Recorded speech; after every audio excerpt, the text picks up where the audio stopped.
After transmigrating into a fallen young master, I became rich. Chapter 1. Winter in Lu City always arrives especially early, and after several days of heavy snow, the silver-clad beauty was overshadowed by a bone-chilling cold. Inside the city's largest funeral parlor, a memorial service was just coming to an end. Most of the guests who came to pay their respects were business people from Lu City, taking this opportunity to exchange pleasantries. In a corner of the hall, 3 middle-aged men were gathered, whispering to each other. I heard that Yu Logistics failed in its business transformation and is already on the verge of bankruptcy. If you ask me, President Yu shouldn't have been so stubborn and broken away from the main family when he was young. He had a good life, yet he insisted on starting from scratch. In the end, he had no career to speak of, and now, he's even worked himself to death. Sigh, don't mention it. But having said that, this young master Yu really is useless. He can't even manage his own parents' funeral. With his nature of failing more than succeeding, the bankruptcy of Yu Corporation is just a matter of time. President Yu having such a son, I'm afraid he wouldn't be able to close his eyes even in death. It's actually better that he's gone now. Otherwise, if the company were handed over to that incompetent son in the future, the Yu couple might have been angered to death. The inappropriate chatter continued for quite a while. Suddenly, a cold, hard voice came from behind the 3 men. Are you done talking?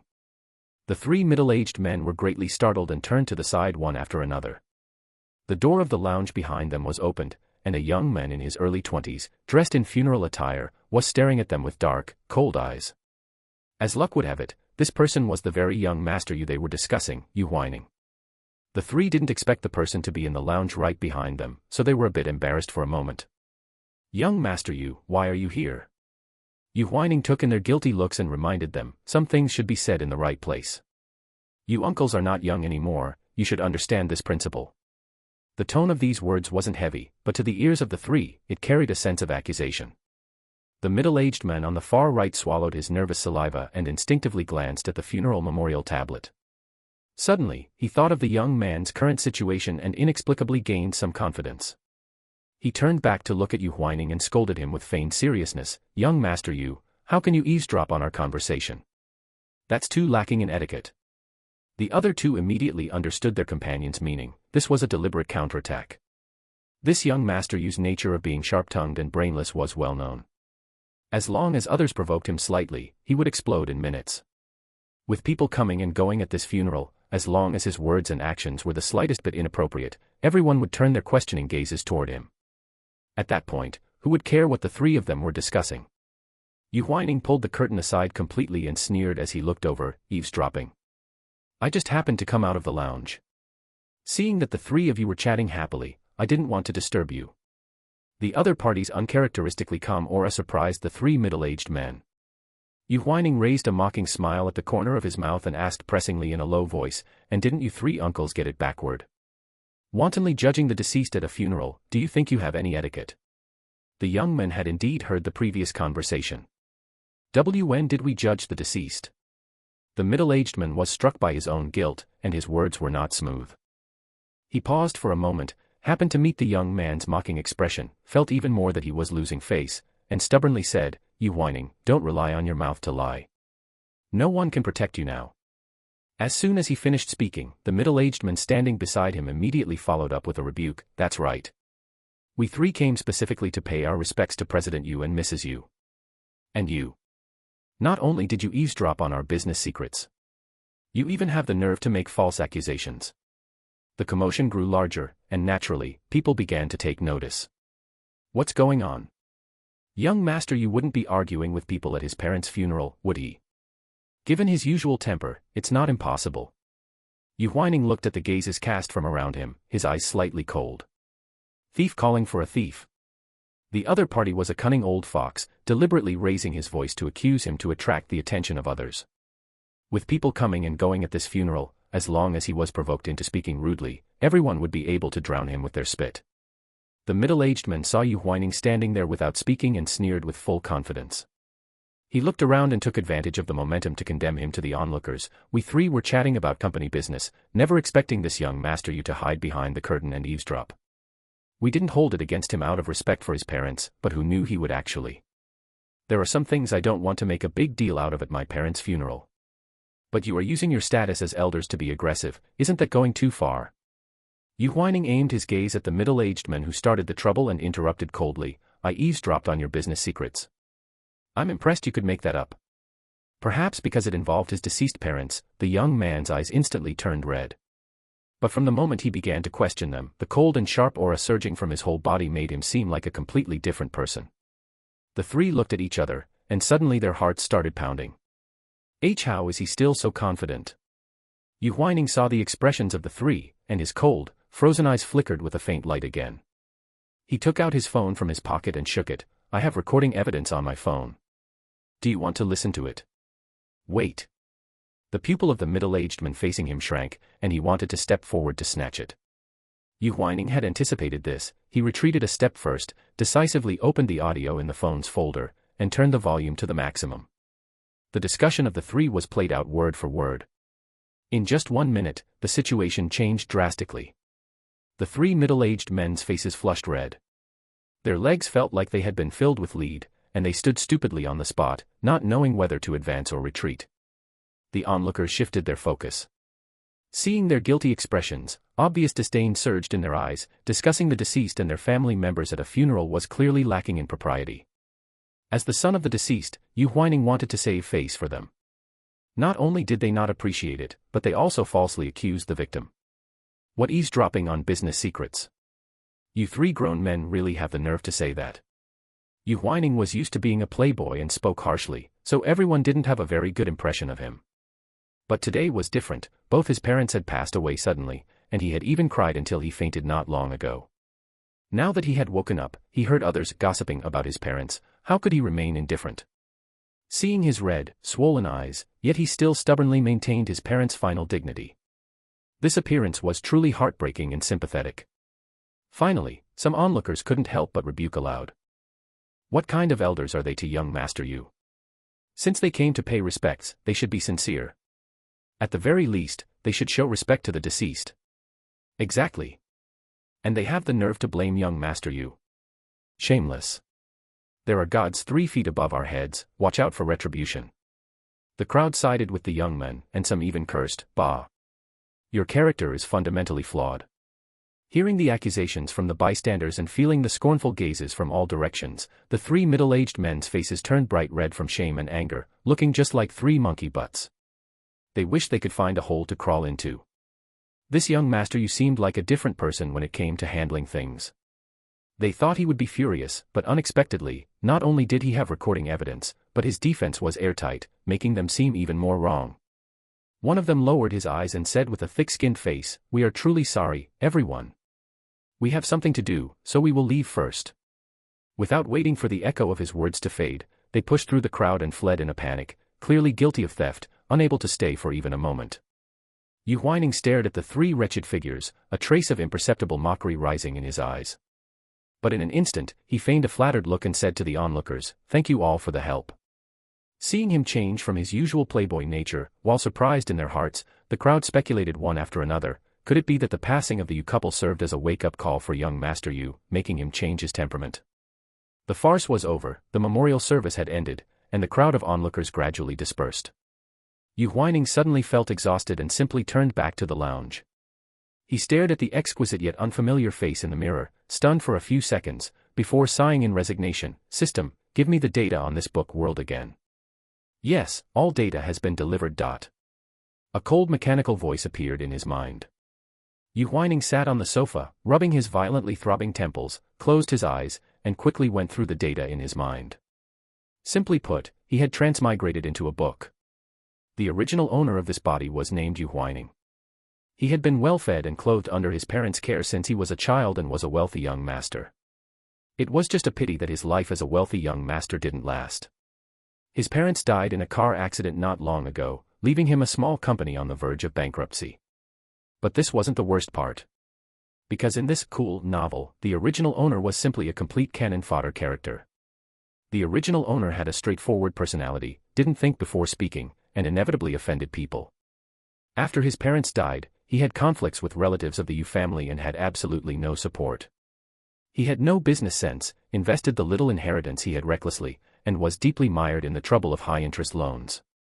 Perhaps due to the plot's needs, as cannon fodder, he had to occasionally criticize the male lead, attack the second male lead, and verbally insult the female lead to stimulate the plot's development. In short, he did whatever was suicidal. Later, he was suppressed by the protagonists who couldn't stand him anymore. With no money and unable to find a proper job, he had no choice but to sell himself a few times, relying on his good looks. But it rained on the day of the house leak. He was found to have contracted a sexually transmitted disease, and finally died miserably in a basement rental room without money for treatment, a very standard tragic ending. Half an hour ago, he transmigrated into this body, and the original owner happened to have cried until he fainted at his parents' funeral. Looking at the plot as a whole, it was exactly at the fork in the road of the original owner's fate. The funeral outside hadn't ended yet, and Yu Huaining was not the type to sit and wait for death. Since he had taken over the original owner, he naturally had to adapt to the surrounding environment quickly. It was a pity that before he could even step out of the lounge door, he had heard that inappropriate gossip. Yu Huaining was originally a leader in the business world, and years of business struggles made him habitually maintain vigilance. Especially in such a completely unfamiliar environment. As soon as he heard the gossip, he decisively picked up his phone to record. Facts proved that it was better to be safe than sorry. After resorting the story data, Yu Huaining slowly opened his eyes and muttered to himself. What should I do next? Before he could think of a concrete plan, he was interrupted by the commotion at the door. A slightly chubby young man walked into the lounge. His gaze fell on Yu Huaining, and his eyes immediately revealed disgust and displeasure. So you were hiding here like a coward. Yu Huaining saw this face, and memories suddenly surfaced in his mind, his eyes turning slightly cold. Cousin. Yo, has the sun risen from the west? You still have a day where you call me cousin. Chen Shua walked closer, looking down at the young man on the sofa, and continued to lecture. You really are a young master, not managing your own parents' funeral, and even needing me to come and invite you to go home.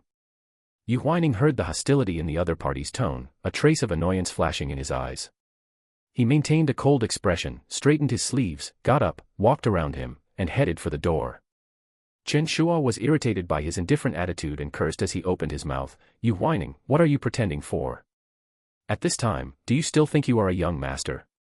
You better recognize the reality. Your parents are already dead.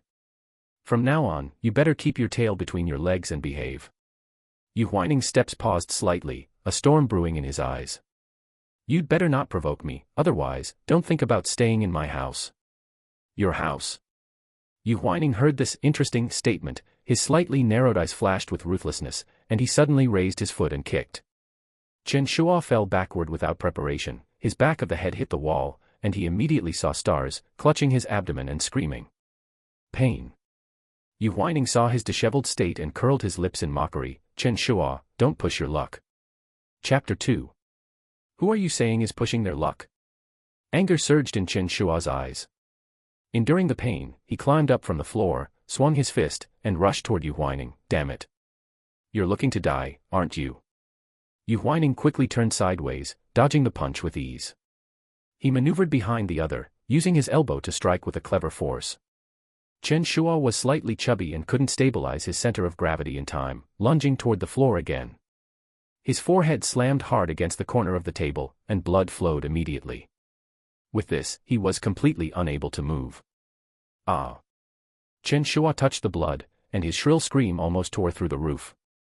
A middle-aged man and woman rushed over upon hearing the noise. They were Chen Shua's parents. Song Xin was shocked to see her son's disheveled, injured state. Xiao Shua. What happened to you?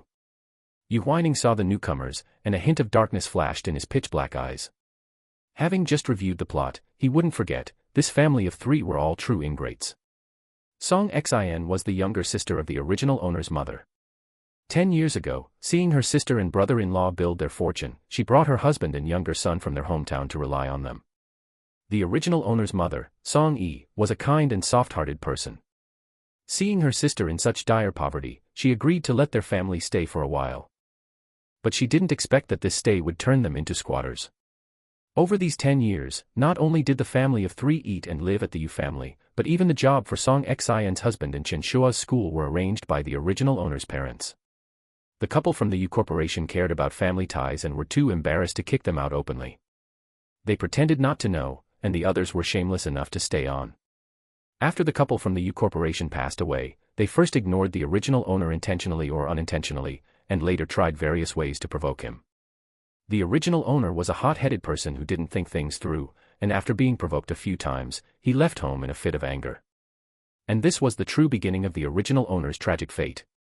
Yu Huaining thought of this and couldn't help but sigh inwardly, giving the house to such awful relatives and running away to live outside.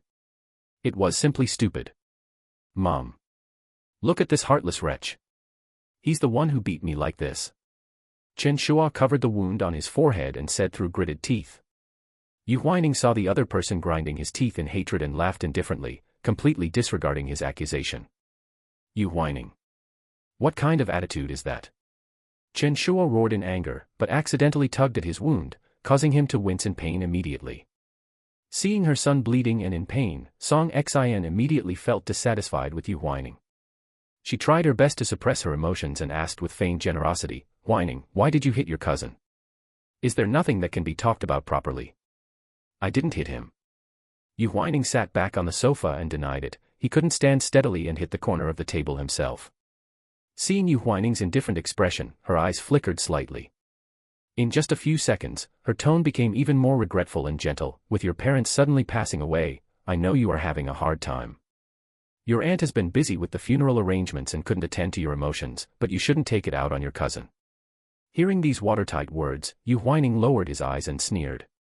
This statement not only portrayed herself as gentle and generous but also shifted all the responsibility onto Yu Huaining, insisting that the latter had acted violently because he was in a bad mood.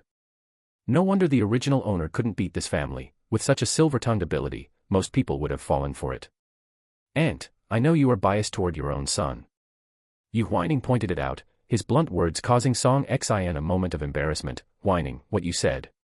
Before she could retort, she was forcefully interrupted by Yu Huaining. He said coldly, "Why don't you ask Chen Shua what kind of shameless things he said to me?" The young man's eyes were cold, and the moment he glanced over with a slightly raised eyebrow, he invisibly carried a powerful, sharp aura, as if he were a completely different person from usual. Song Xin met his gaze and was immediately startled. Subconsciously, she followed his lead and asked, losing the initiative, What did Ah Shua say?" "He said that since I lost my parents, I should keep my tail between my legs in the future. He said if I provoke him, he will kick me out of your house." Yu Huaining sneered, the viciousness in his narrowed eyes intensifying. He reached out and tapped the coffee table, kindly reminding her, "Your house. Aunt, if I remember correctly, that is the house my parents left me. You are the ones living in my house." Not expecting the young man to bring this up suddenly, Song Xin's expression changed, and she couldn't help but exchange a look with her husband. Receiving his wife's signal, Chen Kaixing hurriedly changed the subject. "Huaining, your cousin speaks without thinking. Don't hold it against him." "Dad." Chen Shua was furious upon hearing this. Chen Kaixing pinched his arm and scolded him in a low voice, "Shut up." Yu Huaining took in their reactions and scoffed in his heart. This family really knew how to bend and stretch. "It seems I misunderstood." He nodded as if he understood, but his words were like sharp arrows piercing through. "I almost thought you and Aunt also wanted to kick me out." As if a secret in her heart had been pierced, Song Xin immediately raised her voice to deny, "Nonsense. That's not the case." After speaking, she felt her tight voice was too abrupt and blushed with embarrassment. Chen Kaixing also felt guilty and quickly changed the subject. All right, it's a misunderstanding. Ah Shua's wound is not serious, the bleeding has stopped, let's go home and treat it." Song Xin's insecurity got the better of her, and she couldn't wait to turn the page. She glared at her son, her attitude changing instantly. "Apologize to your cousin." Chen Shua was full of anger. "Why should I apologize? How dare you talk back?" Chen Kaixing cooperated with this back and forth, but in reality, both husband and wife were secretly observing the young man's expression. Yu Huaining couldn't be bothered to watch this family act. His temples were throbbing, and this body was clearly exhausted to the limit. He just wanted to find a place to rest properly. Because the original owner was incompetent, the funeral was handled entirely by Song Xin. If he kicked this family out of the Yu family at this juncture, they would definitely hold a grudge and spread rumors, and he would inevitably be criticized by outsiders. This matter was not urgent, he would make plans after he had rested enough. Thinking of this, Yu Huaining simply walked out with a cold face, completely ignoring the family of three. It was another night of heavy snow. The next morning, the young man on the bed picked up the quilt that had slid to the floor and leaned against the headboard, slowly waking up. After a while, he asked the empty room in a lazy voice, "What time is it now?" As soon as he finished speaking, a cold mechanical voice entered his mind. 9:50 in the morning. "Host, are you getting up?" "Yeah." Yu Huaining got up and finished washing up simply. He approached the walk-in closet, looked at the young man's delicate yet slightly immature face in the floor-to-ceiling mirror, and raised his eyebrows. After a night of rest, Yu Huaining had completely accepted this world. There was a cliché saying, but it was appropriate at this moment, since he was already here, he naturally had to try every way to change the original owner's fate and live out a world of his own. He checked with the system. Besides that small company on the verge of bankruptcy, this duplex villa was also left to him by the original owner's parents. In addition, there was over $1 million in pocket money in the original owner's bank card. A thin camel is still bigger than a horse. Even a wealthy family on the verge of bankruptcy is not so poor that they can't afford a meal. So, it's good to be rich. The system sensed his mood and suddenly spoke up, "Ding, congratulations to the host for successfully activating the Tycoon System. The goal is to earn 100 million first. Yu Huaining was speechless for a moment before asking, "Tycoon System?" The system center will provide the host with special money-making skills according to the plot development. Our tenet is, making money and changing fate, both are equally important. After listening to the system's explanation, Yu Huaining smiled playfully. Simply put, he had stumbled into a golden finger system that could help him make money at specific times. Yu Huaining had once been a leader in the business world, and he had originally intended to return to this old profession.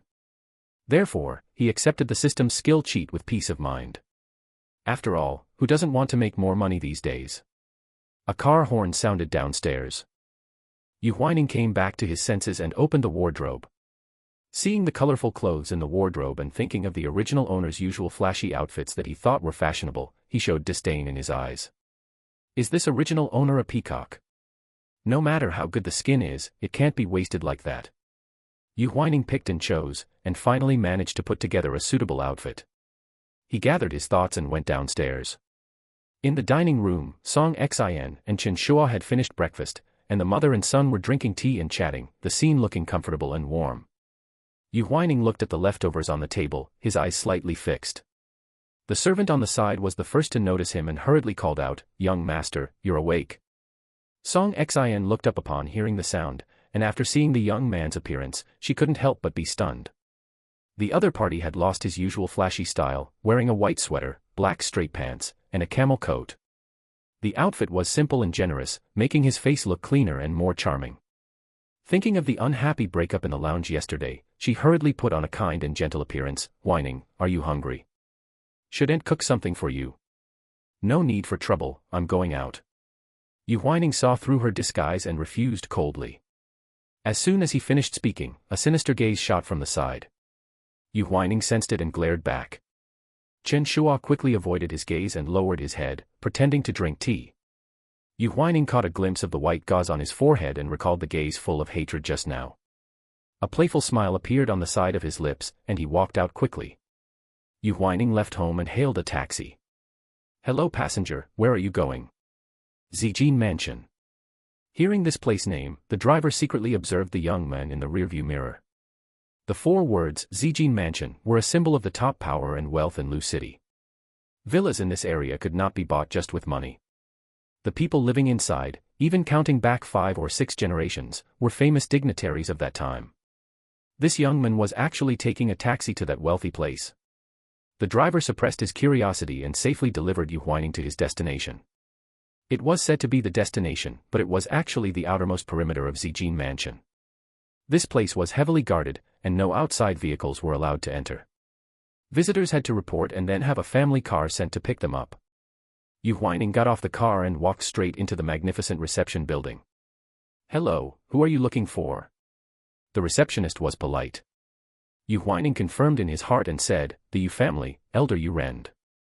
The security guard next to him heard this, looked Yu Huaining up and down, and muttered, "Why is there another one coming to visit Elder Yu?" Yu Huaining was a little puzzled when he heard this. "Sir, please show your ID card. We need to verify your identity before reporting to Elder Yu." "Okay." Yu Huaining shifted his attention back and cooperated with the receptionist's work. After some confirmation, the latter smiled and said, "Please go to the waiting room to rest for a moment. Once we receive Elder Yu's reply, we will escort you inside." Yu Huaining witnessed this complex procedure, raised an eyebrow slightly, and nodded. The receptionist brought Yu Huaining into the inner waiting room. She stopped at the doorway and knocked politely. "President Shi, may I come in?" "You may." A cold, pleasant voice came from inside. These two simple words made his ears burn. Yu Huaining was taken aback. The receptionist opened the door for him and gestured, "The President Shi inside is also here to visit Elder Yu. Please wait with him for a moment." Yu Huaining nodded slightly and stepped inside. The lounge was bright and luxurious. A man with an outstanding physique stood in front of the floor-to-ceiling window. Hearing the footsteps, he turned slightly, revealing a nearly flawless, handsome face. A pair of gold-rimmed glasses rested on his high nose bridge, yet they could not hide the deep, alluring peach blossom eyes beneath them. He met Yu Huaining's gaze and nodded slightly. His thin, red lips curved into a charming arc, and his entire being exuded gentleness and elegance.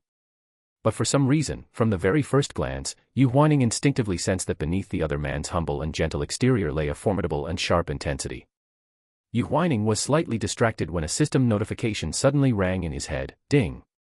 "Host, please note. The core character of this world has appeared. Identity, Ultimate Villain. Chapter 3. Ultimate Villain." Hearing these 4 words, a hint of interest welled up in Yu Huaining's eyes. He looked the man up and down and couldn't help but exclaim, from any angle, such appearance and physique were impeccable.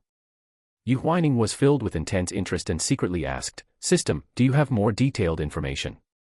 Extracting core content from the book for the host. Integration takes some time, please wait. Perhaps Yu Huaining's gaze was too direct, as the man standing there finally moved. He pushed up his glasses, deepened his gentle smile, and asked, "Is there something on my face?" "No." Yu Huaining withdrew his gaze. "You just look very good." The young man's tone rose slightly. This straightforward compliment caught the man off guard. Before he could recover, he heard the other party introduce himself. "Hello, my name is Yu Huaining."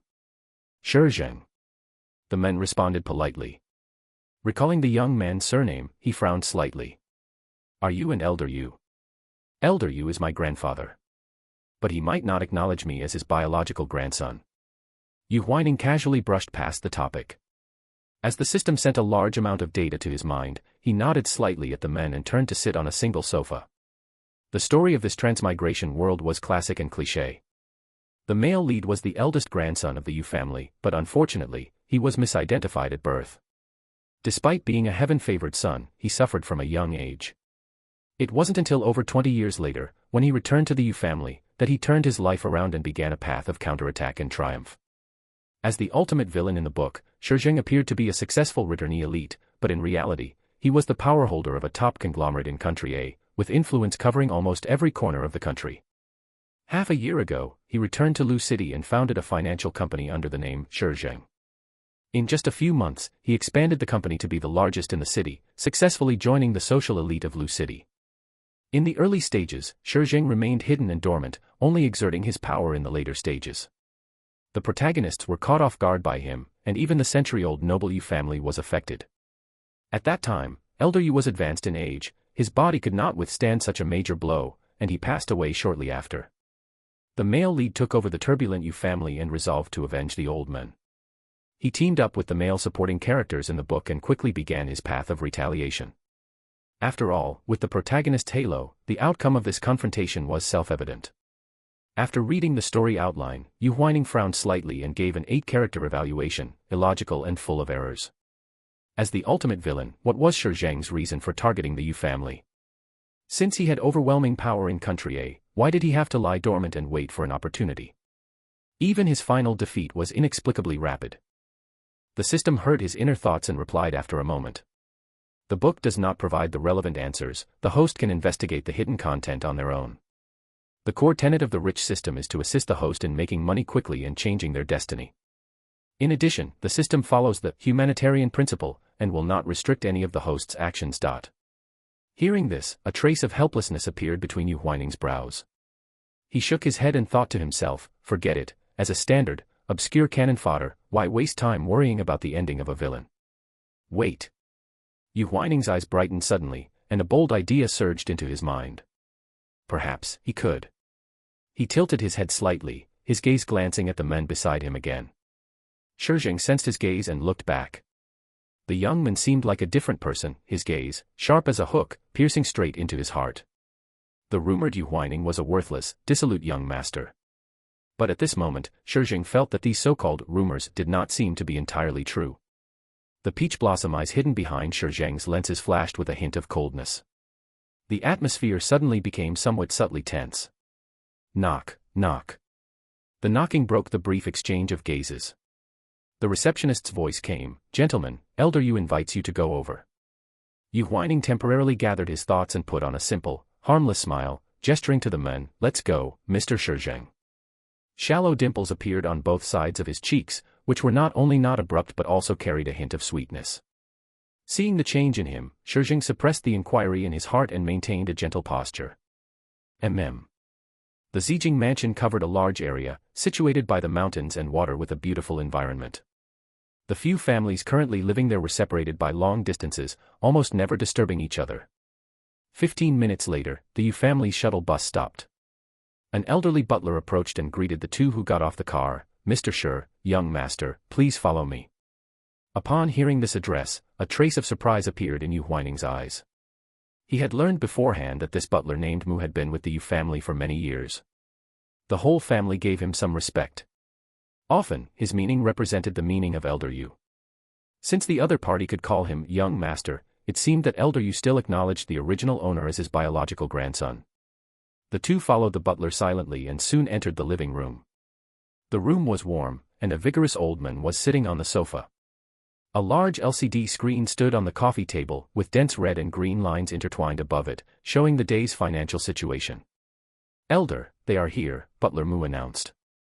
Elder Yu heard the movement and looked over. Even though he was over 70, his eyes were still like an eagle's, an indelible sharpness left behind after long experience in the circles of power.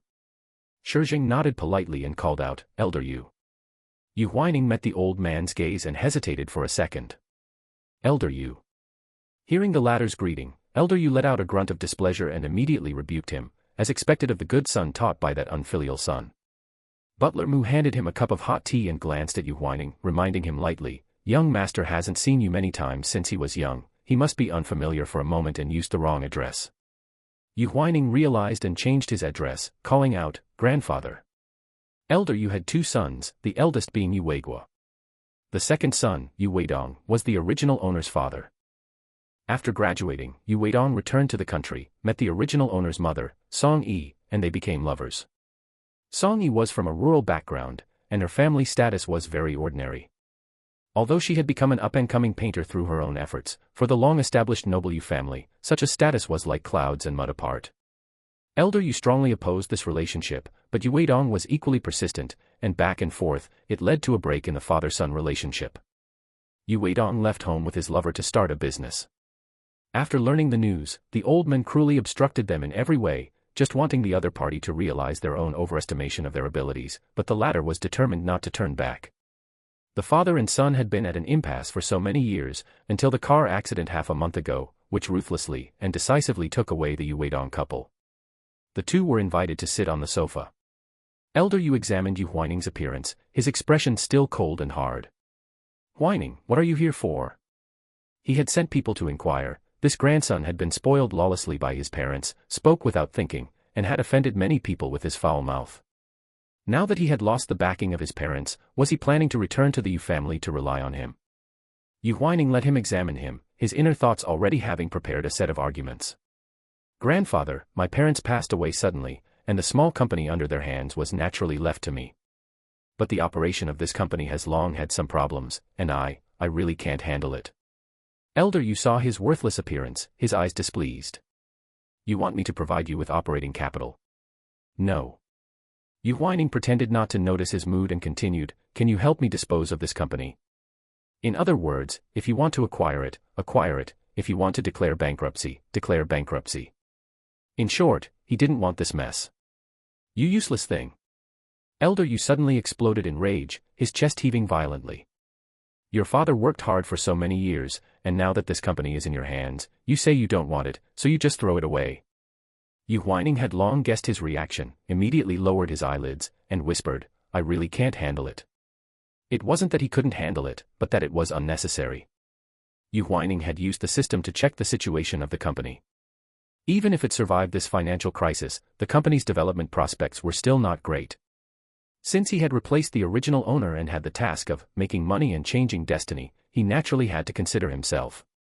The original owner's reputation as a worthless playboy was well known.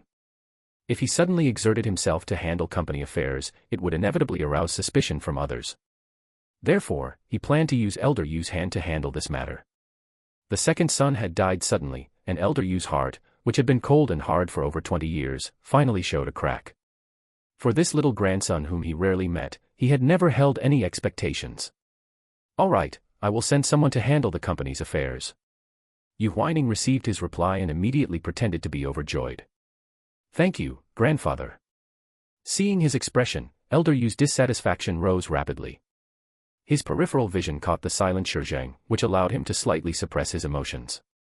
He shifted his eyes and asked, Mr. Shi, you suddenly came to visit, what is the matter? Seeing that the topic had turned to him, Shi Zheng calmly put down the teacup in his hand. He met Elder Yu's eyes, his tone humble and polite, and he has lived abroad for many years, so she specifically instructed me to visit the elder on her behalf. Elder Yu's expression changed slightly, and he nodded solemnly. Since my elder brother and nephew died, madam, he has been living abroad. It has indeed been many years since we last met. Having lost both her husband and son, she had been immersed in pain and unable to extricate herself, only sponsoring Shi Zheng 10 years later. The two settled abroad, and for these years, they had almost no contact with the Yu family. Elder Yu asked politely, how has madam he been recently? Mem, she is in good health. Elder brother. And he? Madam, he. Yu Huaining heard the conversation between the two and secretly sorted out the character relationships. Elder Yu originally had an elder brother who had passed away, and his wife madam he later sponsored. Helped Shi Zheng. If you calculate it that way, Shi Zheng could also be considered his nominal. Yu Huaining stared at the man's superior profile, a trace of teasing flashing in his eyes, and jokingly called out, Little Uncle. Chapter 4. 3 short and light words, but the suddenly rising tail note happened to hit the man's ears. Shi Zheng was slightly startled in his heart and subconsciously turned his head to look. The young man was tilting his head, looking at him with a very leisurely tone. According to seniority, shouldn't I call you little uncle? Shi Zheng captured the interest flashing in his eyes, and his mood wavered for a moment. The fine, fragmented light rippling on the gold-rimmed frames blurred the man's appraising gaze. He curled his lips with an agreeable gentleness. Yes, but there isn't much difference between our ages. If you feel awkward, you can call me by my name. Elder Yu heard the interaction between the two, and his expression showed a momentary strangeness. Just then, a servant walked up and reported softly, Elder Yu, Dr. Chen has arrived. Is Elder Yu feeling unwell? Shi Zheng asked with concern. Elder Yu silently gave the housekeeper a look. The latter understood and replied on his behalf, Mr. Shi Zheng, there is no need to worry. It is just a routine weekly checkup, it just takes some time. Having said this much, Yu Huaining clearly understood the subtext.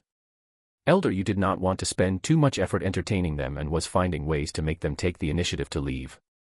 The purpose of coming to the Yu family had been achieved, and Yu Huaining had no intention of lingering. President Shi, are you all right? A burly man asked nervously. He was Shi Zheng's private bodyguard. I'm fine. Shi Zheng's tone was calm, unaffected by the fight just now. A short, light laugh suddenly came from the side, and Yu Huaining's familiar voice rang out, Little uncle, the people you called arrived faster than I imagined. Upon hearing this, Shi Zheng's expression changed slightly. He reached out to take off his gold-rimmed glasses, and a layer of frost gradually gathered in his charming peach blossom eyes. He squinted at the young man, Young Master Yu, shouldn't you give me a proper explanation? Yu Huaining stared at the man's expression with a smile that wasn't quite a smile, answering irrelevantly, Little uncle without his glasses looks like a different person. The meaningful words caused Shi Zheng's breathing to hitch slightly. It was too dangerous just now. He paused for a second, then finally put his glasses back on slowly and methodically, his tone returning to gentleness, You have to tell me what is going on.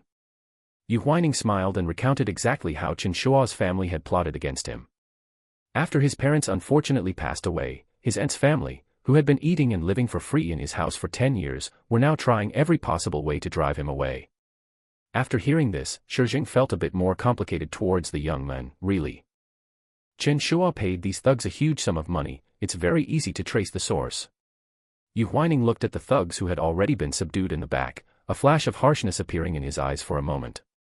When he turned to look at the men, he pretended to sigh helplessly, "Little uncle, they won't be released easily, will they? I'm afraid they will come looking for trouble with me again." "They come looking for trouble with you? It's clearly you who delivered yourself to their doorstep." Shi Zheng thought to himself, silently giving a look to the bodyguard on the side. "President Shi, leave this matter to me to handle. The environment here isn't clean, you should leave first." Amen. The two sat back in the car. Yu Huaining stared at the man's calm expression, which had returned to its steady state, and suddenly called out, "Little uncle." Shi Zheng noticed his gaze and responded, "Young master Yu, whenever you call out these 3 words now, I feel like there's a problem." Yu Huaining chuckled and did not refute this. He slowly fastened his seat belt and changed his tone, "President Shi, since you've been kind enough to help, why not help me to the end? As a token of gratitude, I'll treat you to a good show for free, how about it?" After that scene just now, Shi Zheng completely verified his conjecture. The young master Yu before him was definitely not as simple as the rumors suggested, on the contrary, he was quite calculating for his young age. Shi Zheng had seen countless people, and most of his social interactions were just acting. But he had to admit that within just a few short hours, the young man had successfully made him pay an indescribable amount of attention to him. He was silent for a moment, covering up the curiosity in his heart, and asked, "What are you going to do now?" 8 o'clock in the evening, at the Yu family villa. It was rare for Song Xin to cook in person. At this moment, the family of 3 was sitting together in harmony, enjoying fine wine and food. "Ah Shua, did you really find someone to deal with him?" Song Xin asked in a lowered voice. "Of course, I paid a high price." Chen Shua was a bit tipsy and spoke without reservation. "I told them to tie up that bastard, beat him up, slash him a few times, and then take off his clothes and leave him to freeze in the snow for a few hours." Hearing this description, Song Xin felt a bit uneasy. "Are you sure there won't be any problems? Don't get into any trouble that costs a life." "Womanly kindness." Chen Kaixing huffed, "Don't mention him. Just like his parents, it'd be better if he died outside. Last night in the lounge, he, an elder, kept apologizing to his nephew. Thinking about it made him furious. Dad, drink, drink." Chen Shua toasted. Before the wine could be swallowed, a familiar voice. The sound came from the living room. "What day is it today that makes it worth such a celebration, Aunt?" The 3 of them looked over simultaneously and saw Yu Huaining entering the dining room with a strange man. Seeing that he was unharmed, Song Xin asked instinctively, "Huaining, why did you bring someone back? This is my home. Can't I bring someone back?" Yu Huaining raised an eyebrow and sneered. He walked closer and suddenly fixed his gaze on the bandage on Chen Shua's forehead, saying in a deep voice, "Cousin, it seems yesterday's wound didn't teach you a lesson." Meeting his suddenly grim and sharp gaze, Chen Shua tensed up involuntarily, a mix of guilt and nervousness washing over him. "Yu Huaining, what do you want?" Clang. Before he could finish, Yu Huaining suddenly grabbed the red wine bottle on the table and smashed it hard and accurately against his head. In an instant, blood splattered everywhere. The glaring red mixed with shards of glass and wine, creating a mess on the floor. Yu Huaining withdrew his hand and sneered, "Now, is that enough for you to learn your lesson?" Chapter 5, The sudden turn of events left the family of 3 stunned in place. Song Xin, who was closest, was the first to react, her scream almost lifting the roof off. "Xiaoshua." She looked at Chen Shua, who was covered in blood, and was flustered for a moment. Mom. It's all blood. It's all blood." Chen Shua's voice trembled. The blood from his head dripped into his eyes, stinging and painful. A massive wave of dizziness hit him, and out of an instinctive desire to survive, he opened his mouth and shouted, Quick, help me stop the bleeding. I'm going to die. Right. The first aid kit. Call an ambulance quickly." Chen Kaixing reacted and roared at the 2 servants who were already terrified, "What are you standing there for? Go." Clang. A solid wood chair was suddenly kicked to the ground by Yu Huaining with great force. He looked around, a dangerous glint flashing in his eyes, and warned coldly, let's see who dares to get him the first aid kit. They have no right to use anything in this house. Yu Huaining, I'll fight you to the death. A roar of extreme hatred from Chen Shuo rang out from the side. In just a short moment, his panic had turned into overwhelming hatred. He had never suffered such humiliation in his life. He must make this bastard pay in blood. Chen Shuo grabbed the knife and fork on the table and charged straight at him. Yu Huaining dodged to the side and deftly restrained his wrist. The sharp glint of the knife flashed into his eyes, causing his gaze to darken further. He couldn't be bothered to waste words with Chen Shuo and pushed him away cleanly and decisively. The latter, seized by the dizziness from his wound, fell to the ground, this time unable to get up at all. Song Xin was both angry and anxious, and heartbrokenly pulled her son into her arms, Xiaoshua. Chen Shuo groaned in pain, still panting heavily, refusing to give up. Yu Huaining. I'm going to sue you. This is intentional assault. Just wait to go to jail. Hearing this, Yu Huaining curled his lips playfully. Oh. Sue me. As soon as he finished speaking, several uniformed police officers walked in quickly. Who is Chen Shuo? Song Xin and Chen Kaisheng were stunned when they heard their son's name. Before they could reply, the leading police officer walked over. He looked at Chen Shuo, who was covered in blood, took out his identification, and said in a deep, merciless voice, Chen Shuo, we have reason to suspect you of hiring someone to commit assault. Please come back to the station with us. The hand Song Xin was using to support him trembled suddenly, and the unease in her heart was completely validated. She tried hard to steady herself, feigning disbelief, and argued vehemently, Officer, you must have made a mistake. My son couldn't possibly do such a thing. Ma'am, please cooperate with our work. The police officer had already seen the trembling and guilt in Song Xin's eyes and added coldly, both human and physical evidence are present. We will not wrong any citizen. Song Xin had never dealt with law enforcement in her life, so how could she withstand their pressure? In just a few sentences, her face stiffened in fear. The leading police officer gave the order, take him away. Chen Shuo was stunned by this sudden turn of events. It wasn't until his hands were held down by others that he realized what was happening and yelled at the top of his lungs, Dad. Mom. Save me. I don't want to go to the station. It must be that bastard Yu Huaining playing tricks behind my back. As he said this, his gaze remained fixed viciously on Yu Huaining, as if he wanted to kill him. Chen Kaisheng came back to his senses and hurriedly started to walk forward, but someone stepped in front of him to block his path. Yu Huaining's lips curled with coldness, and he said with a half-smile, Uncle-in-law, don't be in such a hurry. I still have some scores to settle with you. Yu Huaining. You did this. Chen Kaisheng realized what was happening, his face turning bright red. Anger and the effects of alcohol mixed within him, and he raised his palm, Today, I will teach you a lesson on behalf of your dead parents. Shi Zheng, who had been watching indifferently, suddenly moved and stepped in to restrain his wrist first. A sharp glint suddenly flashed in the man's peach blossom eyes behind his lenses, and he warned, Mr. Chen, please mind your manners. The man looked gentle and refined, but the strength in his hand was heavy and tight. Chen Kaisheng couldn't break free and glared fiercely, Who are you? Get lost. Seeing the men protecting him, the frost in Yu Huaining's eyes melted slightly. He said unhurriedly, Little uncle, being this gentle with people won't do. Oh. Shi Zheng met his eyes, suddenly feeling moved, Then what do you want to do? Yu Huaining lowered his eyes, scanned the floor, and bent down to pick up the broken wine bottle. He held the neck of the bottle, pointing the dangerous and sharp jagged edge toward Chen Kaisheng's neck. Knowing the man's cowardly nature, he deliberately threatened him openly, Tell me, what would happen if this thing were to pierce a neck? Shi Zheng let go, cooperating with the young man's intention, his voice devoid of any warmth, I'm afraid they would die on the spot. Chen Kaisheng felt a chill on his neck and backed away, stiffening. He tripped over the chair behind him and fell to the ground unexpectedly. The remaining shards of glass on the floor pierced his palm, and blood immediately began to flow. The courage and anger that had been stirred up for a moment instantly vanished completely. You dare. If you push me to the limit, what would I not dare to do? Seeing Chen Kaisheng's disheveled expression, Yu Huaining sneered. He walked closer, grabbed the latter's collar, and raised an eyebrow. By the way, I have already handed over the company matters to Elder Yu. Your embezzlement of public funds won't be able to be hidden for many more days. Chen Kaisheng's eyes widened, and for a moment, even his breathing froze. How could this be? Over the years, he had been careful and cautious. Even before the couple from Yu Corporation passed away, they hadn't noticed. How could this idiot, who had never interfered with company affairs, know about this? He thought that after the company was on the verge of bankruptcy, this matter would be buried. But now, if this matter were exposed, he would have absolutely no way out.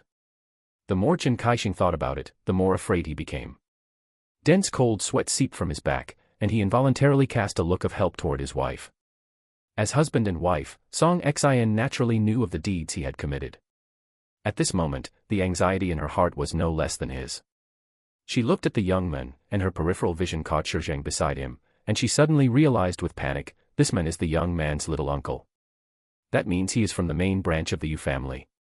She had thought that after the elder sister and brother-in-law passed away, the young man would have no support and would do things without thinking, so they would eventually scheme to kick him out of the house.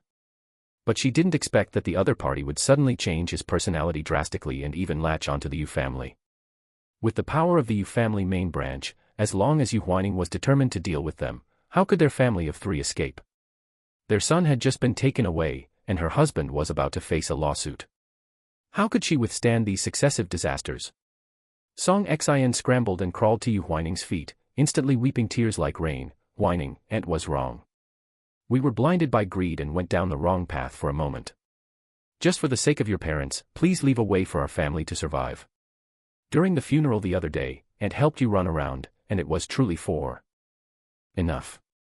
Yu Huaining stared at her Oscar-worthy acting and mocked, Aunt, don't try to use my parents as a shield. You were willing to take the initiative to handle the funeral arrangements, wasn't it because you had ulterior motives? Song Xin didn't expect him to suddenly bring the topic to this point, and her heart skipped a beat. What? In the name of the funeral, you took 500,000 from my hands. Also in the name of the funeral, you put all the condolence money from the guests into your own pockets. These blunt words made Song Xin's heart beat wildly. She barely managed to maintain a sorrowful expression, but in reality, her back was already sweating with panic. She had watched the young man grow up and naturally understood that he was a hopeless blockhead, which is why she dared to use this funeral to recklessly amass wealth and play him in the palm of her hand. But she didn't expect that the other party had already seen through everything. Aunt, holding this dirty money, aren't you afraid that if my parents know from the underworld, they will report you to the king of hell?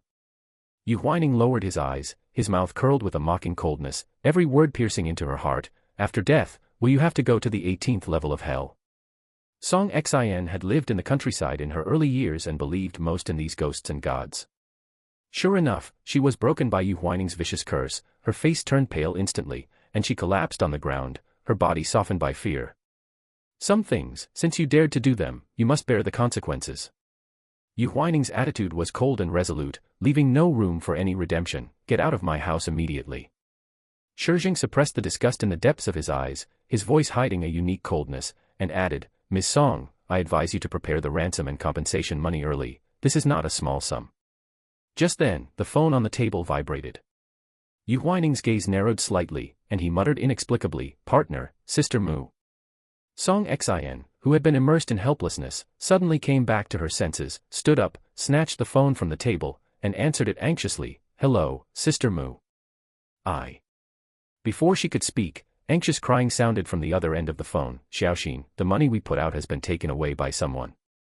Now the people who borrowed the money can't be contacted, and I don't dare to call the police about this. Both of our life savings for most of our lives have been lost. What are we going to do now? Song Xin was struck like lightning, her legs softened, and she fell to the ground again. The phone fell to the side, and the sound of crying and complaining continued to come from it, but she was obviously unable to hear a single word. A few days ago, she had started a business with a friend from her hometown, secretly investing 700,000 or 800,000 without her husband knowing. The borrower had promised to pay back the principal and interest in just 1 week, but at this critical juncture, they had actually run away with the money. Chen Kaixing sensed that something was wrong and picked up the phone. A few seconds later, furious, he slapped his wife loudly, What have you been hiding from me and doing? Facing her husband's reprimand, Song Xin covered her rapidly reddening and swollen face and finally burst into tears. At this moment, she regretted it so much that her intestines turned green. Heaven-made sins are forgivable, but self-made sins are unforgivable. If she had treated the young man well from the beginning, if she hadn't been so blinded by greed, how would she have ended up in this state of unrepairable regret? Yu Huaining watched this farce of their own people fighting their own people with no sympathy in his eyes. You reap what you sow. Such an ending was entirely their own doing. Chapter 6. His usual sharpness was replaced by a gentle piece of advice that carried a hint of human warmth. Everyone was stunned, collectively fixing their gazes on him. Is this really Yu Huaining? Can such words actually come out of his foul mouth? Yu Xian scrutinized him unobtrusively, his eyes flickering. I'm being petty. Yu Huaining set down his wine glass, raised an eyebrow, and said bluntly, if young Master Yu is dissatisfied with this waiter, the most I can do for you is scold him, have the K-Club manager fire him, or find someone to beat him up. In the past, the original owner would have been capable of doing all those things. But by deliberately adding the phrase, what I can help you do, Yu Huaining completely changed the meaning of the entire sentence. The one intending to make things difficult for him was young Master Yu, while he was merely an obedient executor. This statement offended Yu Xian thoroughly, both openly and implicitly. Seeing Yu Xian's expression darken abruptly, a sharp, dark glint flashed in Yu Huaining's eyes. If it were anyone else who learned of their future fate, the first thing they would likely do is latch onto the Protagonist group. However, the pride Yu Huaining had honed in the business world during his early years made it impossible for him to ever learn how to be hypocritically sycophantic. He only wanted to control his fate through his own means. He chose to speak up not to curry favor with Nanchuan, but simply because he couldn't stand Yu Xian's playboy, hypocritical behavior. In the original book, the original owner had repeatedly taken the fall for him countless times. But what happened in the end? After learning the truth about his heritage, Yu Xian had mercilessly betrayed him to save himself. Even though the original owner was the true heir of the Yu family, in the end, he lived worse than a fake young master. How ridiculous. Firm in his thoughts, Yu Huaining slowly met Yu Xian's gaze and offered what appeared to be well-intentioned advice. Young Master Yu, it's simple enough for us to teach Nanchuan a lesson, but I'm afraid that if this reaches the ears of Elder Yu, both you and I will be in serious trouble. This was an interesting way to put it. On the surface, Yu Huaining was implicating himself, but in reality, he was distancing himself completely. Throughout the social circles of Lu City, who didn't know? Elder Yu ignored his youngest grandson, Yu Huaining, but was strict with his eldest grandson, Yu Xian. While Yu Xian was eccentric and willful outside, he didn't even dare to breathe loudly in front of Elder Yu. Everyone looked at each other, shocked and fearful. Was Yu Huaining too bold? He actually dared to invoke Elder Yu to pressure young Master Yu. Yu Xian's expression twisted for a moment, and he gritted out 3 words through clenched teeth, Yu Huaining, you dare. Young Master Yu, don't be in such a hurry to get angry. Yu Huaining glanced back at him with a smirk. Whether to do it, and how to do it, isn't the decision entirely in your hands. I'll certainly listen to you. That cold, piercing gaze seemed like a poisoned arrow. Yu Xian's heart skipped a beat as he considered a possibility. If he really bullied Nanchuan here, this guy would immediately run to Elder Yu to tattle. This lowly bastard was now without support. He hadn't come here today to curry favor with him, but to use him to gain attention in front of Elder Yu. Young Master Yu, someone asked cautiously. More and more convinced of his theory, Yu Xian withdrew his gaze and gritted out a few words, get out of my sight, now. This was naturally directed at Nanchuan. Thank you, young Master Yu. Nanchuan's heart, which had been hanging in his chest, was finally relieved. He cast a thoughtful glance at Yu Huaining before turning to leave. Yu Huaining was completely unaffected by this interlude. He tilted his head back, downed his champagne in one gulp, and stood up calmly. Young Master Yu, I won't linger here and disturb you any longer. The key point of his enmity with Nanchuan had been broken. There was no need for him to waste any more time here. With those words, he turned and left without looking back. Behind him, there was a loud crash of a wine bottle shattering, followed immediately by Yu Xian's furious roar, Yu Huaining. You'd better not show your face in front of me again. Hearing this, Yu Huaining flashed a satisfied smile. After walking only a few steps, his gaze locked onto something else. Mr. Shi, please wait a moment. The K-Club manager gently placed a glass of champagne in front of the men and explained, Noah is still handling some private matters. This is his private reserve of diamond champagne. He said it's for you to enjoy. Shi Zheng swirled his wine glass slightly, his gaze lingering on the liquid. Every gesture he made exuded a noble and charming air. Your boss is becoming increasingly generous. A single bottle of such an extra-dry diamond champagne retailed for as much as 1.9 million A-country dollars, equivalent to 12 million renminbi, and it would be no exaggeration to call it one of the top 10 most famous wines in the world. Shi Zheng checked the time and set down his glass without a hint of reluctance. Tell Noah I'll wait for him for another 10 minutes. Understood. Please enjoy, sir. The K-Club manager replied with a smile and turned to leave. Shi Zheng leaned back against the sofa with a calm expression. A close friend of many years had suddenly arrived in Lu City, and they had agreed to meet at the K-Club. He hadn't expected the other party to be suddenly tied up with private matters, leaving him waiting for ages without a sign of him. Little uncle. A familiar voice suddenly sounded from beside him. Shi Zheng turned his head and happened to meet Yu Huaining's smiling gaze.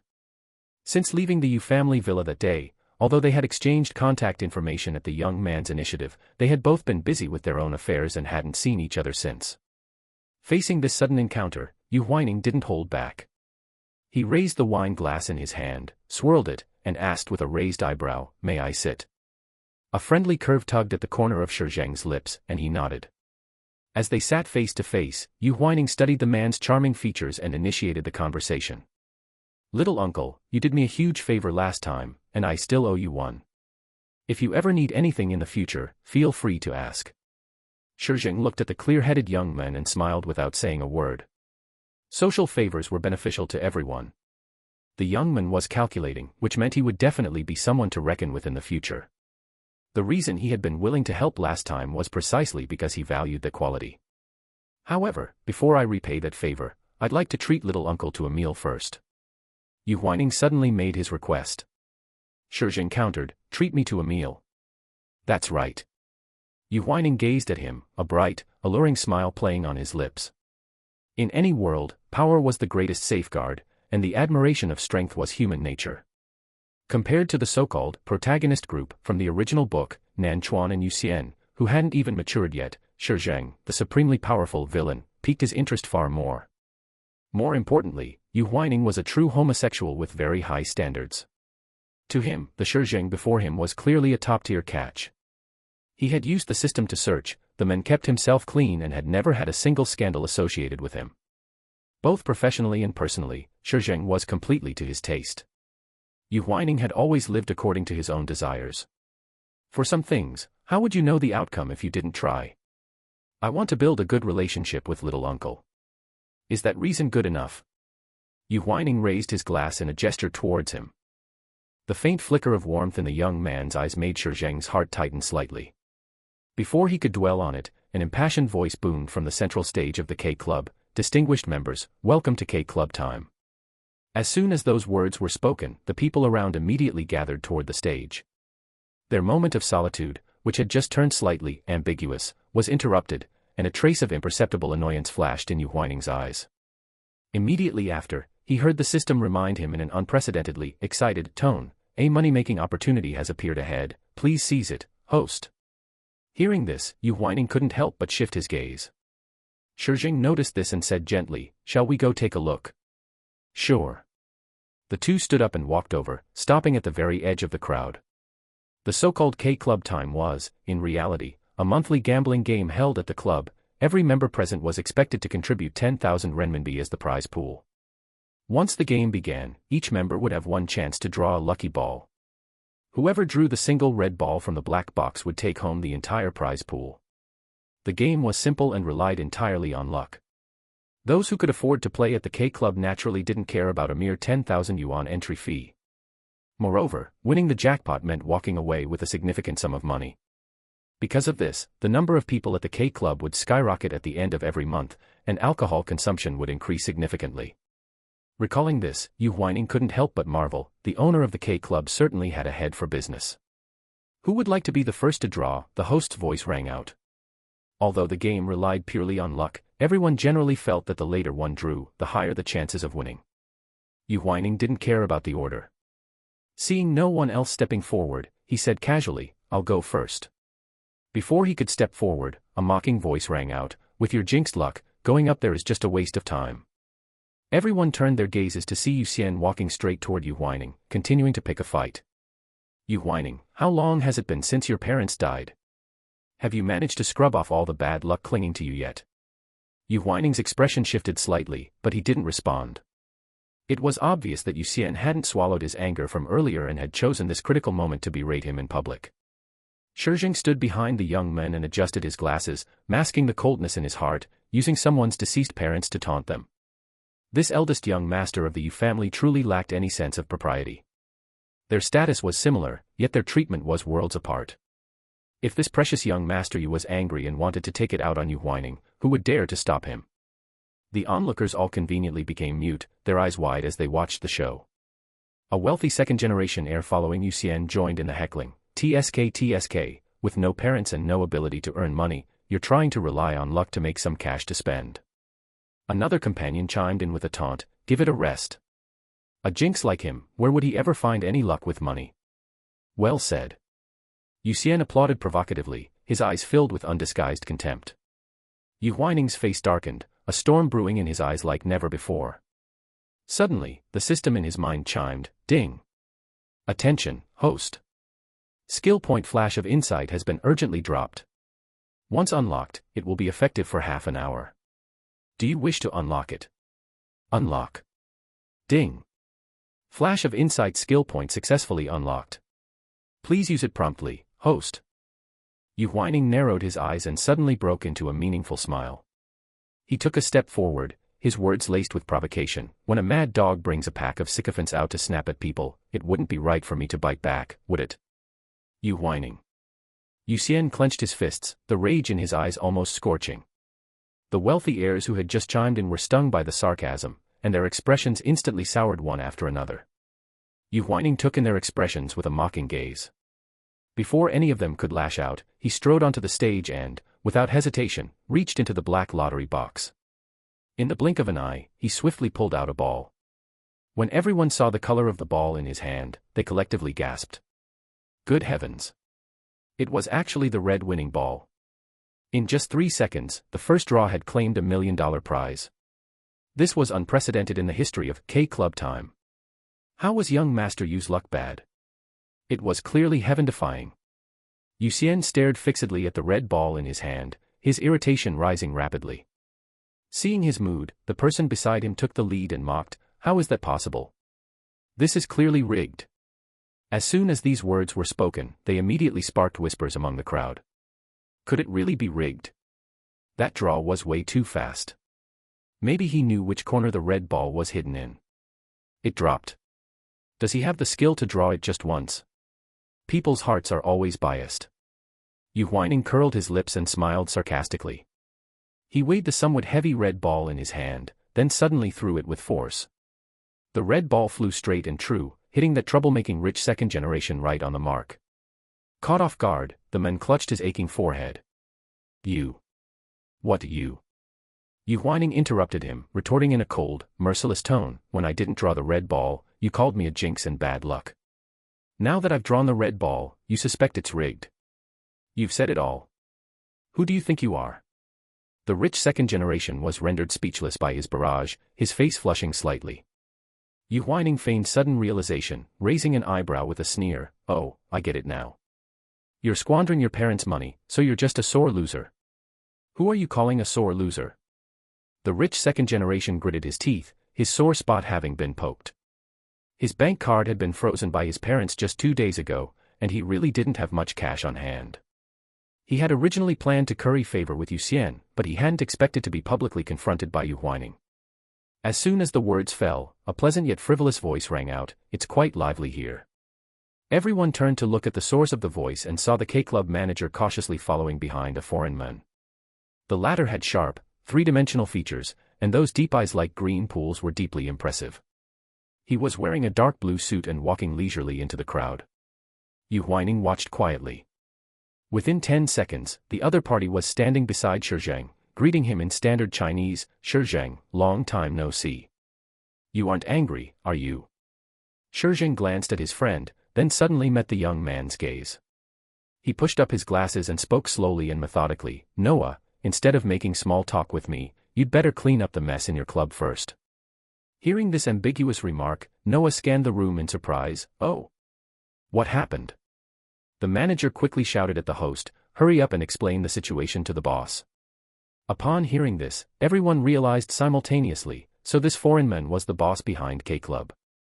The host on stage collected himself, quickly organized his words, and recounted the dispute that had just occurred in detail. TSK, are you Chinese people really such sore losers? Noah looked at his friend and sighed, rubbing his wrist.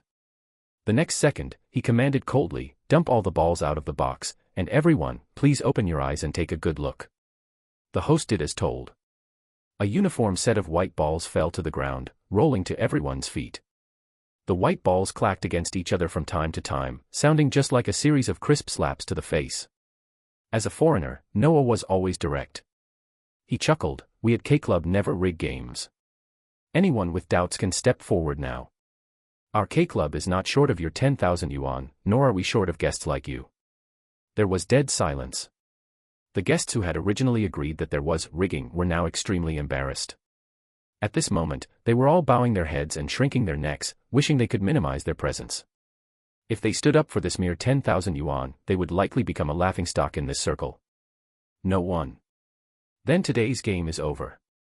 Noah looked toward the young man on stage, putting on a superficial smile. "This guest, you may go to the backstage to collect your prize money."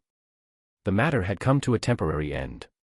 The onlookers secretly felt that Noah was not someone to be trifled with and were preparing to leave. But unexpectedly, Yu Huaining suddenly called out, "Wait a moment." With a smile on his face, he calmly walked back to Yu Xian and, in front of everyone, made an unprecedented proposal. "Young Master Yu, shall I play a few rounds with you alone?" He meant trouble. These 4 words flashed in Yu Xian's mind, and his expression tightened slightly. "What? We'll put 1 white and 1 red ball in the box, and we'll each use our own items as a wager. Whoever draws the red ball gets the wager. I'll use my prize money from just now as the stake." A trace of playfulness appeared in Yu Huaining's eyes as he subtly provoked him. "It's a game of luck with 50-50 odds. Young master, you wouldn't be a sore loser, would you?" Today's K-Club time had ended too quickly, and everyone's desire to play hadn't faded yet. They stopped their departure, eager to watch the fun, and began to jeer with great interest. "How could young master you be a sore loser? How much money is this anyway?" "Exactly. Young master you, just play." Yu Xian loathed Yu Huaining to the extreme, but the crowd's jeering hit right on his proud self-esteem. Even if he lost money, he couldn't lose face. Besides, the outcome wasn't certain. How could Yu Huaining, a jinx who cursed his parents and cursed the family business, compare to him? Thinking of this, Yu Xian's brows revealed a mysterious confidence, and he tilted his head slightly. "All right, my chips will be the same as yours." "Very good, the fish has taken the bait." Yu Huaining hid the dark glint in his eyes, breaking into a friendly smile on the surface. "Then please, Mr. Noah and everyone present, bear witness." "No problem." Under the watchful eyes of everyone, no one could cheat. It was clearly a game with 50-50 odds, but the young man's eyes flowed with an undisguised, powerful confidence, and his whole being radiated an incomparable charm that made it impossible for people to look away. Shi Zheng stared at him silently, his gaze gradually deepening. Noah caught sight of his friend's unprecedented focused expression, as if he had discovered a new world. He whistled lightly and gave the order, "Then let's begin." Within half a minute, the host walked between the two holding a black box. He asked concisely, "Who goes first?" "You go first." Yu Xian raised an eyebrow, deliberately giving the priority to Yu Huaining. He didn't believe that anyone could draw the same color ball twice in a row. Yu Huaining reached his hand into the box and rummaged around unhurriedly. Yu Xian nitpicked, "Are you done yet? Stop dilly-dallying. Don't be in such a rush, isn't it done now?" A dark glint flashed in Yu Huaining's eyes. He reached out to reveal the color of the ball, curling his lips confidently. "You lost." Amidst the cheers of the crowd, Yu Xian pulled out his own ball with a dark face. It was a worthless white one. "Still want to play? I'll double the stakes." Yu Huaining decisively increased the bet, quietly provoking him. Sure enough, Yu Xian, wrapped in unwillingness, fell into the trap again. "Come. I'll match the double stakes." The host took back the balls from both of them and threw them back into the box, stirring them thoroughly a few times. Once he stopped, Yu Xian said first, "I'll draw first." "Please." Yu Huaining's expression was indifferent, he didn't mind the order at all. Yu Xian just thought he was putting on an act, glared at him viciously, and reached out to draw a ball. A few seconds later, another white ball, white enough to be perfectly clean, appeared before him. Yu Huaining chuckled and drew the other red ball, deliberately shaking it at him. "Young master Yu, I accept your concession." Yu Xian's surface composure twisted for a moment, and then he heard the whispers of people nearby. "TSK, such terrible luck. Drawing blanks for 2 rounds in a row, 3 million plus just gone like that. And he had the nerve to say others had bad luck. The vines of unwillingness and desire quickly took root and climbed in Yu Xian's heart. He snatched the red ball from Yu Huaining's hand and smashed it back into the box, shouting with a vague sense of mania, again. When you lose, you want to win it back. When you win, you want to keep winning. Once the desire to win or lose is ignited, it is very difficult to stop.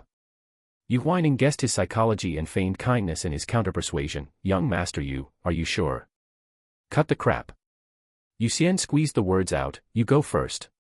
Yu Huaining stepped closer and, with lightning speed, quickly drew the red ball, locking in the victory in the blink of an eye.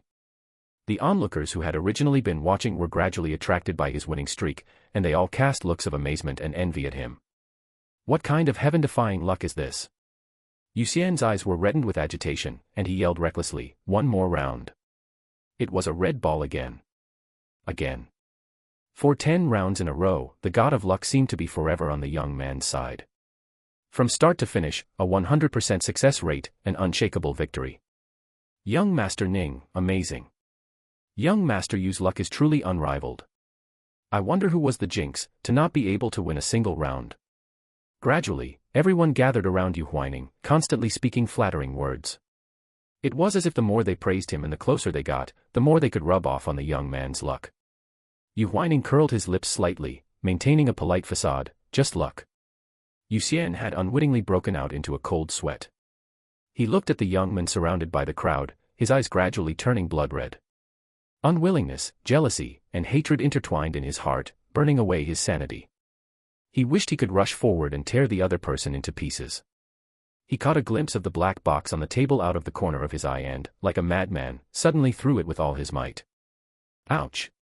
The wooden box hit a guest on the periphery, causing him to cry out in pain immediately. Seeing this sudden farce, everyone cast looks of disdain at Yu Xian. It was clearly him who refused to stop playing, so how could he have the nerve to resort to violence after losing? Truly ill-bred. Fearing that the other party might rush up and hurt the young man, Shi Zheng silently gave his friend a look. Noah smiled, understanding the intent, and immediately signaled security to pin Yu Xian down. As the eldest young master of the Yu family, Yu Xian was always pampered and flattered whenever he went out, but now he was being restrained like a troublemaker. He felt unprecedented humiliation and launched an indiscriminate attack on everyone. Pah! You bunch of hypocrites, only knowing how to fawn over the powerful and trample the weak. Why don't you look in a mirror at your own ugly faces? Do you know who I am? How dare you? Most people who could enter K-Club were famous figures in Lu City. Although their background and power couldn't compare to the centuries-old Yu family, they were still people that ordinary people dared not offend easily. Now that they had been cursed at by Yu Xian, they were naturally displeased, and without exception, they all darkened their faces. The wealthy scions who had accompanied Yu Xian looked at each other, at a loss for what to do. Yu Huaining picked up the strong liquor on the table and walked over quickly. Without a word, he splashed it onto Yu Xian's face and sneered, "Madman, have you caused enough trouble?" His mouth and nose were irritated by the high-proof liquor, and Yu Xian immediately choked, his face turning bright red. He looked over in anger, and caught off guard, he crashed into the young man's cold, deep gaze, all his cursing subconsciously stuck in his throat. Immediately after, he heard the other party mercilessly sneer, "Instead of going crazy here, you'd better think about how to get the money to me. Don't forget, you lost 10 million to me." Exactly. We can all testify. Don't try to welch on the debt. The guest who had just been hit immediately stood on the young man's side. Hearing this number, Yu Xian's head instantly boomed. The Yu family was not unable to come up with so much money, but spending so much at once would inevitably alert Elder Yu. When that time came, what would he say? Yu Huaining saw through the panic on his face, grabbed his collar, and sneered coldly, "Yu Xian, I may have lost my parents, but I still have luck. But if you lose the financial support of the Yu family and don't have this luck." He raised his eyes slightly, catching a glimpse of Nanchuan hiding in the corner watching the show, and stabbed pointedly, "I'm afraid you wouldn't even be as good as that self-reliant waiter from just now." Inside the K-Club were independent, luxurious private rooms. The manager walked in and carefully placed a file on. He stood in front of Yu Huaining. He bent slightly, explaining in detail, "Young Master Ning, this is the fund confirmation document. Young Master Yu has already signed it. If you have no issues with it, we can arrange the transfer between both parties." Yu Huaining picked up the document and looked at Yu Xian's signature at the bottom, his eyebrows slightly raised. Yu Xian, he didn't cause a scene again. This 10 million in funds wasn't exactly a huge amount, but it wasn't small either. He had thought that given Yu Xian's arrogant and willful nature, he would have definitely caused a scene.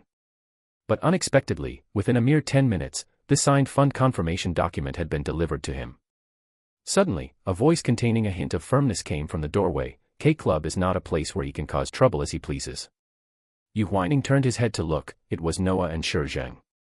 The manager beside him maintained a standard welcoming posture and called out, "Boss, Mr. Shi."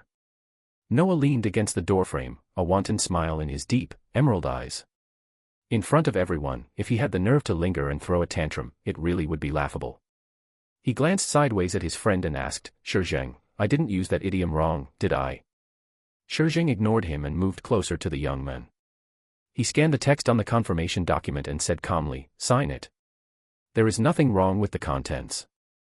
Yu Huaining hadn't expected him to show concern for this matter on his behalf, and a charming curve immediately appeared at the corner of his lips. The small dimples on his face appeared faintly, unexpectedly sweet and obedient. "I'll listen to little uncle." Having said that, he quickly signed his name. "What? Shi Zheng is your little uncle?" Noah walked over, looking surprised. His gaze swept back and forth between the two, and then he hooked his arm around his friend's shoulder, murmuring in an extremely suggestive tone, "Shi Zheng, I didn't think you were into this type." Shi Zheng glanced at him and said in a gentle voice, "Noah, watch your lying mouth." Noah heard the blatant disdain in his tone and shrugged his shoulders. "I'm just joking." He was one of the few people who knew the man's true background, so he naturally understood that there couldn't possibly be any blood relation between the two. "Go ahead and notify everyone. I'll cover the drinks bill for all the guests present today," Yu Huaining suddenly spoke up. Upon hearing this, Noah whistled in surprise. He tapped the tabletop with his slender fingers and offered a friendly reminder, "Young Master Ning, the nightly revenue of K-Club is not low. Aren't you afraid of the cost? Spending someone else's money, what is there to be pained about?" Yu Huaining raised an eyebrow, unconcerned. Compared to the 10 million Yu Xian lost, what was this drink bill? This was entirely using someone else's money to build social capital. Interesting. Noah was quite interested in this young master he was meeting for the first time. He sat down opposite him and extended an invitation, "Young Master Ning, may I buy you a drink?" Having just taught Yu Xian a lesson and gained an unexpected windfall, Yu Huaining was in a good mood. He nodded and teased, "I don't have a taste for mediocre wine. How about Islay whiskey?" With just those words, he named a prohibitively expensive premium liquor. Good. Yu Huaining didn't feel anything was amiss and agreed readily. If someone dared to treat him, he certainly dared to drink. Noah operated top-tier bars all over the world, so he was naturally financially powerful. Then, what kind of overwhelming power must Shi Zheng have, being his friend and the head of a top conglomerate in Country A? Why exactly did he hide his identity and return to the country to lay low? And in the end, how did he end up confusedly losing to Nan Chuan? Yu Huaining gave him a subtle glance, his lips curving in a playful expression. He had to admit, this man stirred up a great desire in him to conquer and explore. Shi Zheng saw the harmonious interaction between the two, and a faint trace of displeasure suddenly appeared in his eyes. However, this fleeting emotion went unnoticed even by himself. "Little uncle, will you sit on this side?" Yu Huaining specifically cleared a spot and invited him to sit. Shi Zheng nodded. The whiskey was soon brought over. Noah raised his glass and gestured slightly toward the two people opposite him. "Cheers." Shi Zheng pushed the drink in front of him away and calmly refused, "I have to drive later, so I won't drink." "TSK, you are really boring." Noah shook his glass and sighed, not trying to persuade him to drink. If the other party decided not to do something, it would be useless even if he talked until his lips were worn out. "If little uncle isn't drinking, I'll drink it." Yu Huaining spoke lightly. He picked up the man's glass, poured all the whiskey inside into his own glass, and then finished it in one gulp. The young man tilted his head back, revealing a beautiful and sexy neck, his delicate Adam's apple rolling slightly as he swallowed, creating an alluring, silent sensuality. Shi Zheng witnessed his actions, his eyes flickering slightly. "This wine is very strong. You shouldn't drink too much on an empty stomach, it's very easy to get drunk." Yu Huaining heard his gentle advice, a dark glimmer appearing deep within his pupils.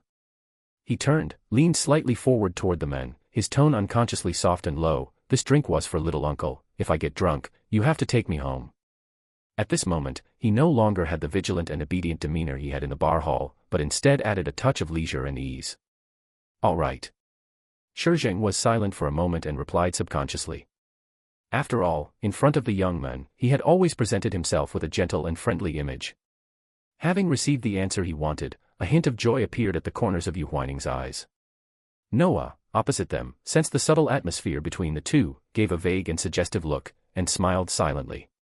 More than half an hour later, Yu Huaining walked out of the private room. Both the original owner and he had good tolerance for alcohol, so even after drinking the strong whiskey, the intoxication in his eyes was still not obvious at the moment.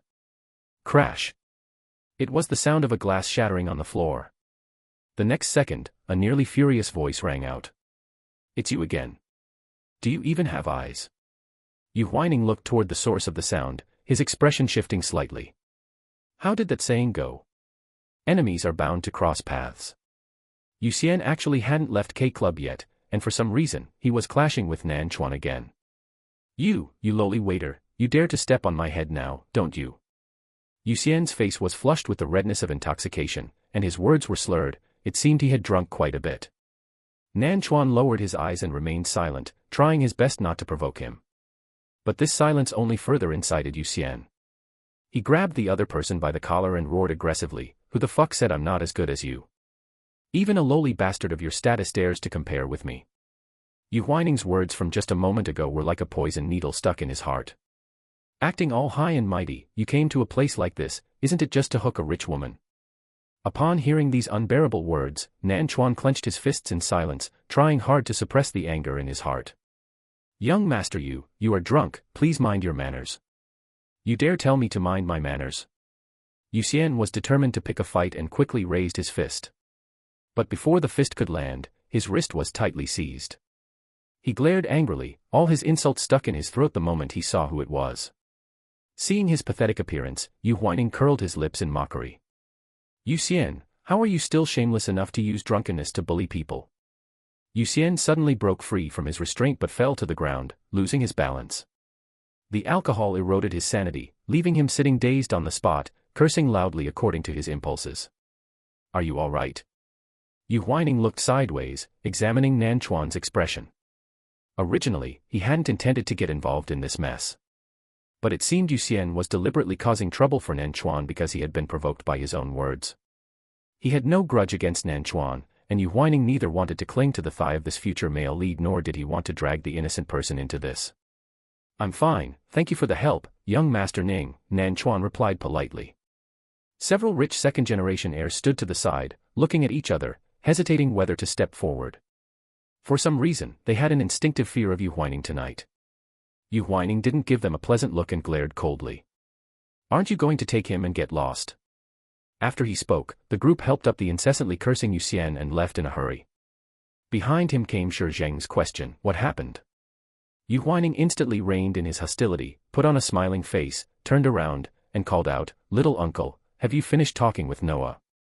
Seeing that the young man was unharmed, Shi Zheng nodded calmly. I'll take you back." "All right."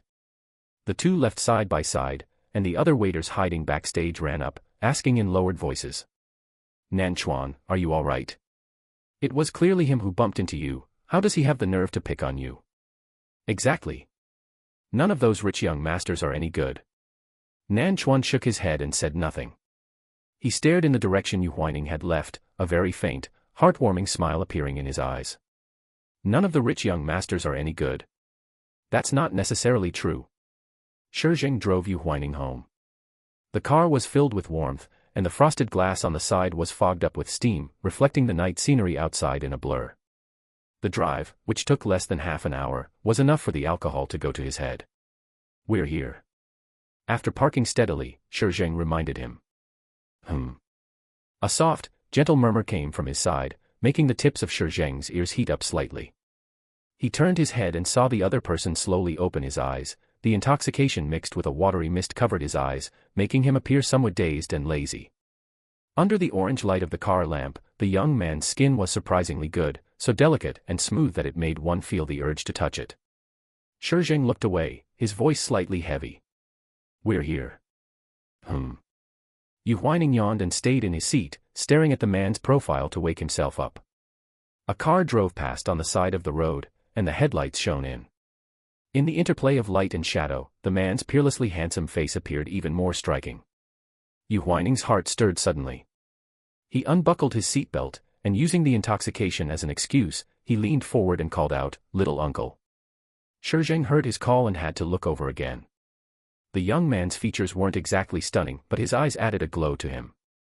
The corners of his eyes were slightly upturned, and when looked at closely, the ends were tinged with a lingering red, inexplicably reminding one of the soul-snatching little fox from legends.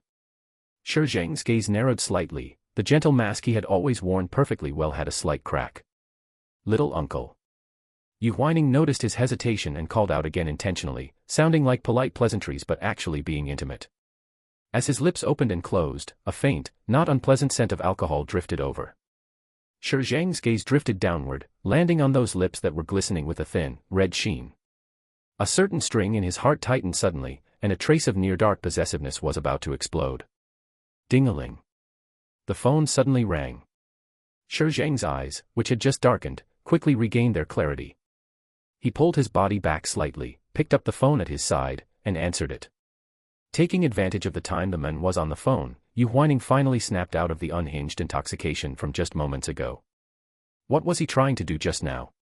He actually wanted to probe the man's patience here. He was simply crazy. Yu Huaining suppressed his crazy thoughts and couldn't help but laugh silently. It truly lived up to the saying, beauty misleads, and drunkenness causes trouble. Within a minute, Shi Zheng put down the phone.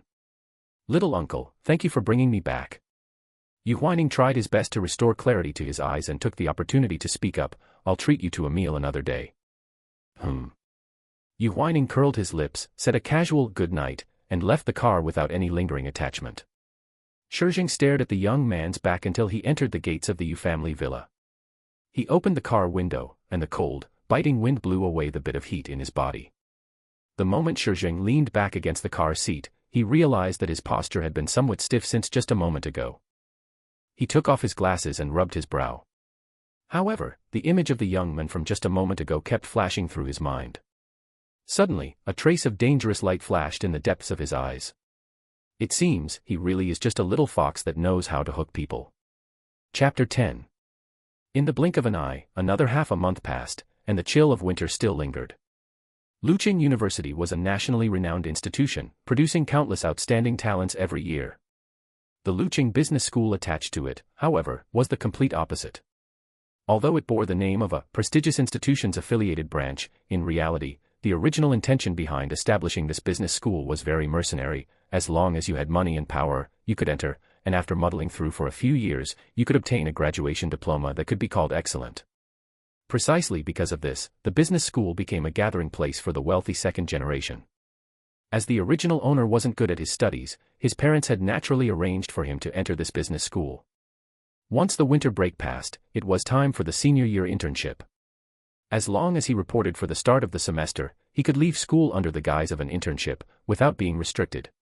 "Yu Huaining, you cannot be willful anymore," the class advisor, having learned of the changes in the young man's family, said earnestly. "Have you found an internship? Do you need me to help you recommend one? It doesn't matter if you didn't listen well in class, practical experience is the most important. Teacher, you don't need to worry about me." Yu Huaining smiled on the surface, but in his heart, he felt genuinely helpless. In the real world, he was an MBA from a prestigious university, yet here, he had to worry about a flashy and without substance university diploma. It was truly a twist of fate. Seeing that the young man seemed much more mature and steady, the class advisor nodded with relief. "That's good. If you encounter any difficulties, contact me at any time." "Okay." Yu Huaining bade farewell to the class advisor. The moment he walked out of the teaching building, a basketball suddenly flew toward him. Yu Huaining reacted quickly, stepping aside first. The basketball grazed his cheek with a strong wind and slammed solidly into the back wall, making a shocking loud noise. He stared at the basketball that had landed and bounced high, his eyes showing a flash of sharpness. Someone had done this on purpose. This place was far from the basketball court. Even if someone passing by had accidentally let the basketball slip from their hand, it wouldn't have had such astonishing force. If he hadn't dodged in time just now, the consequences would have been unimaginable. Yo, sorry, didn't hold it steady. A familiar male voice sounded from not far away, sounding quite punchable. Yu Huaining hooked the basketball and glanced back coldly. The moment their eyes met, the system in his mind issued a warning, ding. Please pay attention to avoidance, host. The person is Songja, extracting the original plot for the host. Yu Huaining's expression tightened slightly, and he silently sized up the other person. Songja was a classmate of the original owner. The Song's Wealth investment company founded by his father was one of the best in the Lu City business circle. Songja had a mediocre appearance, but his arrogant, rich second-generation attitude was no less than anyone else's. Previously in class, the sharp-tongued original owner had had a few small conflicts with him, and their relationship had never been good. So it's young Master Yu. Songja hooked his finger at him with a wicked smile. Sorry, I wasn't paying attention while playing just now and almost hit you. Trouble you to throw the ball back to me. Is that so? Yu Huaining weighed the basketball in his palm and suddenly exerted force, throwing it back. Songja's eyes widened suddenly, and he reached out to catch it instinctively. The basketball slammed hard into his chest, the force making him stagger back 2 steps. Songja's 2 lackeys immediately grabbed him, nervous. Brother Zhe, are you okay? The basketball fell to the ground again, rolling a distance away. Yu Huaining swept a cold glance over, mocking without restraint. What? Used up all your strength when throwing the ball just now. Now you're so weak you can't even catch a ball. Songja avoided the help of others and covered his painful chest. He watched the vivid expression on the young man's face, laughing instead of getting angry. Without your parents, and with the company collapsed, young Master Yu's temperament is still as exciting as before, huh? The tone was indescribably frivolous. Yu Huaining felt disgusted from the bottom of his heart, turned around with a cold face, and left. It was better to have less contact with people like Songja. Songja was struck by the brilliant eyes of the young man before he turned, staring straight at his tall, straight figure leaving.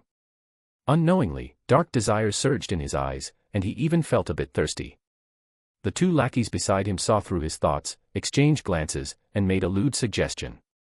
Brother Zhe, do you want to play with him? Anyway, he has no backing, and he won't dare to do anything to you afterward. Go. Songja gave a meaningful look. Heaven knows, he had wanted to do this for a long time. To control the willful, unyielding young men and bully him severely. All that arrogance, all that preciousness would turn into powder.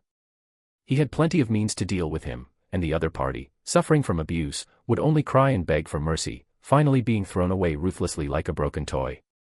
This kind of wanton playing and trampling was incomparable beauty. Songja licked his lips. Just thinking about it, his breathing became noticeably heavier. Yu Huaining walked quickly into the restroom and turned on the faucet to wash his hands continuously. Under the system's reminder, he learned in detail about the original owner's intended fate, and his perception of Songja became more nauseating. In the later part of the book, the original owner was hit by the Protagonist group, and in desperation and under duress, he chose to sell himself, and the first person to insult him in this way was Songja. Songja's private life had always been chaotic, and he was indiscriminate regarding gender. He had no feelings for the original owner, just a desire to play with him. Songja had long had the habit of using drugs, and once when he was in the mood, he even teamed up with people he met at a party to torment the original owner.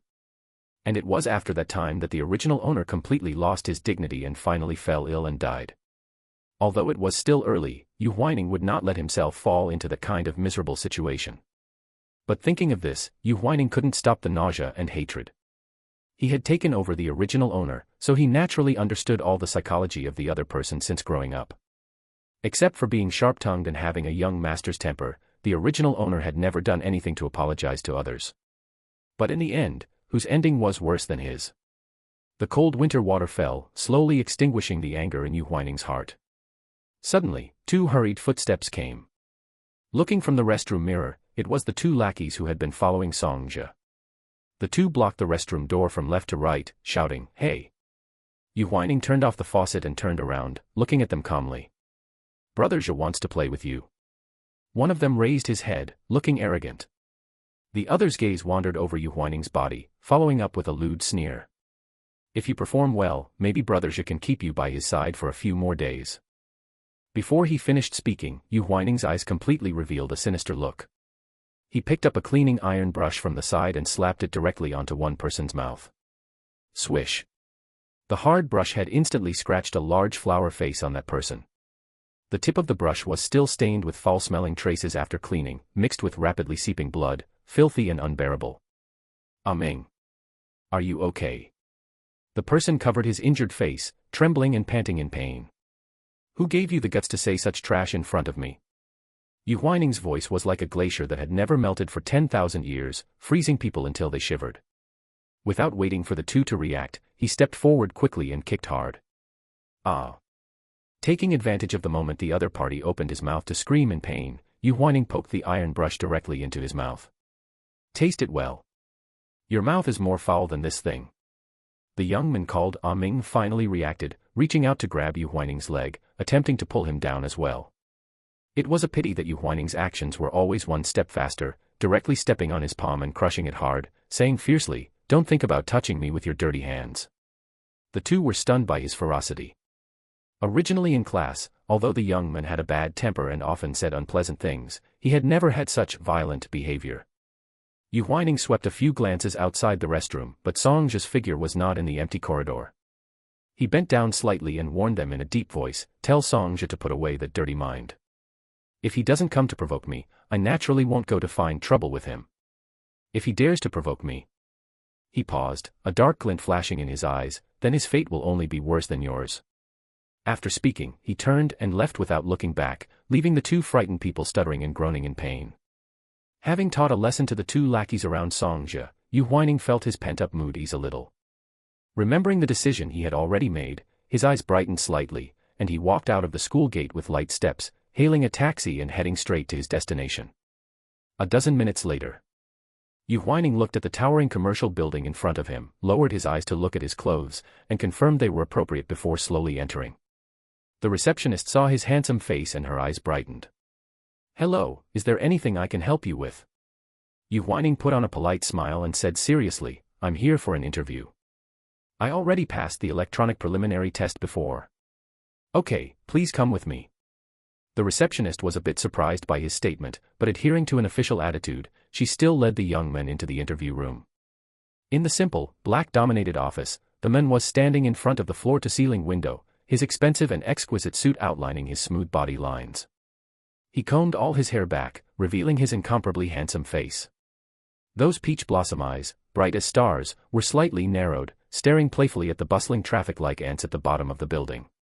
"President Shi." Private bodyguard Zheng Rong walked in and called out respectfully. Shi Zheng indifferently withdrew his gaze and glanced over. "What?" "The HR department recruited a new employee, saying it meets your requirements for a private assistant." Zheng Rong spoke the reason, then paused, a trace of hesitation appearing on his resolute face.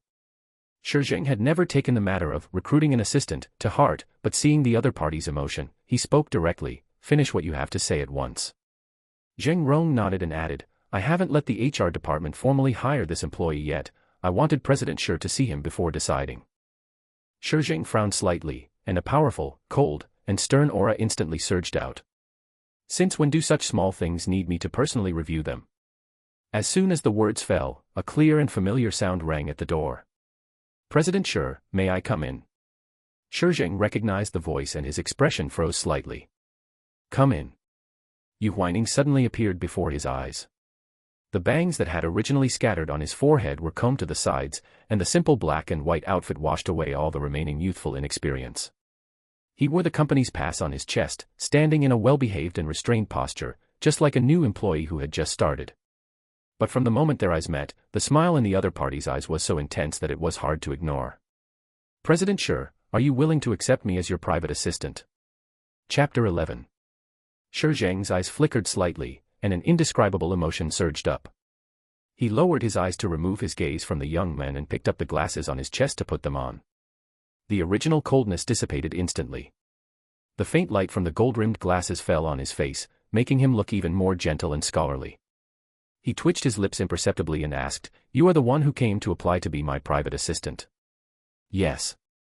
Yu Huaining nodded, shallow dimples appearing on both sides of his cheeks. He was still standing at the door in a well-behaved manner, his obedient attitude completely different from the unruly and wanton behavior of the previous two times. "People. The interview for the HR department has passed, it just depends on whether President Shi is willing to keep me on. Shi Zheng did not reply, his gaze shifting to the side. Zheng Rong immediately understood and retreated quickly, not forgetting to click the door shut before leaving the office. Sit down and talk. Shi Zheng strode over with his long legs and sat down on the sofa. Yu Huaining sat opposite him as instructed. He caught Shi Zheng's probing gaze and spoke lightly, President Shi, if you have any questions, just ask directly. Shi Zheng shot him a quick glance and picked up the tablet on the side. The video of the young man's interview had already been uploaded to the company's HR files. I remember you haven't graduated yet. Yes, I'm looking for work because of my senior year internship. Yu Huaining answered truthfully. Hearing the questions and answers coming from the video, he added lightly, I know your company has educational requirements for personal assistants, but a degree doesn't represent everything. Yu Huaining paused, his alluring eye corners revealing great confidence. President Shi, my capabilities are far beyond a degree. Upon hearing this, Shi Zheng put down the tablet, his eyes deepening as he looked at the young man. The company's HR recruitment interview had always been considered stringent. For the young man to have slaughtered his way to him, he must have some genuine talent.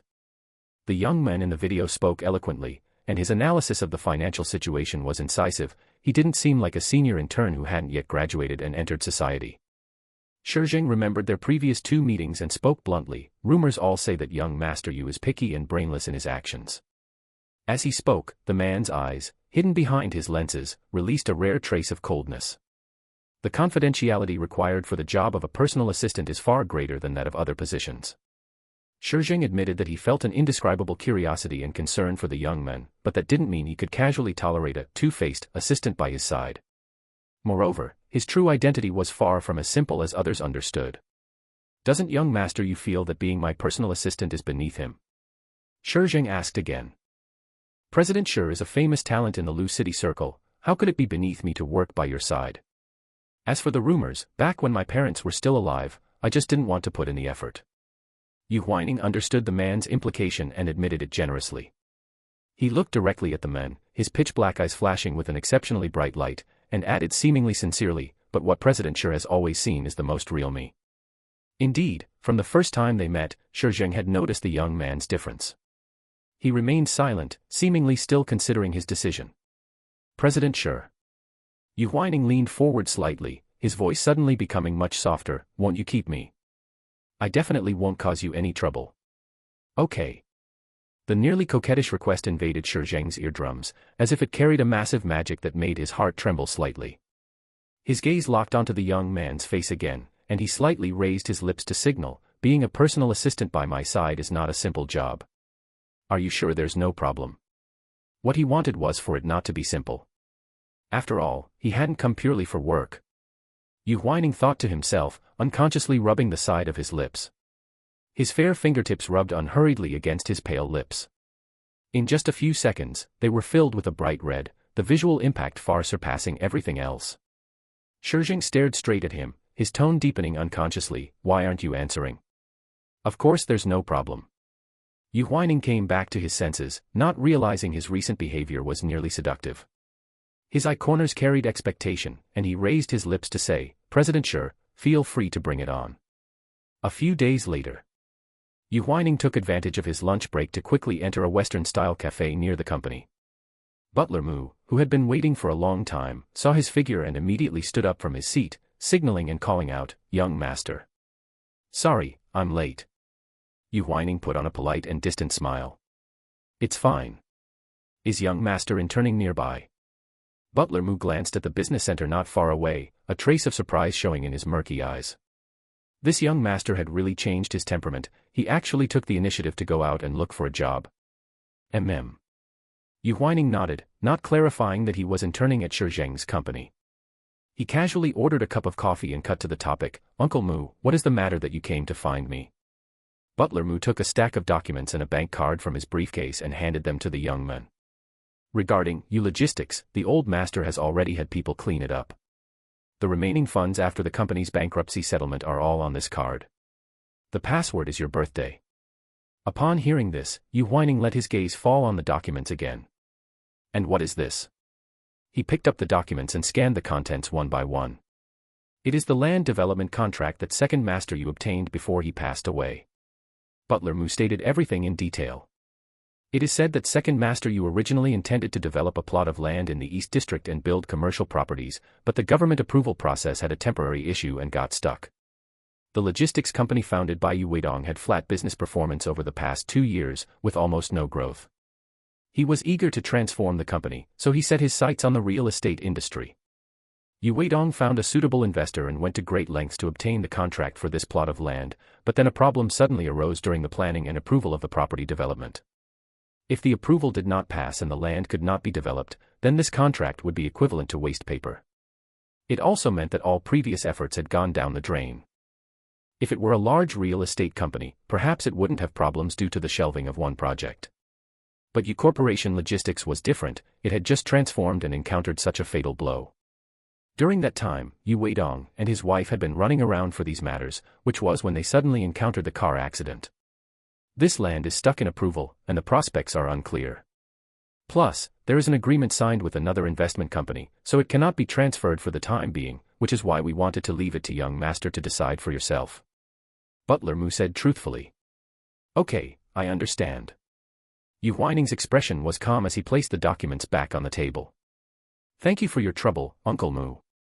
If young master has no further instructions, I will leave first. Butler Mu glanced obscurely at the young man's expression and shook his head in disdain in his heart. As expected, he was a blockhead who didn't understand the business. Once this contract reached his hands, it would probably be truly worthless. Yu Huaining's expression remained as usual, only replying, okay, take care, Uncle Mu.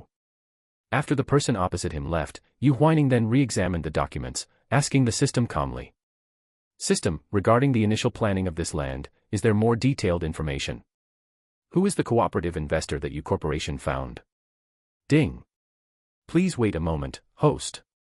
I am currently collecting all relevant information and related plot points for you. Within 5 minutes, a large amount of content appeared in his mind.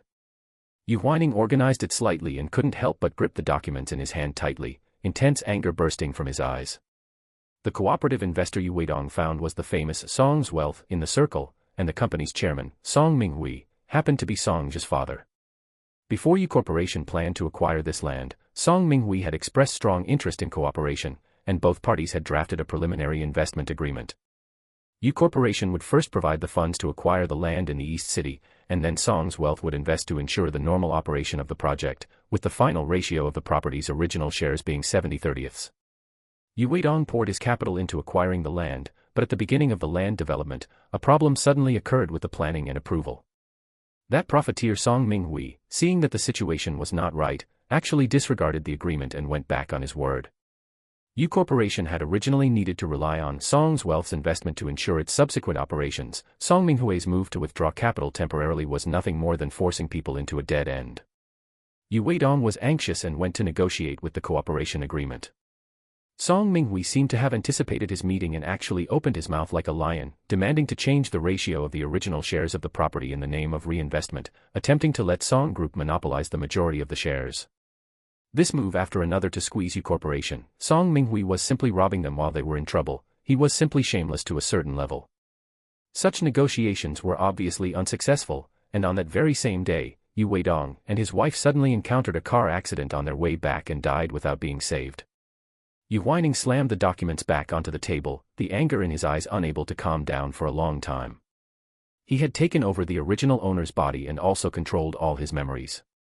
When Song Yi was pregnant, her physical condition was always poor, which is why they gave the unborn original owner the name Huaining early on. After the original owner was born, Yu Huaining and his wife loved him dearly. Although they spoiled the original owner's temperament, the latter was considered obedient in front of them. If all this had not happened, perhaps they would still be a stable family of 3.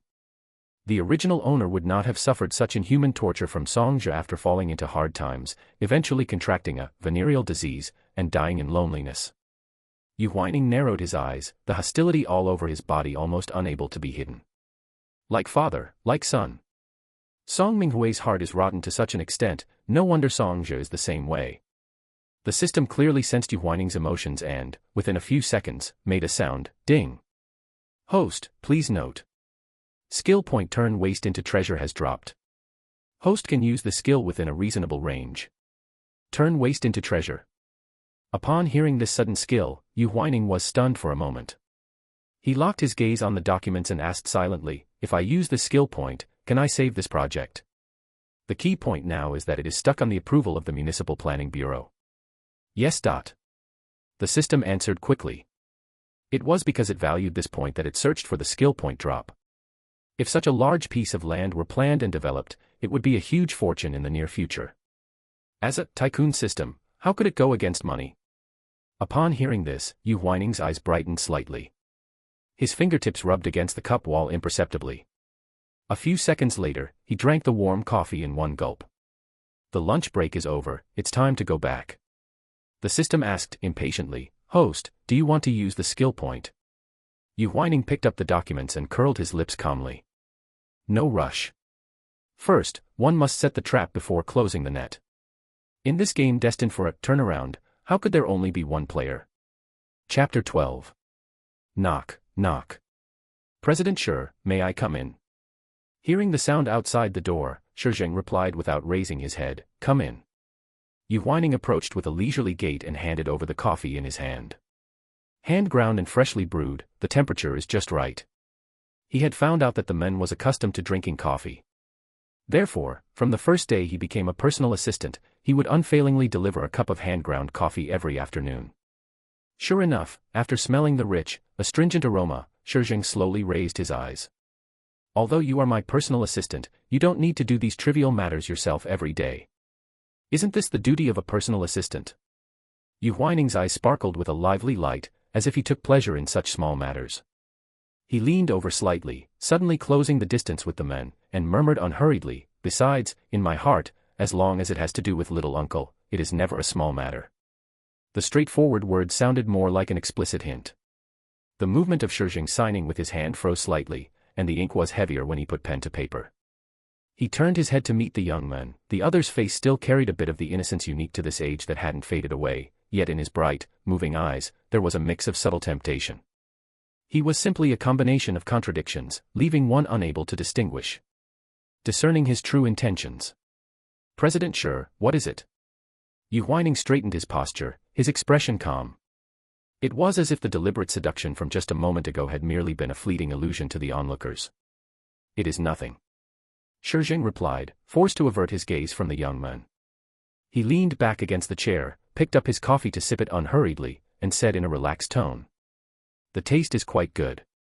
Upon hearing this praise, Yu Huaining pulled a smile that could be described as brilliant and suddenly asked, President Shi, they say that those closest to the water get the first moon. Can I, in my capacity as a private assistant, have priority to discuss 2 collaborations with you here? Shi Zheng glanced over, clearly not having expected the young man to suddenly pull this stunt. Discuss collaborations. Yes. Yu Huaining used his foot to hook a sliding chair to the side and sat down, speaking bluntly, may I ask if President Shi has the time? Go ahead. Shi Zheng set down his coffee, displaying an unconscious tolerance that was different from how he treated others. Hearing this expected response, Yu Huaining's eyes brightened. He took out the tablet he was carrying, pulled up the pre-entered electronic contract, and handed it to the man. Shi Zheng took it and quickly browsed through it. Gradually, a hint of seriousness welled up in his originally indifferent eyes. The previous land acquisition agreement for logistics. You are showing me such private agreement documents. Since we are discussing collaboration, I naturally must show full sincerity. Yu Huaining tapped his fingertips against the tablet, as if he had something in mind. Damn it. Songzhi looked up in pain, and when he met the man's gaze, his heart suddenly stopped in terror.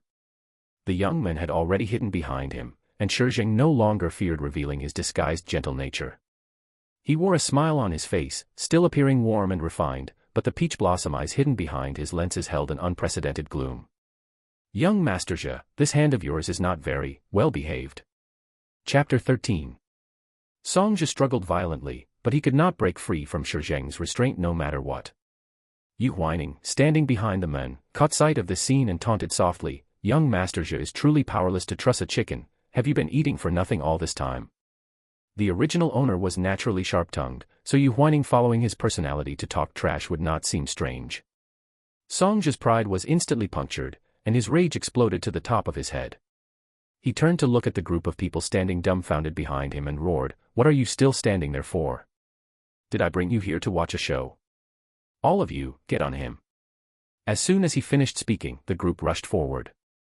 "President Shi, leave this to me." Zheng Rong's shout came from behind.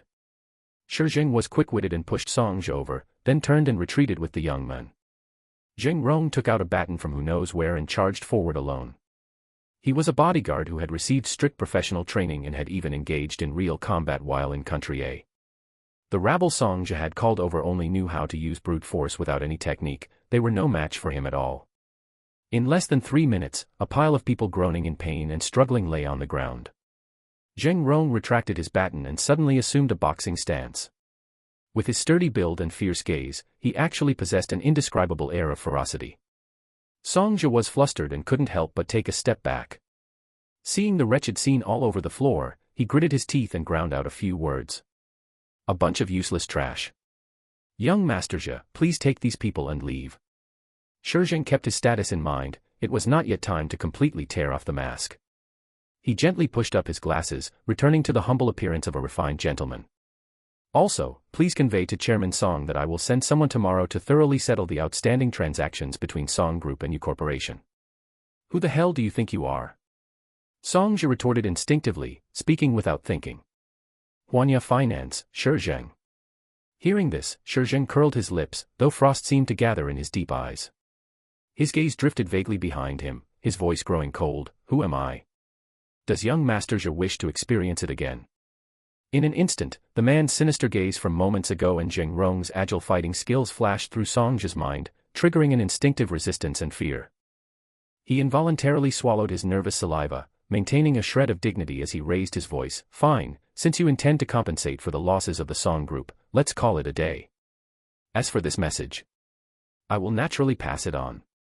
Looking at the useless trash crawling on the ground, his expression returned to one of disgust. "Get up, quickly." Hearing his words, the group helped each other up, enduring the pain. They looked at Zheng Rong nearby and moved away in fear. What kind of background did this person have? His strikes were too ruthless. Every move accurately hit the painful joints, instantly making their limbs numb and powerless. Yu Huaining had been hiding behind the men, watching the show. Seeing Song Zhi and his group looking so disheveled, he couldn't help but feel incredibly satisfied. Song Zhi caught his expression, and that indescribable desire for conquest surged back. The more the young man refused to admit defeat, the more he wanted to pin him down and bully him. Song Zhi exhaled a breath of foul air, raised an eyebrow at Yu Huaining, and declared, "Young Master Ning, we shall see." Yu Huaining didn't take his words to heart at all, not even sparing him an extra glance. A minute later, seeing that Song Zhi and his group had walked away, Zheng Rong relaxed his clenched fists. He walked up to Shi Zheng and asked honestly, "President Shi, are you all right?" His fighting style was ruthless, yet now he had returned to being an honest simpleton. Yu Huaining found this person unexpectedly charming in his contrast, and couldn't help but poke his head out and tease, "Brother Zheng, who did you learn those skills from? Could you teach me?" He had learned a few self-defense techniques before, but in terms of effectiveness, they were far inferior to the other man's. "Young Master Yu is too kind. I've been battered and bruised since I was a child, I can't teach anyone." Zheng Rong glanced at his boss and replied honestly. Shi Zheng turned sideways, interrupting their brief exchange. "It's cold outside. Since we've reached your doorstep, you should go inside. We'll be leaving now." "Little uncle." Yu Huaining called out urgently, unexpectedly grabbing his wrist. There was a brief contact between their skin. The cool touch made his heart tighten slightly. Shi Zheng's gaze fell downward without a trace as he asked, "What is it?" "President Shi, would you accompany me inside for a while?" Yu Huaining said generously and directly, finding a suitable excuse. "I'm afraid that after you leave, Song Zhi might bring people back to find trouble. As my boss, shouldn't you be concerned about the safety of your employee? He doesn't have the guts." Shi Zheng's eyes flickered slightly, rejecting his excuse. "Besides, it's after work hours now." Yu Huaining smiled and leaned closer to the men, confessing honestly, "All right, I want to invite little uncle for a drink. Is that reason acceptable?" A smile touched his eyes, as if they were studded with tiny, mesmerizing starlight, possessing an indescribable, lethal attraction. Shi Zheng paused in silence for a moment, not pulling his hand away from the young man. "All right." Zheng Rong heard this uncharacteristic answer and stared at the arms still linked between the two. unable to help but widen his eyes. He had been by Shi Zheng's side since he was 18, so he naturally understood his true nature. He was tough, cold, and unsentimental. The man hid his true identity and returned to the country wearing a mask of refinement. He appeared polite to others, but ultimately, he was someone who was hard to warm up to. Moreover, the man had a severe case of misophobia and could not tolerate casual physical contact from others. Once in country A, Shi Zheng, who usually kept a low profile, rarely attended an aristocratic banquet. A beautiful woman who had been arranged to approach him got close. Even though it was only a few seconds of contact through his clothes, Shi Zheng's expression sank instantly, and he turned and left without mercy. Seeing him now, allowing the young man to hold his hand and invite him, or unconditionally tolerating the young man's cooperation, was simply unprecedented. Zheng Rong didn't understand the hidden flirtation from the young man. He stared at their backs as they entered the house and could only think of one possibility. It seemed the boss had taken a liking to young Master Yu. Yu Huaining took a hot shower to drive away the chill, then wrapped himself in a bathrobe and went downstairs. Seeing the man's back as he sat on the sofa, he couldn't help but smile. "Little uncle, has the wine sobered up yet?" Shi Zheng heard the movement and turned his head. The young man's hair wasn't fully dry, with thin bangs sticking to his forehead, which, combined with his glass-like eyes, gave him a messy, aesthetic look. His bathrobe was slightly open, revealing his delicate collarbone. The exposed skin, having been washed by hot water, was flushed with an alluring red. As he approached, he carried a faint scent of body wash. The sharpness had dissipated completely, and he looked soft from the inside out. Yu Huaining caught the dark glint in the man's eyes and lightly picked up the 2 glasses of red wine on the table. "Little uncle, would you like a drink?" Shi Zheng took it calmly, though the wine in his glass swayed with his thoughts. "Little uncle, there is one more thing I would like your help with." Yu Huaining gradually collected his wandering thoughts and mentioned the business at hand. "With your ability, you can definitely do it." "What is it?" Shi Zheng took a sip of red wine. "Send people to spread the word that the government intends to set the location for the exchange meeting in the south of the city, and then find a way to stimulate the Song group to acquire or invest heavily in the idle land in the south of the city." Yu Huaining spoke bluntly. "The more money they throw in, the better." Shi Zheng glanced at him without answering directly. "How can you be sure that the government will definitely set the location in the east of the city, which is where we want it? Does little uncle still remember the game at the K Club?" Yu Huaining brought up the excuse he had long prepared. He swirled his wine glass, his eyes filled with an unyielding confidence. "In a choice between 2, I will never lose." Although he couldn't truthfully explain the existence of the system, as long as it existed, there was no battle he couldn't win. Shi Zheng recalled the young man's heaven-defying luck and smiled silently. Very well, besides, it wasn't his money being used to stimulate the Song group to buy land. "I will have someone handle it secretly." Shi Zheng replied, then remembered something else. "There is a banquet in 5 days, you will go with me as my personal assistant." With the young man's ability, he would eventually have his own world, and it was impossible for him to be an assistant by his side forever. Since there was an opportunity, it wouldn't hurt to introduce him to some industry insiders early. Yu Huaining guessed his thoughts, and a warmth flowed through his heart. "All right." As soon as he finished speaking, he saw the man finish his red wine, stand up, and say, "The wine is finished, and it's getting late, I should go." "What? After discussing business, shouldn't they be moving on to personal matters?" A look of obvious astonishment appeared in Yu Huaining's eyes, which he couldn't retract in time. Shi Zheng deliberately ignored his gaze, only revealing his true emotions after turning away. If the young man continued to tease him with ill intentions, he would eventually be pinned down and devoured, but it was still too early for that. Furthermore, rather than always following someone else's lead, he preferred the feeling of being in control. Half a minute later, Yu Huaining watched the door closed by the man, exhaled a breath of frustration after a long while. "TSK, he really is a big villain who has seen it all. He's truly hard to hook." 5 days later, the two stepped into the banquet hall side by side, and immediately, envious gazes were cast from all corners of the hall. Shi Zheng wore a formal dark blue suit. The extremely simple clothing only served to highlight his superior physique. He combed all his hair back, revealing slightly longer, thin hair tips at the ends. He had changed into a pair of glasses with gold chains, the halos of light swaying on both sides reflecting into his peach blossom eyes, harboring a lethal charm. No matter the occasion, Shi Zheng's appearance and charm would always attract a large number of people. But soon, guests noticed the person beside him. "My God, isn't that young Master Yu? How did he come? I heard that after his family went bankrupt, he became President Shi's personal assistant." TSK, such a precious young master in the past, actually reduced to this point. To be honest, young master Yu's appearance is quite good too. As an assistant, Yu Huaining had changed into a black suit, the diamond-encrusted silver pin on his chest emitting a charming, glass-like brilliance under the lights, instantly elevating the luxury of the entire outfit. A faint smile hung on the corner of his mouth, while his eyes revealed a proud, unbridled feeling, as if he didn't look down on his status as an invitee. The temperaments of the two were completely different, yet unexpectedly harmonious. Soon, the organizer walked up and said obsequiously, "President Shi, you've arrived." Huanya finance under Shi Zheng had great momentum, and many people wanted to curry favor with him. "President Chu, long time no see." Shi Zheng put on a gentle smile, doing the superficial pleasantries perfectly. He said to Yu Huaining, "You go walk around for a bit."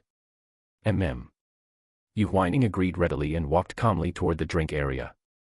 Before long, a pleasant female voice rang out from the side, "Huaining, I didn't expect to run into you here." Yu Huaining turned his head and was suddenly met with a bright, pretty smiling face. Memories related to this girl quickly flashed in his mind, causing him to frown in displeasure. The girl in front of him was named Dai Annie, a classmate from the original host school. If one had to be clearer, before Yu Huaining transmigrated here, the original host was trying his best to pursue her. The Dai family made their fortune in clothing, which was quite a gap from the true elite. Dai Annie was money-worshipping by nature. She entered business school simply to scout for wealthy young masters.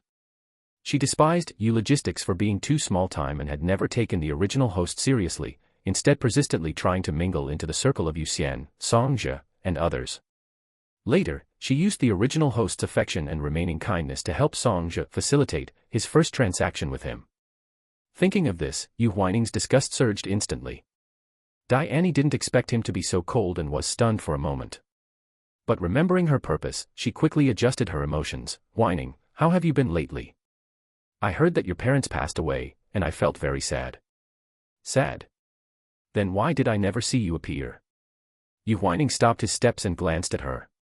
Immediately after, he heard Dai Annie ask, "How did you know President Shi?" As she spoke, admiration and desire were barely hidden in her eyes. Yu Huaining immediately saw through her intention and revealed a mocking look. So she wanted to use him to climb up to the man.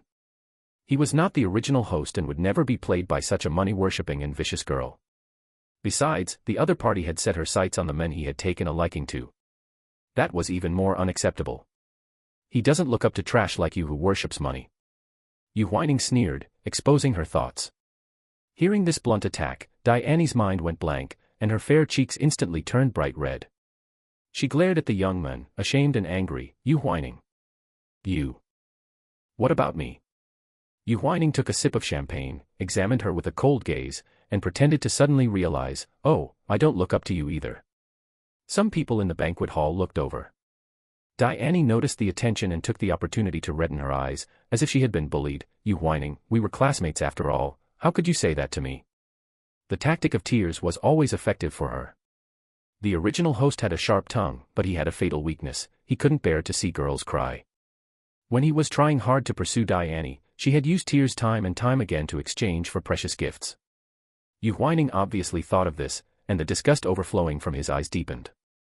He drank the champagne in his hand in one gulp and pretended to be troubled. "Miss Dai, please stop pestering me, I really have no interest in you." The volume was not low, and it drifted perfectly into the ears of several guests nearby. The crowd just smiled casually and looked away. It was just the usual chasing game between young men and women that they had seen many times before. Dai Annie did not expect him to say something so shameless, and she was instantly speechless. "Dai Annie, I advise you to look in the mirror and see your own face. Do you really think I will be played for a fool by you again and again?" Yu Huaining placed his wine glass back on the table and looked up, his glass-like pupils filled with disgust and anger. "If you dare to use me for any schemes again, don't blame me for being impolite." Faced with his cold and sharp aura, which seemed to emanate from within, Dai Annie was completely stunned. The tears she had carefully prepared were held back in her eyes. She never imagined that the young man would suddenly change his face towards her. There was no longer any meticulous care or responsiveness to her every request. Instead, there were only cold, biting words and even hidden threats. Yu Huaining refused to spare her any more attention and strode away.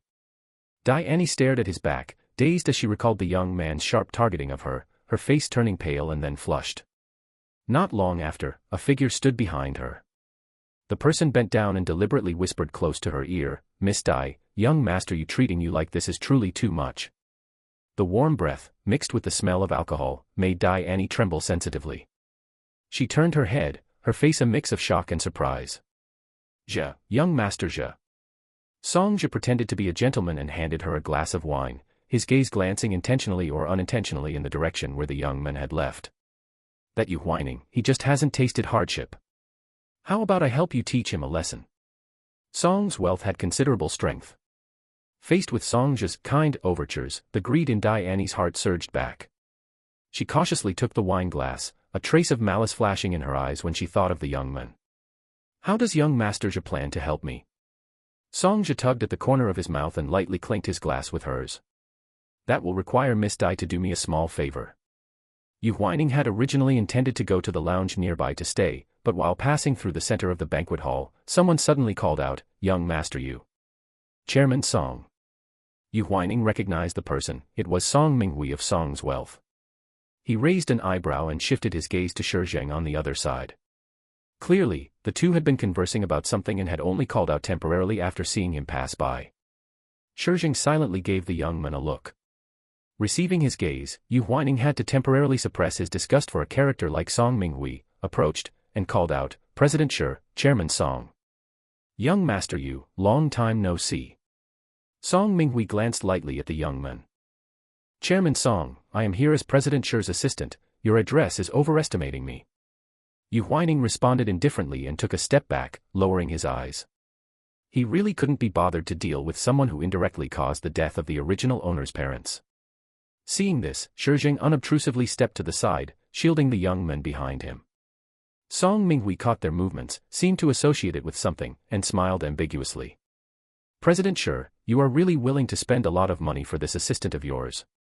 2 days ago, Shi Zheng sent someone to Song's wealth to discuss cooperation, wanting to buy out the agreement contract for the land in the east of the city on behalf of the young man. The development of that plot of land had been halted early on, and Song Minghui himself did not favor the project, otherwise he wouldn't have withdrawn his investment on short notice. Now that Yu Corporation had declared bankruptcy, and Yu Huaining had no business acumen, even with the land deed, he had neither the money nor the power to develop it.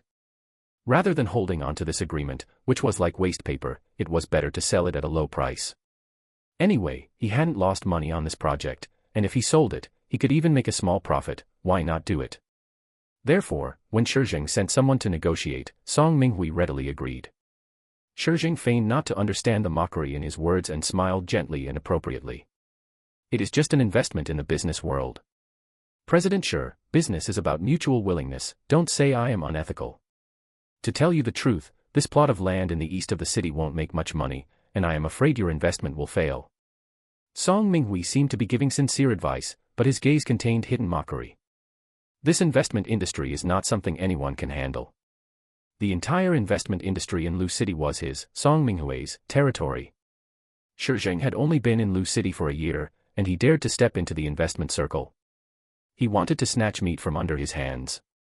He had better see if he had the capability. "You are still too young."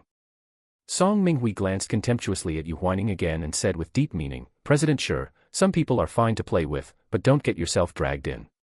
Upon hearing this, cold frost erupted from the bottom of Yu Huaining's eyes. This money-grubbing old thing, Song Minghui, where did he get the qualifications to talk about him? Before he could retort, he heard the men in front speak in a deep voice. "Chairman Song, Huaining is my assistant." Shi Zheng pushed up his glasses, and a touch of cold hardness suddenly appeared on his usually gentle face, even the smile on his lips fading. "This is a public place, so please watch your language." Hearing the rebuttal containing a warning, Song Minghui couldn't help but pull a long face. A flash of darkness passed through Shi Zheng's eyes. He curled his lips again, his entire aura radiating an indescribable, powerful confidence. "I have never failed since I entered the industry. As for you, Chairman Song, rather than coming to remind me what to do, you had better manage the company under your own hands. Excuse us." These words sounded gentle and friendly, but in reality, they brought the hostility between the two families out into the open. In such business banquets, people have always been hypocritical to get closer, but Shi Zheng directly and bluntly caused Song Minghui to lose face. Seeing him acting out of character, the anger in Yu Huaining's heart suddenly dissipated by more than half, and he couldn't help but curl his lips. Shi Zheng turned his head and took in his expression, his face softening slightly. "Let's go." After speaking, the two didn't wait for Song Minghui's reaction and left side by side. Song Minghui suppressed his anger and sneered. "Still dare to say you two don't have some shady business in bed? Investment made with sperm-addled brains, being bewitched by others, sooner or later you will run the company into the ground. I want to see if you, Shi Zheng, will still have this confidence then." The two had just walked to the lounge area when they saw Zheng Rong walking over with an anxious face. "President Shi. What is it?" Shi Zheng stopped his pace. Zheng Rong glanced at Yu Huaining and had to lean close to the men to report in a low voice, "The old madam called, it seems she has something urgent to talk to you about." "Urgent?" The old madam in Zheng Rong's mouth was Madam He, the elder who had supported Shi Zheng as he grew up. The other party had always prioritized him and had never called him in a rush before. Could something have happened? Hearing this, Shi Zheng immediately tightened his expression, his brows furrowing unconsciously. "I'll go sit for a while, I'm a bit tired." Yu Huaining was quite perceptive and took the initiative to find a reason to leave. A few seconds later, he caught a glimpse of the man's hurried departing figure, and only then did he settle his thoughts and sit to one side. The guests invited were all there to connect with power. A nameless idler like Yu Huaining would naturally not arouse anyone's interest. Just as Yu Huaining was bored, a familiar female voice suddenly came, "Yu Huaining, you really have an easy time being an assistant." The words contained mockery and contempt, causing unpleasantness in one's heart. Yu Huaining glanced over. It was actually Dai Annie who had wandered in front of him again. The two had just torn off their masks, so naturally, Dai Annie's expression towards him was not polite now. Yu Huaining similarly found her an eyesore and couldn't help but withdraw his gaze, getting up to leave.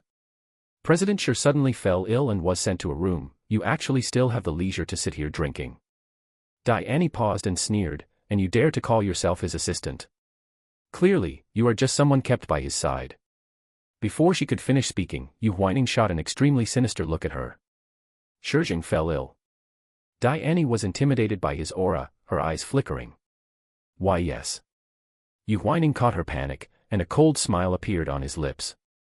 Shi Zheng had only been out of the hall to take the call for a short while, and Zheng Rong was with him. Moreover, he had used the system to comprehensively understand the man's information, and there was no hidden medical history. With this clumsy lie, who was she trying to fool? Just then, the system's prompt suddenly rang in his mind, "Host, please pay attention. Skill point time rewind has urgently dropped, would you like to unlock it?"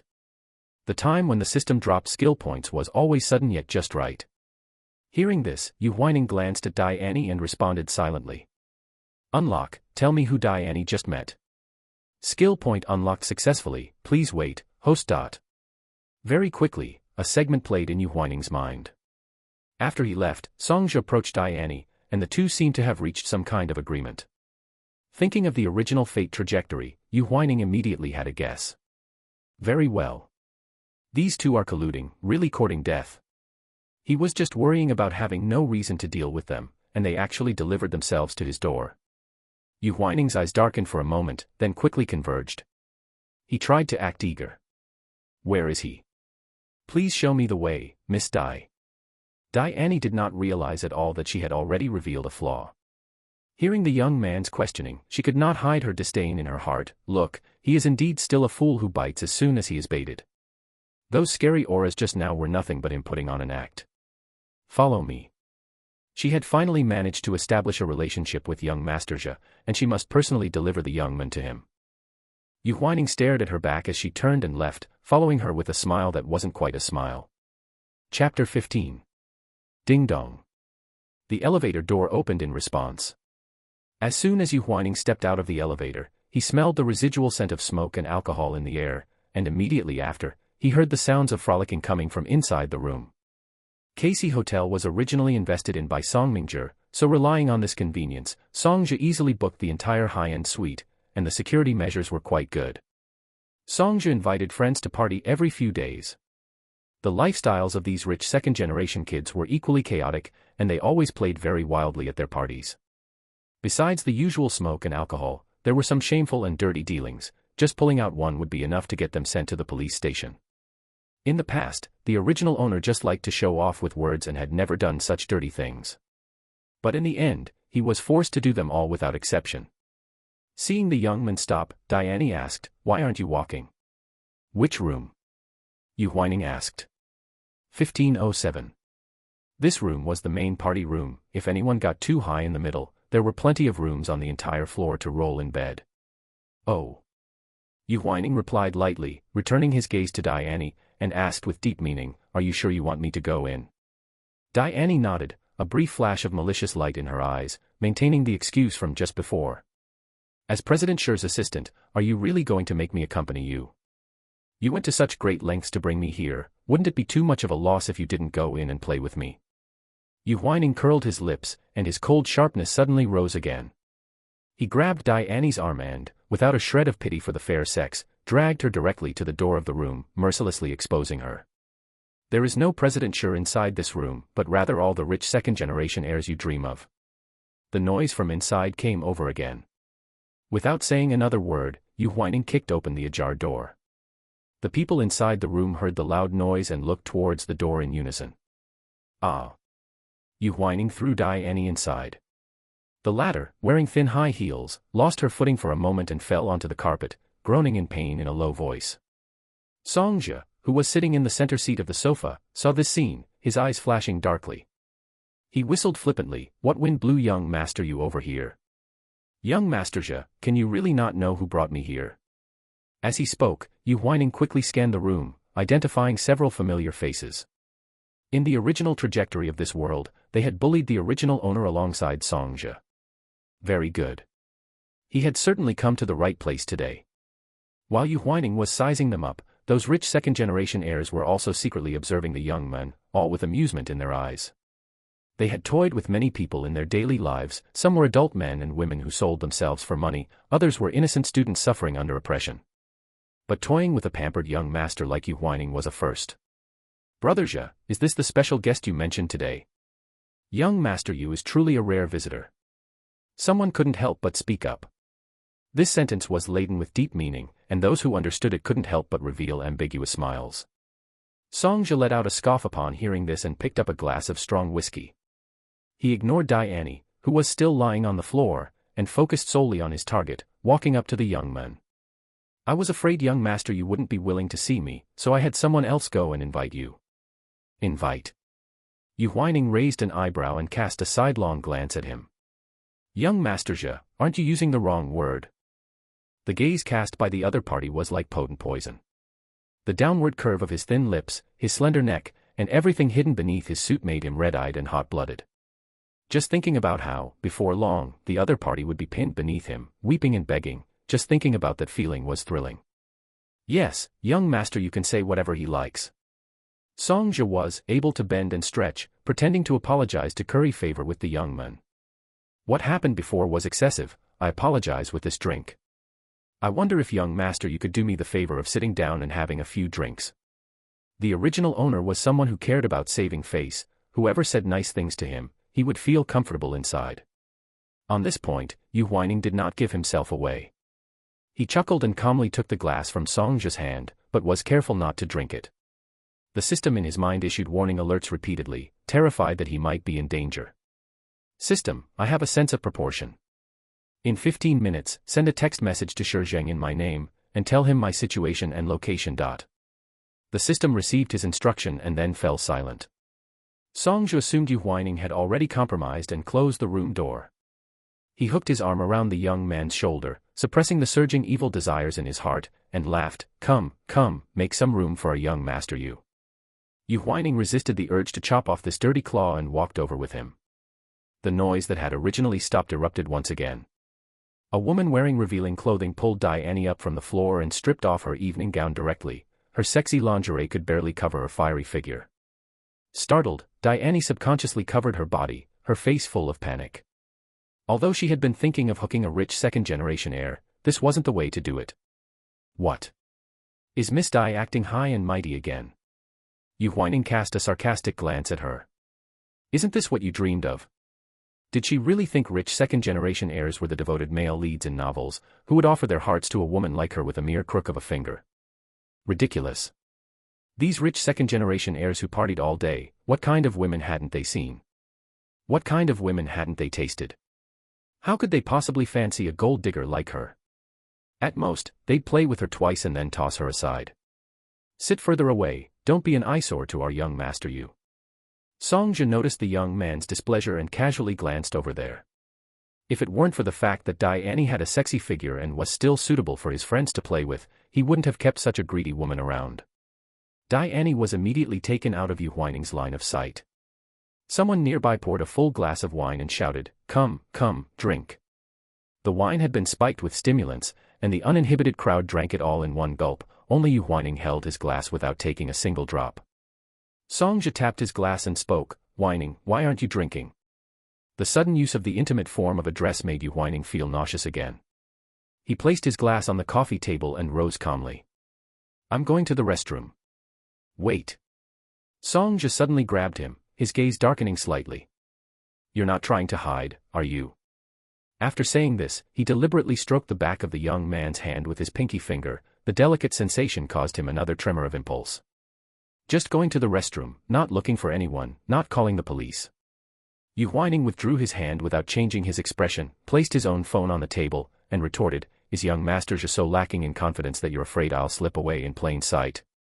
Seeing his actions, Songjia scoffed, "Go ahead." Yu Huaining strode away from the seat. Once he entered the bathroom, his eyes instantly erupted with coldness and disgust.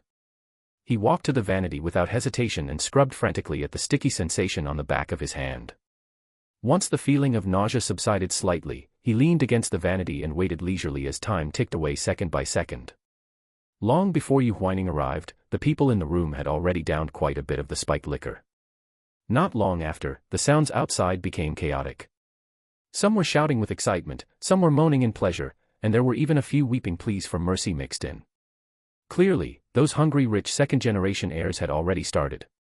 Knock, knock. The knocking was accompanied by Songjia's heavy, labored voice.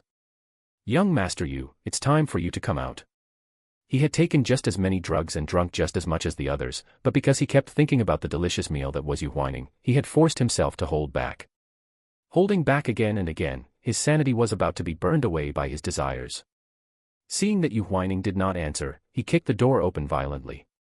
The glass on the door fell to the ground with a crash, leaving debris everywhere. Yu Huaining caught a glimpse of Songjia's impatient appearance, and his disgust resurfaced.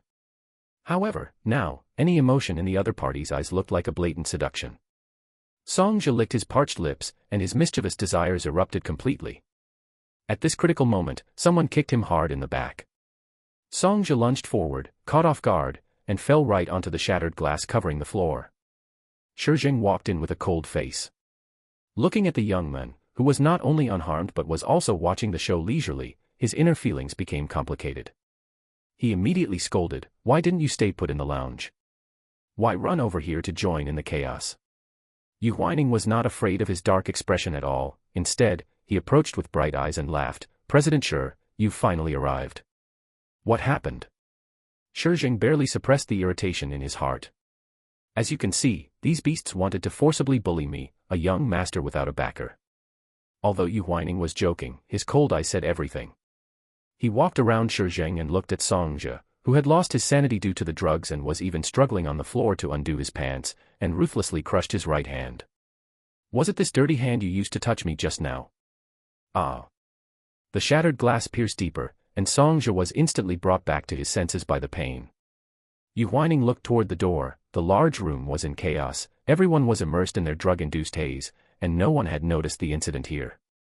In a corner, Diane had already passed out in a disheveled state, and at this moment, a man was still entangled with her. The evil fruit one sows will sooner or later fall into one's own belly. Shi Zheng followed the young man's gaze, his eyes darkening immediately as he asked in a deep voice, "What's so good to look at?" Yu Huaining looked away and smiled lightly at Brother Zheng outside the door, asking, "Brother Zheng, could you please bring me the phone and the fruit knife from the coffee table?" Hearing this, Brother Zheng silently glanced at Shi Zheng. After receiving a nod of approval from the latter, he brought the items over as requested by the young man. Tsk tisk. Yu Huaining used his fingertips to stroke the blade. The sharp, cold light of the blade fell across his eyes, making him look even more cold and ruthless. He whispered a reminder to the people on both sides, "You'd better not look, be careful of feeling nauseous."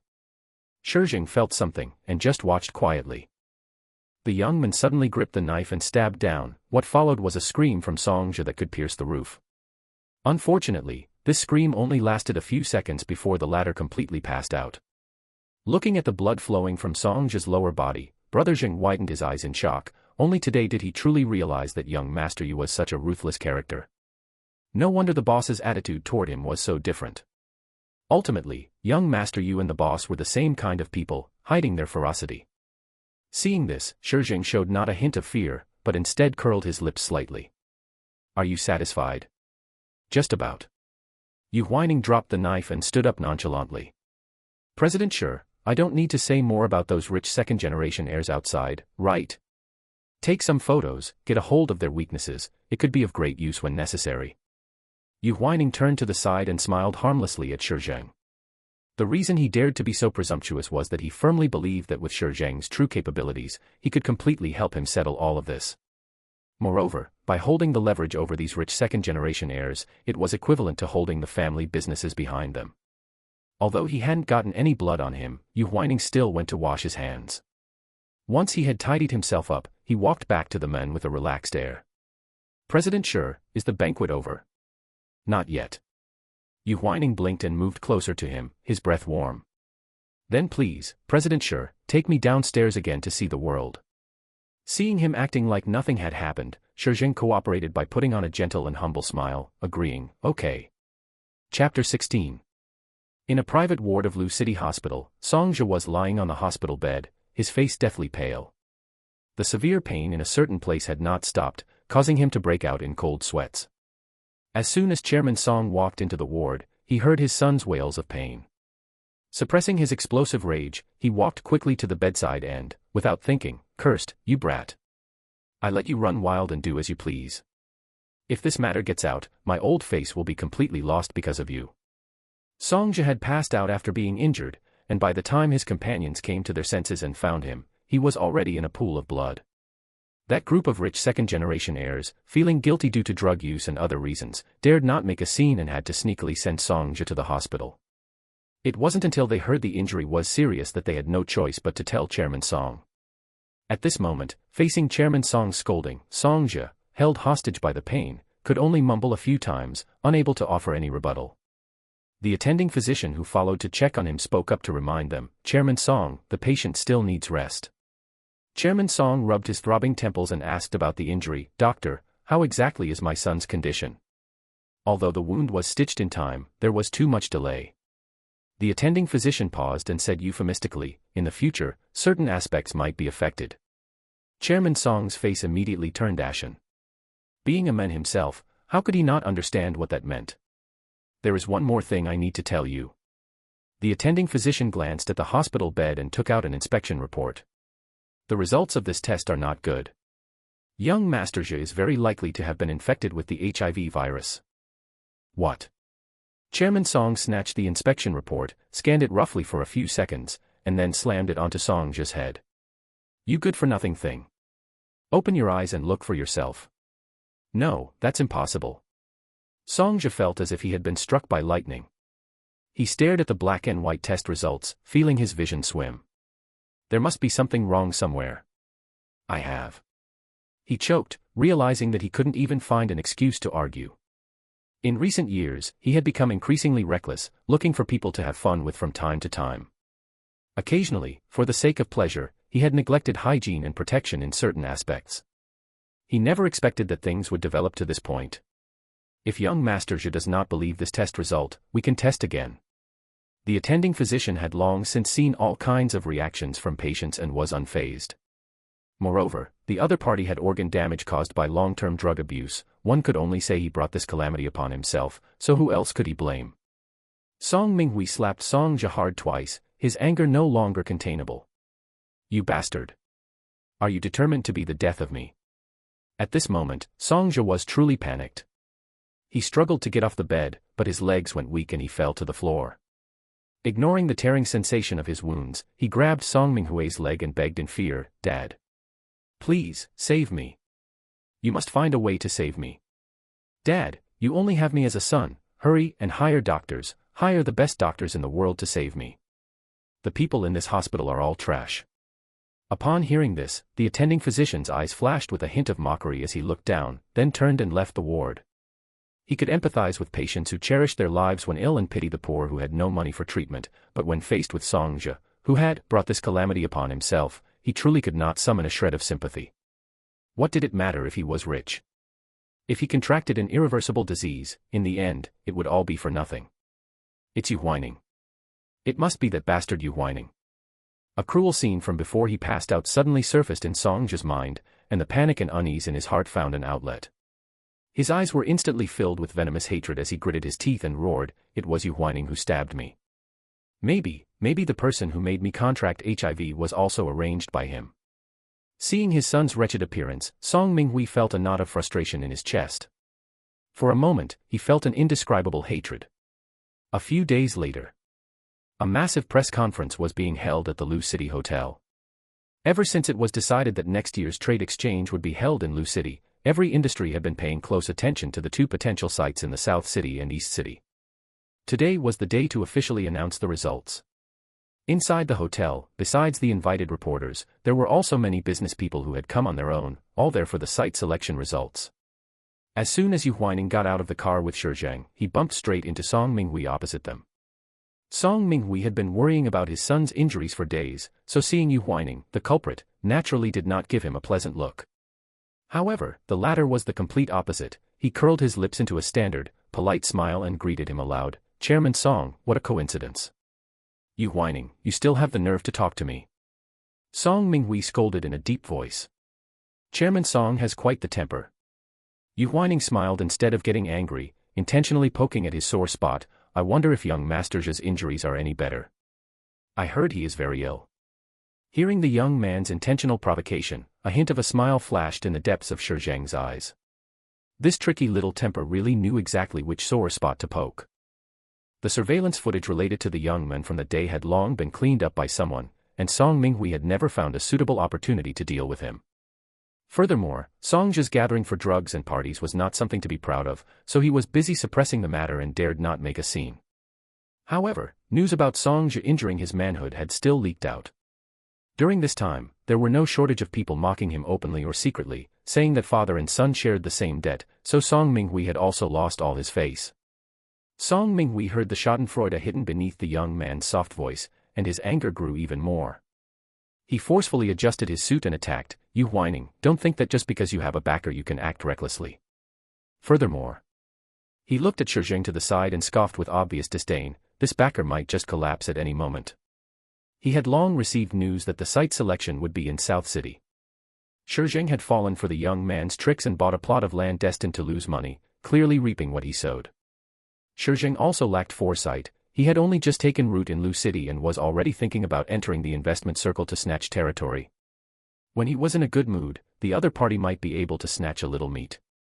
If he was in a bad mood, he would definitely make the other party scramble away in terror. We shall see. After throwing out this sentence, Song Minghui walked quickly towards the hotel banquet hall. Yu Huaining retracted his gaze and teased the men with a light smile, "President Shi, he clearly doesn't put you in his eyes, why aren't you angry?"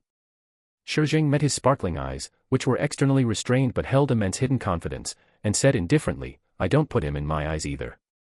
Upon hearing this, Yu Huaining raised an eyebrow in agreement. "Let's go, it's about to start." "All right." 10 minutes later, the press conference officially began, and a live online broadcast was launched simultaneously. The municipal organizers briefly and concisely went through the opening and went straight to the most critical question for everyone. "After more than a month of field inspections and evaluations, we have unanimously decided to hold the post-WTO exchange conference at." Song Minghui sat confidently in his seat, not forgetting to cast a mocking glance at Shi Zheng before the final result was announced. The next second, he heard the organizers say, "East City." The two words landed instantly, sparking heated discussion all around. Amidst the noisy clamor, Song Minghui's mind instantly went blank. What? East City? How could it be East City? There must be a mistake somewhere. Before Song Minghui could fully recover, the organizers on stage had already unfolded a clear explanation on the projector. On the PPT, the two oversized characters for East City were clear and unmistakable, completely shattering his expectations. That was close, that was close.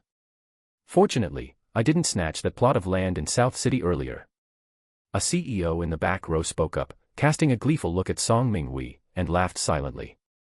His company mainly focused on investment projects. Upon hearing about the WTO exchange conference, he had selected a plot of land around South City and had been busy for a long time, just waiting to sign the contract with the developer. But unexpectedly, Song's wealth had swooped in at the last minute and signed an agreement with the developer at a high investment price. At a glance, this was Song Minghui's handiwork. He didn't know where he got the wind, but he had recently been frantically acquiring and investing in land near South City at high prices. But now, the government had set the site in East City, affecting his anticipated economic benefits. He was likely going to lose a fortune. How could Song Minghui, the person involved, not anticipate the economic losses that others could foresee?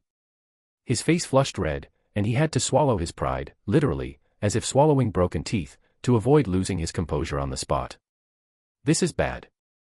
Without the expected appreciation benefits, and having spent a huge amount of money to sign so many land contracts, it was a completely losing business. How could this happen? Why did the temporary site selection change at the last minute? Song Minghui's expression flickered, unable to figure it out no matter how hard he thought. Yu Huaining captured the other party's expression completely, curling his lips in satisfaction, a dark glint flashing through his eyes. Chairman Song, you must hold on. The big gift I sent you is not just this one. He retracted his gaze and leaned close to the men beside him, using a deliberately soft, credit-seeking tone. President Shi, congratulations on your successful investment. You're going to make a fortune next. How do you plan to thank me? The faint, warm breath against his ear caused Shi Zheng's eyes to narrow slightly. He paused for a second before collecting his thoughts, turned his head, and asked with a smile, "Did young master you get it backward? Isn't the biggest winner yourself?" As he finished speaking, Shi Zheng's peripheral vision flicked upward. But in the next second, his expression changed drastically. He pulled the young man into his arms and blocked with his backhand. The dull sound of a sharp blade cutting through skin, along with the sounds of panic around the venue, rang out simultaneously. Ah! Where is security? Someone come quickly. President Shi. Zheng Rong's suppressed, panicked voice came last. Are you all right? Yu Huaining was pressed against Shi Zheng's chest, hearing his instantly heavy breathing, and looked up abruptly. The other party's eyes were deep, and a trace of pain was faintly visible on his usually calm and composed face. Shi Zheng.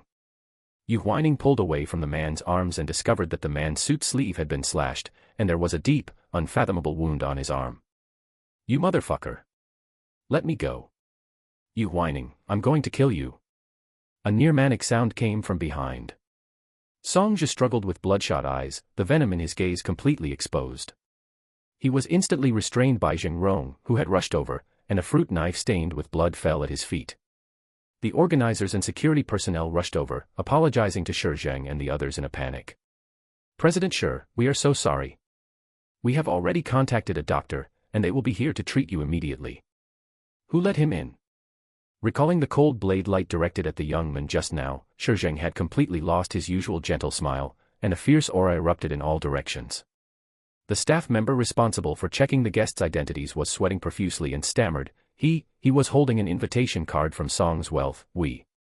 Before he could finish, Song Minghui rushed over anxiously. Yu Huaining stood up and forcefully kicked over a chair, instantly blocking the former, and sneered, Chairman Song, you really have raised a fine son. Song Minghui was almost tripped by the chair, his face looking particularly ugly.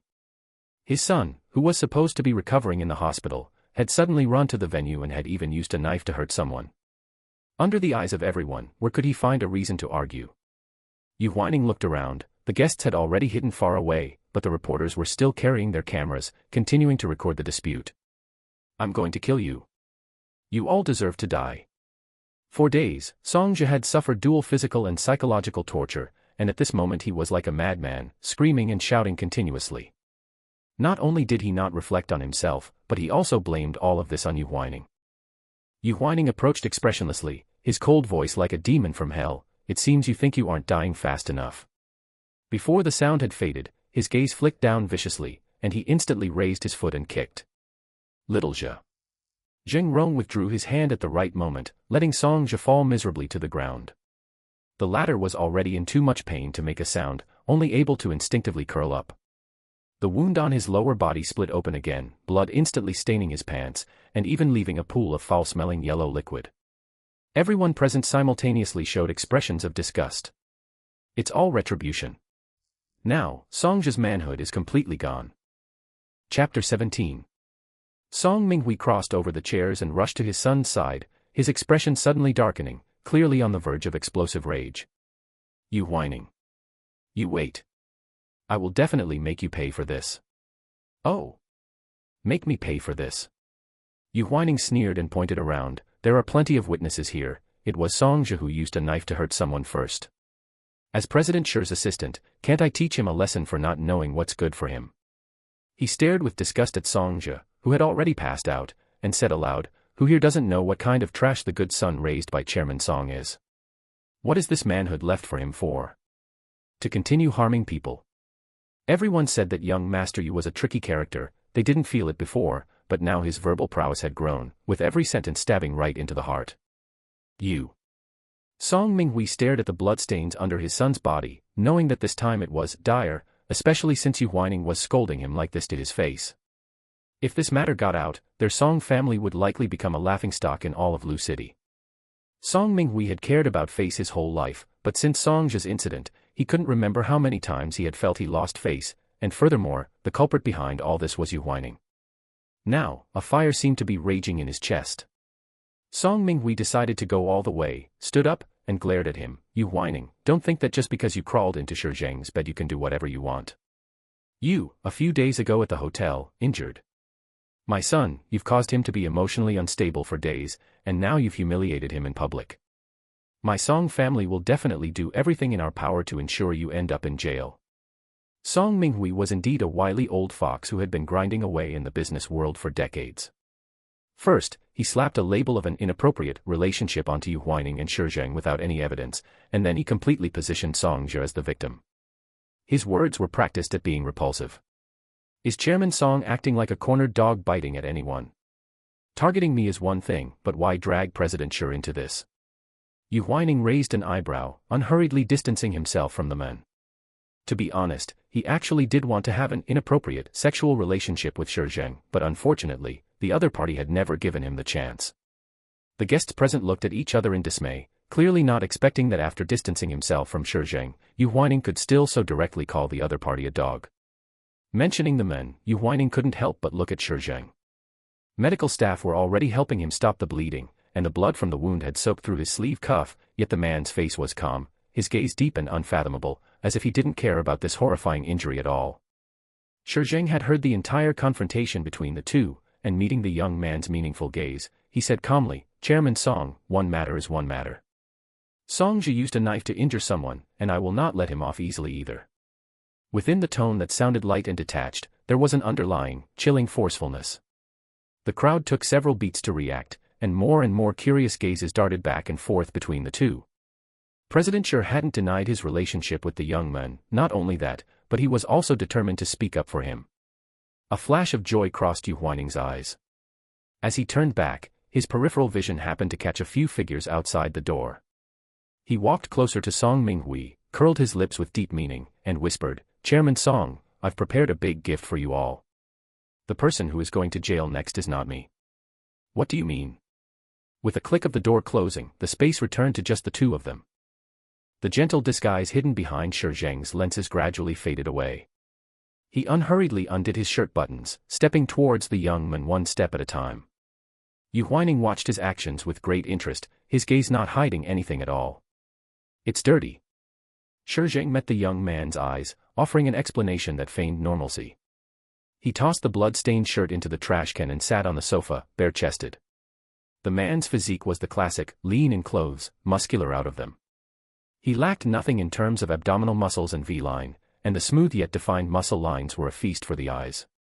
Yu Huaining sized up his physique, his reddish, alluring eye corners looking like a strike from a searing red hook. The young man's gaze was unavoidable. Under his scrutiny, Shi Zheng felt his breathing grow slightly heavy and his heartbeat heat up. For the first time, he felt doubtful of his own composure. He tried his best to maintain a light tone and spoke, Aren't you supposed to change my dressing? What are you standing there blankly for? Coming. Yu Huaining walked around to the other side. As he passed the sofa, his gaze suddenly froze. The muscles on the man's back were still eye-catching, but what was even more striking were the 2 scars on his back. The crisscrossing long scars were particularly obvious. It wasn't hard to imagine how deep and painful the wounds must have been at the time. There was even a hole where a bullet had passed through his shoulder. In Country A, the underworld and arms trade were all legal. Perhaps, as the head of a top local conglomerate, Shi Zheng had inevitably been influenced by these dangerous things. A figure who could command the wind and rain amidst blades and gunfire, why would he return to Lu City, and in the end, even harbor a grudge against the Yu family? Yu Huaining thought to himself, his eyes inevitably turning deep. Shi Zheng noticed the lingering gaze behind him and suddenly remembered the scars. In an instant, a hint of sharpness appeared between his brows. What are you looking at?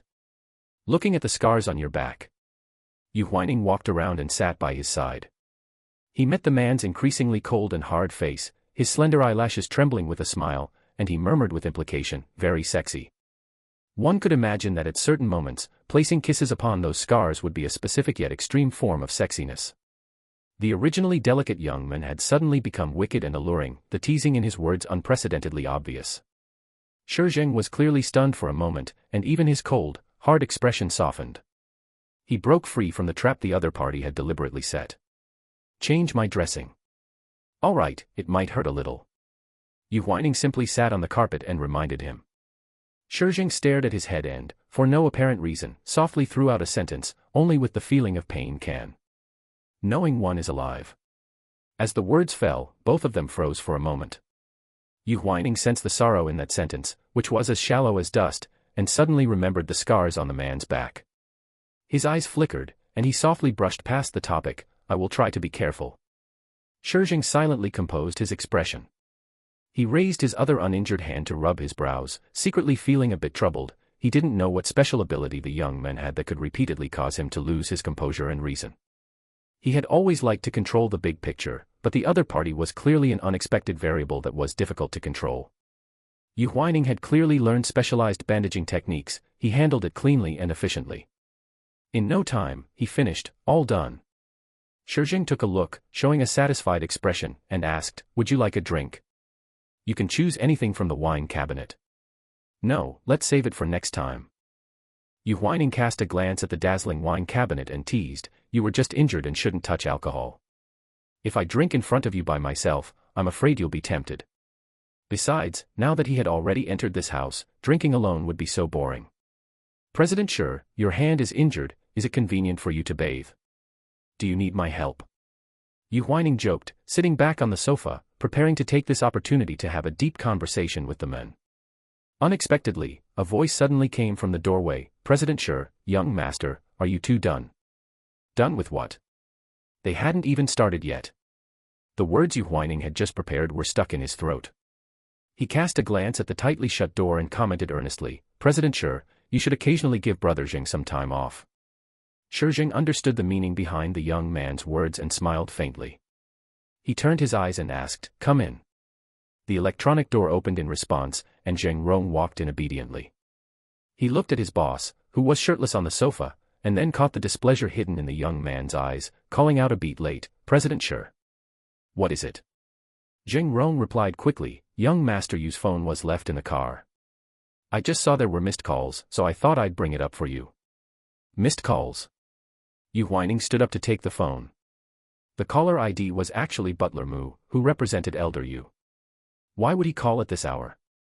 Although Yu Huaining didn't want to have too much interaction with the main branch of the Yu family, as the original owner's relative, he still had to show some respect. He dialed the number back, and it was picked up within a few seconds. Uncle Mu, is something the matter? I didn't see my phone earlier. Butler Mu was concise, Elder Yu has something he asked me to convey to you. It's so late, when are you coming back? I'm waiting at your door. He was actually waiting at the door. I see, I'll be back soon. Yu Huaining glanced secretly at Shi Zheng and replied briefly. He was not yet clear about the entanglements between the men and the Yu family, so he wanted to avoid getting involved in certain matters as much as possible. He hung up the phone, his expression faintly tinged with regret, I have to go now. Upon hearing this brief answer, a trace of imperceptible regret flashed through Shi Zheng's heart. He maintained his calm expression and nodded faintly, I'll have Zheng Rong drive you back. Okay. Yu Huaining glanced at his arm, a hint of cunning appearing at the corners of his eyes. President Shi, I will come to change your dressing regularly. Half an hour later, Yu Huaining stepped out of the car. Butler Mu, who had been waiting for a long time, also got out of another car, and the two met face to face. Butler Mu narrowed his eyes, staring at the license plate of the departing car, and asked, Young master, was that President Shi who just brought you back? Yu Huaining didn't expect him to ask about this right away. He paused for a moment, then answered calmly, it was his subordinate. Hearing this answer, Butler Mu's expression didn't lighten. Young master, are the rumors circulating about you and President Shi true? Yu Huaining finally understood. Although the events that erupted today were mostly detrimental to the Song group, his relationship with Shi Zheng had still sparked discussion and somehow reached the ears of Elder Yu. As he was currently identified as being related to the Yu family, Elder Yu, who had been mixing in elite circles for many years, was always serious and proper, and naturally could not tolerate such rumors. Therefore, he had sent Butler Mu to personally inquire about it. Seeing the young man's silence, Butler Mu's tone became more serious. Young master, take my advice and stay away from President Shi, don't make Elder Yu unhappy.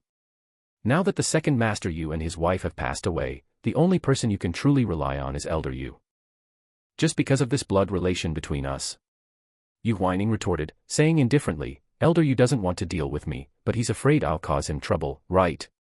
If he really cared about the original owner, his own grandson, why would he have let him fend for himself in the original plot? With his capabilities, all he had to do was lift a finger to help the destitute original owner live a safer life. But he didn't. Not from the beginning to the end. The so-called familial care was something the original owner had never experienced, and he needed it even less. Shi Zheng and I don't have any improper relationship, I'm just working as an assistant under him. Yu Huaining explained flatly, once my internship ends and I've saved up enough capital, I'll start my own business, so I won't trouble Elder Yu to worry about me.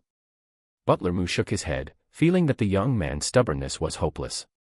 After breaking away from the main family, second Master Yu had struggled for so many years, only to end up with a small company. What could this pleasure-seeking young man possibly achieve?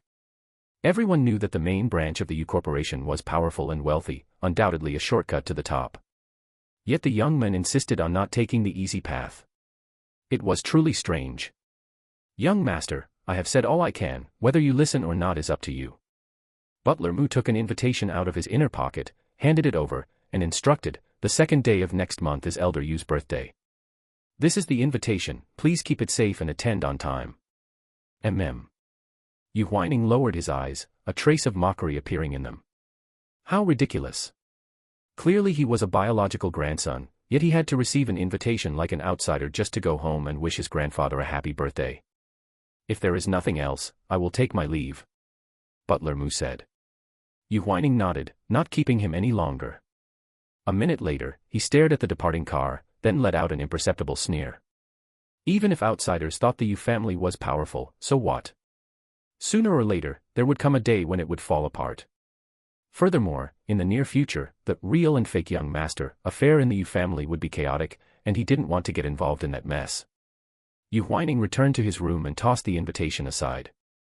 After taking a shower, he poured himself a glass of red wine, and then leisurely thought about the current situation. Others criticized his relationship with Shi Zheng simply because their strength was mismatched. Honestly, him being interested in Shi Zheng was one thing, but being labeled as kept was another. It seemed that no matter which world it was, power and wealth were the standards by which most people judged things. Yu Huaining had ambition and the ability to improve his power and status on his own. Originally, he wanted to respect the original owner's past image and slowly change and accumulate wealth. But looking at it now, he had to speed up. Otherwise, the power of public opinion was terrifying, and there was no telling how much baseless speculation he would be subjected to. There were too many commercial companies in Lu City. If he wanted to start a company, the initial cost was high and the results were too slow, and his funds were limited, so it really wasn't worth it. To get the maximum profit in the short term, it would be better to. A dark glint flashed in Yu Huaining's eyes, and he immediately asked in his mind, System, help me check, where is the nearest reliable jade trading market? In no time, the system gave an answer, reporting to the host, there is one in the western suburbs of Lu City. The market includes raw stone trading, jade auctions, and even a monthly jadeite bidding auction. It is one of the 5 major legitimate jade markets in China. The orange halo of the floor lamp fell, casting a hazy light and shadow on Yu Huaining's face. He swirled his wine glass, curling his lips with interest. I see. In the real world, Yu Huaining had a rich hobby he'd had since he was a child, collecting finished jade pieces and raw stones. One cut brings poverty, one cut brings wealth, and one cut brings a shroud. In this industry, wealth and crisis coexisted, and surprises and shocks went hand in hand. This jade market would be fun to play with. 2 days later, in the western suburbs of Lu City, Lingfei Market. This jade market had a history of 50 years. In recent years, after receiving backing from behind-the-scenes investors, its area had increased year by year, and jade-related projects had gradually multiplied. It could be said that in this area, any jade-related transaction could be carried out. It was the weekend, and having some free time, Yu Huaining took the opportunity to come and check the situation. The market was divided into 3 sections. The outermost was the raw stone stall area, the middle section was the jade trading area, and the innermost magnificent building was the auction hall. Yu Huaining walked leisurely into the raw stone area, and for a moment, many people looked over. In the jade industry, there were quite a few people of advanced age, but young people like Yu Huaining were rare. Many stall owners shouted at him, "Young boss, want to buy some raw stones and take a gamble? Guaranteed to produce good goods, and you'll make a few times the profit." Yu Huaining smiled without speaking, but his heart was as clear as a mirror. These stall owners clearly took him for an inexperienced novice and wanted to trick him into making a deal. Unprocessed natural jadeite is wrapped in a layer of weathered stone skin. In the industry, it is called a raw stone. To those who don't know the trade, these raw stones look no different from ordinary rocks on the roadside. Therefore, unscrupulous stall owners often mix ordinary stones among them to swindle people out of their money. And what people often call stone gambling, buying raw stones at a certain price and then cutting them on the spot. If good jadeite is found inside the stone, its value can double, otherwise, it's a losing business. Although the 2 words stone gambling are simple, knowledge, experience, and luck are all indispensable. Many novices try to make a fortune through stone gambling, only to end up losing everything. Just as Yu Huaining was thinking this, a clatter sound came from the front, followed immediately by an angry and dejected middle-aged male voice. "Nothing good again. Damn it. Why is my luck so bad?" Yu Huaining lowered his eyes, half of a raw stone that had just been cut rolled to his feet. He bent down to pick it up and carefully examined the cut surface, his eyes flickering slightly. "Boss Mu, I see you've already spent over 100,000 today. Why don't you stop for now?" someone watching nearby advised. The middle-aged man called Boss Mu rubbed his bald head, anger and sorrow intertwined in his eyes. His real name was Mu Shanshui, and he was originally a small businessman in the catering industry, but unfortunately, his fast food restaurant had encountered problems this year. He was struggling to make money and heard from a friend about the jade trade. That was why he had brought his savings of 300,000 to try his luck today. But he hadn't expected that after buying several raw stones in a row, he wouldn't open anything good. He had come to make money, but instead, he had lost more than half of it. Yu Huaining guessed the situation from the fragments of conversation. He walked over holding the half-raw stone. "Boss, your raw stone fell on the ground, don't lose it." Mu Shanshui looked up and waved his hand in frustration. "It's just a piece of junk stone that lost me money. If it's lost, so be it." The onlookers had already dispersed, leaving him alone and extremely agitated. "Why don't you try cutting it one more time? Maybe there will be a surprise." Yu Huaining curled his lips and calmly suggested, "In stone gambling, the most important thing is to avoid being impatient and careless. It's just a stone the size of a fist, what kind of miracle can another cut produce?" Mu Shanshui glared at him. Having lost money, he was currently feeling restless. Plus, when he heard the second half of the young man's sentence, he suddenly became unhappy. "Who are you? You're so young, yet you have the nerve to lecture me on stone gambling. What do you know?" Yu Huaining had originally acted out of kindness, not expecting to be scolded for no reason. Instead of getting angry, he laughed. He weighed the rough stone in his hand, hiding some truths. "Are you sure you don't want it? Get lost, don't bother me." Mu Shanshui waved his hand impatiently. "How about this? You name a price, and sell it to me, how about that?" Yu Huaining asked again. The displeasure in Mu Shanshui's eyes instantly faded by more than half. He looked Yu Huaining up and down, asking as if he were looking at a fool, "You want to buy this useless piece of junk rock? Why? You don't want it anyway." Yu Huaining raised an eyebrow and added, "I quite like this stone, but I don't like picking up trash that others don't want." Name your price, and I'll buy it. So he's just a rich young master, pretending to understand things here, buying a piece of junk rock to play at having a collection hobby. Mu Shanshui finally understood and chuckled. The next second, he opened his mouth wide. Fine, I bought it for 10,000, I'll resell it to you for 10,000 too, how about that? Someone noticed again and said disapprovingly, Boss Mu, isn't that a bit unscrupulous of you? The female boss at the neighboring stall saw Yu Huaining's delicate appearance and couldn't help but chime in. Exactly, little handsome guy, if you have that kind of spare money, you'd be better off buying a new rough stone. What business is it of yours? Fearing the duck that had flown into his hands would fly away again, Mu Shanshui immediately spoke up to interrupt. After saying that, he looked at Yu Huaining and asked cautiously, do you want it? I'll give you both halves. Yu Huaining examined the other half of the rough stone in his hand and shook his head. No need, just the one in my hand. 10,000, right? I'll transfer the money to you. People nearby heard this and exchanged glances as if watching a joke. Well, two clueless novices have bumped into each other. One is willing to hit, and the other is willing to suffer. A few minutes later, Yu Huaining bought this half of the rough stone from Mu Shanshui and said loudly to the previous stall owner, Boss, help me make another cut. The stall owner walked over, surprised, and asked repeatedly, Are you sure? Young man, this cutting also costs money.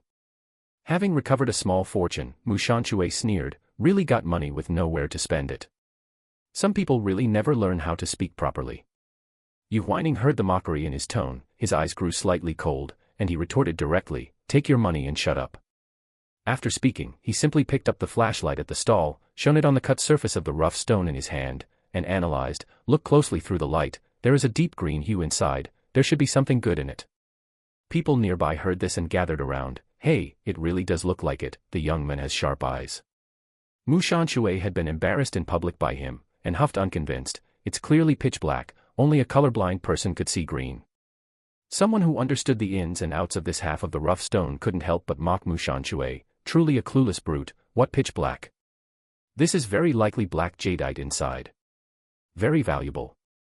Yu Huaining curled his lips, picked up the marker on the table, drew a thin line on the rough stone to indicate the cutting position, and said, Boss, please cut along this line. Seeing that he was young but knowledgeable, the stall owner immediately changed his opinion and smiled, All right. A crowd immediately gathered around the small cutting machine. Scarcity makes things valuable. In recent years, the market price of black jadeite has become higher and higher, and in the hands of collectors who love black jadeite, it can even fetch an astronomical price. If the young man was really lucky enough to run into a top-grade black jadeite rough stone, it could at least double in value several times over. Compared to everyone else's excitement, Yu Huaining appeared much calmer. To him, a win or loss of a mere 10,000 yuan didn't amount to anything. The reason he had decided to take this rough stone was, first, he couldn't stand the insolent Mu Shanshui, and second, he wanted to test his own judgment of rough stones again. Mu Shanshui was also standing at the stall entrance, his peripheral vision glancing towards the cutting table from time to time. From the beginning, he had been muttering in his heart, he didn't believe it, could such a piece of rough stone really yield something good again? But if it really did turn out to be the black jadeite everyone was talking about, wouldn't he have lost out big time? Just as Mu Shanshui's thoughts were being pulled back and forth, a burst of cheers suddenly erupted from inside. It hit. It really is black jadeite. A confident smile appeared on the corner of Yu Huaining's mouth. The stall owner walked over with the recut rough stone. Young man, good luck. As he said this, he shone the high-intensity flashlight into the cut surface. Under the light, this ink-black rough stone emitted a magical and pure green, and the internal structure was very clean. It could be judged by the naked eye that it was a top-grade black jadeite rough stone. Yu Huaining looked satisfied, but before he could reach out to take it, a hand suddenly reached in from the outer edge of the crowd and snatched the rough stone from the stall owner's hand. Wait. The stall owner was shocked. Upon closer inspection, he realized it was Mu Shanshui. Boss Mu, what are you doing? You scared me. Mu Shanshui ignored his words, his brows furrowed tightly. He pulled out a flashlight from somewhere and carefully examined this piece of black jadeite rough stone, asking in disbelief, Is this stone really valuable? Of course it's valuable. This is clearly a top-grade black jadeite rough stone, it's worth much more than the price you originally traded it for. Boss Mu, you don't have this luck, you've lost out big time. Someone looked over, shaking their head and teasing. Before, he had secretly laughed at Yu Huaining for being foolish and having too much money. Now, he acted as if nothing had happened and instead began to fawn over the latter. This young man really has a good eye. After speaking, Mu Shanshui's eyes flickered. Yu Huaining glanced at his strange expression and finally spoke. Boss Mu, you should return the rough stone to me now. Wait. Mu Shanshui suddenly gripped the rough stone tightly and said forcefully. He looked around and shamelessly reneged, I'm not selling this rough stone anymore. I'll return the money to you immediately. Hearing this, the crowd immediately erupted into chaos. Boss Mu, isn't that unscrupulous of you? He already bought it from you. Exactly. You don't have the skill or luck yourself, how can you act like such a rascal this time? Hearing the voices of opposition around him, Mu Shanshui swallowed his nervous saliva and suggested to Yu Huaining with a guilty conscience, little brother, I'll spend 20,000 to buy it back from you, how about it? No. Yu Huaining replied firmly, raising an eyebrow and asking coldly, acting like a rascal in public. Do you have no shame? Seeing that he had been rebuffed, Mu Shanshui's face turned red. He gripped the rough stone in his hand, feeling a strong sense that something that should have belonged to him had been snatched away by someone else. Without thinking it through, he felt both angry and annoyed. I think you're the one acting like a rascal. You knew this rough stone was good stuff, bullied me for not knowing the trade, and deliberately tricked me into selling it. With this sophistry, he actually gained a bit of inexplicable confidence. Mu Shanshui calmly put the rough stone into his bag, not forgetting to emphasize and clamor, this thing was originally mine. Now I've changed my mind. Are you still planning to force a sale? Chapter 20 Pa. How can you even say that? Before Yu Huaining could speak, the onlookers retorted, you're not young anymore, you really have no shame. The unceremonious questioning caused the others to sneer and agree. Mu Shanshui was red-faced, standing stiffly without speaking. Yu Huaining glanced at him indifferently, a cold smile still lingering at the corners of his mouth. His arrogant and disdainful attitude was as if he were looking at a clown. In his mind, the system suddenly sent a notification, ding. Host, please pay attention. Specific skill point See Through Heaven's Secrets has urgently dropped. After unlocking, the effective duration is 1 hour. Do you choose to unlock it? See Through Heaven's Secrets. If I unlock it here, can I see the structure inside the rough stone? Yes. Understanding correct. Host, come on. The system suddenly raised its volume. For some reason, even though it was a cold, emotionless mechanical voice, it was inexplicably filled with a sense of cuteness. After Yu Huaining understood, a hint of a smile suddenly flickered in his cold, hard eyes. What a treasure of a system, it gives him exactly what he needs. The surrounding reproaches continued. Mu Shanshui was filled with a guilty conscience, and it looked like he was about to lose his footing. There is surveillance everywhere, Boss Mu, don't even think about running. Yu Huaining met his gaze again, trying his best to suppress the disgust in his eyes. An idea flooded into his mind, and he hinted, I think my luck is pretty good, I want to try opening another one. In the stone gambling industry, there is also the concept of luck. If one suddenly gets lucky, it's not impossible to open several jade rough stones in a row. Someone shouted at Yu Huaining, young man, I'll help you keep an eye on him. Go ahead and pick a rough stone, don't waste your good luck. Being watched, Mu Shanshui naturally didn't dare to sneak away with the black jadeite rough stone. Seeing that the surrounding attention had fallen back on the young man, he couldn't help but mutter in his heart, where could there be continuous luck? The young man might just lose.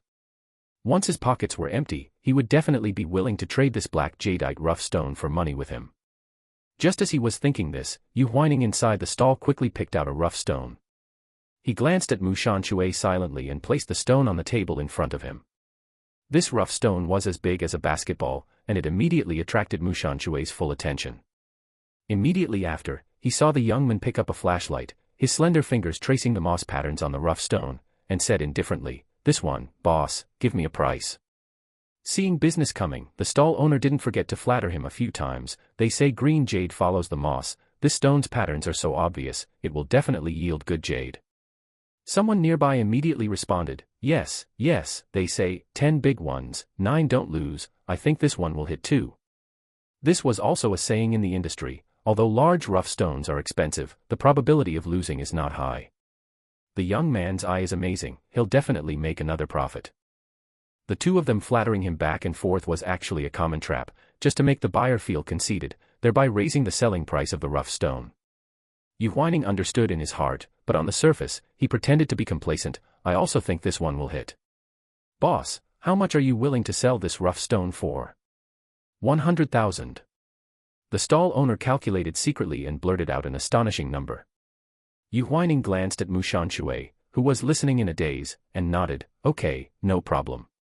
The young man's answer was too straightforward, and coupled with the unanimous agreement of the people around him, it was as if they had opened their third eye and were certain that there was good jade inside.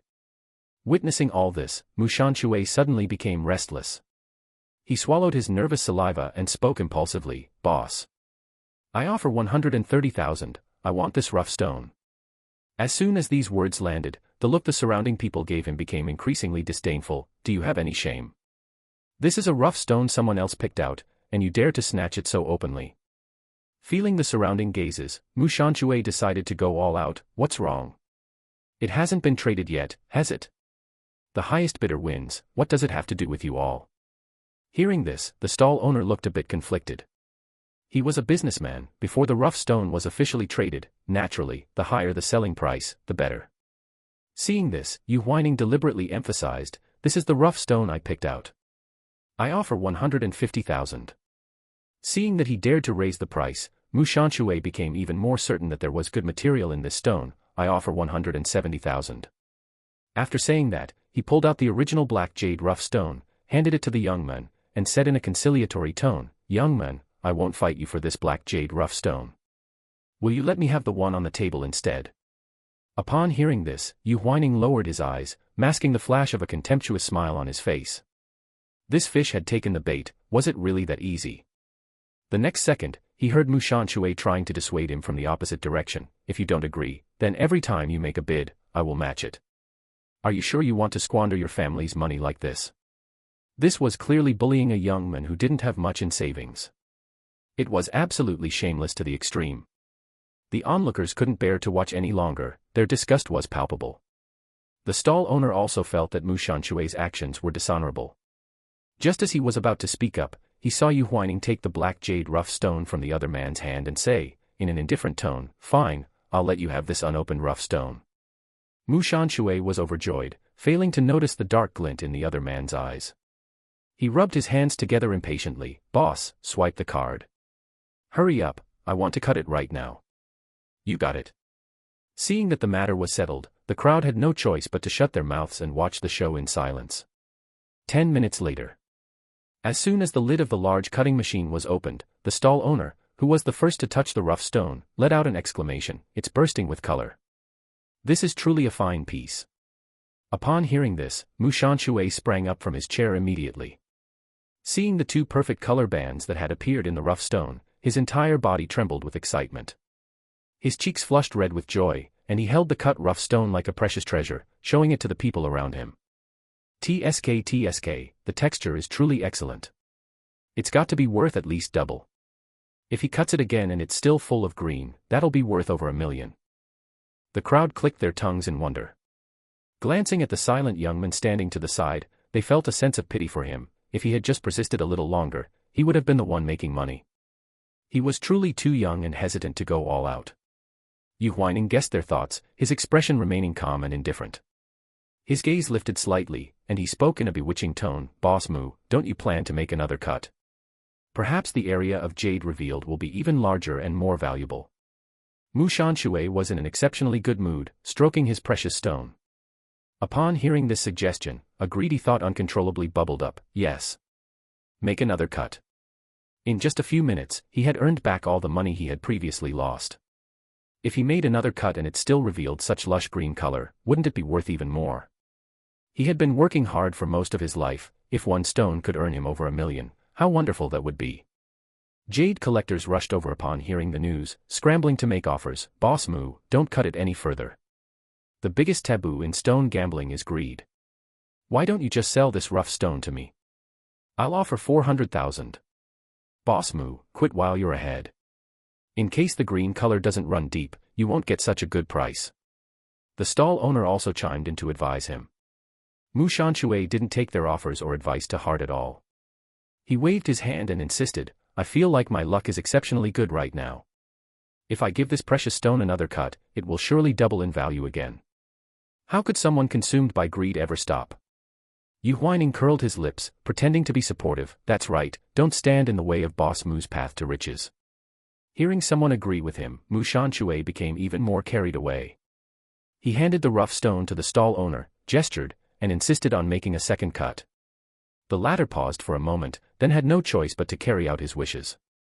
After waiting for 10 minutes, the second cutting was finally finished. The stall owner immediately took out the rough stone to examine it, but his brows furrowed slightly in a subtle way. Seeing the stall owner's grim expression, Mu Shanshui leaned in and asked, "How is it?"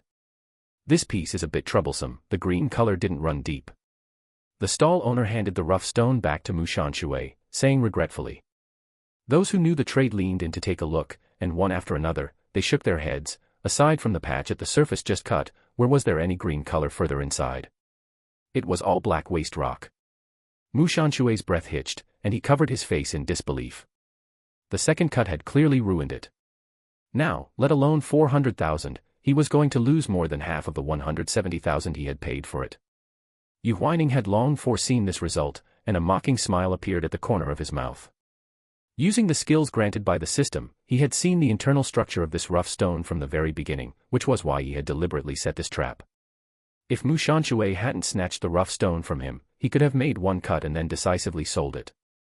But the pathologically greedy Mu Shanshui had not only brazenly snatched the stone, but also refused to stop in time after the first cut. A greedy heart knows no bounds. Now that things had come to this, with greed turning into poverty, who could he blame? The stunned Mu Shanshui caught sight of the obvious smile on the young man's lips, and the repressed frustration of losing money suddenly erupted. He stood up and cursed at the young man. "It's you. It's you who deliberately sold this piece of junk stone to me." Once these words were spoken, they immediately dissipated the sympathy of many. It was clearly his own insatiable greed. How could he blame the young man for his losses? Having lost all his savings on stone gambling, Mu Shanshui completely lost his sanity and charged straight at Yu Huaining. "Damn it, you dare to plot against me. I'm going to kill you." A cold, fierce look erupted in Yu Huaining's eyes. He dodged to the side, caught the fist swung at him, and immediately executed a shoulder throw. In less than 3 seconds, he cleanly and efficiently flipped the out-of-control Mu Shanshui onto the ground. "You still have the nerve to blame me. Did I make you snatch the rough stone to buy it? Did I threaten you to make a second cut? Acting without thinking and being insatiably greedy, who can you blame for that?" The young man's slightly narrowed eyes shimmered with a unique, captivating light, and his sharp words were like hooks, his rapid-fire questions making one's heart stop. Hearing this, the people present wished they could applaud him. They hadn't expected the young man's combat skills and eloquence to be so impressive. From the very beginning, when Mu Shanshui snatched the black jade rough stone, he had already disregarded the rules. Later, he snatched the rough stone again, which was effectively stealing the other person's good fortune. These two things alone were shameless enough. Besides, if it weren't for his own greed acting up, how could he have lost more and more? Feeling the contemptuous gazes cast from all directions, Mu Shanshui's face gradually turned pale, and cold sweat flowed uncontrollably. He slumped on the ground, covering his face, his heart filled with panic. Because of his business failure, his wife had already reached the point of wanting a divorce. He had secretly taken all their family assets, and now, he had lost it all. Panting heavily, Mu Shanshui slapped himself twice hard, wailing in misery, "What am I going to do?" The crowd shook their heads one by one, unwilling to waste any more attention on him. Now that things had come to this, what was the use of regretting? Chapter 21, Yu Huaining didn't pay any more attention to the wailing Mu Shanshui. He tucked away the black jade rough stone and left calmly. The skill points were still active, and it would be a waste not to use the cheat granted by the system. Therefore, Yu Huaining found a relatively reputable rough stone stall and selected 10 rough stones in one go. In this industry, ordinary people would have to be cautious and deduce repeatedly before buying even one rough stone. There had never been a buyer as bold as him. The shop owner was clearly frightened by his wealth and arrogance. After confirming his intentions repeatedly, he finally gave a selling price. The 10 rough stones, ranging from the size of a fist to a basketball, totaled 980,000. Yu Huaining estimated the price and, without a second thought, swiped his card, cut them all according to my requirements. Looking at the digits he had received, the boss was overjoyed and quickly responded, "You got it. We don't have enough cutting machines in the shop, so I'll borrow a few from the shop next door." After saying this, he called the shop assistants to get busy. Anyway, the money was already in hand. Whether the rough stones could be cut into good material depended on the young man's experience and luck. It was currently the weekend, and there were quite a few jade enthusiasts coming to the market to browse and shop. Hearing about such a big purchase, everyone flocked to watch the excitement, and in no time, the area in front of the stall was packed tightly. At the edge of the crowd, a young man stopped in his tracks. The personal assistant beside him stopped as well, signaling in a low voice, "Young Master Lu. What's happening? Why is it so lively?" The young man's voice was clear and cold, like a mountain spring, sounding exceptionally pleasant to the ear. Someone nearby looked over and, being talkative, explained the ins and outs of the matter. After listening, the personal assistant frowned slightly and commented, "Probably some rich young master, right? Buying 10 rough stones in one go, what a huge spending spree. Isn't that so? He's so young, he doesn't look like an expert to me." The person nearby agreed. The personal assistant shook his head, "He'll know to cry once he loses money." "Ah, see, watch your words." The young man spoke to stop him. He glanced through the bustling crowd at the young man inside the shop. The other party was sitting leisurely by the tea table, his thin, reddish lips slowly approaching the teacup, the mist rising from the cup in his gentle breath blurring his profile. There was none of the impatience typical of ordinary stone gamblers. Instead, he displayed a powerful sense of confidence and composure. A hint of surprise flashed in the young man's eyes, and he heard the assistant beside him whisper, "Young Master Lu, you grew up in this trade. Looking across all of China, where would you find a jade expert younger than you? Even when you play stone gambling occasionally, you have to be meticulously selective, and you can only guarantee a 90% success rate. This rich young master bought 10 at once, isn't he just waiting to lose money?" Hearing the assistant's words, the young man smiled slightly and shook his head modestly. "There is always someone better, and a mountain higher than another. I think the person inside is quite confident." "I don't believe it." The assistant still insisted on his opinion. As soon as he finished speaking, a cheer suddenly erupted from inside the stall. "The one I'm cutting has produced color." The employee hurriedly held the rough stone that had produced color and handed it to Yu Huaining and the shop owner. The latter immediately took a flashlight to examine it and exclaimed, "My goodness, this looks like a piece of violet jade." Violet jade, also known as spring color, is a type of jade with a pinkish-green hue. Because its color is moist, translucent, and elegant, it has always been very popular among ladies in high society.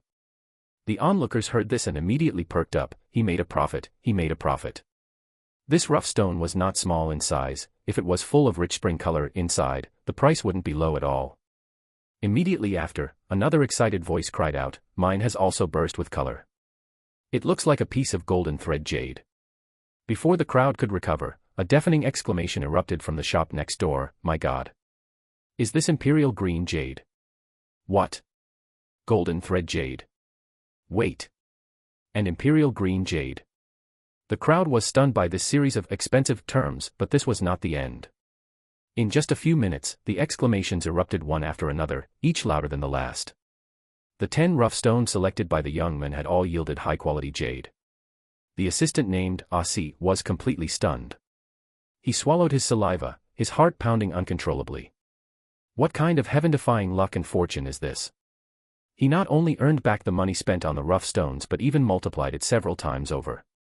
The young man curled his lips, a gleam appearing deep in his amber-colored eyes, and instructed in a calm voice, "Have Uncle Bo come forward to buy the jade rough stones in his hands, and remember to get his contact information."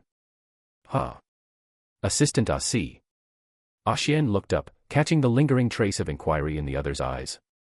Judging by the young master's expression, is he interested in the raw stone in that young man's hand? "All right, I will contact Uncle Bo immediately." Xian suppressed his turbulent thoughts and dialed a number. The crowd of onlookers had not yet dispersed, and many jade collectors had even arrived out of admiration, scrambling to get to know Yu Huaining. "Young man, may I ask your name? Could we get to know each other?" "Little brother, name your price." "I'll buy this raw stone." Yes, that's right, and this one too." "Could you see if you can sell it to me?" Yu Huaining had intended to sell them on the spot. Hearing these inquiries, he unhurriedly estimated the value of these jade raw stones. The group of jade collectors dared not interrupt his deliberation, waiting eagerly for his answer. Suddenly, the crowd of onlookers outside the stall voluntarily parted to both sides, and a middle-aged man dressed in a Chongpao Magua walked in. Furthermore, he was followed by 2 personnel in uniform. Yu Huaining's eyes narrowed slightly as he stood there, observing them. The middle-aged man approached him and handed him a black business card with gold lettering, saying politely and respectfully, "Hello, sir. I am Qin Bo, the person in charge of Lu Corporation Jade. People in the circle are accustomed to calling me Uncle Bo. Old Bo, your Lu Corporation's intelligence network is truly sharp. Are you interested in this batch of raw stones too?" A jade collector recognized Qin Bo and greeted him with a smile, but in his heart, he knew very well, if Lu Corporation Jade decided to make a move, the rest of them would likely have no chance. Lu Corporation was a century-old jade family with great reputation and prestige. The current young head in power, young Master Lu Xingzi, was an even more promising industry leader. The 5 famous jade markets in China were almost all funded and expanded by them, and the current Lingfei market was under their control. Lu Corporation was wealthy and powerful, and the amount of jade and raw stones passing through their hands was countless. For several generations, Lu Corporation had been honest jade merchants who never relied on their power to cause trouble, so the industry's impression of them had always been good. Uncle Bo did not hide anything and nodded with a smile. With such a big commotion, it would be hard not to know. "Sir, I sincerely wish to buy all the raw stones in your hands. I wonder if you are willing to name a price." The moment he received the business card, Yu Huaining had used the system to find out about Lu Corporation. He had always been simple and direct. Having someone willing to buy everything at once was naturally better than selling them one by one. "That's fine. I wonder how much Uncle Bo is willing to offer." As Yu Huaining was speaking, his gaze suddenly stopped on one of the jade raw stones, one of the ones he had bought. It was not large in size, but inside was top-quality imperial green jade. Under the natural sunlight, its color was deep and captivating. His thoughts drifted for a moment, and he suddenly walked over, picked it up, and changed his words, "Except for this one, I can sell the rest to you." Uncle Bo naturally saw that the piece in his hand was top-quality merchandise. He suppressed the regret in his heart and nodded, "Very well. Why don't you move to our jade pavilion to discuss it in detail, young sir?" "All right." Half an hour later, Yu Huaining saw the amount credited to his account and showed a satisfied expression. This trip today was not in vain, he had even earned quite a bit of pocket money. After finishing the instructions, Uncle Bo walked back. "Mr. Yu, a pleasure doing business with you." "A pleasure," Yu Huaining replied politely as he stood up. As soon as he finished speaking, he saw Uncle Bo take an exquisite invitation card from his sleeve and hand it over. "What is this?" "The Jade Bidding Fair next weekend is hosted by our Lu Corporation." Uncle Bo explained simply and extended an invitation. "I see that Mr. Yu has quite a lot of experience and luck in this area. If you are interested, you are welcome to come and take a look." Yu Huaining accepted it and responded generously, "All right." Compared to small-scale stone gambling, the more stimulating jade bidding fair was more attractive to him. "It's about time." "Uncle Bo, I have other matters to attend to, so I'll be leaving first." "All right, take care on your way." Yu Huaining walked out of the market in a fairly pleasant mood.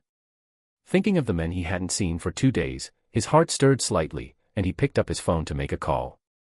Evening, inside the duplex apartment. Shi Zheng finished handling matters abroad and sighed as he placed his electronic tablet to the side. He rubbed his tired eyes and lay down on the sofa to rest with his eyes closed. When he was alone, he lost the gentleness he usually feigned, and a true coldness and hardness gradually crept onto his deep features. The sunset outside the window spilled in, falling on his silver-gray silk robe, invisibly casting a sense of loneliness over him. Shi Zheng opened his eyes slightly, sketching the young man's figure in his mind through the colorful afterglow. The glowing red at the corners of that person's eyes was far more charming than this sunset glow. Shi Zheng came back to his senses, feeling a rare sense of annoyance. He pressed the curtain switch, blocking out the evening view. The unlit suite sank into darkness, appearing even more desolate and lonely. Ding dong.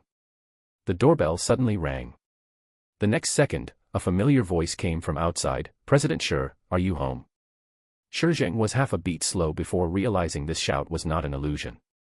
By the time he fully came to his senses, his body had already reacted a step ahead, and he walked over to open the door.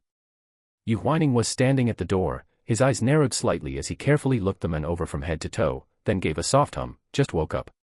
Shi Zheng didn't notice the slight heart palpitations when their eyes met, and asked with a hoarse voice, "Why are you here?" "What else could I be doing?" Yu Huaining lifted the bag in his hand, a flash of slyness crossing his eyes.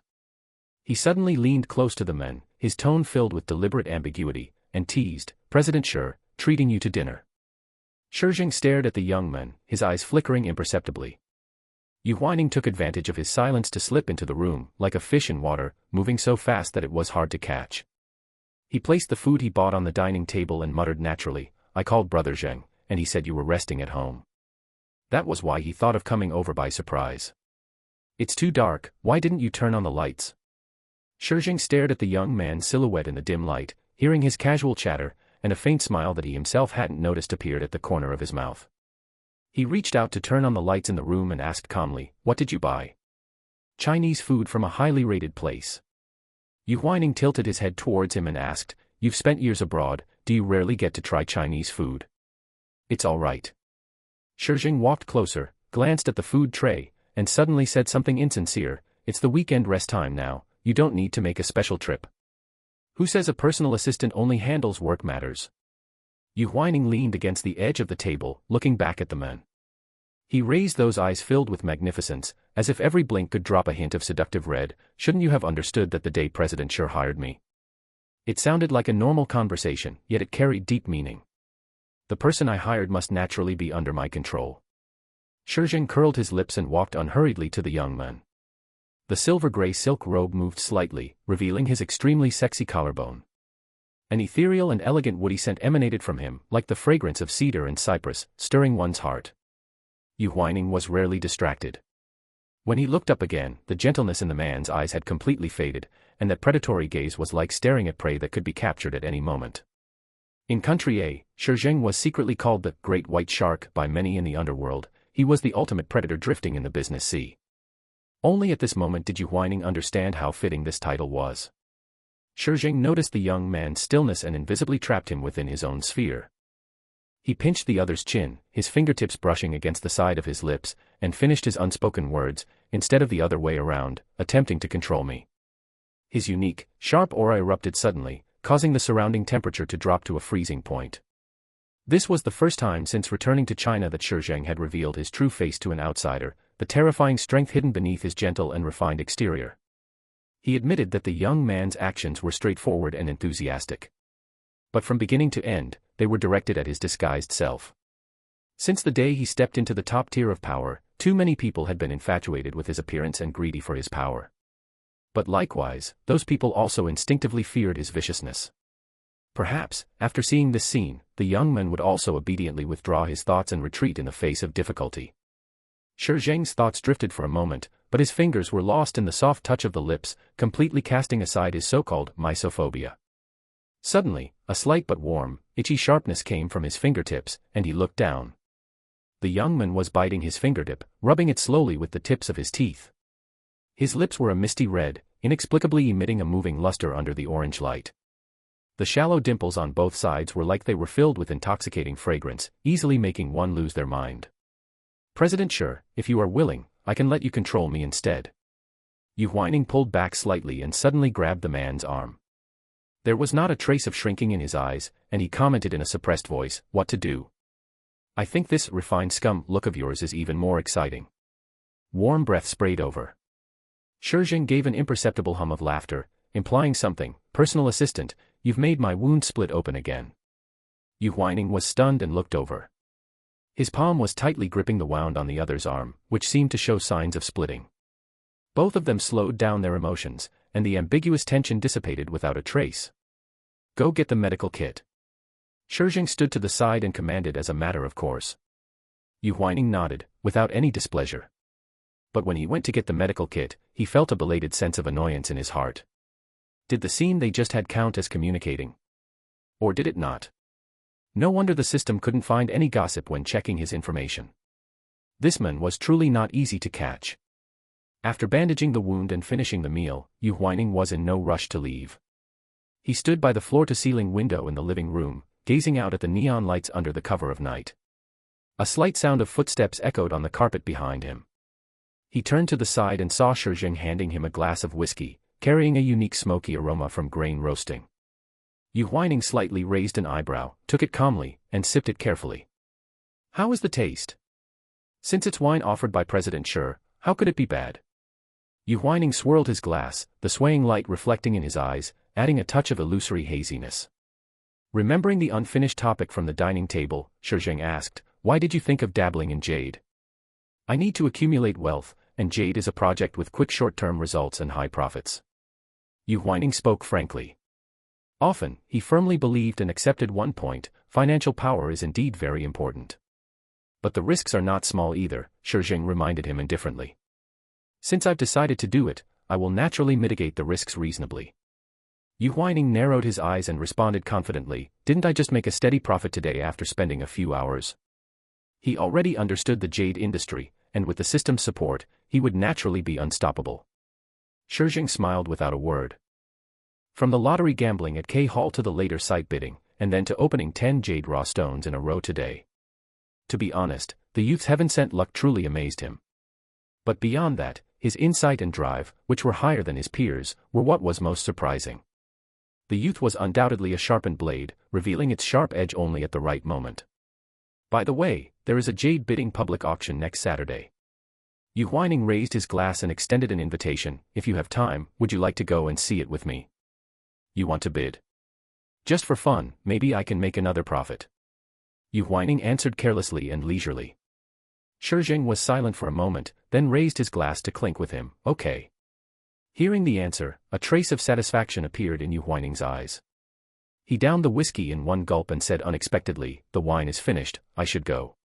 Shi Zheng's motion of drinking froze for a moment. Yu Huaining, who brushed past him, did not notice this.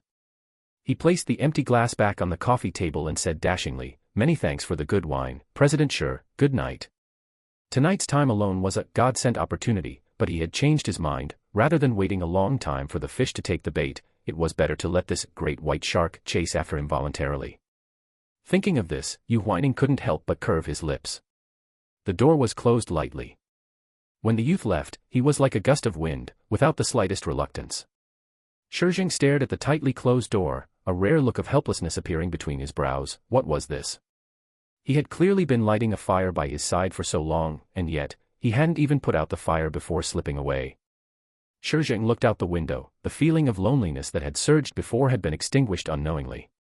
He drank the wine in his glass in one gulp and muttered with a sigh, "Truly a cunning little fox." 1 week later, Lingfei Market. The jade bidding public auction within the market was held every 2 months, funded and managed by Lu Corporation. China was not a region rich in jade raw stones, so large-scale bidding public auctions were few and far between. Every time this day arrived, jade enthusiasts from all over the country would rush over to participate in this exciting event. The so-called bidding public auction was a grand event for trading jade raw stones. Sellers needed to secretly place their bidding prices based on their judgment of the unopened jade raw stones, and in cases of multiple competitors, the highest bidder would win. This was an exciting bidding process where eyesight, financial power, and courage were all indispensable. Yu Huaining and Shi Zheng, dressed in formal attire, walked straight into the bidding exhibition hall. 2 huge raw stones stood right in the center, and the people who came to bid gathered around to observe them carefully. This was the pre-bidding phase. Bidders needed to select the raw stones they favored within the stipulated 3 days, determine an appropriate metal price, and finally proceed with the bidding. "Shall we go over and take a look?" Yu Huaining stared at the 2 huge raw stones with great interest. Shi Zheng was purely here to watch the excitement, so he nodded in response. The two walked closer and realized that the raw stone numbered B attracted most of the attention, while almost no one stopped at the raw stone numbered A. "Why is no one looking at this one?" Yu Huaining raised an eyebrow in surprise, unable to help but mutter. "Young man, so it's you." A familiar voice sounded from the side. Yu Huaining turned to look and realized it was the stall owner who had sold him the raw stone last time. He smiled and nodded, calling out, "Brother Lin, are you here to bid too?" "I'm just here to join in the fun." Stall owner Brother Lin waved his hand with a smile. Recalling Yu Huaining's mutter just now, he explained to him, "I see you haven't been here before, so you must not know the bidding rules here." Yu Huaining and Shi Zheng looked at each other and asked curiously, "What? Is the public auction here different from other places?" "It's generally the same, but there are some differences." Brother Lin was a regular here and naturally understood the bidding rules of the Lu Corporation public auction clearly. The 2 raw stones that Lu Corporation brings every time are one good and one ordinary. They cover the cut surfaces and let the bidders guess blindly. Yu Huaining nodded and continued to listen to his explanation. You can only choose one of the 2 raw stones, so the bidding naturally divides into 2 camps. Brother Lin pointed to the entrance fee counter at the door and said, except for the invited guests, everyone else who comes voluntarily must pay an entrance fee of 30,000 before entering. So, the camp that chooses the good raw stone can split the entrance fees. Shi Zheng grasped it quickly. That's right. Seeing that he was a new face, Brother Lin couldn't help but take a few more looks. Although Shi Zheng had never dabbled in the jade field, he had to admit that the person behind the Lu Corporation public auction was a qualified businessman. With 2 raw stones, it meant only 2 people would ultimately succeed in the bidding. But as long as the remaining bidders chose the right side, they could share the entrance fees to get some good luck, and they wouldn't lose out. No wonder it could attract such a large wave of enthusiasts. Yu Huaining turned his gaze back to the raw stone and understood, everyone doesn't think highly of this one. Just about. Brother Lin had been in the exhibition hall for the past 3 days and mentioned another thing. Since these 2 raw stones were put on display the day before yesterday, a famous jade expert came that very day. Entrusted by others, he and his team analyzed it thoroughly and determined that this raw stone was the one. Plus, the moss patterns on this raw stone are significantly more than on the raw stone, so everyone is optimistic about the raw stone this time. Yu Huaining curved his lips and reached out to touch the raw stone that no one cared about. Feeling the rough grains on the surface, he joked, that's not necessarily true. Since it's a 50-50 chance for both, maybe this one is a pearl in the dust. As soon as he finished speaking, a dissatisfied, mocking voice sounded from the side. How unlucky, seeing you, this jinx, as soon as I arrive. Yu Huaining, haven't seen you in a few days, and your ability to put on airs has really grown, hasn't it? Chapter 23. Hearing the voice of the person who arrived, a flash of disgust passed through Yu Huaining's eyes. He maintained a calm expression and looked over. Yu Xian, why are you here? Yo, shouldn't I be the one asking you that? Yu Xian's eyes were full of disdain as he looked him up and down. Looks like you have a lot of spare money recently, still having time to wander around in a place like this. Aren't you the one who knows that best? Yu Huaining's tone was filled with a touch of indifference, yet it was sharp, piercing accurately and ruthlessly. This 10 million in my hand, it's not much, but it's not little either, it's indeed quite durable to spend. Yu Xian was instantly filled with anger and glared over. Last time at K Hall, Yu Xian had spent 10 million overnight. This matter naturally could not be hidden from Elder Yu. The latter scolded him severely and even ordered him to be grounded for half a month. Yu Xian had a playful and mischievous personality, and this punishment had obviously frustrated him badly. He always believed that the culprit who caused all this was Yu Huaining. Originally, the cousins were just not close, and they couldn't be bothered to pretend to be polite on the surface. But now, he simply loathed Yu Huaining to the extreme. What about me? Yu Huaining asked, pretending not to know. He took in the other's angry face and curved his lips. Yu Xian was about to lash out, but his peripheral vision suddenly caught sight of Shi Zheng beside the youth, and he froze. Some time ago, the matter of Song's wealth caused a huge stir, and the relationship between Yu Huaining and Shi Zheng was also rumored many times. Yu Xian knew quite a few second-generation rich kids, and people in high society circles naturally liked gossip too. So these rumors never escaped his ears. Isn't this President Shi? Yu Xian put on a suggestively ambiguous look, his gaze darting between the two, and said loudly, I was wondering, Yu Huaining, your speed at hugging thighs and crawling into bed is truly swift. Upon hearing this, Shi Zheng gently pushed up his glasses, hiding the ruthless dark glint in his eyes. This young master of the Yu family was truly as fond of courting death as ever. Before he could speak, the youth beside him had already taken the lead to snap back, shut your mouth. Don't spray your foul breath and disgust people. The cold, hard words didn't contain a single swear word, but between the lines were nasty implications. For the onlookers nearby, the dispute between the two young men was purely a spectacle. But if one were to compare, the latter was clearly more sharp-tongued and had a higher level of scolding. A dog's mouth cannot spit out ivory. Spouting dung. Yu Xian realized the meaning and was so angry that his face was almost distorted. He wished he could tear the youth who opposed him everywhere to pieces with his bare hands. Shi Zheng sensed the malice he was emitting and stepped forward without hesitation, half blocking in front of the youth, and said calmly, Young Master Yu, please watch your words. If things blow up, they won't be so easy to resolve. The man's admonition sounded soft and gentle, but the deep gaze in his eyes when they met was terrifyingly cold, making Yu Xian's heart jump. Just as he was hesitating, a voice of pleasant surprise rang out in the crowd, Expert Qi, you're here. Hearing this, Yu Xian reined in that slight fear and turned his head away. A middle-aged man walked in from the outer edge of the crowd. He was wearing an ordinary iron-gray suit, wearing simple flat glasses, with an air of a scholar's aloofness, and was followed by an assistant carrying his personal belongings. "Didn't expect to run into Expert Chi here today, what good luck?" Someone in the crowd whispered again. Yu Huaining did not know this expert and scholar of the book Transmigration world, and couldn't help but ask Brother Lin beside him in a low voice, "Brother Lin, who is this?" Brother Lin was looking at the newcomer with admiration. Hearing his question, he couldn't help but frown in confusion. "Little Yu, aren't you a jade gambling expert? How can you not even know Expert Chi Xingde? Must I know him?" Yu Huaining asked back with amusement. There are specialties in every field, and it was normal for him not to know a top expert in this industry. As the words fell, Expert Chi glanced over at him.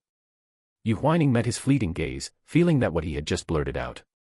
The words were a bit impolite, so he apologetically covered his lips with his hand. Seeing that the young man truly didn't know this person, Brother Lin pulled him a step back from the crowd and whispered an explanation. "This person is a famous expert in the industry. His accuracy in identifying raw jadeite materials is legendary." "Why is he so famous?" Yu Huaining pressed for details. Brother Lin thought for a moment, but surprisingly couldn't quite answer. "Anyway, by the time I knew of him, his reputation was already quite significant. It's said that he has never missed when judging original stones." "Oh, these are all things passed around in the trade. He doesn't really come out of retirement much these days, unless..." Shi Zheng immediately followed up, "Unless what?" "Someone pays a high price to invite him out." Brother Lin glanced at the center of the crowd and whispered, "Do you know that young Master Yu Xian? It was he who invited Expert Chi the day before yesterday, and look, they have set their sights on original stone B. I heard that they also want the expert to help estimate for this bidding. Looking at them, they seem determined to win." As he finished speaking, Yu Huaining and Shi Zheng exchanged a tacit glance. The former teased, "I bought 10 original stones, and all 10 yielded good goods, could I also become an expert?" Shi Zheng caught the implication in his words and smiled, "If I hype you up a bit more, perhaps your title of expert will be even more resounding." Brother Lin was confused and couldn't help but mutter, "What do you two mean by that?" "It's nothing, just a joke." Yu Huaining bypassed the crowd and walked back to the side of original stone B, taking his flashlight and small iron hammer to carefully examine it. The moss patterns on this original stone were obvious, and there was even some jade color slightly exposed outside the weathered stone's skin. Compared to the two original stones, the probability of the latter yielding a good jade color was indeed much higher. However, stone gambling requires experience, pursues excitement, and bears risk. Until the very last second when the blade cuts through, no one knows the true situation inside. Brother Lin leaned in again and asked with great interest, "Little Yu, do you also think this original stone has a high winning rate? Why don't you try bidding on it? With your heaven-defying luck, you might be able to snatch this one too." Yu Huaining smiled, but before he could answer, a dissatisfied voice came over, "What does an outsider like him have to compete with us?" Brother Lin turned around and saw that it was Yu Xian picking a fight again. He couldn't help but defend the young man. "Young Master Xian, I don't know what kind of conflict you have with little Yu. But he is not the outsider you describe, on the contrary, he is also an expert." "An expert? Do you just brag without thinking?" Yu Xian laughed upon hearing this. Did he not know what kind of character this young man was? Just a playboy, yet he dared to claim he had research in jade. The reason Yu Xian appeared here was actually to prepare for the birthday banquet at the beginning of next month. A few days ago, he had upset Elder Yu, so he wanted to take this opportunity to apologize and make amends. Thus, Yu Xian's mother, Meng Zhen, came up with an idea. Jade has had good connotations since ancient times, and since the old man also likes to collect natural objects, she paid out of her own pocket to give her son a sum of money. This industry is deep and unpredictable, and fearing her son wouldn't be able to handle it, she entrusted someone to invite Expert Chi to come forward and help. Yu Xian was the type of person who had to fight for first place in everything. He was determined to win this public bidding. Brother Lin had a straightforward temper. Although Yu Xian's overt and covert mockery wasn't aimed at him, he was still furious. He rolled up his sleeves, lifted his chin slightly, and boasted, "Just last Saturday, little Yu bought 10 original stones in my shop in a row, and all of them hit good jade colors. Given his experience and judgment regarding jade, what's wrong with me calling him an expert? That's right, I was also at the scene of the stone gambling last weekend. This young man is indeed impressive. I actually think his appraisal ability is on par with expert Shi. A voice of agreement came from the crowd. Yu Huaining heard this, raised his eyebrows slightly, and shook his head helplessly. This was overestimating him completely. Stone gambling always carries a certain amount of risk. If not for relying on the system's skills, he wouldn't be able to guarantee 10 hits out of 10 bets. Yu Huaining had no thoughts of pride, and the person who said that was just casually chiming in. But the speaker may have been unintentional, yet the listener took it to heart. Expert Shi, who was already on Yu Xian's side, immediately frowned and secretly gave his assistant a look. The assistant understood the intention and immediately retorted loudly, "I don't know from which corner this expert popped out. Being so young, he actually dares to compare himself with our teacher Shi. How shameless." Yu Xian chuckled and responded, "Well said, he has always been shameless." Brother Lin was furious and was just about to retort when the young man beside him pulled him back. Yu Huaining walked forward and completely ignored Yu Xian, saying indifferently, "Expert Shi, I have no intention of comparing myself with you, please do not misunderstand." Expert Shi looked him over twice more, maintaining an aloof attitude, putting on the posture of an experienced veteran, and implying a warning, "Young man, the jade industry cannot tolerate arrogance, be careful of suffering a big loss. Let me ask you, which of these two original stones do you favor more?" Yu Huaining had no intention of entangling with them, and facing the sudden question, he only calmly replied, "Naturally, it is original stone B." This was a fact that everyone unanimously agreed upon, and he also thought the same. "Didn't you just say that original stone A was the pearl covered in dust?" Yu Xian interrupted again, determined to go against the young man. "Now that you've suddenly changed your mind, is it because you are afraid that after the truth is revealed, your title of expert will fall through?" Expert Shi shook his head, a flash of disdain appearing in his eyes.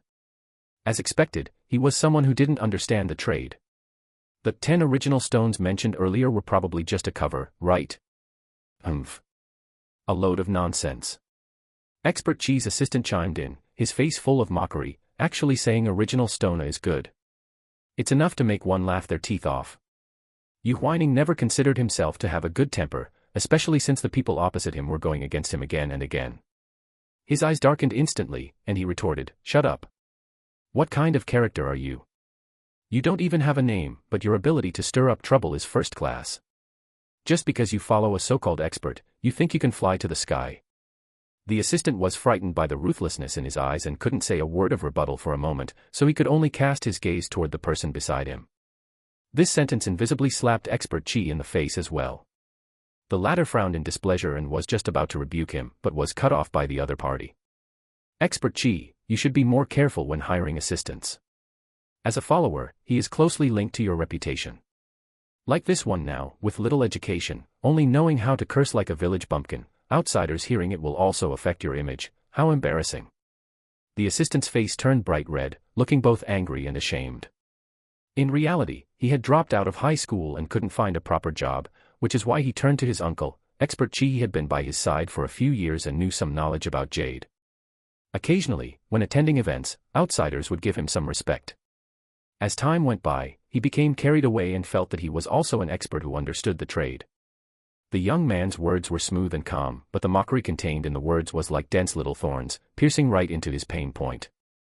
Shi Zheng saw the shame and anger on the assistant's face, and seeing the confident and proud light in the young man's eyes, he couldn't help but raise his hand to cover the smile at the corner of his mouth. This sharp, claw-bearing appearance was truly becoming more and more adorable the more he looked at it. Expert Shi's displeasure became more and more obvious, but hindered by his usual image, he couldn't lash out. He glanced at Yu Xian, his words carrying deep meaning. "Young Master Xian, what conflict do you have with this young man? Why is he taking a shot at me and my assistant for no reason?" For no reason. He really managed to clear himself completely. Yu Huaining narrowed his eyes, revealing a coldness. The next second, the usually silent Shi Zheng suddenly spoke up, "Mr. Shi, let's talk about the facts. It was your assistant who spoke rudely first." The man curled his lips with a smile, but his entire being carried an absolute aura that others dared not contradict. For a moment, no one dared to speak. Yu Huaining heard the man's defense for him, and his anger suddenly dissipated by more than half. He met the man's gaze, a hint of pleasure appearing in his eyes. Yu Xian watched the two exchanging glances and became even more disdainful. He caught sight of the ignored original stone A and suddenly had a malicious thought. He spoke directly, "I am determined to have this original stone B." Since you, Yu Huaining, are convinced that the other original stone is the pearl covered in dust, why not just go ahead and bid for it? He looked around the circle, not forgetting to incite the onlookers, mocking and ridiculing. You say you're an expert, and you say you have good luck. Perhaps this ordinary stone could also yield treasure in your hands. Everyone, don't you agree? These things were all said by me, what does it have to do with little you? Brother Lin frowned and said, it's obvious this time that original stone B is better. You want to make little you throw money into original stone A. Not a chance. Yu Huaining remained silent and did not speak. Brother Lin was right, this was the other party deliberately digging a hole for him to jump into. Why aren't you talking? Are you timid? Or do you not have the money to play? Yu Xian was relentless, determined to manipulate the young men. Even I, an outsider, know that there are never any waste stones at this Lu Corporation bidding public auction. It's just spending money to buy original stones, whether it's burning money or making a profit depends on your experience and estimation. He slowly paced closer, patted Yu Huaining's shoulder, and raised his eyebrows with a sneer. Expert, don't you agree that this is the logic? Yu Huaining heard his deliberate provocation, and a storm was brewing in the depths of his eyes. System. With just a simple call, the system chimed in with telepathic understanding. Ding. Host, please pay attention. Specific skill point touch of gold has dropped urgently. Once this skill point is unlocked, it is limited to one use. Do you choose to unlock it? Touch of gold. Turning the bad into the good. Interesting. I agree to your proposal. Yu Huaining glanced back coldly, forcefully gripped the dirty hand Yu Xian had placed on his shoulder, and threw it away violently. But keep your dirty hands off me. Yu Xian's anger exploded for a moment but was forcibly stopped. He rubbed the back of his hand and asked with a smile, you said it yourself. Going to blindly bid on original stone A. When drawing lots at K Hall, the young man's luck was indeed quite good. Precisely because of this, Yu Xian, who was desperately eager for original stone B, tried every possible way to lure away this invisible bidding rival. With the system's support, Yu Huaining possessed the ability to completely crush his opponent's luck and strength. He glanced at Yu Xian, a long-lost playful spirit surging up. He looked around at the crowd and said confidently, the reason I will bid on original stone A is that I firmly believe it is the one with the advantage, so is there anyone who wants to follow me in bidding? The winnings are guaranteed. Guaranteed winnings. What a big boast. Everyone heard this and looked at each other, suddenly a bit swayed by his confidence. Expert Chi finally found an excuse to lash out and snorted deeply. I, Chi, have been struggling in the jade industry for so many years, how could I not judge the good from the bad? You young men are blindly confident. If anyone listens to you, they would truly be a fool. The sentence woke up those present. That's right. No matter how impressive Yu Huaining is, can he compare to the experienced Expert Chi? No matter how they looked at it, they felt that original stone B was better. I'm afraid Yu Huaining is just puffing himself up to look bigger in the face of provocation. It seems no one is willing to be in the same camp as me. Yu Huaining raised his eyebrows. As he finished speaking, Shi Zheng beside him spoke up, I'll follow you to bid. Brother Lin smacked his lips and followed, little you, I'll follow you to bid too. If we really lose, at worst, the 30,000 yuan entry fee will just be like throwing money into the water. There were only 3 of them on their side, while there were at least 50 on the other side. According to the distribution of entry fees, even if the other side won, they wouldn't get much extra money. Yu Xian heard the words entry fee, and suddenly remembered that there was such a small rule at the public auction venue. He was extremely confident in original stone B and boasted loudly, everyone rest assured, our camp will definitely win. Yu Huaining was moved and deliberately asked, what if we lose? If we lose? Then the entry fees that everyone loses will be covered by me. Yu Xian didn't even consider such a result and answered casually. Most of the jade collectors today were aiming for original stone B. Regarding the original stone, faced with this sudden betting dispute, they did not change their minds. Instead, those who were just there to watch the commotion immediately and firmly stood on Yu Xian's side upon hearing this. Yu Huaining pulled up a faint smile, but he was complaining internally. As expected, it's still so easy to get them hooked. Yu Xian, oh Yu Xian, you really are going further and further down the road of self-destruction. On the second floor corridor, a young man stood silently, taking in all the disputes happening in the lobby below. The elevator behind him opened with a ding, and his assistant, Chen Xian, walked out. He quickly approached and called out, young Master Lu, what are you looking at here? The public auction has been prepared, and it's time for you to go down. The young Master Lu he referred to was none other than the young head of the century-old Jade family, Lu Corporation, young Master Lu Xingxi. 3 years ago, his father passed away suddenly from a heart attack. At that time, the 25-year-old young Master Lu Xingxi took up the heavy burden without hesitation and single-handedly supported the vast jade industry of Lu Corporation. To this day, he has nearly doubled the family's influence. Young Master Lu Xingxi lived up to his name, his appearance was outstanding, and every gesture he made radiated a charm bestowed by the stars. And the ability and courage he had beneath his appearance were far beyond his actual age. In this industry, people in academia call him Mr. Lu, while those on the streets respectfully call him Lord Lu. No rush. Let Uncle Bo preside over the blind bidding first. Young Master Lu Xingxi's gaze remained fixed on that spot downstairs. Seeing him watching so intently, Chen Xian frowned in confusion. He followed the other's gaze and instantly recognized Yu Huaining's face, exclaiming in surprise, "Isn't that young man downstairs the rich young master we met last Saturday? He's here to bid at the public auction today too." Yes, young Master Lu Xingxi curled his lips. Furthermore, he also intends to bid on original stone A. Hearing this, Chen Xian widened his eyes and blurted out, "How is that possible? Has he misjudged it?" This was said bluntly and wasn't very polite, which caused young Master Lu Xingxi to frown. Seeing his reaction, Chen Xian quickly slapped his own mouth and muttered, "Young Master Lu, I didn't mean it like that. I was responsible for procuring these 2 original stones, and you personally reviewed and approved them. We've both seen the cut surfaces that are covered up, and clearly, original stone B is better. Doesn't that rich young master, that Yu Huaining, have a sharp eye?" Chen Xian shook his head, feeling regret from the bottom of his heart. Why did he choose the unremarkable original stone at this time? Chen Xian had grown up by his side since he was a child, and young Master Lu Xingxi knew that he was simple-minded and direct, but rarely malicious.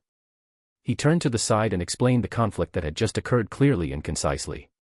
Chen Xian was fuming as he listened, his verbal combat power extremely high, and he rattled off, "That Yu family eldest young master is going too far. Playing tricks in front of everyone. And that expert Shi, who doesn't know what kind of shady business he's been up to all these years.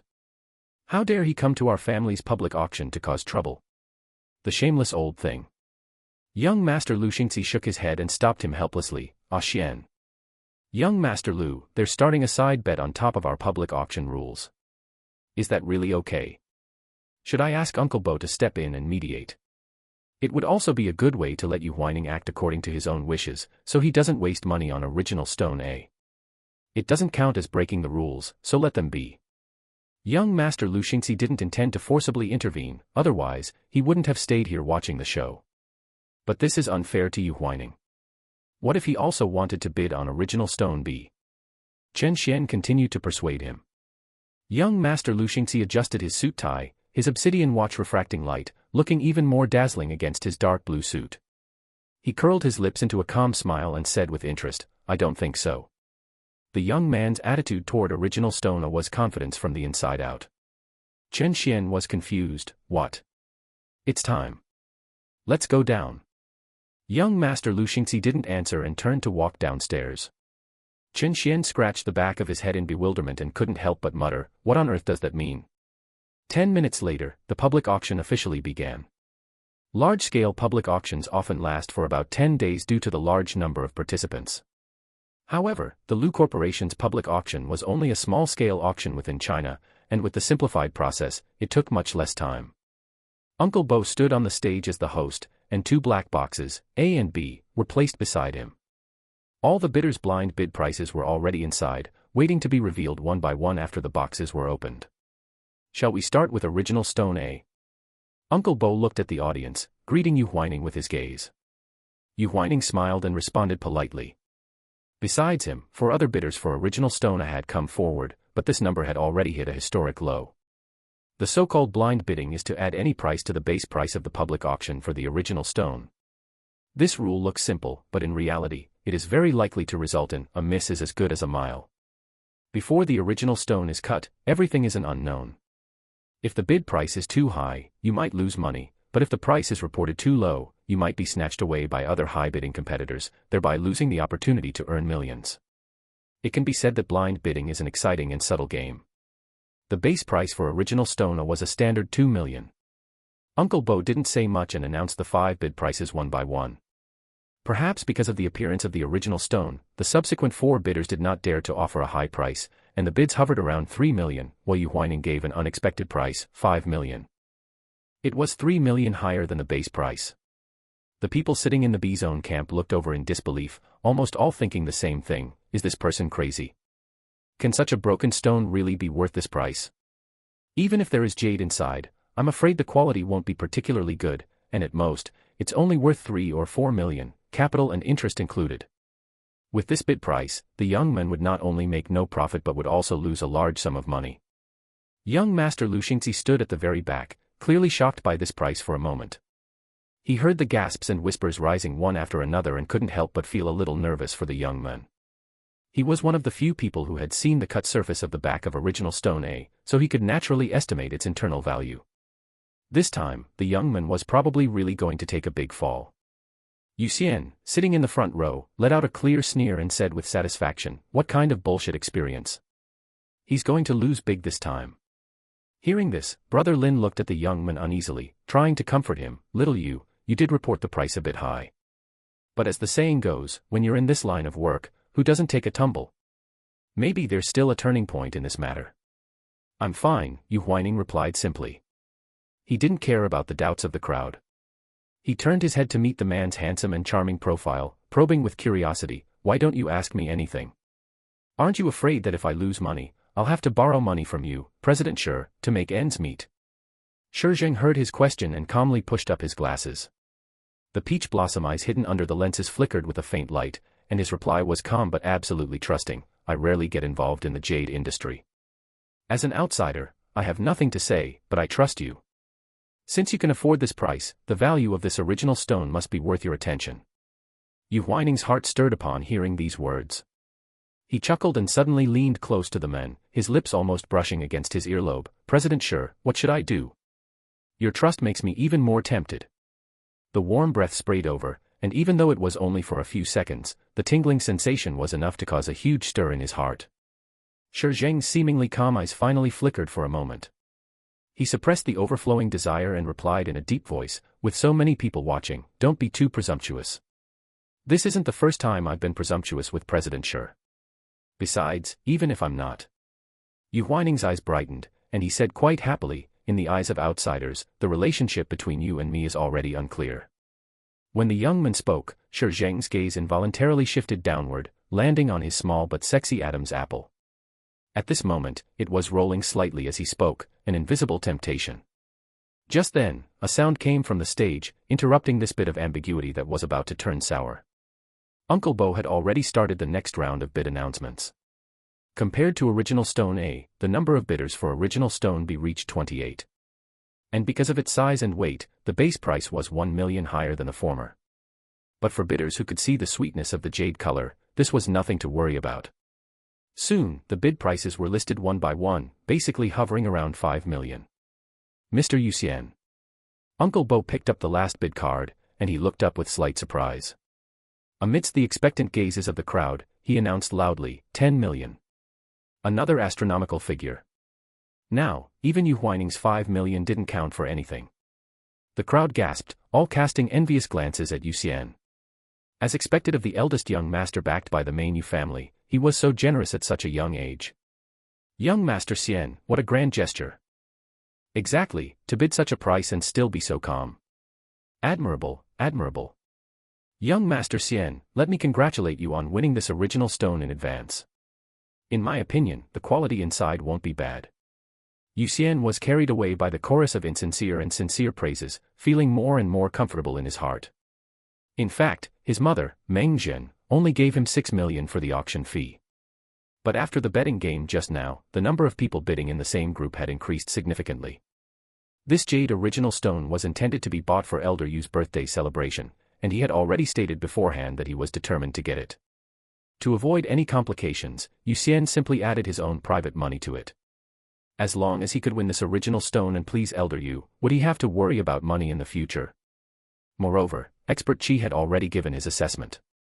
This original stone must contain a large amount of jade color, and if there is a chance to cut it again in the future and make it into jade jewelry to sell, it would still be worth a lot of money. No matter how you think about it, it's not a loss. Both original stones had found their final homes.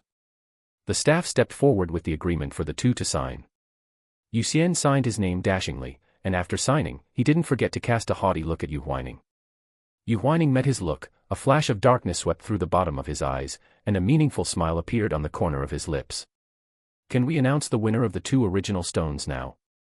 Someone watching the fun couldn't help but shout. Compared to those astronomical bids that had nothing to do with them, the prize money of the camp victory was more attractive to them. Uncle Bo nodded, signaling the staff to take action. Soon, the backs of the two original stones were turned over, and the only two cut surfaces were covered with a black cloth. In the midst of everyone's anticipation, the two black cloths were removed at the same time, exposing the true cut surfaces of A and B to everyone's sight. In an instant, the B camp erupted into fierce cheers. The cut surfaces of the two original stones were not large, but the cut surface of the B stone was a clean and bright jade color. On the contrary, the cut surface of A not only had uneven distribution of jade color but was even mixed with spots of black mottling. Good heavens! It was actually a mixed jade. The young man had lost big this time. Sigh. Brother Lin sighed, feeling indescribably depressed. He didn't know if he was feeling sorry for his own 30,000 entry fee, or for the 5 million the young man had flushed down the drain. As expected, there were no infallible miracles in the jade gambling business. Yu Xian jumped up from his chair, his excitement overflowing. He had finally waited for this day.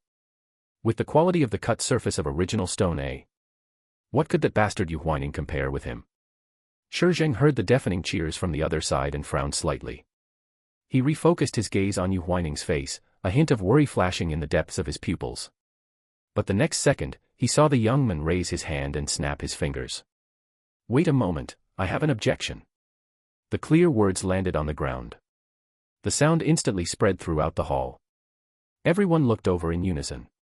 Uncle Bo on the stage was the first to react, and taking advantage of the silence in the room, he asked, "Young Master Yu. As the buyer of original stone A, I request to cut another 3 centimeters inward." Yu Huaining stated his request without hesitation, his eyes still shining with the light of confidence. This. Faced with the sudden request, Uncle Bo was somewhat indecisive. Just as he was hesitating, a firm answer suddenly rang out from behind, "Follow his instructions, and have someone bring up the cutting tools." Everyone turned to look, and after recognizing the newcomer, whispers broke out again, "What kind of wind is blowing today? To think it actually brought a big shot like young Master Lu Xingxi here." Ding! Host, please pay attention. One of the important supporting characters of this world has appeared. The system's notification sound arrived, followed immediately by some character information appearing in Yu Huaining's mind. "Hello, Mr. Yu Huaining. I am the person in charge of Lu Corporation's jade business. My name is young Master Lu Xingxi."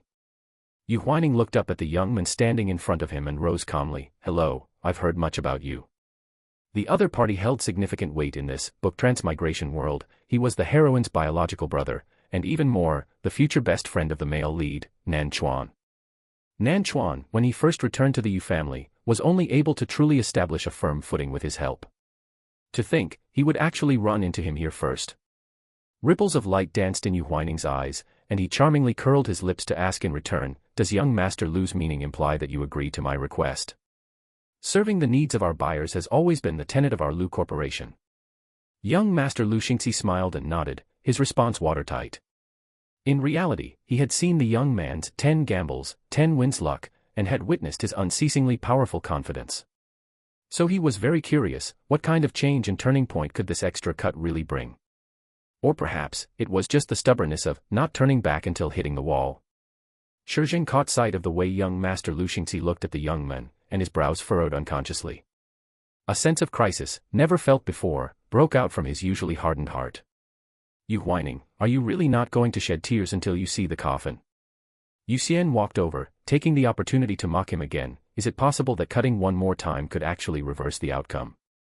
Gambling on stones has never been a game decided by a single cut. Since I own original stone A, I will handle it however I wish." There wasn't a trace of panic about losing money on Yu Huaining's face. He locked his gaze on Yu Xian, mimicking the appearance of him acting like a rascal earlier, and playfully suggested, "Right, since you are so certain that you will win, why not join me and cut your original stone B one more time? Why should I listen to you? So that when I cut out good jade, you won't feel it's unfair." Yu Huaining answered matter-of-factly. Young Master Lu Xingxi also thought of this possibility. He didn't know why, but he naturally stood on the young man's side. Mr. Yuxian, for the sake of fairness, let both original stones be cut twice. To ensure your interests don't suffer, my Lu Corporation will compensate you for the 3 centimeters of scrap cut off at market price. How about that? I can also pay double the price for the scrap. President Shi, having determined that the young man had a big move coming up, stood up and spoke immediately after. He had long since figured out Yuxian's spoiled, unyielding temperament, and added indifferently, "Young Master Yu, do you lack the confidence and are afraid of losing?" Yuxian was indeed provoked, shouting aloud, "What do I have to be afraid of? Picking on others' personality weaknesses to manipulate them, and hitting the mark every time. Villain, President Shi is indeed formidable." Yu Huaining almost couldn't hold back his laughter, and could only cast a sly glance at the man. When the latter met his gaze, the groundless gloom in his heart finally dissipated. The original stone young Master Xian bid on is absolutely high-quality material. Unlike some people, it is clearly a case of not giving up until reaching the Yellow River. The assistant, who couldn't stand Yu Huaining, immediately chimed in, "Expert Qi, what do you say?" Expert Qi stood up and spoke with feigned dignity, "Young Master Xian, since they have proposed a reasonable compensation method, you should just do it. Rest assured, the original stone that I, Qi, have taken a fancy to will not lose. We can make them lose and be convinced of their defeat." Yuxian nodded, his expression returning to confidence. "Fine. Cut it then, could I really be afraid of your piece of junk stone?" Just then, Uncle Bo walked over with professional cutting personnel. He nodded at the few people led by young Master Lu Xingxi. "Young Master Lu, the tools are all ready, as well as the agreement for the subsequent cutting." Lu Corporation had always been thoughtful in this regard. Signing the agreement was also to avoid subsequent trouble. Yu Huaining signed readily, and seeing this, Yuxian naturally wouldn't fall behind. Seeing that both of them had made their decisions, young Master Lu Xingxi calmly ordered, "Start cutting." Yes. It was still early, and the people in the hall were watching the excitement with great interest. About 20 minutes later, the 2 original stones were cut one after the other. Uncle Bo on the stage was the first person to observe the new cut surfaces of the original stones. Always experienced, he couldn't suppress a strong look of surprise. "This. What's wrong? Is it cut? Reveal the cut surfaces of the original stones for us to see." Everyone's curiosity was piqued. Young Master Lu Xingxi gave Uncle Bo a look. The latter understood, and ordered the staff to wipe the cut surfaces of the original stones clean, and turn them together into everyone's view. A few seconds later, sounds of discussion rose one after another, filled with astonishment and disbelief. "Oh my God! How is this possible?" Chapter 24. The original stone A, which originally had black spots, revealed an extremely pure jade color after being recut. Under the illumination of the hall's ceiling lights, the cut surface emitted a deep luster, a pleasant rich green.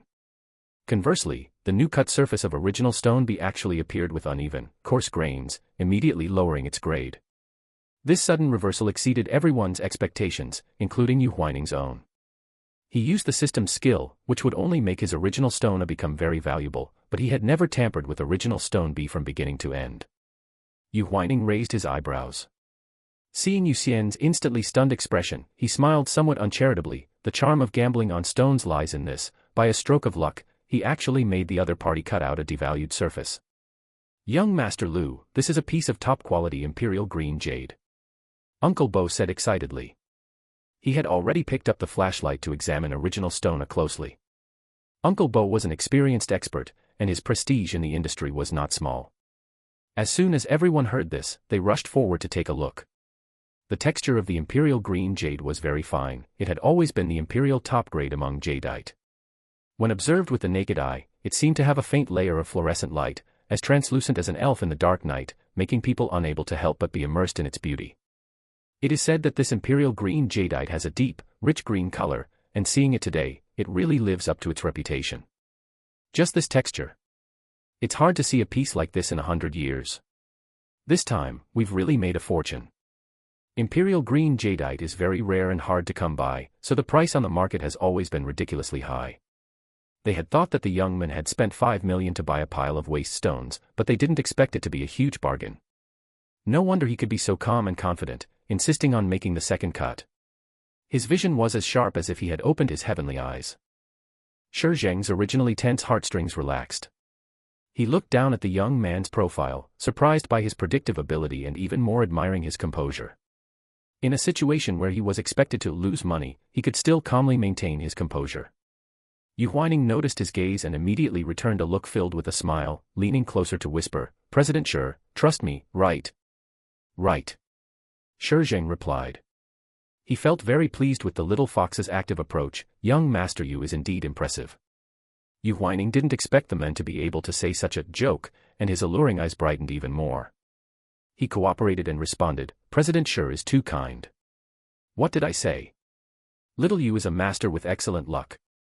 Brother Lin's face flushed with excitement. He had been an original stone merchant for so many years and hadn't seen half a piece of imperial green jade. As a result, he had seen it twice in just 1 week of knowing the young man. He was straightforward and couldn't help but let out a breath of relief for the young man, still saying he misjudged. "I think it's you all who misjudged." Those jade collectors who participated in the auction couldn't say a word of rebuttal. They were surprised and annoyed, wishing they could turn back time to before the bidding auction. If they had known that the inconspicuous original stone could cut out such a top-grade, sky-high price imperial green jade, how could they have been willing to miss it? But on second thought, they had to admire the young man's determination. Young Master Yu is amazing. Sure enough, one cannot judge a person by their age. I was shallow. Can I be friends with the young master? If there is an opportunity in the future, let's discuss jade properly. Everyone gathered around, with praises and flattery one after another. If they were faking their congratulations for the sake of money when Yu Xian bid 10 million, then at this moment, they were all genuinely fawning. Yu Xian, who was suddenly left out in the cold, looked at the young men in the crowd, and the unwillingness to be outdone rose again. "Cut one more time." The 4 words landed like a cannonball, attracting everyone's attention again. "Young Master Xian, let it go. Even if you can cut out good jade color again, can it compare to this imperial green jade?" Many people advised. They were originally in the camp of original stone B, but at this moment, they had all defected. Anyway, Yu Xian had already boasted, and even if he lost the competition, he would compensate everyone for the entrance fees. Moreover, in front of top-grade jadeite, winning or losing didn't matter anymore. "That's right, I feel the trend of original stone B is unclear," another jade collector said. "You know, an original stone with imperial green jade is already rare. If 2 were cut in a row, wouldn't that be a miracle? Anyway, in this duel, the original stone B held by Yu Xian was destined to lose." Unclear. Yu Xian was holding back a belly full of anger, and after catching the flashpoint, he started spraying. "Which corner did you emerge from as an expert? If you are so capable of commenting, why didn't you go compete for original stone just now?" That jade collector was originally well-intentioned, but after being scolded and belittled by him, he immediately showed anger, simply unreasonable. Yu Xian snorted and suddenly threw the decision-making power to Expert Qi. "What do you say?" Expert Qi was shocked in his heart and hurriedly pretended to be calm. He walked back to the side of original stone B unhurriedly and examined the cut surface carefully. The newly cut surface was indeed not good. Although there were no obvious traces of impurities, the varying degrees of grain size also greatly discounted the texture and value of the jadeite. "Expert Qi, I asked you a question." Yu Xian didn't get a response and asked again. He still had some rationality and didn't act recklessly in a field he was not good at. Expert Qi stared at the texture of the original stone's surface and recalled the complete color degree during the first cut. He knew he was in a difficult situation, so he gritted his teeth and said, "We can cut one more time." A small part of the people present felt surprised. Young Master Lu Xingxi heard this and shook his head imperceptibly. There is a saying in the industry, if you encounter an original stone with a bad trend, you must not be greedy and must stop losses in time. But this highly respected Expert Qi had clearly forgotten this matter. Yu Xian heard his decisive tone, and his confidence finally recovered a little. He raised his eyes slightly to look directly at Yu Huaining, and forced him unreasonably. "Courtesy demands reciprocity. This 3rd cut should be your turn to return to me, right?" Yu Huaining, don't be so petty that you can't bear it. As soon as these words came out, the people around first made rebuttals. This imperial green jade cannot be cut just casually. Exactly. Even a little bit of jade color is worth treating well. How can it be done recklessly like the very beginning? Yu Xian was so angry and disgusted that he retorted mercilessly, "Just a moment ago, you were all watching the fun without caring how big the trouble got, and now you've all become so cautious."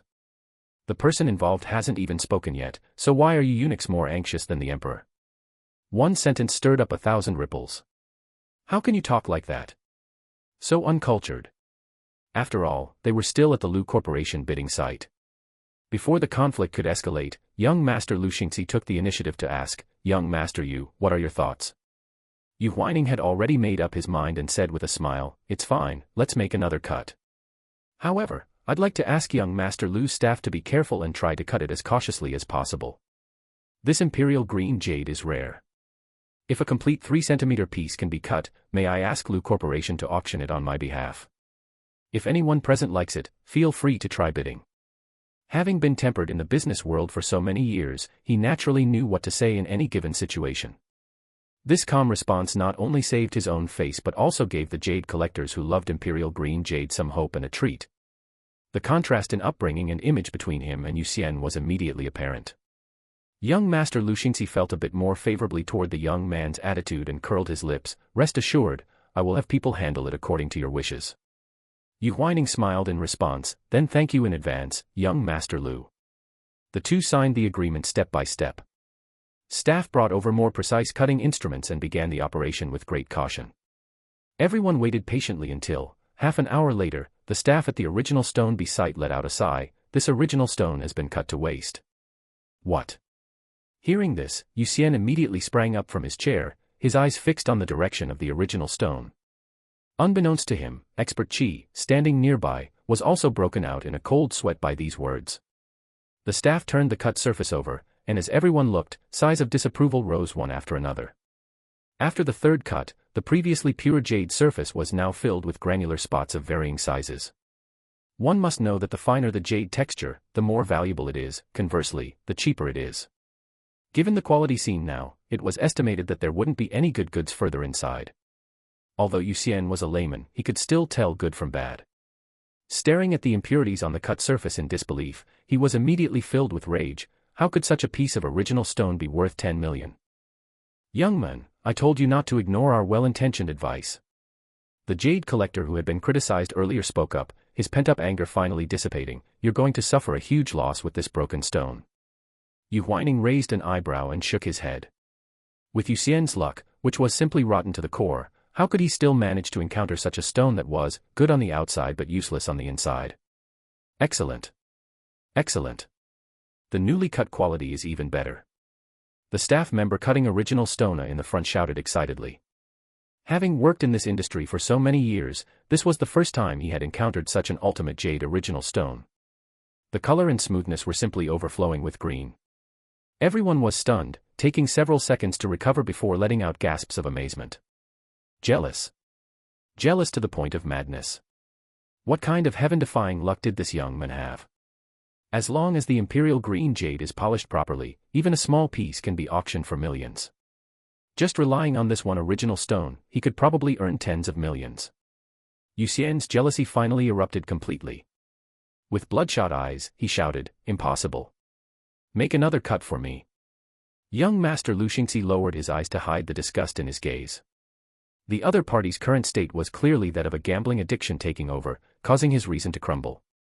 He walked a few steps closer, his voice sounding gentle yet merciless. "Mr. Yu Xian, there is no need to cut again. From the very beginning, you shouldn't have listened to the words of Expert Qi. His judgment was wrong." Hearing this, Yu Xian instantly vented his anger on Expert Qi, suddenly kicking over the chair the other was sitting on. The latter, who was already feeling uneasy, fell to the ground unprepared, letting out a painful yelp. "What are you yelling for? Didn't you say you were very capable? So what's going on now? Give me an explanation." Chen Xian had long found this fame-seeking Expert Qi an eyesore. He came around from behind young Master Lu Xingxi and straightforwardly exposed him. He just relies on having learned some skills in his early years to pretend and create a powerful gimmick. Do you think you know why he hasn't come out of retirement? It's because he's afraid of revealing his true colors in front of real experts.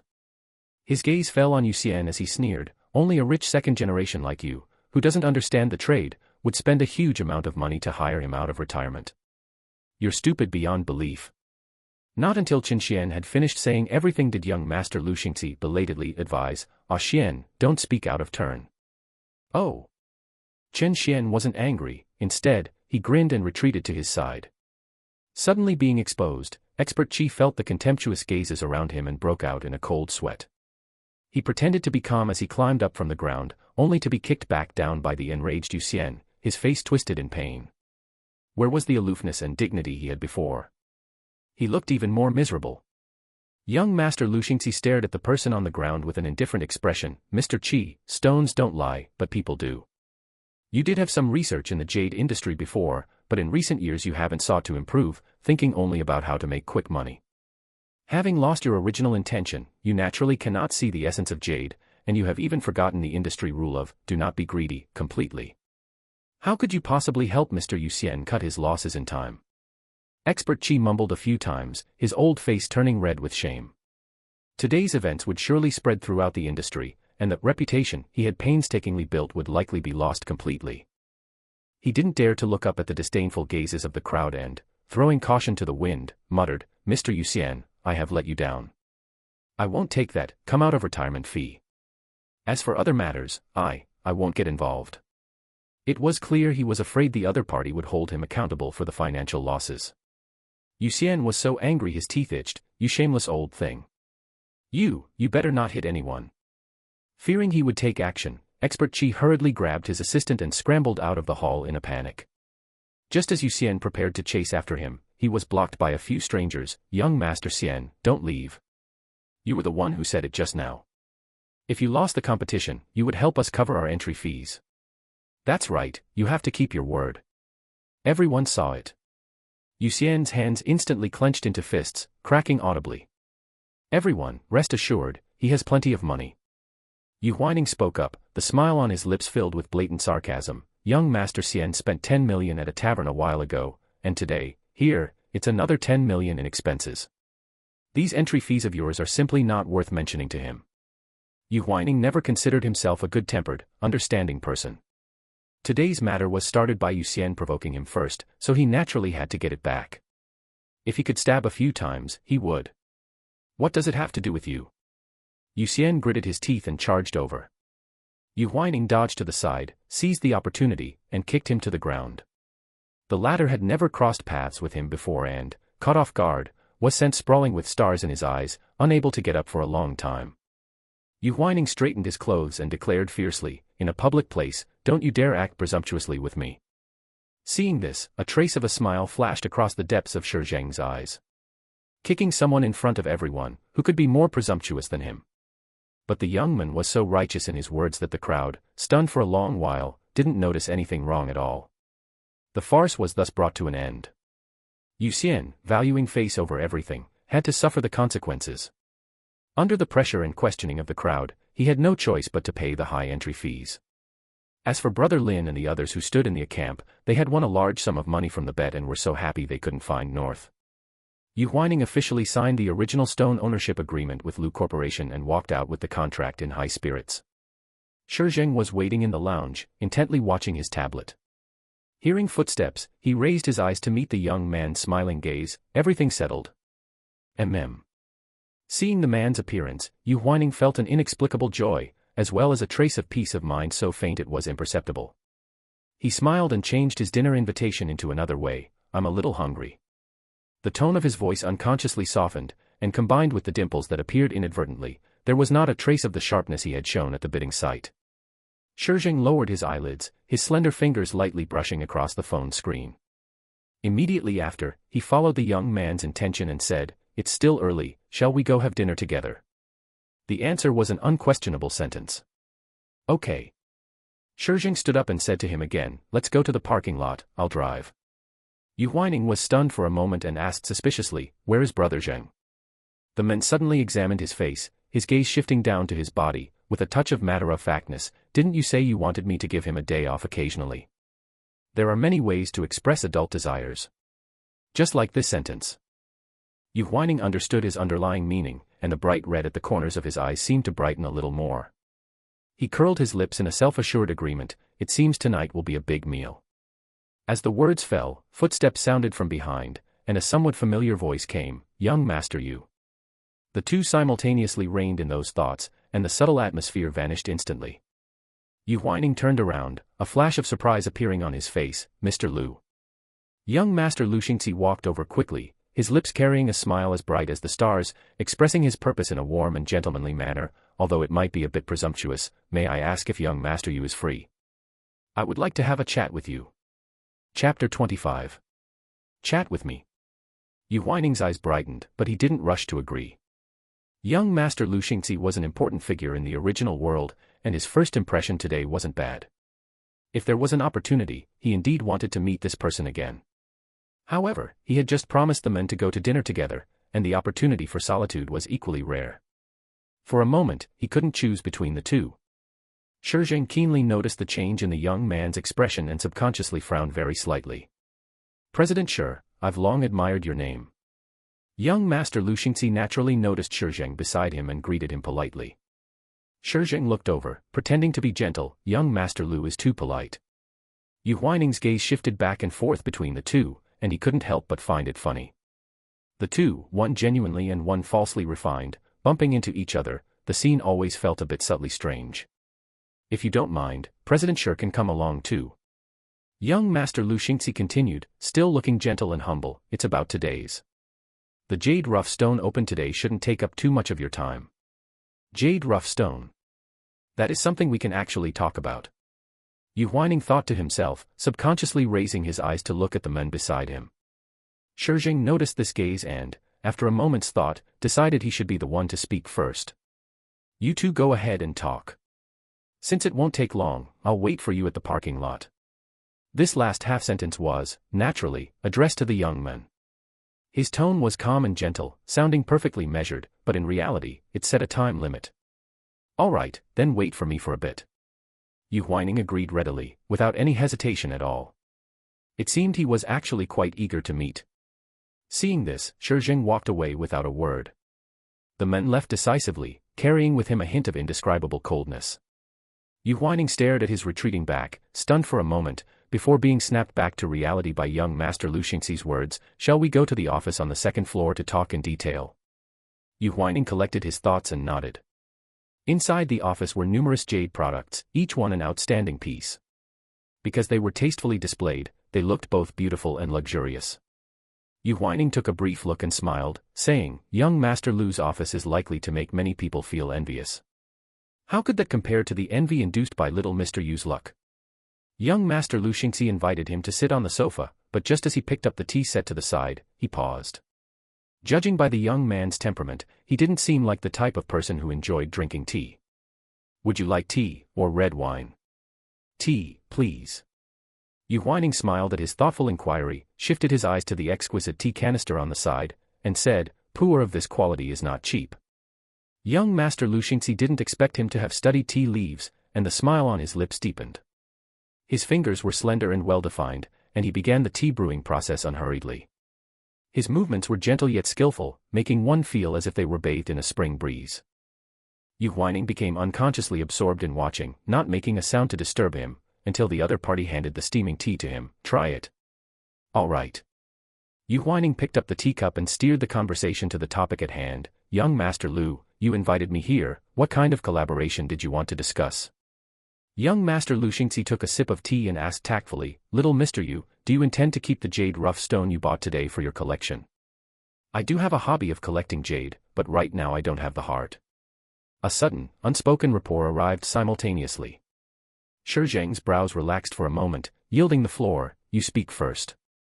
Yu Huaining handed the black velvet bag to the men, simple and direct, "A gift for you, want to open it and see?" Shi Zheng's gaze shifted downward, landing on his slender fingers, and he took the item that carried the meaning of a gift a beat too slow. He opened the bag, and a deep green, circular piece of jade slid smoothly into his palm. "Jade?" "Yes. I was afraid you wouldn't be used to wearing it, so I just had it polished into an oblate handheld piece." Yu Huaining explained to himself, seeing the man's silent stagnation. "There's a saying in the industry, 100 years makes a person, 1,000 years makes a demon, 10,000 years makes a jade. Jade can ward off evil and bring peace." This was the only piece of imperial green jade he had opened during the stone gambling last Saturday. It was also because he suddenly thought of the scars on the man's back and the environment the man truly faced when he was in Country A that he suddenly had the idea to entrust Uncle Bo to polish this piece for him. The light on the car roof was dim and fragile, but the jade resting quietly in his palm bloomed with a brilliant posture. That is the nature of top-tier jade, the darker it is, the more tenaciously it glows. I just thought the meaning was good, and it suits your true temperament. The corner of Yu Huaining's eye was cast in a small shadow by the light, masking his slight annoyance, if you don't like it. He always felt that the man's attitude was suddenly a bit strange. I'll accept it, thank you. What about you? What were you just about to ask me? Yu Huaining felt the atmosphere was inexplicably oppressive. Shi Zheng gathered the jade in his hand and suddenly leaned in close. I found out about something. What? 3 years ago, you hit on young Master Lu Xingxi in the parking lot next to the hotel. And then you even went to get a room together. He had felt from the beginning that the way young Master Lu Xingxi looked at the young man was wrong, so he ordered his subordinates to investigate. He hadn't expected it to involve such a series of events. Yu Huaining was stunned. He would never have imagined that the man's information network was powerful enough to reach this extent. Shi Zheng captured that moment of stagnation, and the coldness and displeasure in his eyes erupted instantly. He gripped the young man's chin with a tightness that caused pain, not planning to give me an explanation. You should know, young Master Lu Xingxi is truly refined and elegant, but I am not. The desires between adults have always been direct, they don't even need love to conquer each other. But the moment he thought about how the young man had once performed seductive actions similar to those he had done himself toward the same type of person, young Master Lu Xingxi, his desire for conquest and dissatisfaction immediately surged. Shi Zheng had always liked to eat alone. If the young man dared to treat him as just an arbitrary target of seduction, he would definitely chase the other party out of his sight without mercy. President Shi, who told you I hit on him? Yu Huaining met his gaze. In the midst of the stalemate, Shi Zheng ignored the faint jealousy permeating his heart. Facing Shi Zheng's aggression, Yu Huaining felt no fear at all. He reached back to grip the man's arm, and with his other hand, he pulled the man's suit tie hard, completely closing the distance between them. I'm telling you, I have no interest in him, and nothing ever happened between us. Do you believe me? The young man raised an eyebrow, his tone unusually low, hiding countless ambiguities. Then let me reiterate, President Shi, this refined scoundrel look of yours is exactly what suits my taste. The blatant seduction caused Shi Zheng's breathing to hitch slightly. The two maintained their oppressive yet confrontational posture, so close that their eyes met. Yes, our breaths intermingled. In this dim and cramped space, a subtle, beautiful charm unexpectedly welled up. Yu Huaining took advantage of the situation and pressed close to his ear, whispering words that stirred endless reverie. President Shi, you really must teach me more. In this regard, I truly have no experience at all. I'm very green. The last 3 words were spoken in a subtle, hazy, breathy voice. Shi Zheng narrowed his eyes, feeling as though something was about to burst forth. Even knowing that danger was imminent, the young man continued to whisper boldly, his voice like a lure. If we were to do this for real here, what would happen? Chapter 26, Shi Zheng's gaze darkened completely, like the eve of a storm, carrying a terrifying pressure.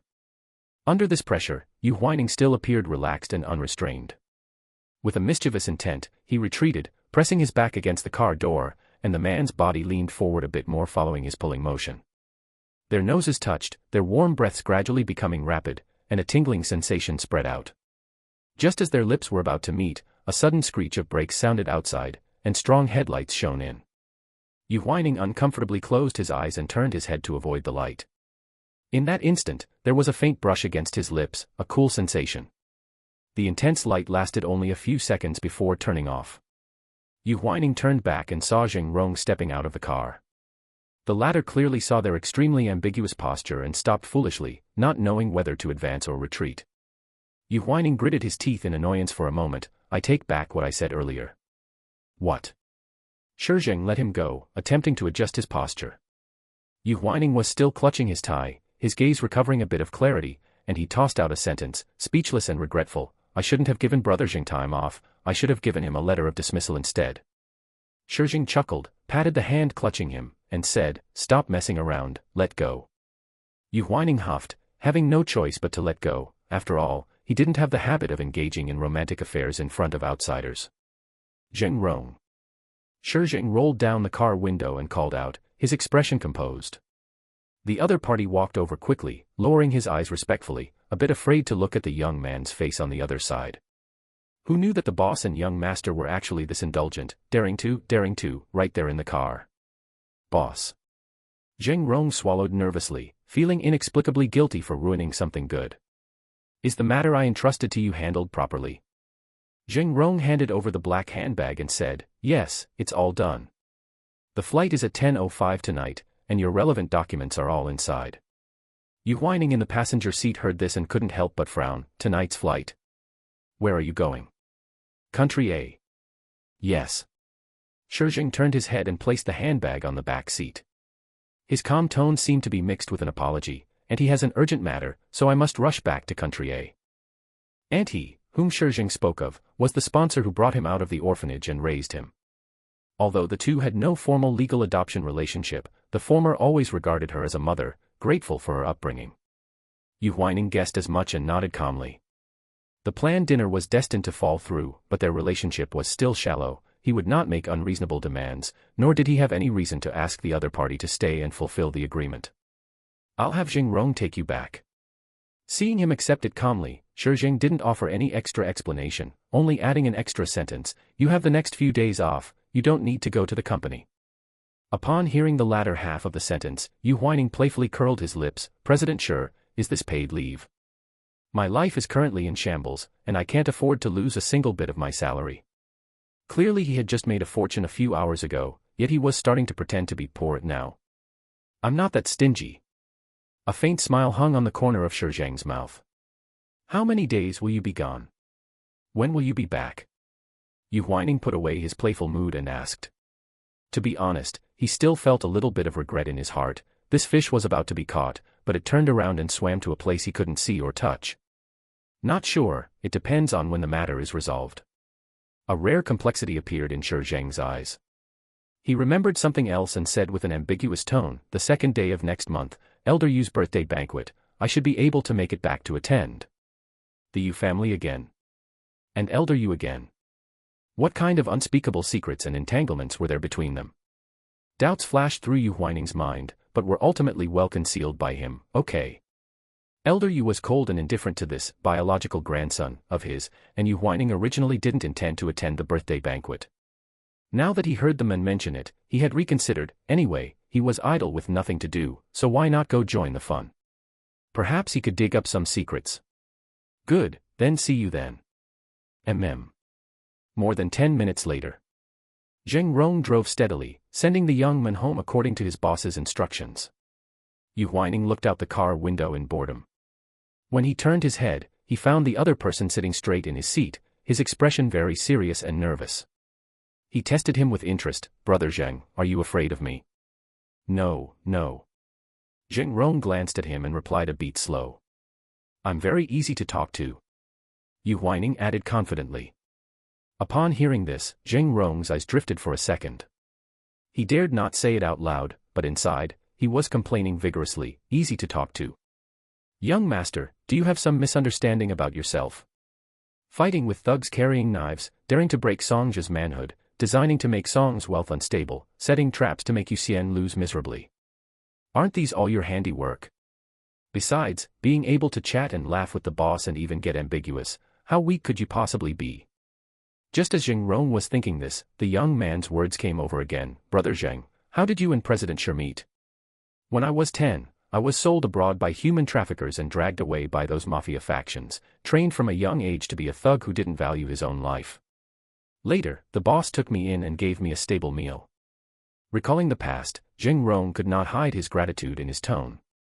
His hometown was a barren mountain village. Back then, his father could sell him for 500 yuan. It is said that people raised on poor land are tough enough.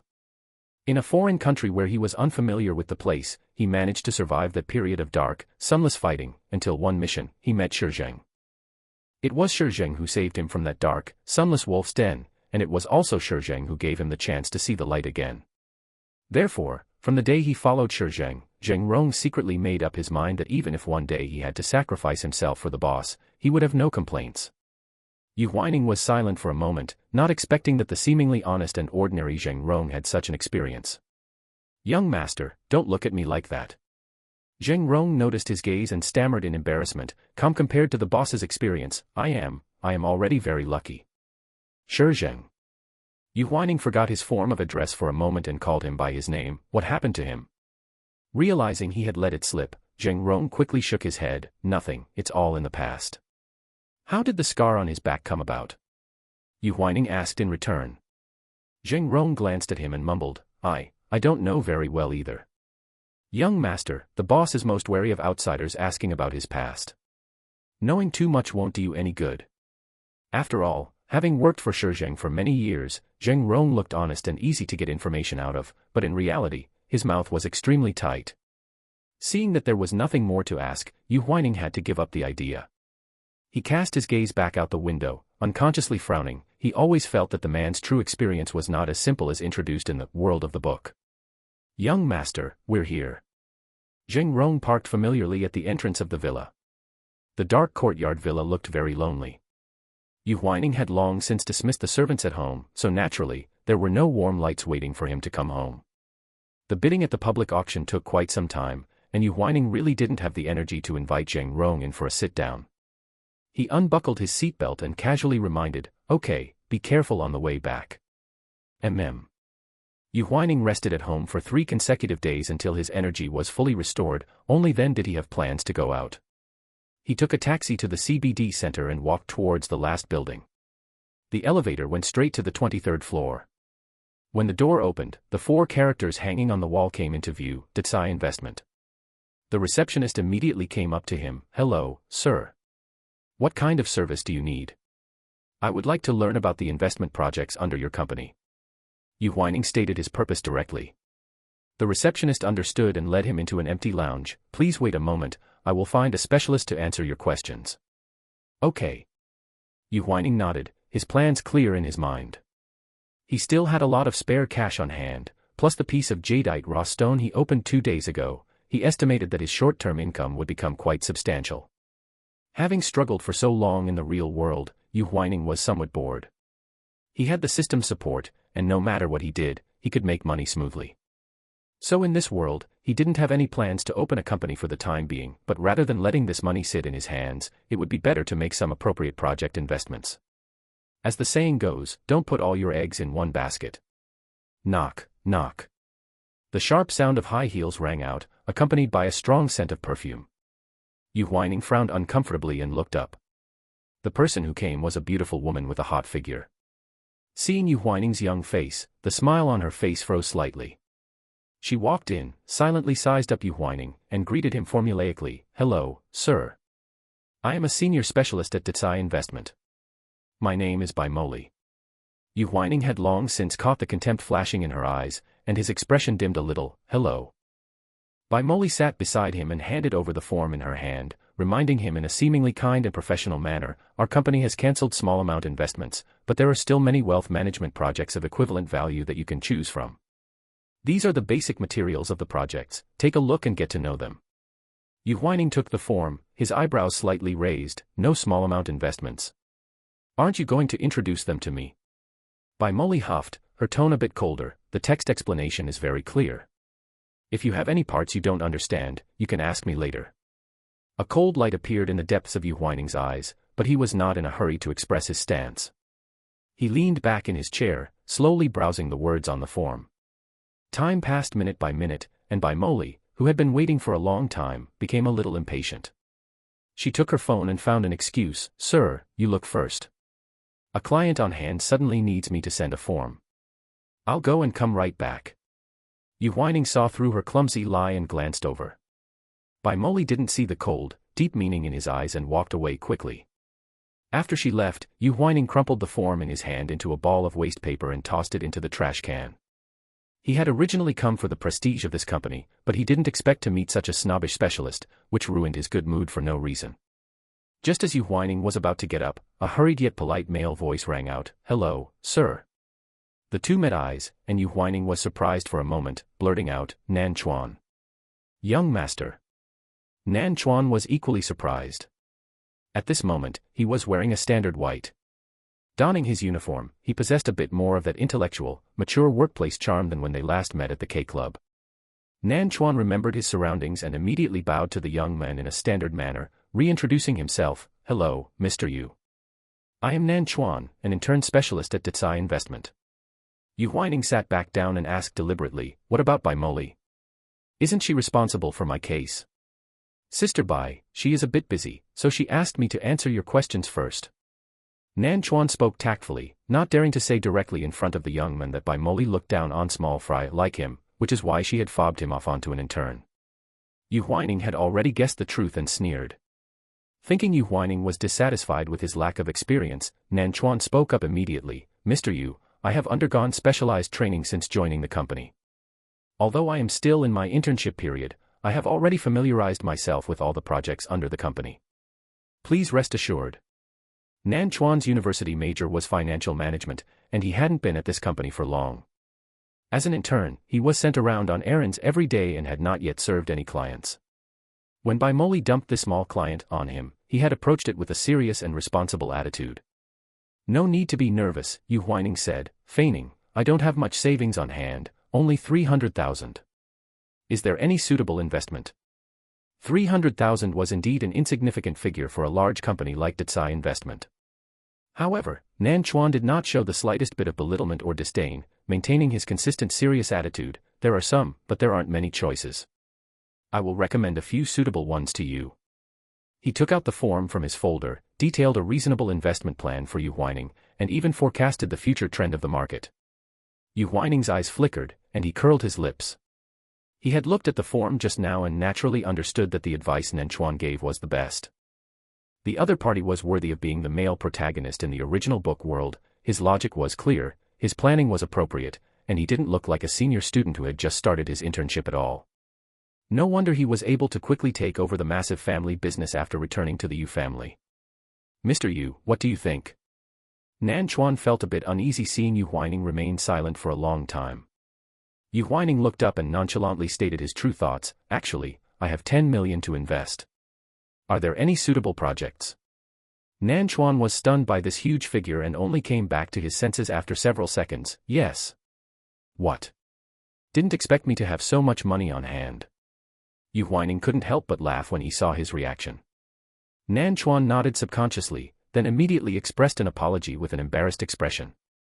During those days working at the K Club, he had heard quite a bit of gossip. They all said that Yu Huaining's parents had died, his company had gone bankrupt, he wasn't favored by his grandfather in the main family, and even the 10 million that Yu Xian lost to him hadn't been paid out because Yu Xian had reneged on the debt. Therefore, when he heard 300,000 just now, he naturally assumed it was the maximum amount the young man could put out for investment. He remembered the young man's intervention at the K Club last time, so he had planned very carefully. Nan Chuan quickly collected his thoughts, pulled up 3 basic investment plans, and handed them to the young man for review. This is a 10 million level investment specifically formulated by the company, you can take a look. If you have any special requirements, He dared not make empty boasts, our company can send someone to make adjustments for you. Yu Huaining nodded and took it to read carefully. When it came to financial investments, he would never treat it with a joking attitude. Before he had been reading for long, the system in his mind spoke up impatiently, ding. I have selected the most suitable investment plan that avoids risks for the host. Please select the second plan. Yu Huaining's eyes narrowed slightly, and he suddenly felt both amused and exasperated. His system was indifferent to the plot development, but once it involved money, its reaction speed was as fast as a rocket. System, are you sure? Please trust the professional quality of the rich system. The system changed its tone, sounding somewhat impassioned, our goal is to earn 100 million first. Yu Huaining lowered his eyes and pressed his fist against his lips to endure, so as not to lose his composure on the spot. His precious system was truly indescribably cute and interesting. However, Yu Huaining had always done things rigorously. Although he had the system's reminder, he still carefully read through the second investment plan before saying decisively, let's go with this one. Prepare the contract. I want to sign as soon as possible. Just like that. Nan Chuan was stunned. After all, he was still a university student who had just started interning in society. No matter how mature his mind was, it was inevitable that he would be dizzy from this huge order. By winning this 10 million level investment contract, he would be able to get a significant commission at the end of the month. Yu Huaining's impression of Nan Chuan was neither good nor bad. Although he had no intention of hugging this male protagonist's thigh, what if it were the other way around, letting him owe him a favor? Perhaps that would be a good choice. Yes, I'll leave the contract process to you. Yu Huaining nodded and mentioned casually, this company has a good overall ranking. Working here is better than being in a place like the K-Club with all that smoke and alcohol. Yes, I know. Nan Chuan's favorability towards Yu Huaining shot up, and he subconsciously spoke his true heart. At that time, it was for the short-term high salary to treat my father's illness. Now that he is gone, I also. Your father passed away. Yu Huaining caught the key point and frowned slightly. He had thought that without his original owner's farce of robbery and fighting, Nan Chuan's adoptive father would have been able to pay the treatment fees in time and maintain his life for a while longer. Nan Chuan could not hide the pain on his face. Yes, late-stage cancer. He couldn't be saved. I'm sorry. Why does young master you need to apologize to me? On the contrary, I haven't had the chance to thank you for your intervention that day.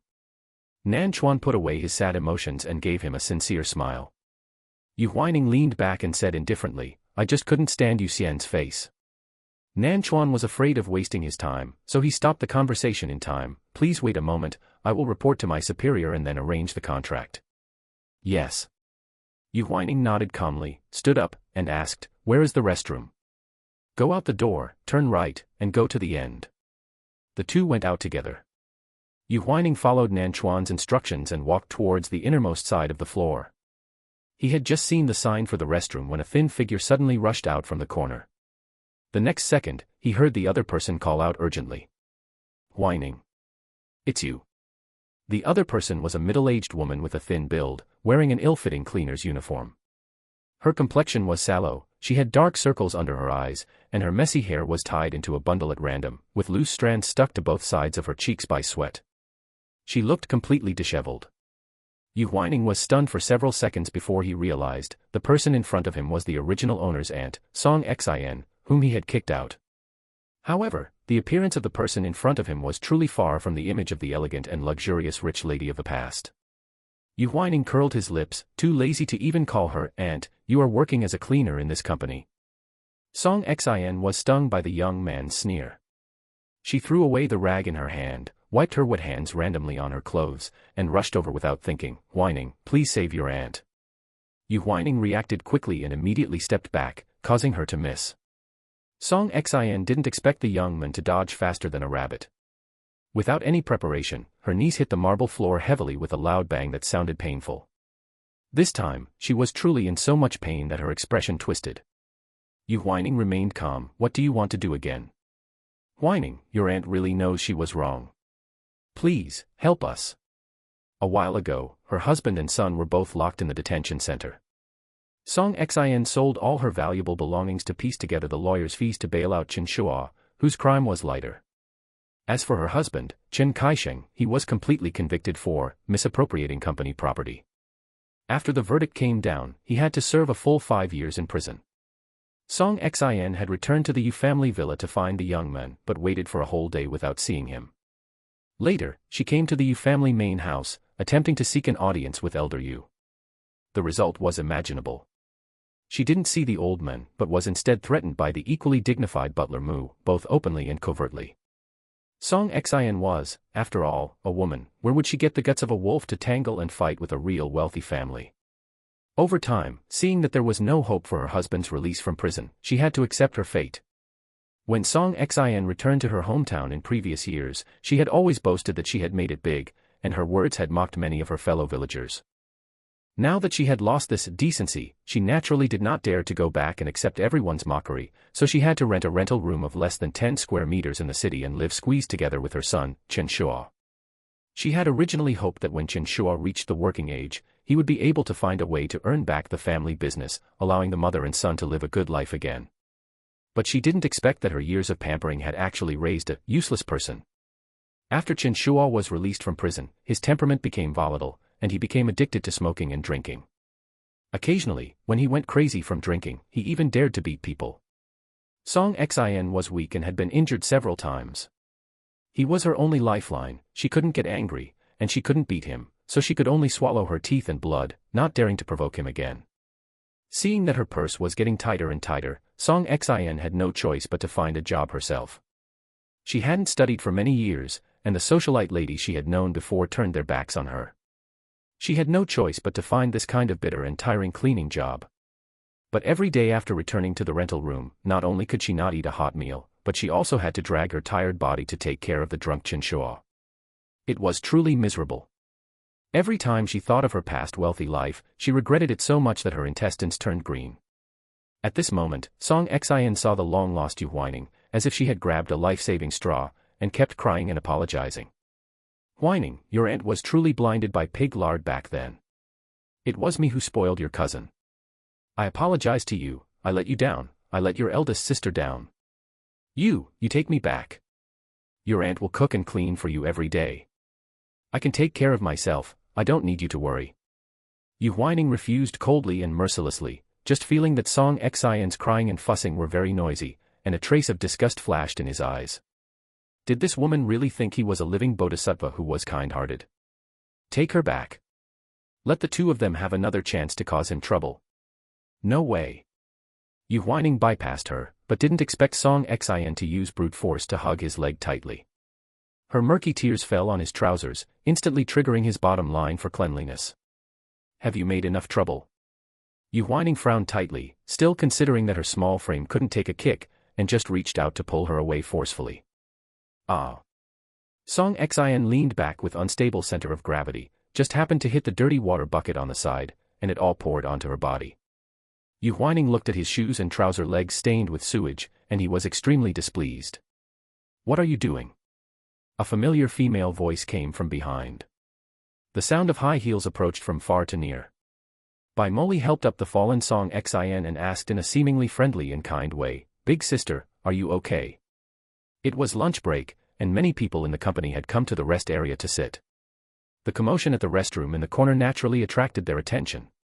Bai Moli was someone who was used to one thing to your face, and another behind.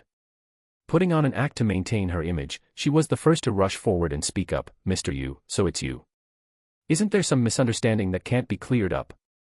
Is it right to bully a weak woman like her?" She didn't know Yu Huaining had finalized an investment in the millions, she just thought he was pretending to be well-dressed while actually being poor on the inside. She didn't treat Yu Huaining as a nominal client, so her tone was naturally a bit impolite. Many men in the company saw her righteous appearance, and their eyes lit up immediately. TSK, where else could you find such a beautiful and kind woman? Conversely, many female colleagues gathered together, smiling meaningfully. Yu Huaining looked around, and he understood immediately. His gaze fell upon Bai Moli, dimming somewhat, not at all polite. "Specialist Bai, I advise you not to meddle in other people's business." "Mr. Yu, how can this be considered meddling? Big sister Song Xian is also a member of our company." Bai Moli brought out company unity and friendship as a reason, feeling she had the moral high ground. "Please calm down first, let's talk things over properly. I have nothing nice to say." Yu Huaining looked at the frail Song Xian, his cold gaze sharp enough to freeze someone. "If you have the ability, make her shut up." Upon hearing this, Bai Moli shifted her gaze to Song Xian. "Big sister, what is going on between you two?" "It's nothing, there's just some misunderstanding between Huaining, no, Mr. Yu and me. It's only natural for him to be angry." Song Xian lowered her eyes, appearing extremely cautious. Her demeanor was half true and half false. The true part was her fear that the young man would expose those past events, and the false part was her deliberate attempt to use this weak stance to evoke sympathy from everyone. As expected, the sound of gossip began to rise around them. What on earth is going on? Regardless of what happened, bullying a middle-aged woman is definitely wrong, right? He looks so talented and handsome, yet his personality is so difficult to get along with. Why are there so many brainless people in this world? Yu Huaining felt the veins on his forehead throbbing as he listened. He even wanted to pull out his phone and check the almanac to see what kind of unlucky day it was that made it so unsuitable to go out. He glanced at Song Xian, his expression growing colder, and deliberately shouted, "Auntie, I'm afraid you've forgotten, I have never been a pushover for anyone to manipulate." As soon as the words fell, the crowd's surprise was even more pronounced. What? The young man and big sister Song were relatives. Song Xian felt an inexplicable panic. What she feared most had come to pass, and her premonition had become reality. "When my parents died in a car accident, you used the excuse of holding their funeral to pocket all the condolence money from the guests. Coveting the villa and assets my parents left me, your whole family was heartless and cruel, bribing thugs to create an accident to kill me." Yu Huaining didn't mind stating some things more severely. He pressed her hard. "By the way, the police station is right nearby. Do you dare to let me invite them to confront you?" No, no need. Song Xin couldn't stop trembling all over, shaking like a sieve. The onlookers saw her attitude and naturally understood, they hadn't expected such a pass to be hidden between the two. Song Xin sensed the disdain from everyone and wished she could find a hole to crawl into. She had finally found a cleaning job with a decent salary. If this matter blew up, she would definitely lose her job. It's all this woman's fault, why did she have to shout? Thinking of this, Song Xin hurriedly shook off Bai Moli's support, feeling not gratitude, but resentment. Bai Moli sensed the dissatisfied force with which she was pushed away and was stunned for a moment. Immediately after, she met the young man's cold, mocking gaze. Miss Bai Moli, I haven't seen such a top-tier example of virtue and kindness as you, rushing to intervene in injustice, for many years. Your company's standards for hiring are truly high. I'm sure the big clients under your management must be very satisfied with you, right?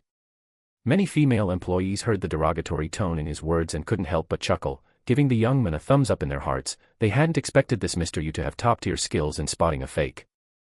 This woman, Bai Moli, pretended to be close and lovely on the surface, but in reality, she was a blatant snob. She ignored small clients and only focused on big ones. How many of the deals under her belt were clean? Most of them were obtained by climbing into many men's beds, or even by becoming a mistress. The female colleagues saw through her but didn't say anything, giving her some face. But look at her, she spent all day flaunting herself in front of the male colleagues. What was she still pretending for? Bai Moli heard the scattered chuckles and her expression stiffened slightly. Just then, a crisp female voice rang out, "What happened?" "Director Ari." "Hello, Director." The employees watching the commotion all fell silent without exception. The person who arrived was a woman with short hair. She wore a long trench coat that accentuated her slender figure, and her makeup featured bold red lips, radiating the aura of a sharp and capable career woman. Nan Chuan, who was behind her, quickly walked to Yu Huaining's side. Catching a glimpse of the large, dirty water stain on his pant leg, he asked nervously, "Mr. Yu, what happened to you?" Ari's brows showed surprise. She had just learned of the young man's investment intentions from Nan Chuan and really hadn't expected such a young client. She walked over and politely extended her hand. "Hello, Mr. Yu Huaining. I am the investment director, Ari. I heard you have an intention to invest in a project worth millions." Upon hearing this price range, Bai Moli's eyes widened in disbelief. Yu Huaining shook her hand, his tone indifferent. "I had the intention just a moment ago, but now I'm starting to reconsider." Ari sensed something odd in his words. Years of experience made her immediately think of a way to appease him. "First, Mr. Yu, could I invite you to sit for a moment in my office?" She had already seen the mess on the floor and looked at the various employees with a sharp gaze. "Once I understand everything that just happened, I will give you a reasonable explanation. Of course, I must give Director Ari some face." Yu Huaining briefly glanced at Bai Moli and smiled playfully. "Please." A few minutes later, Ari had thoroughly understood the situation, her tone unable to hide her apology. "Mr. Yu, I am truly sorry." Yu Huaining raised his hand, cutting off her polite pleasantries. "Director Ari, I hope your company can be more rigorous in its hiring, whether it concerns Song Xin or Bai Moli." Ari nodded almost imperceptibly. The former was easier to deal with, she was just a cleaner who had been hired not long ago.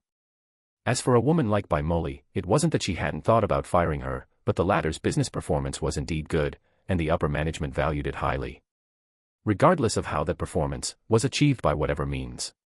Yu Huaining caught her hesitation and tapped his fingertips lightly on the table, as if offering a reminder. The high society business world is very messy.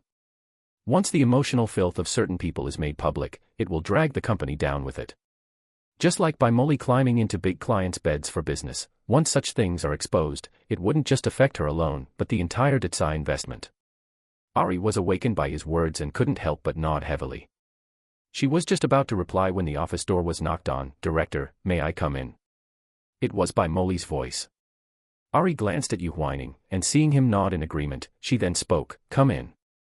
A few seconds later, Bai Moli walked in with her standard, affectionate smile. She handed a bag and a document to Yu Huaining and said, "Mr. Yu, this is a brand new pair of pants prepared for you. Also, this is the investment contract you wanted.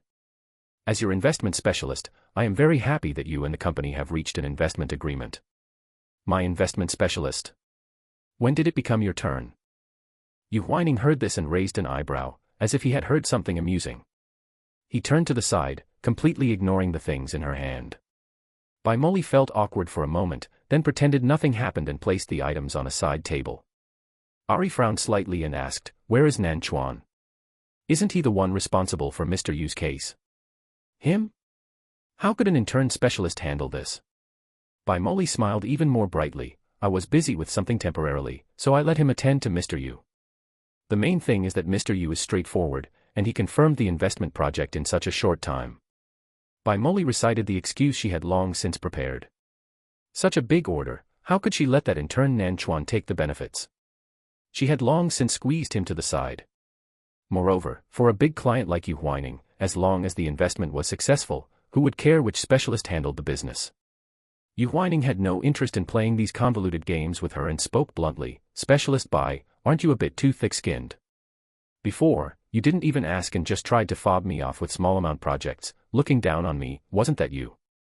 How are you so shameless as to claim credit right in front of me now? That's truly despicable." Bai Moli's smile froze on her face, and a flush of shame and annoyance showed through her fair makeup. She had thought her disguise was perfect, but she hadn't expected the young man to have seen through her long ago, and to speak so bluntly without saving her any face.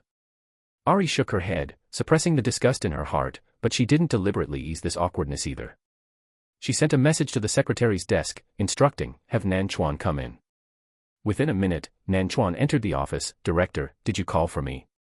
He met Bai Moli's gaze and immediately turned his head away. The hatred in his eyes was almost impossible to hide. He clearly didn't want to have any contact with her for even a second. He was the one responsible for checking and printing the contract order, and even the brand new pants for changing were bought by him out of his own pocket for the young man. He hadn't expected that in the blink of an eye, Bai Moli would swipe his results, and even secretly threaten him in the capacity of a company senior. He had never seen such a shameless woman. "Mr. Yu has specifically named you to be responsible for his case. Take him to the VIP room."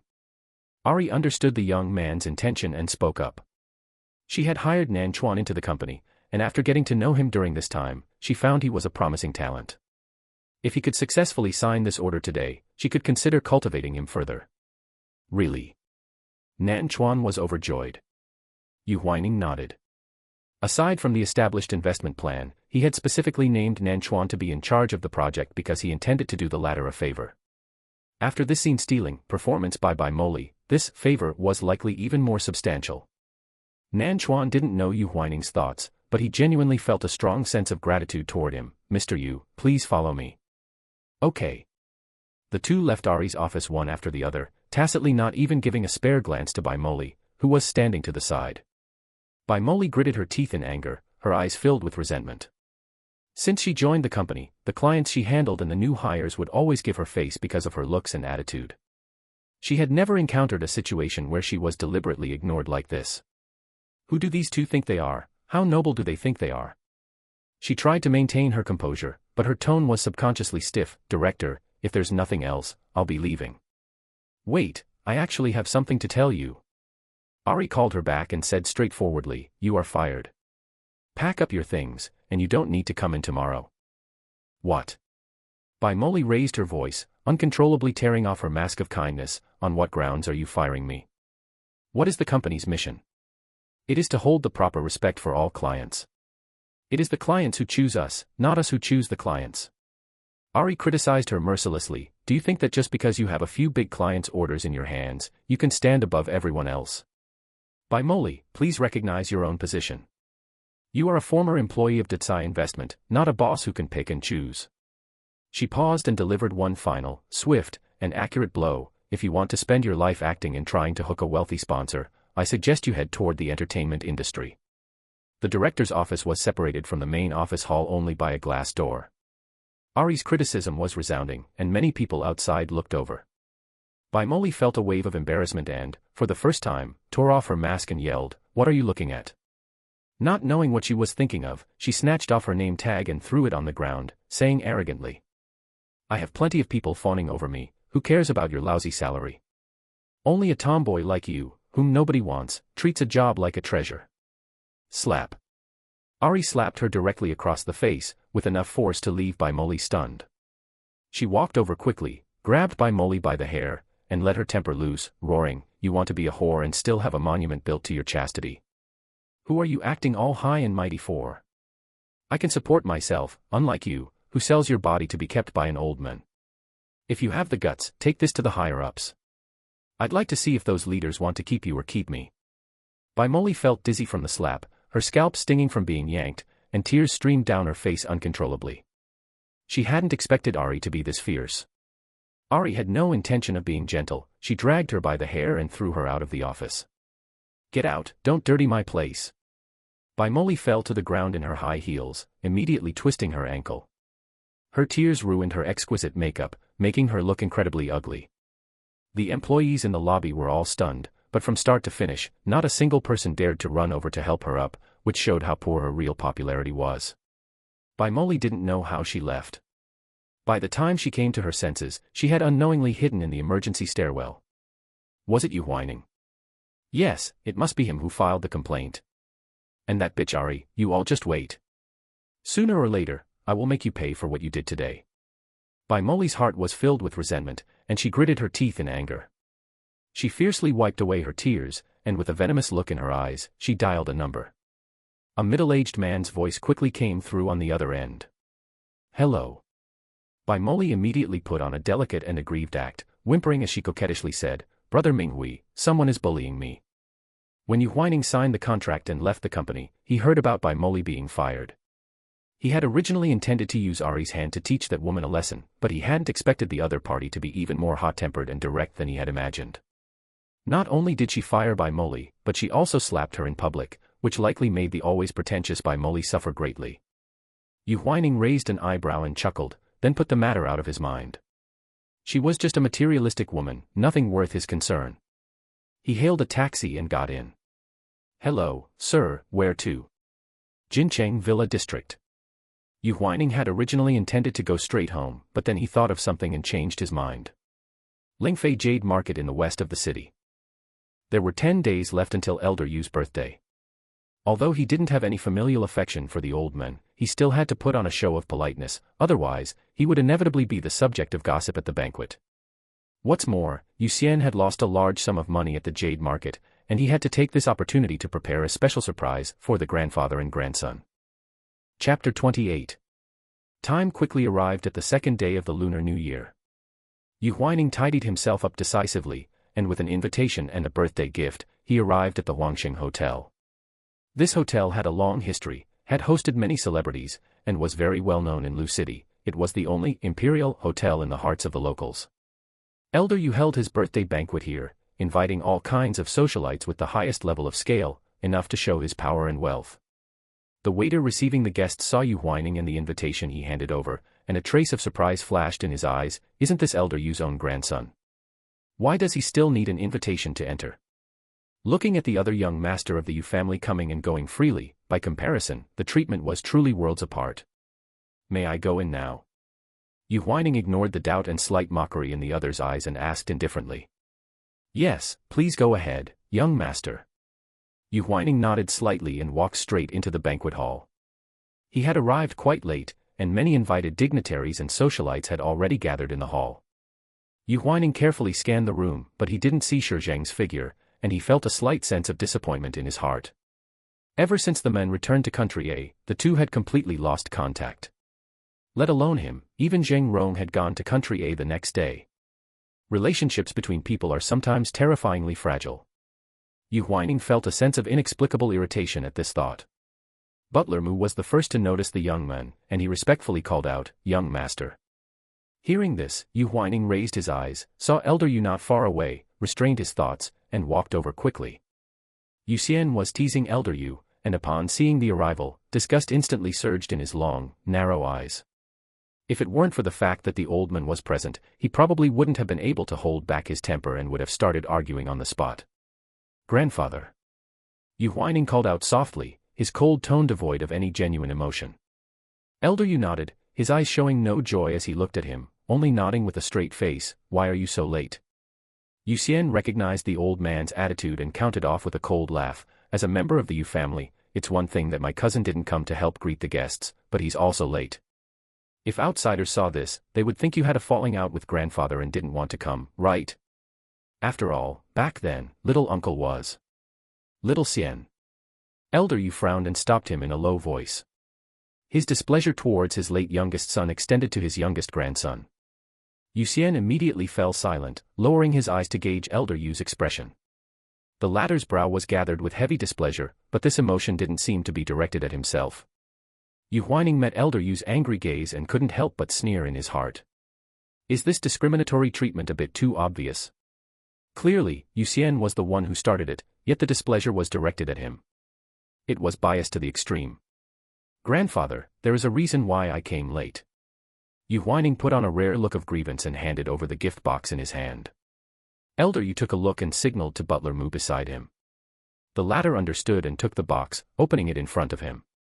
Inside the box were 3 lifelike jade sculptures of the immortals, representing fortune, prosperity, and longevity, symbolizing happiness, luck, and long life. The carvings were very fluid, and they had even utilized and modified the characteristics of the raw jade. It was evident that the carver's skills were exquisite, and it was by no means a fast product made by market mechanization. I entrusted someone to rush this for you. I got up early and waited at the carver's house, and as soon as it was finished, I brought it here. Yu Huaining deliberately added this sentence. He didn't intend to curry favor with Elder Yu, but he also didn't intend to let Yu Xian show off his power alone by relying on his favoritism. Elder Yu liked jade. The older generation, once they reached a certain age, were somewhat superstitious. This gift was valuable and appropriate, and it obviously touched his heart. You have a heart. Elder Yu's stern expression finally relaxed a little. Hearing this, Yu Huaining glanced at Yu Xian meaningfully and said, I have to thank my cousin for this gift. What? Yu Xian heard the word cousin, which had never been used before, and goosebumps rose all over his body. He frowned, feeling that the young man had no good intentions. Thank little Xian. Elder Yu was puzzled, his gaze shifting back and forth between them. He had always known that these cousins hadn't had much contact since childhood and that their relationship wasn't good. He also knew about the gambling bet that happened at the K-Club last time, and he had thought the relationship between these two juniors had reached a freezing point. How could Yu Huaining say words like, thank you, today? We ran into each other at the Jade Market a while ago. Yu Huaining took the initiative to mention it, seeing Yu Xian's expression stiffen for a moment. Jade Market. Elder Yu narrowed his eyes and asked back, Little Xian, why haven't I heard you mention it? Yu Xian shifted his gaze guiltily, stuttering for once, Grandfather, I just went for a casual stroll. It hadn't been long since he lost money at the K-Club, and he had lost millions more in the jade industry. If this matter reached Elder Yu's ears, he would definitely be in for a scolding. So he chose to cover it up, not saying a word to Elder Yu after returning home, and even changed his birthday gift to something else. Hearing his defense, Yu Huaining knew he had guessed right. He really couldn't bring himself to call him cousin a second time, but he didn't want to let Yu Xian off easily, so he continued to innocently confess, just in the middle of last month, Yu Xian went to bid on a sky-high price raw jade stone. Later I found out he bought it as a birthday gift for you, so I also learned to buy a piece of raw jade. The birthday gift Yu Xian gave him today was not the raw jade the young man spoke of. Elder Yu was old but not muddled, he immediately sensed the oddity in it, sky-high price. Yes, it was 10 million. Yu Huaining followed up, smiling innocently. Yu Huaining. Shut your mouth. When did I? Try lying to me again. Elder Yu slammed his hand on the wine table, his chest heaving violently from anger. Yu Xian was a child he had watched grow up. How could he not know what kind of temper he had? His current guilty reaction of pretending to be strong just proved the truth of the young man's words. Yu Xian shuddered in fear and immediately lowered his head in silence. Old master, the guests are watching. Don't rush to get angry and scold the young master, it will just be a joke for outsiders to see. Butler Mu supported him and reminded him gently. How can I not be angry? Yu Xian, come with me to the lounge and explain clearly. Elder Yu lowered his voice, clearly still furious. With Yu Xian's massive spending every few days, even if the Yu family had a deep fortune, it would be squandered by him. Yes.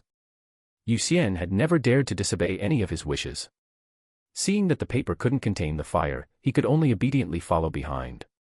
Before leaving, he didn't forget to glare fiercely at the young man. Yu Huaining raised an eyebrow and whistled happily, his face showing a clear and open schadenfreude.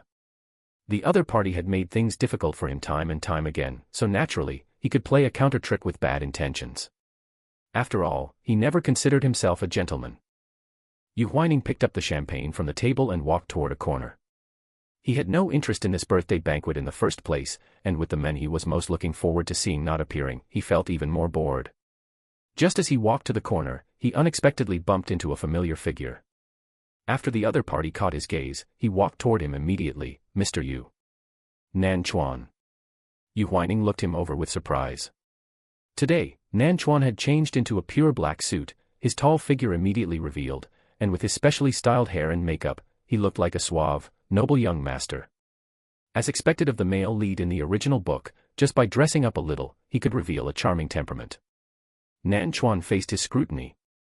He smiled calmly, appearing as composed as if he had no nervousness at all about attending a banquet for the first time. "Speaking of which, it's all thanks to Mr. Yu's big order.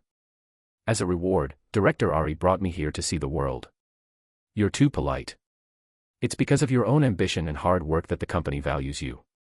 Yu Huaining offered a polite remark, then looked around and asked, "Where is Director Ari?" "Oh, she had something urgent come up and couldn't make it." Just as Yu Huaining was about to nod, the system's notification sounded in his mind. "Host, please pay attention.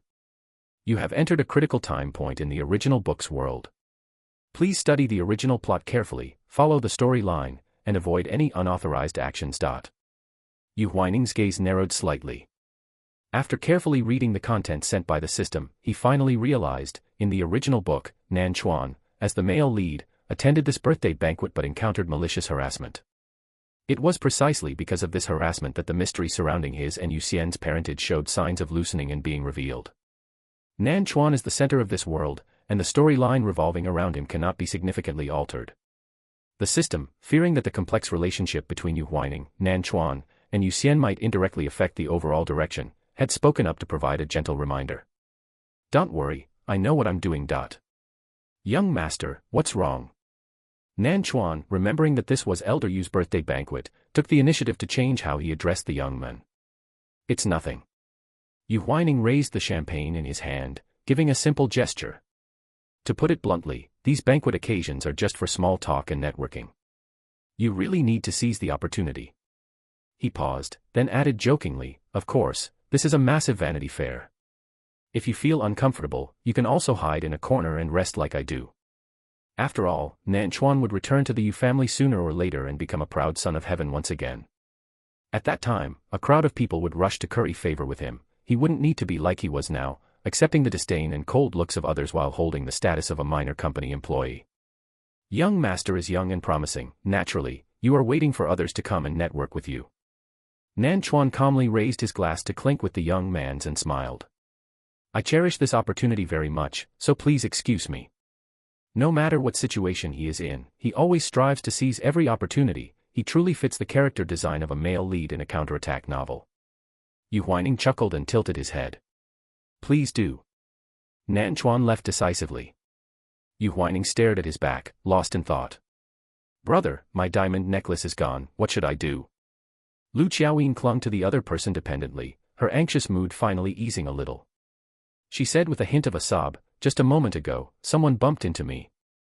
I thought the person couldn't see clearly in the dark, so I didn't think much of it, but who knew that when I turned back, the item was gone." "Mr. Lu, what happened here?" As the protagonist of this banquet, Elder Yu walked over after hearing the commotion. Young Master Lu Xingxi met the elder's gaze, his previously furrowed brows relaxing slightly, and greeted him politely. "Elder, it's nothing major, please don't trouble yourself." "Brother. How can it not be a major matter?" Lu Qiaoyin interrupted, her tone filled with undisguisable urgency and anxiety. "That diamond necklace was the 18th birthday gift my father left for me before he passed away."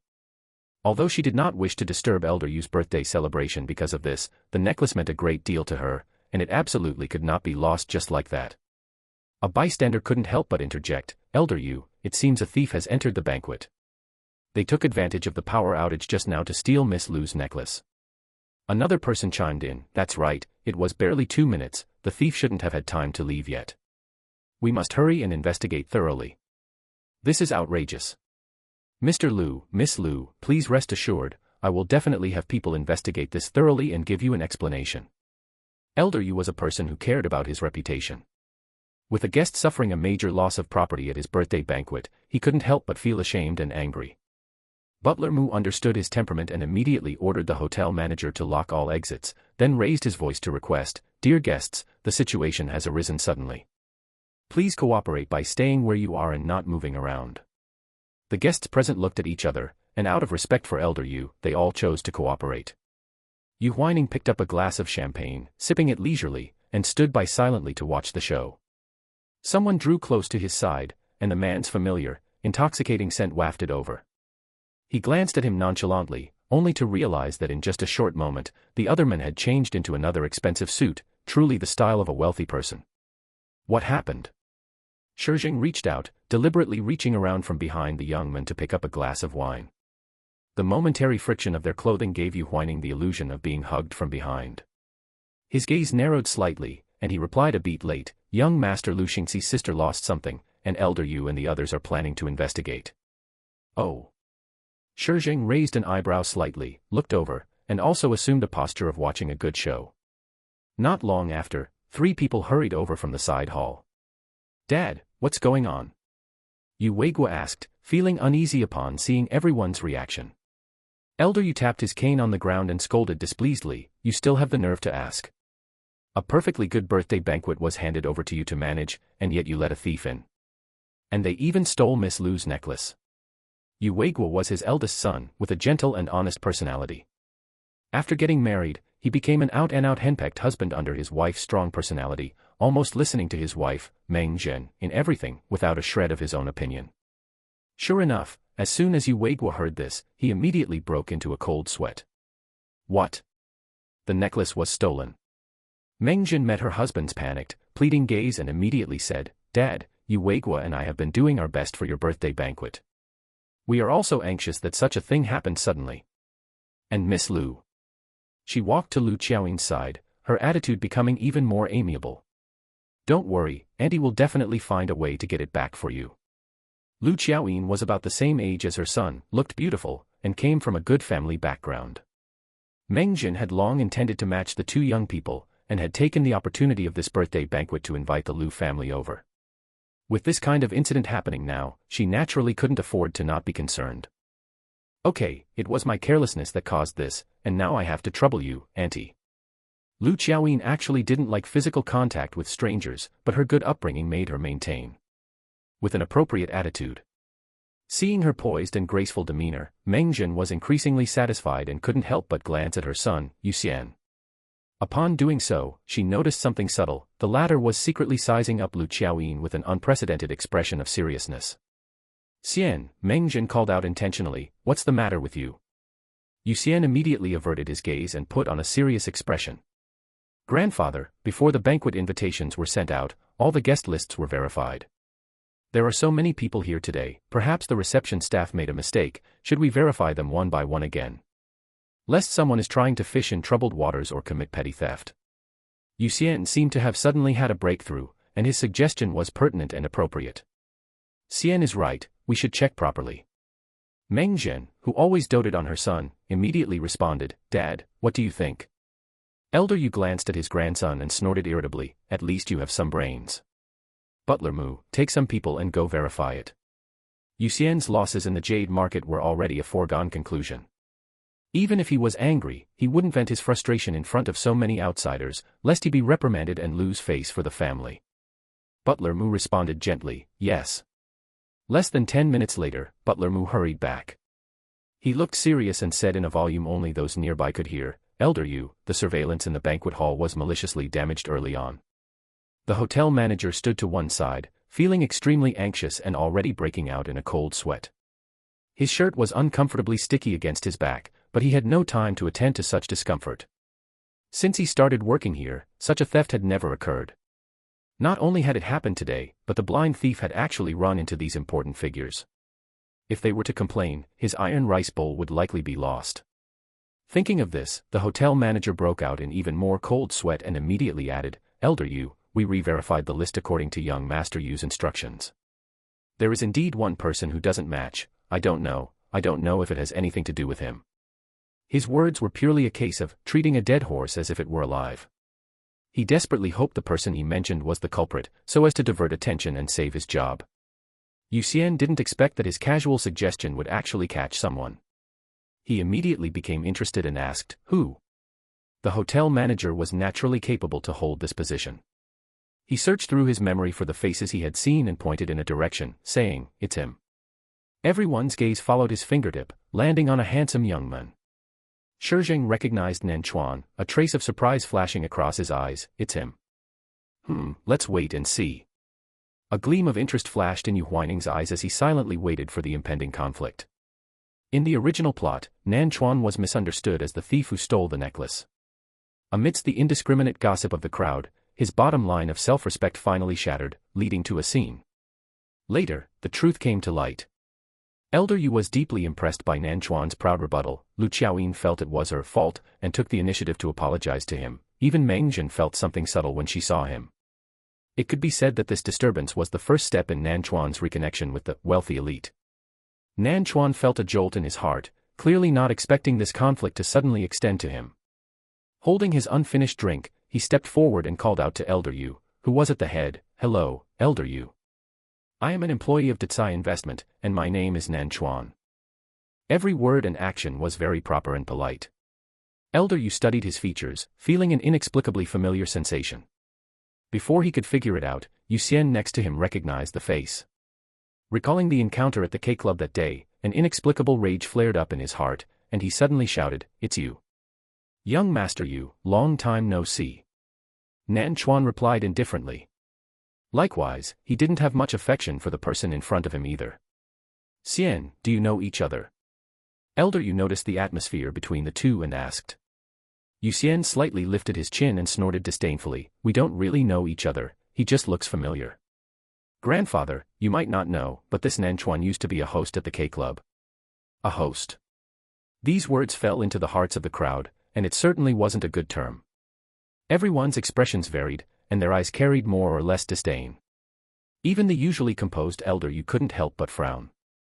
Seeing everyone's reaction, Yu Xian suddenly felt a sense of satisfaction and continued to chatter, TSK, it's been less than 3 months. Suddenly dressing like a human but acting like a dog." He paused, finally restraining himself a bit for the sake of his elders. "Suddenly changing your appearance, I don't know how you snuck into our family's banquet. Perhaps you've latched onto the leg of some rich person." "Xian, stop it." Elder Yu, who couldn't stand such foul language, couldn't help but interject to stop him. Nanchuan felt the contemptuous gazes cast from all around, and his expression inevitably stiffened. He tried his best to maintain a veneer of polite courtesy and said, "Young Master Yu, in such a public place, please watch your language. That was just my former job, please do not generalize." "That's right, the situation isn't clear yet, perhaps this all has nothing to do with Mr. Nanchuan." Lu Xiaoyin looked at Nanchuan's handsome profile, her eyes flickering. Yu Xian caught this scene, and a flicker of displeasure, which he didn't even notice himself, immediately rose between his brows. This Nanchuan, why does he like to attract attention wherever he goes? "Miss Lu, we should be careful and wary of people of unknown origin like this. Besides, not everyone who puts on a suit is a gentleman."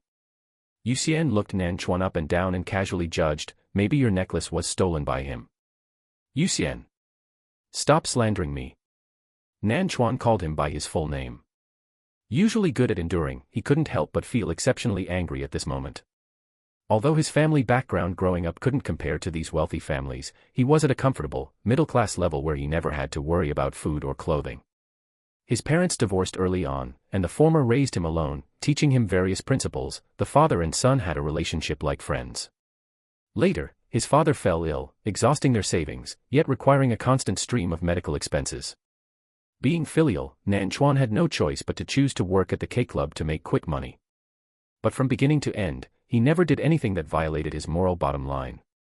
Yu Xian had made things difficult for him again and again, even pinning the label of thief on him for no reason. He had his own self-respect and pride and would never let the other party slander him at will. Is this guilty conscience turning into anger? Yu Xian raised an eyebrow and retorted aggressively, "I'd like to ask you. You say you are an employee of Detsai Investment, who can prove it? Even if you are, how did a low-level employee like you get in? Does that invitation card have your name on it?" "It's not his name. It's someone named Ari." Hearing this last sentence, the hotel manager quickly spoke up. He had his own selfish motives. As long as the blame wasn't pinned on him, he would gladly help shift the blame to someone else. "Oh. In that case, did you steal the invitation too? Yu Xian retorted sharply. Ari is my boss, the invitation is hers, but it was indeed she who asked me to come. Nan Chuan clenched his fists, his cheeks slightly flushed as he defended himself. He clearly didn't expect the other party to be spouting such nonsense and twisting the truth. But as he thought about it, Nan Chuan felt a sense of sorrow and bitterness. This was the Yu family's home turf, and the other party was the eldest young master of the Yu family, who would be willing to speak up for a small employee like him. For the first time, he felt the huge chasm between himself and the power of the wealthy elite. Some people, relying on their superior background, could trample over others at will. It turned out that this world was so unfair. Seeing this one-sided conflict, Shi Zheng shook his head slightly and threw the question to the young man, "What do you think?" This Yu Xian is merely using this matter to vent a personal vendetta. It's simply stupid beyond measure. Yu Huaining pressed his wine glass to his lips and criticized in a low voice. Shi Zheng slightly curled his lips, his thoughts were the same as the young man's. Yu Xian could only show off his verbal prowess for now. Once Nan Chuan found a way to prove his innocence, at that time, the guests present would only think the former was full of malice and the latter was innocent and aggrieved. Yu Huaining tilted his head and took a sip of champagne. As he lowered his eyes, he unexpectedly met Nan Chuan's gaze. The other party was just looking at him silently, and deep within his pupils was suppressed sorrow, and that trace of imperceptible hope and appeal. Yu Huaining was stunned, suddenly reading the other party's thoughts. In this grand banquet with its complex crowd, the person Nan Chuan was most familiar with was actually him, so was he hoping for him to step forward and clarify? Perhaps because of the male lead persona, the other party couldn't be faulted too much in any aspect.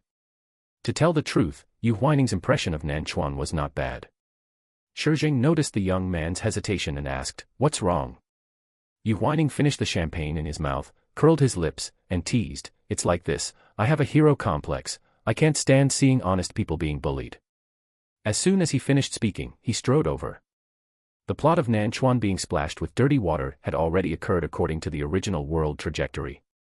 After this, he would find a way to clear his name and righteously demand an apology from Yu Xian, attracting the attention of many.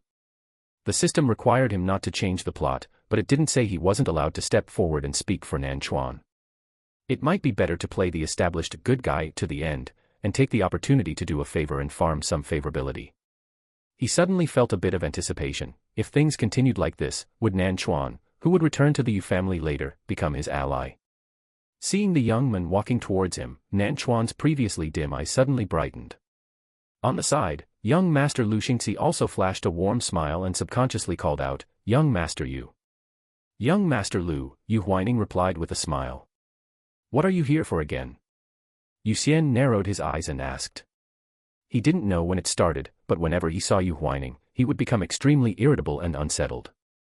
"Grandfather, what Nan Chuan just said is true, I can prove it."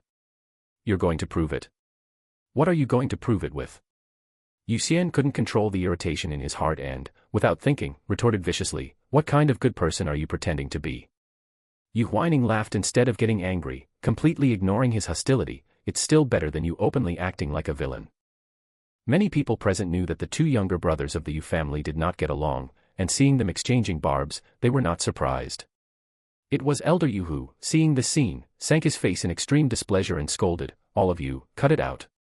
Grandfather, I invested in a project at their company some time ago, and Mr. Nan Chuan was my investment specialist." Yu Huaining said unhurriedly, "You can send someone to check these things, and you will find it, there is no need for me to lie." Elder Yu nodded imperceptibly. There was indeed no need to tell such a lie. Given Nan Chuan's character, he would never do something like stealing a necklace. Yu Huaining glanced at Lu Qiaoyin on the side, speaking with certainty. Hearing his words, Nan Chuan was filled with emotion, and a warm current immediately injected into his previously cold heart. Yu Huaining paused for a moment, then put on a sincere expression and said in a low voice, "Slander without any evidence will only make others think that Yu Xian is using the Yu family's power to bully people. Moreover, today is your birthday banquet, grandfather, making such a scene, isn't it just letting others watch a joke for no reason?" Shi Zheng, who was not far away, heard this, and his tightly knitted brows relaxed, bringing out a faint smile.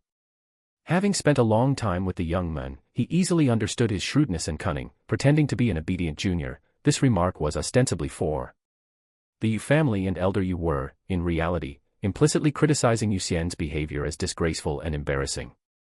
Strangely enough, while Yu Xian could not take a compliment, he understood these scolding words perfectly well. He immediately furrowed his brows, completely disregarding Elder Yu's mood, and roared, "Yu Huaining, stop acting one way to my face and another behind my back. If you're so capable, why don't you just find the person who stole it? Otherwise, since you trust Nanchuan so much, I can't help but suspect that you two are having an affair." Yu Xian's gaze darted between the two of them, and he sneered, "You say I'm making baseless accusations, but I think you two are in cahoots." "Yu Xian. Shut up." Elder Yu slammed his cane against the floor and issued a stern warning, clearly furious. He had not expected Yu Xian to be so impulsive, daring to spout such nonsense in front of outsiders. Suspecting that Yu Huaining and Nanchuan were having an affair. In cahoots? Regardless, the former still had the blood of the Yu family flowing through his veins. Even if Elder Yu did not care for him on a daily basis, if these words were fanned into flames and spread, it would be the Yu family's reputation that would be lost. Meng Jin saw that Elder Yu was truly enraged and understood that her son's words were highly inappropriate, so she could not help but break into a cold sweat for him, whispering a reprimand, "Xiao Xian, say less, don't make your grandfather angry. Yu Xian, it doesn't matter if you target me, but don't frame whining for no reason." Nanchuan clenched his hands into fists and spoke up in rebuttal. "Whining. You certainly call him affectionately." Yu Xian mocked lightly. Not daring to lash out fully in front of Elder Yu, he muttered, "And you still dare to say there's nothing going on between you two?" Young Master Lu Xingxi saw the chaotic scene and, seeing the young men who had kindly stepped forward to testify being falsely accused, frowned in disapproval. "Elder, let the police handle this matter. Today is your birthday banquet, don't let this ruin your mood. Besides..." He glanced at the calm young man, favoring him from the bottom of his heart. "I have met young Master a few times, and I trust his character. No matter how anxious young Master Yu is, he shouldn't be associating the word theft with him." Young Master Lu Xingxi was born with a smiling face and spoke gently and politely. Even if there were hidden meanings in his words, it was difficult for others to find a reason to take offense. Not far away, Shi Zheng saw the figures on either side of the young men, and a trace of jealousy, faint to the point of being imperceptible, swept through his heart. How long had he been away? He was certainly popular enough to be sought after. Elder Yu nodded slightly, preparing to put this matter aside for the moment and hand it over to the police to investigate. But the next second, he heard his young grandson suddenly speak up, "Wait a moment. What if I can find the person who stole the necklace?" "What?" In this day and age, one must naturally rely on evidence when doing things.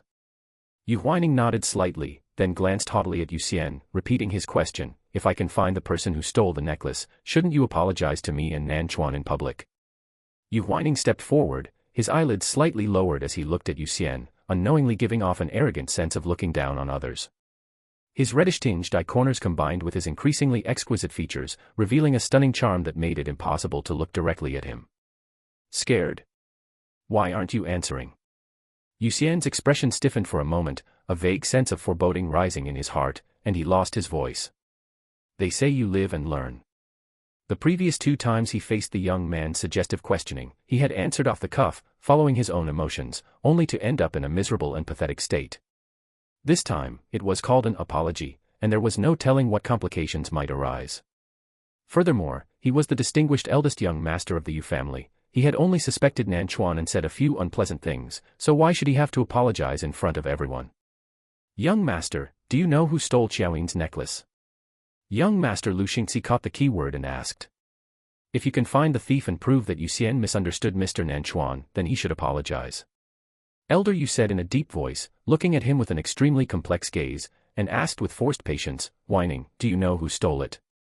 Originally, he had thought this young grandson was mediocre and incompetent, with no scheming or depth. But at this moment, he suddenly felt that the other party's aura was very unfamiliar. Yu Huaining curled his lips, and without waiting for Yu Xian to agree, he said aloud, "Since you have already spoken, Elder, then please everyone help me bear witness. After we catch the real thief, Yu Xian must apologize properly." The crowd did not reply, but nodded in unison. If one had truly done something wrong and slandered an innocent person, then an apology was a matter of course. Yu Huaining looked around, appearing calm and composed. Although he had not seen the thief's true face, as luck would have it, he knew the plot of the original book. In the original book, the thief was actually a bartender at the Huangsheng Hotel. Using the convenience of his staff status, he was in cahoots with the hotel's security personnel, The latter was responsible for destroying the surveillance and cutting off the power, while the former was responsible for taking action under the cover of darkness. The eyes of everyone present were focused on the young man, with Nanchuan and young Master Lu Xingxi being especially nervous about his every move.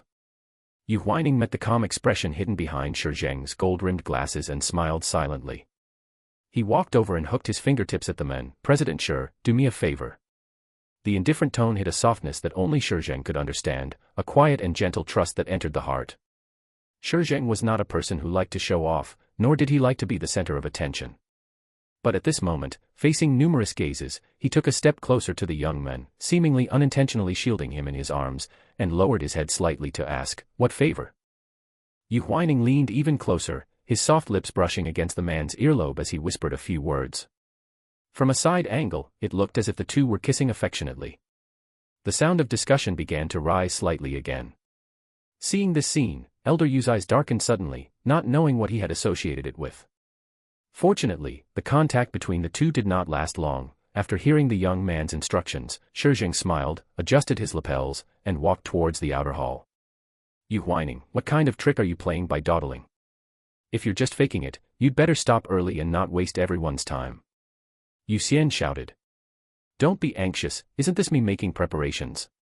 Yu Huaining responded nonchalantly. As he finished speaking, he quickly walked towards a wine glass tower. A married couple was standing in front of the wine tower, and seeing him approach, they quickly spoke up. "Young master, what are you doing? We didn't steal anything." "I know, I'm not here for you." A hint of a smile flashed in Yu Huaining's eyes, and he reached out to make a step-aside gesture. Perhaps because his confidence and composure were too eye-catching, the couple unconsciously moved to the side according to his request. Soon, a bartender wearing a uniform appeared in everyone's view. "Why, young master?" The men trembled, putting on a nervous and confused appearance. "Since just now, I've noticed you sneaking into this corner. What's the matter? Did you do something shameful?" Yu Huaining asked with a mocking smile, the meaning in his words clear. Everyone's gaze carried scrutiny. Was this the person who stole it? The bartender immediately stood straight. He clenched his hands into fists and defended himself with a flushed face. "Young master, I didn't steal anything. You just told the eldest young master not to throw dirty water on people randomly. Now why is it your turn to make false accusations?" He walked to the front of the wine tower, looking like someone who had nothing to hide, and declared, "If you don't believe me, send someone to search me." Seeing the bartender so candid, the crowd hesitated for a moment and waited silently for what would happen next. "Quite glib, aren't you?" Yu Huaining was unmoved and sneered, "With this gift of gab, why don't you go into pyramid schemes? Why be so short-sighted as to steal, hoping to eat prison food?" The bartender did not expect the young man's verbal sarcasm to be so powerful. His expression froze, and he could only repeat, "I didn't steal anything, you are framing me." The more a person repeats something, the more guilty they feel inside. Yu Huaining moved his wrist, his scrutinizing gaze containing sharpness. "What can people find on you? Haven't you already shown it with your body language?" The bartender was startled by his words. Before he could think of a rebuttal, the young man bypassed him and walked straight towards the cart holding the wine tower at the back. The cart was covered with a black velvet cloth, on which layers of wine glasses were stacked. Yu Huaining bent down and reached out to feel the lower layer hidden by the black cloth. In less than 2 seconds, he touched something cold and hard. The bartender's eyes had turned fierce the moment he brushed past him. He turned around quickly, his dark expression hiding monstrous hatred and determination. "Please pay attention to your safety, host." Upon hearing the system's urgent voice, Yu Huaining reacted instantly. He instinctively reached out to shield his face and quickly retreated. The cart was overturned by the bartender, and all the glasses on the wine tower toppled towards Yu Huaining. A second later, the sound of glass shattering rang out, accompanied by countless splashing wine, leaving a mess on the floor. Panic erupted all around, and at the same time, young Master Lu Xingxi and Nanchuan shouted in unison with anxiety, "Huaining, be careful." The bartender gripped the handle of a broken wine bottle, aiming the sharp, pointed edge at Yu Huaining, and rushed over without a word. Yu Huaining gritted his teeth and hissed, barely dodging to the side. He decisively threw the item in his hand outwards. The item fell in the distance, emitting a brilliant glow under the light. It was exactly the necklace that Lu Qiaoyin had lost. The bartender's attention followed the direction of the necklace. Yu Huaining seized the opportunity and immediately retreated, leaving his attack range. Who knew that the other party didn't chase after him, but instead quickly grabbed the necklace that had fallen on the ground, waving the broken wine bottle recklessly, and ran all the way towards the hall entrance. The guests on both sides scattered in panic, fearing they might become innocent victims. Before the bartender could run out of the hall, someone suddenly rushed into the front hall and kicked him away without a word. "Zheng Rong, hold him down," Shi Zheng commanded, his gaze quickly searching for the young man's figure. Just 2 minutes ago, the young man had asked him to call Zheng Rong into the banquet hall to prevent the thief from slipping away. He hadn't expected to encounter this emergency just as he returned to the hall. Zheng Rong was a martial artist, and the force of his strikes was naturally steady, accurate, and fierce. The bartender was kicked to the ground, unable to get up, clutching his chest and screaming with a pale face. Shi Zheng stared at the young man surrounded by young Master Lu Xingxi and Nan Chuan, his brows furrowed slightly, and he hurried over. "Are you okay?" "I'm fine." Yu Huaining waved his hand, subconsciously pushing out of the other two's encirclement and moving closer to the men. He was in good spirits, though his dark blue suit was stained with quite a bit of wine. "It's fortunate that you brought Zheng Rong here in time, otherwise." Before he could finish his sentence, his wrist was grabbed by Shi Zheng. The man stared at the wound on the back of his hand, his expression turning cold, his feigned gentleness gone. "You're hurt." It was a long, thin wound, not deep, with small beads of blood seeping out and merging together. "It's nothing, probably accidentally scratched by the flying debris," Yu Huaining said nonchalantly, wiping away the blood beads. His gaze shifted to the back. The thieving bartender had already been controlled by Zheng Rong and was still struggling slightly, unwilling to give up. Yu Huaining shook his hand and walked over quickly. Seeing his figure, the bartender glared at him viciously. He had worked at the Huangxing Hotel for a long time. Some time ago, led by his friend Old Lu in the security office, he had become addicted to gambling and had stepped into this bottomless pit. Both of them were small fries with little savings on hand, and instead, they had lost a large sum of money. Desperate, they set their sights on this banquet and plotted everything. Taking advantage of his role as a bartender, he had identified his target early on, a wealthy young lady like Lu Qiaoyin, who was so feeble, was clearly the easiest to deceive. Besides, she was wearing such a conspicuous and expensive necklace. Originally, everything in the plan had gone smoothly. He hid the necklace at the bottom of the cart, intending to take it away once the commotion died down. He hadn't expected a wild card to appear out of nowhere and ruin his perfectly laid plans. Now, he had failed to steal the necklace and couldn't pay off his gambling debts. Once the truth came to light, he would likely have to face the judgment of the law. How could he not hate the young man before him? Pa. Seeing his vile insults and recalling the murderous intent that had been right in front of him just moments ago, Yu Huaining's eyes darkened immediately. He picked up a wine bottle from the side, his fingertips grazing the sharp edge, and accidentally pricked his finger, drawing a drop of blood. Seeing this, Shi Zheng frowned in displeasure. Why was he so troublesome? But Yu Huaining seemed oblivious. He extended his pricked fingertip and drew a faint, shallow scratch across the bartender's neck, raising an eyebrow with a cold sneer. "Do you know that using a bottle to hurt someone is a trick I've already played out?" The bartender was terrified by his cold, frozen gaze.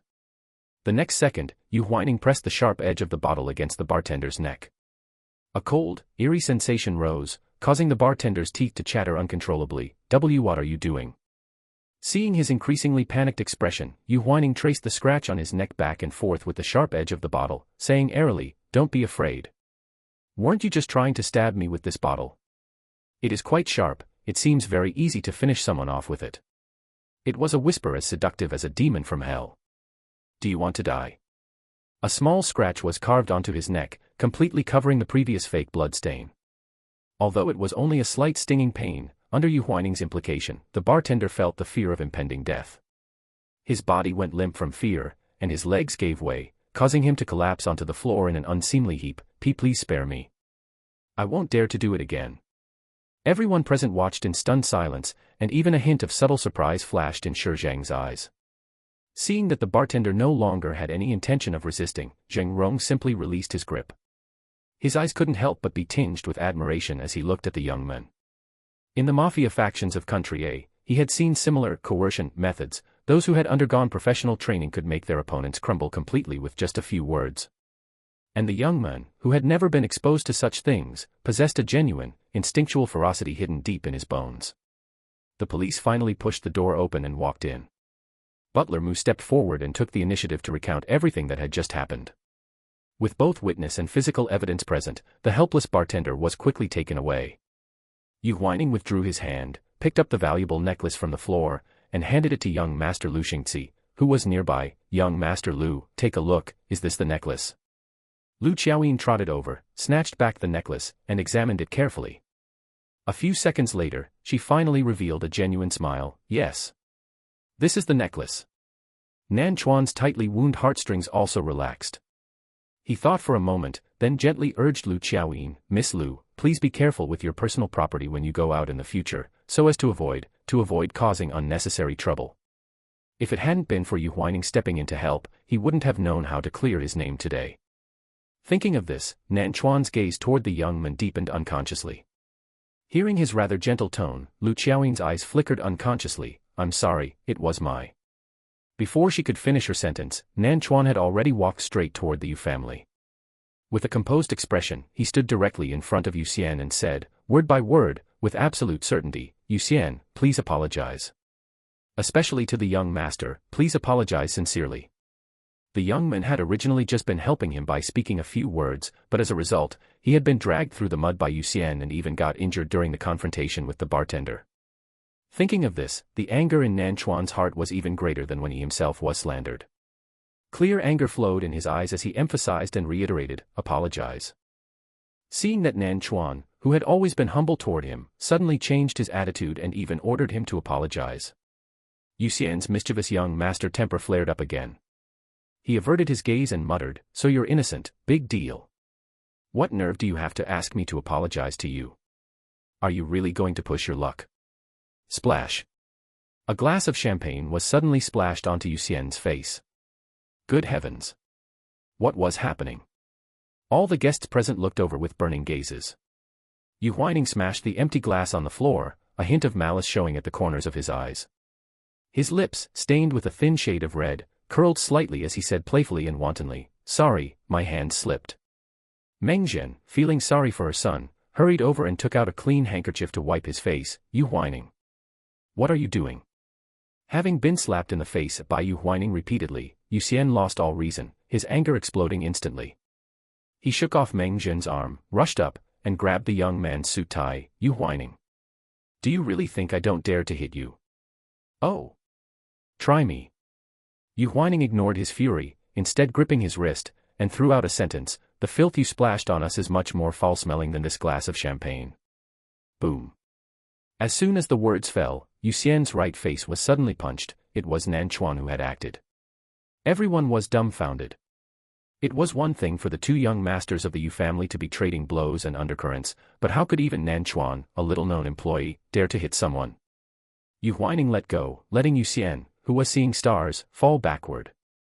Venting the foul air in his heart, Nan Chuan retorted fearlessly, "Elder Yu, Mr. Yu, Mrs. Yu, forgive me for being blunt, but I really cannot understand what kind of family environment could raise someone with such an arrogant and conceited personality as Yu Xian.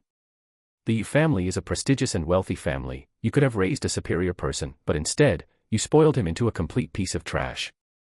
These words were spoken without any mercy. Yu Huaining pursed his lips, watching the unpredictable expressions of the Yu family members with great amusement. In Lu City, the only person who would dare to hit someone in front of Elder Yu and utter such accusations was probably Nan Chuan. And what was even more marvelous was that the latter was the eldest young master the Yu family should have actually been protecting. Sure enough, the real plot from within was always more exciting than it seemed. Nan Chuan continued, "Neither humble nor pushy, I admit that my family is not as wealthy as yours, and my starting point is not as good as Yu Xian's.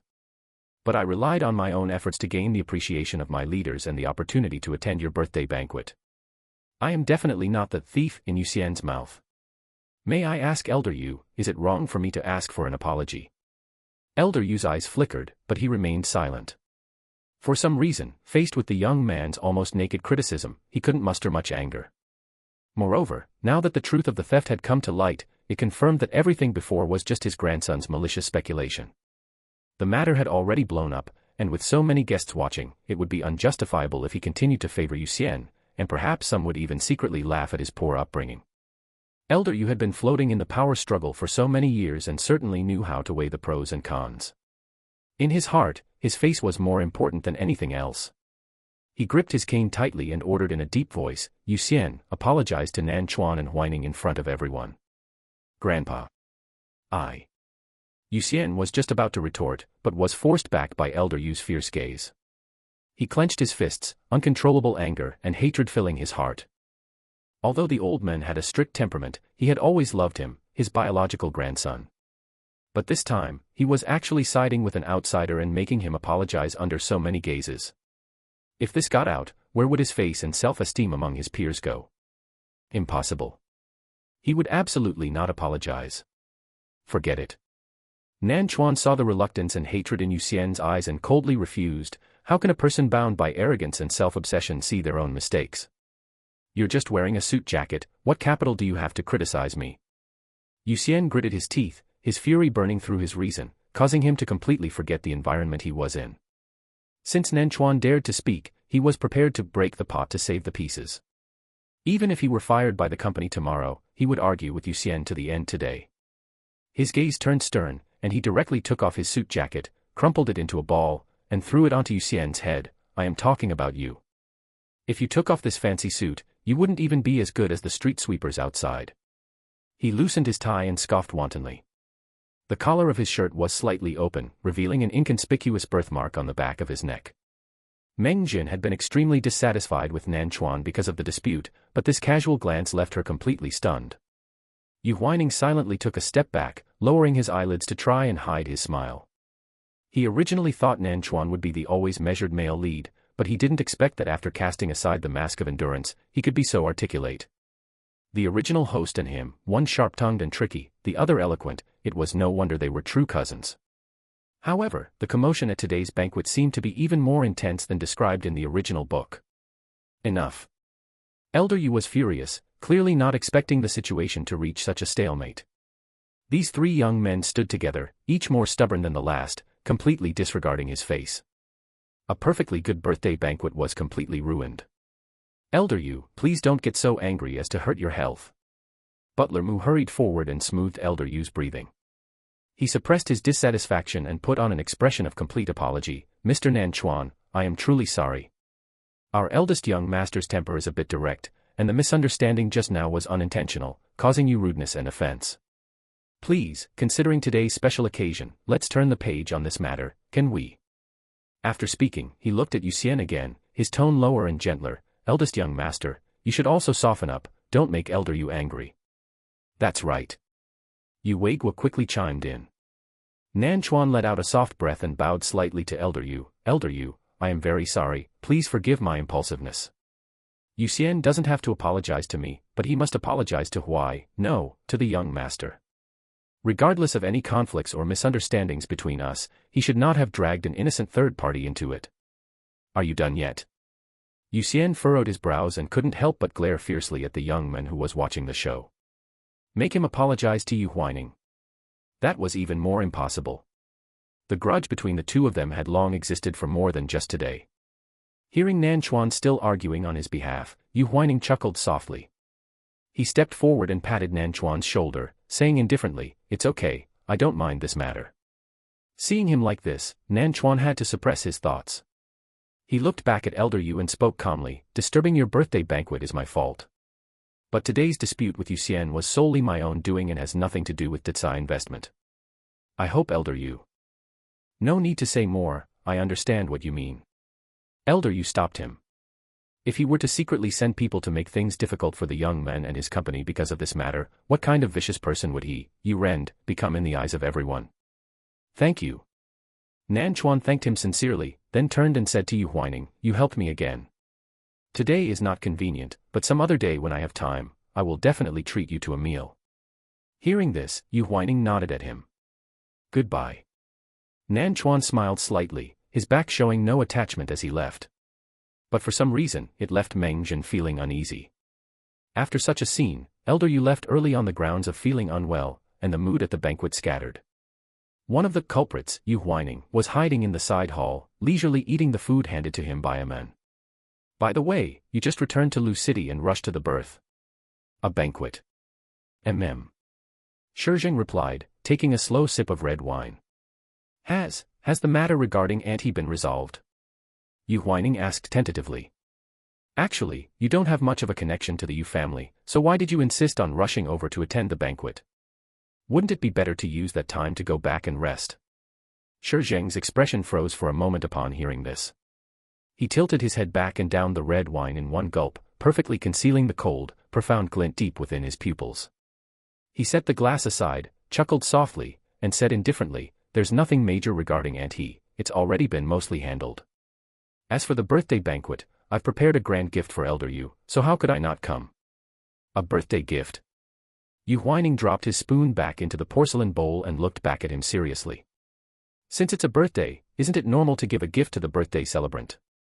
Shi Zheng leaned in, picked up a clean wet towel from the side to wipe the sauce from the corner of the young man's lips, and retorted, "Are you full?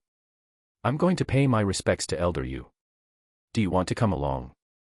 Yu Huaining was startled by his sudden intimate gesture.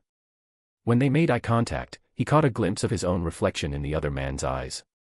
The intoxicating scent of cedarwood on the men wafted over again, and in a daze, he recalled that indulgent, deep kiss in the dark. Yu Huaining turned his head away, his lips brushing against the man's fingertips, and simply replied, "Let's go." After saying this, he lowered his eyelids to hide the deep meaning in his eyes, pondering, there must be some unspeakable entanglement between the men and the Yu family. Since they were meeting, how could he not join in on the fun? Shi Zheng withdrew his hand, walked a few steps away with his back to the young men, and dialed a call to Zheng Rong. In reality, he was involuntarily rubbing the fingertips that the young man had kissed. That spot was shockingly hot, giving him the illusion that it was burning into his heart. Seeing that he had finished his call, Yu Huaining stood up and walked over. The banquet hadn't completely ended yet. Elder Yu had merely used the excuse of feeling unwell to rest in a suite upstairs in the hotel. 3 minutes later, Zheng Rong, carrying the well-packaged birthday gift, silently followed behind the young man and his boss. Just as Yu Huaining was about to knock, Butler Mu pushed the door open and walked out. The few of them froze as they locked eyes. "Mr. Shi, young master." Butler Mu nodded and greeted them, though his gaze darted back and forth between them. He expertly masked his true emotions, merely shaking his head inwardly. This young master was really something. He had already advised him, so why was he still getting involved with Mr. Shi in such an unclear way? "Butler Mu, how is Elder Yu's health?" Shi Zheng asked first. "Nothing serious, he's just sitting inside resting." Butler Mu glanced inside and reported respectfully, "Elder Yu, Mr. Shi, and the others are here." A few seconds later, Elder Yu spoke up, "Let them in." Shi Zheng and Yu Huaining exchanged a glance and walked in side by side. Butler Mu had originally intended to go downstairs to check on the banquet, but seeing visitors, he ran back to stand before Elder Yu.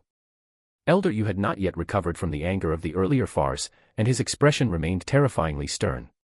Upon seeing Shi Zheng and Yu Huaining together, he immediately recalled the rumors spreading about the two of them, and frowned even more unhappily. "Why are you here?" Shi Zheng ignored the dissatisfaction in his tone, his smile remaining gentle and accommodating. "Elder Yu, I've just returned from abroad. This is a birthday gift I prepared for you." Before his voice had even faded, Zheng Rong stepped forward and handed over the item in his hands. Butler Mu took it with practiced ease and opened the gift box to show the elder. "I heard that you enjoy tea, so this is Hanqing ancient tea. It is said to have a slight bitterness upon entry, with an exceptionally sweet aftertaste." Elder Yu's eyes flickered slightly, and the furrows in his brow finally lessened as he nodded. "You certainly have connections. This was the last remaining 1,000-year-old tea tree in Hanqing, and the tea leaves it produced cost 6 figures per gene, not something an average wealthy person could buy. As long as you like it," Shi Zheng said without changing his expression. Elder Yu waved his hand slightly, signaling for Butler Mu to accept the gift. He shifted his gaze to Yu Huaining, his tone dropping a little. "Huaining, what are you here for again?" "I'm just worried about grandfather's health, so I followed along to check on you." Yu Huaining casually made up an excuse, putting on a well-behaved and honest act. "Don't put on an act in front of me, I'm not senile yet. If you were really worried about me, would you have caused such a scene with Yu Xian at the banquet just now?" Elder Yu retorted in a deep voice, "At such a young age, who did you learn this ability to stir up trouble from? To actually incite an outsider to slap your own family in the face?" On the surface, Yu Huaining remained obediently silent, but in reality, he couldn't be bothered to refute his words. In any case, the original owner's status in the elder's heart had never been high, so there was no need for him to vie for that bit of affection. However, the other party was wrong about one thing. he wasn't inciting an outsider to slap his own family in the face, he was inciting real family to slap outsiders in the face. Thinking of this, a faint smile appeared in the depths of Yu Huaining's eyes. Elder Yu failed to see his true emotions and asked Shi Zheng instead, "Is Huaining working at your company?" "Yes." Seeing his frank and straightforward answer, Elder Yu was stunned for a few seconds before sternly instructing, "If you need work, there are plenty of companies and positions under the Yu Corporation for you to choose from. The two of you should clarify your relationship as soon as possible and stop stirring up rumors, lest you lose face for my Yu family." Seeing that the matter had turned to this, Yu Huaining couldn't help but pout and mutter extremely quietly, "Here we go again.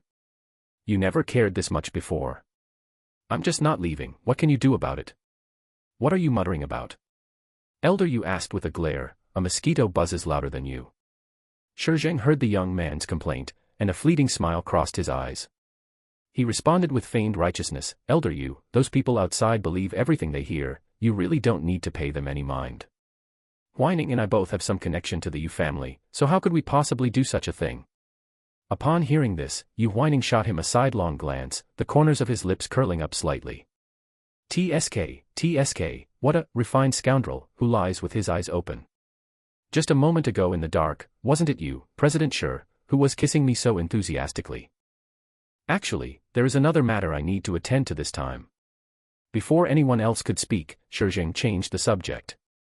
He took out a white, broken jade pendant from the inside pocket of his suit and handed it over. Upon seeing this item, Elder Yu's expression changed immediately. His usually calm and composed pupils actually trembled violently. Butler Mu stepped forward and reprimanded loudly, "Mr. Shi, how can you be so rude? On the elder's birthday, how can you bring out the belongings of the deceased? This is simply too presumptuous. Too rude. The deceased? Who is it? Is it Elder Yu's older brother?" Upon hearing this, Yu Huaining's curiosity and confusion surged instantly. But given the special circumstances, he had to suppress these emotions and quietly play the part of a qualified bystander. "Elder Yu, please don't misunderstand. Auntie said this jade pendant is very important and specifically asked me to return it to you." Elder Yu's expression was somewhat ugly as he said in a deep voice, "This is my eldest brother's heirloom. Auntie said that this is, more importantly, the token of the Yu family's main branch, passed down through generations of heads of the family." Shi Zheng calmly refuted, a hint of sharpness flashing in the depths of his eyes. However, his face remained as gentle and refined as ever. "She doesn't want to live in the pain of the past, so a while ago, she burned everything belonging to the deceased. This is the only thing left, and she asked me to bring it back to you. If you, Elder Yu, feel it is unlucky, you can just dispose of it. After all, Auntie and I are both outsiders with different surnames, so it is really not appropriate for us to handle this jade pendant." He paused and placed the jade pendant, which no one had reached for, on the table. His tone was as flat as if he were just completing a small task. "It's getting late, so I won't disturb your rest any longer." Hearing his dismissal, Elder Yu's face turned pale for a moment before he closed his eyes and waved his hand. Shi Zheng gave the young man a look and turned to leave. Seeing this, Yu Huaining had no desire to linger either. "Grandfather, then I'll be leaving too." Within a minute, only Elder Yu and Butler Mu were left in the spacious suite. Butler Mu glanced at the jade pendant on the table and asked in a low voice, "Elder Yu, how should we handle this item?" Elder Yu sighed, his tone full of complexity, "This thing cannot be thrown away. Find a wooden box to store it in, and don't let me see it." "Yes." Yu Huaining followed Shi Zheng to the elevator entrance. Just as he was about to ask a question, the elevator doors opened ahead of time. Meng Jin and Yu Weiguo walked out, clearly also there to see Elder Yu. Yu Huaining pursed his lips and called out casually, "Uncle, Aunt." Because of the dispute at the banquet, Meng Jin was still angry at the young man. After hearing the greeting, she immediately huffed with dissatisfaction, "I wouldn't dare accept this title of Aunt. I heard from Xiao Xian that you've been purposely making things difficult for him lately. I don't know how your parents taught you when they were alive." Yu Weiguo tugged at his wife's arm and said in a low voice, All right, it's normal for the younger generation to have some conflicts. Besides, Xiao Xian was also at fault, why are you angry with Huaining? Get this straight, Xiao Xian is your biological son." Meng Jin glared at him irritably and walked quickly out of the elevator. Yu Weiguo was embarrassed on the spot, but he didn't dare to get angry. He could only offer a sheepish smile to Yu Huaining and Shi Zheng before hurrying after her. Yu Huaining stared at their retreating backs. The question he had intended to ask the man suddenly changed, and he raised his voice. This world is really unfair. Not only are Nanchuan and Yu Xian the same age, but they seem to have the same birthday. Yet today at the banquet, their treatment was like night and day. President Shi, don't you think so? The moment the elevator doors closed, Meng Zhen visibly paused her steps. Seeing that his goal was achieved, Yu Huaining curled his lips playfully. Shi Zheng, seeing his actions, felt quite puzzled and asked, "What?" Yu Huaining glanced back, the craftiness in his eyes distinct, and whispered with a smile, to use Elder Yu's words, "I was just stirring up trouble." Once the seeds of doubt are sown, they will grow, until they are uprooted along with the truth. Upon hearing this, Shi Zheng's expression flickered slightly. He pushed up his glasses, concealing the inquiry deep within his pupils, and shook his head with a light chuckle. At the elevator entrance, Yu Huaining looked at his wife, who had suddenly frozen, and couldn't help but tug her arm. "Ah Zhen, what's wrong? What did he just say?" Meng Zhen widened her eyes, her pupils shaking as if an earthquake were happening. Yu Huaining was completely confused. "Who said what?" "Huaining. He said that Nanchuan and Xiao Xian are the same age, and have the same birthday." Meng Zhen answered herself, her gaze fixed intently on the descending elevator floors, while her mind couldn't stop recalling that birthmark. That crescent-shaped birthmark. Back then, Meng Zhen chose a natural birth, and the process was extremely difficult. By the time the nurse brought her newborn son to her, she was already exhausted and drifting off to sleep. Before she closed her eyes to sleep, she vaguely remembered a birthmark on the back of her son's neck. But when she woke up, her son's birthmark had disappeared. Meng Zhen had once asked the confinement nanny who was guarding her, and the other party had given her an answer. "I haven't seen a birthmark on the young master's neck. Perhaps you were too tired, madam, and saw it wrong, or maybe it was bloodstains from the wound that washed away. It seems you were the only patient in the high-end delivery room, so there couldn't have been a mistake." It was because of these words that Meng Zhen had never doubted it.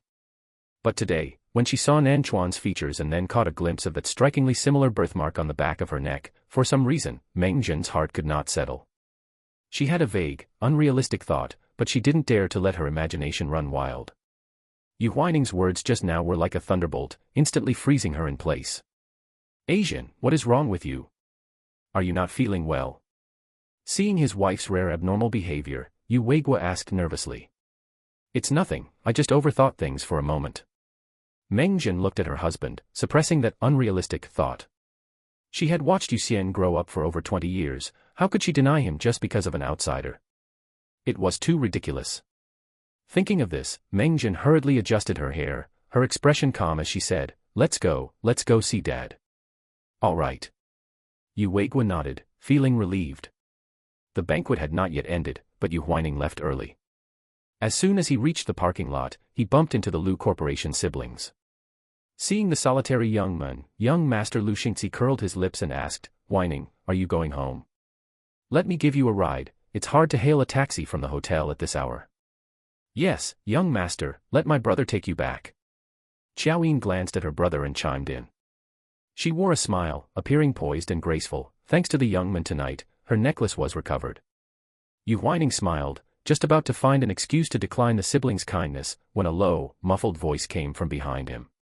"There is no need to trouble young Master Lu. I will naturally take my assistant back myself." Shi Zheng walked up, stepping half a pace ahead of the young man. His tall frame coincidentally blocked most of the person behind him. Young Master Lu Xingxi met his eyes and felt that beneath this calmness lay a surging, dangerous hostility. He frowned imperceptibly and asked again, "Assistant?" Young Master Lu Xingxi had heard some of the rumors about the two of them. However, he had his own judgment. He did not believe the young man would climb into someone else's bed for personal gain. Therefore, to him, rumors remained just rumors. Recalling the man's violent and peculiar possessiveness in the Lingfei market parking lot that day, Yu Huaining quickly leaned out. "Yes, I am still in my senior year internship, and it just so happens I have the opportunity to follow President Shi to learn management experience." He answered with a straight face, dispelling the invisible awkwardness and confrontation. "Young Master Lu, thank you for your kindness. However, President Shi has already agreed to take me back." Hearing the young man's polite refusal, young Master Lu Xingxi withdrew his gaze and said goodbye gently. "In that case, we will be leaving first." "All right, be careful on the road." As the words fell, a pair of bright headlights lit up behind them. "Boss, young master, please get in." Shi Zheng restrained his emotions for the moment and silently turned to get into the car. Yu Huaining followed closely, smiling as he said, "Brother Zheng, please drive to my house." Upon hearing this, Zheng Rong glanced at the rearview mirror. Seeing that Shi Zheng remained silent, he complied with the young man's instruction and drove off. The car drove slowly along the road in the night. The ancient tea leaves President Shi gave Elder You are quite precious. Seeing that Shi Zheng had no intention of speaking, Yu Huaining took the initiative to start a conversation. He studied the man's expression and asked knowingly, but that jade pendant was the real gift prepared with great care, right? Shi Zheng took off his glasses and said in a calm voice, "What do you want to ask?" "Madam," he, as well as the deceased great-uncle, and their son. Yu Huaining asked directly. The original owner had left the main Yu family since childhood and had no memories related to them. Plus, the original book didn't explain the grievances of the previous generation in detail, so no matter how he used the system to search, he couldn't find any clues. To know these past events, his only breakthrough was Shi Zheng, who was connected to Madam He. "Don't ask what you shouldn't." Shi Zheng looked at him, his tone revealing a hint of coldness. Yu Huaining was not at all frozen by this coldness. Instead, he leaned in eagerly, "But I'm really curious." Zheng Rong, driving in the front, heard the young man's feigned obedient tone and almost slammed on the brakes, sighing uncontrollably in his heart. Back in Country A, whenever the boss showed even a hint of coldness, his subordinates would be too afraid to breathe. But now, this young master was truly impressive. To dare to act obedient and probe for answers right in front of the boss. But this time, he was waiting for him to hit a wall. No sooner had he thought this than he heard Shi Zheng answer, for the first time ever, and his husband was Elder Yu's twin brother. Zheng Rong was stunned for a moment, almost doubting his own ears. But the young man's follow-up question clearly proved that this conversation was happening. "A twin brother?" Shi Zheng looked at him and answered calmly, "Yes." Auntie had a weak constitution, and several pregnancies could not be carried to term. By the time she was 35, Madam He had finally, with difficulty and good fortune, given birth to a boy. In terms of seniority, he was the original owner's cousin-uncle. Yu Huaining thought about the situation and sighed. The couple must have loved that child very much. They probably loved him very much, but that child. Shi Zheng frowned slightly, stating a cruel fact, died together with Uncle Yu. Together, they died together. Yu Huaining widened his eyes, extremely shocked. Shi Zheng's tone was complex and indistinguishable, only briefly saying, "I heard it was a shipwreck." Their family was on a cruise ship at sea when the child stood on the edge of the deck and was knocked over by a huge wave. The uncle couldn't hold on to him and fell into the sea as well. Losing two loved ones at once. How many women could bear such immense pain? Madam He was heartbroken and tried to kill herself several times but was stopped. Yu Huaining took a deep breath. "What about the bodies? Were they found?" "Looking for a needle in a haystack, how could they be found?" Shi Zheng retorted. He looked out the car window, his tone involuntarily dropping a notch, and he never believed they were dead, so she lived all these years holding on to that obsession. "The reason she sponsored me is because my eyes and brows look exactly like her missing son." The Yu family main branch has a long history, and it is said that every generation of the head of the family possesses that jade pendant. Shi Zheng finished in one breath, and he decided to let go of the past, which is why she asked me to return the jade pendant to the current head of the family. Yu Huaining was caught in a huge influx of information and did not reply for a moment. Shi Zheng put his gold-rimmed glasses back on and asked, "Is your curiosity satisfied now, young master?" If that was the case, why did Shi Zheng in the original book have such an inexplicable hostile hatred towards the Yu family? Yu Huaining always felt things weren't that simple, but if he kept asking, the men would probably start to get suspicious of him. Anyway, Nan Chuan had not yet returned to the Yu family, and there was still a long time before the final hostility plot in the original book. There is plenty of time, he didn't need to rush for this moment. Thinking of this, Yu Huaining temporarily put away his doubts. Before he could speak, the car stopped at the villa entrance. Yu Huaining looked out the window, raised his eyebrows with a smile. "President Shi, your answer has satisfied my curiosity. Next, shouldn't you satisfy my other needs?" Shi Zheng smiled and got out of the car. Zheng Rong habitually followed his boss out of the car, but was pushed back into the car by the young man who had taken a step ahead.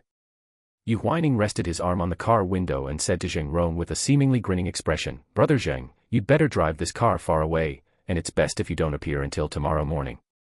Zheng Rong was stunned for several seconds before he understood the young man's meaning. His gaze darted back, looking at the men with a hidden smile at the corners of his mouth. But I am President Shi's bodyguard, responsible for protecting his safety. This is Huagua, where could there be any danger? Besides, what could be unsafe on my bed? Yu Huaining raised his eyebrows at him, deliberately teasing the honest men. Or are you saying, Brother Zheng, you want to guard my room door and listen to the movements? No, no. I'm leaving right now. Zheng Rong's face turned bright red, and he quickly stepped on the gas to leave. Watching the exhaust of the car slipping away, Yu Huaining couldn't help but laugh out loud. Brother Zheng is really interesting. He has an honest temperament, don't go provoking him. Yu Huaining turned around with a soft laugh, tilted his head at the men. If I don't provoke him, I can provoke you, right? President Shi. Shi Zheng's eyes brightened slightly, and he walked towards the villa gate first. Half an hour later, Yu Huaining, having finished washing up, walked back to the room. Shi Zheng was wearing a brand new bathrobe, his gaze focused on the documents on the table. He scanned the man's tall figure and walked over to explain, this is the cooperation agreement I signed with Lu Corporation. Is that so? It's only been a few days. A trace of displeasure flickered in Shi Zheng's eyes. He pinched the young man's chin, forcing him to look up and meet his gaze. The relationship between the young master and young Master Lu has developed quite well. He had heard that whining in the parking lot just now clearly. If it was just cooperation, was there any need to be so intimate? I've been too busy thinking about President Shi lately to have time to develop anything with others. Yu Huaining turned his head, willfully breaking free from the man's restraint. Taking advantage of the fact that no one was around, he reached out and flicked the man's chin with his fingertips. I've missed President Shi terribly. The young man's confession greatly pleased Shi Zheng. His eyes softened, but verbally he still warned him, you should remember what I told you, right? Yu Huaining chuckled and withdrew his hand, clear-headed and unbridled. Don't worry, I have no interest in messing around with so many people at the same time. Since I've identified the best, I have to eat the best before saying anything else. He glanced at Shi Zheng again, his words tinged with a clear threat. Since President Shi has made demands of me, you should be able to do it yourself, right? If you're doing anything dirty behind my back, get lost early. Shi Zheng twitched the corner of his mouth, implicitly accepting the young man's statement. Both of them knew their current relationship like the back of their hands. It was just a hookup based on instinctive desire. It was nothing more than two people taking a liking to each other and rolling around together to vent. One day, when the interest in each other fades, they can wave their hands and go their separate ways. Unrealistic dating. Yu Huaining had no thoughts or energy for it. And it was the same for Shi Zheng. Given his true background, he had never thought that anyone could spend their life with him. It's about time to eat the big meal. Yu Huaining hooked onto the man's solid arm, stuck out his tongue to lick his lips, his eyes revealing uncontrollable excitement. After fishing and hooking for so long, he finally found some alone time without anyone disturbing them. The scent after bathing wafted up. It was like mellow wine, or even more like intense poppy, carrying an intoxicating flavor. Shi Zheng stared at the young man's lips and tongue, his eyes flashing with dangerous light. He gripped the back of the young man's head with one hand and kissed him directly and forcefully. The strong, masculine scent unique to the men surrounded him. Yu Huaining chuckled and decisively met the kiss, deepening it. Chapter 32. The hidden nature of Yu Huaining and Shi Zheng were beasts in the true sense, both filled with an unyielding desire to win, causing the indulgence between them to be more like a war of plunder. They used all their strength to plunder each other's breath, heartbeat, and every sensation that was pleasant to the extreme. It was crazy, it was intense, it was addictive. Until dawn broke, the two dragged their exhausted bodies and both fell asleep. A few hours later, Yu Huaining slowly woke up, his expression rarely satisfied. He smelled the special scent on the quilt and chuckled with a low hum. The soreness and pain from all over his body were all. Chapter 33. Recalling the intensity of that encounter, he had clearly underestimated the man's stamina. By the time it ended in the early hours of the morning, he, having been the first to surrender control, almost thought he would die in bed. Yu Huaining rolled over and found the other side of the bed empty. He reached out to touch the sheets. They were cold, meaning the men had clearly left a long time ago. His gaze froze for a moment, then he curled his lips. It was just a consensual hookup anyway. Once the pleasure was over, that was it. There was really no need for the men to linger here. Thinking of this, Yu Huaining indifferently pulled the quilt over his head, covering up the trace of disappointment he hadn't even realized he felt. He closed his eyes and drifted back into a hazy sleep. In a daze, someone gently brushed the bangs from his forehead, creating a slight ticklish sensation. He turned his head away, frowning irritably as he muttered, "Don't bother me. You have quite the temper when you wake up. It's almost noon, are you still not well rested?" The man's deep, magnetic voice, laced with a chuckle, came from beside his ear. Within seconds, most of Yu Huaining's grogginess dissipated. He opened his eyes, looked at them an inches away, and blinked in a daze. "Didn't you leave?" Hearing this, Shi Zheng raised an eyebrow. "You woke up earlier." "Yeah, I saw you weren't here, so I went back to sleep." Perhaps because he had just woken up, the young man spoke with an extremely lazy nasal tone. He shifted, changing to a more comfortable lying position, with no intention of getting up at all. Seeing this, Shi Zheng had to explain, "My biological clock is very punctual. I don't have the habit of lazing in bed." "So you've been outside this whole time?" "I originally wanted to make something to eat, but unfortunately, I really overestimated your refrigerator." Shi Zheng shook his head slightly, recalling the sorry state of the fridge. There were only a few sparse fresh ingredients inside, and judging by the packaging, they were past their expiration dates. He guessed they were left behind by the two servants who had been dismissed earlier. Yu Huaining let out a small yawn and said bluntly, "I don't bother with these things. Usually, if I'm not hungry, I don't eat, and if I'm overly hungry, I still don't eat." He had always been like this. In the real world, he had been busy with business transactions day after day and had never eaten meals at regular times. Coming here, he had habitually brought this bad habit along with him. Hearing this, Shi Zheng frowned in disapproval. "You'll get stomach problems sooner or later if you keep this up." "I know." Yu Huaining offered a rare, sheepish laugh. When it was severe in the past, he had even undergone gastrointestinal surgery. "Get up, eat, then you can sleep." A trace of helplessness flickered in Shi Zheng's eyes as he gave the order in a low voice. "Huh." Shi Zheng stood up and tossed the bathrobe that had fallen to the floor to the young man on the bed. "I just went out to buy some food. Get up and eat." It took Yu Huaining several seconds to react, one eyebrow raised high, a hint of a smile appearing in his eyes. So the men hadn't left heartlessly, but had gone out to buy food. In this day and age, do hookups even require such thoughtfulness and consideration? "Get down here quickly, or the food will get cold." Seeing him unmoved, Shi Zheng urged him again. Yu Huaining curled his lips, not daring to reject his kindness. "All right." 10 minutes later, Yu Huaining scooped up some fragrant millet porridge and stared at the man opposite him with great interest. "I didn't expect President Shi to be so domestic." "Going out to buy some hot food counts as domestic?" Shi Zheng retorted. He met the young man's gaze calmly, sharply pointing out, "It's that you can't even take care of yourself." Yu Huaining couldn't refute this and chuckled as he put down his bowl and spoon. He leaned forward slightly, seductively saying, "Isn't that why President Shi is here? In the future, if you have a bite of meat, I'll have a sip of soup. That's not too much to ask, right?"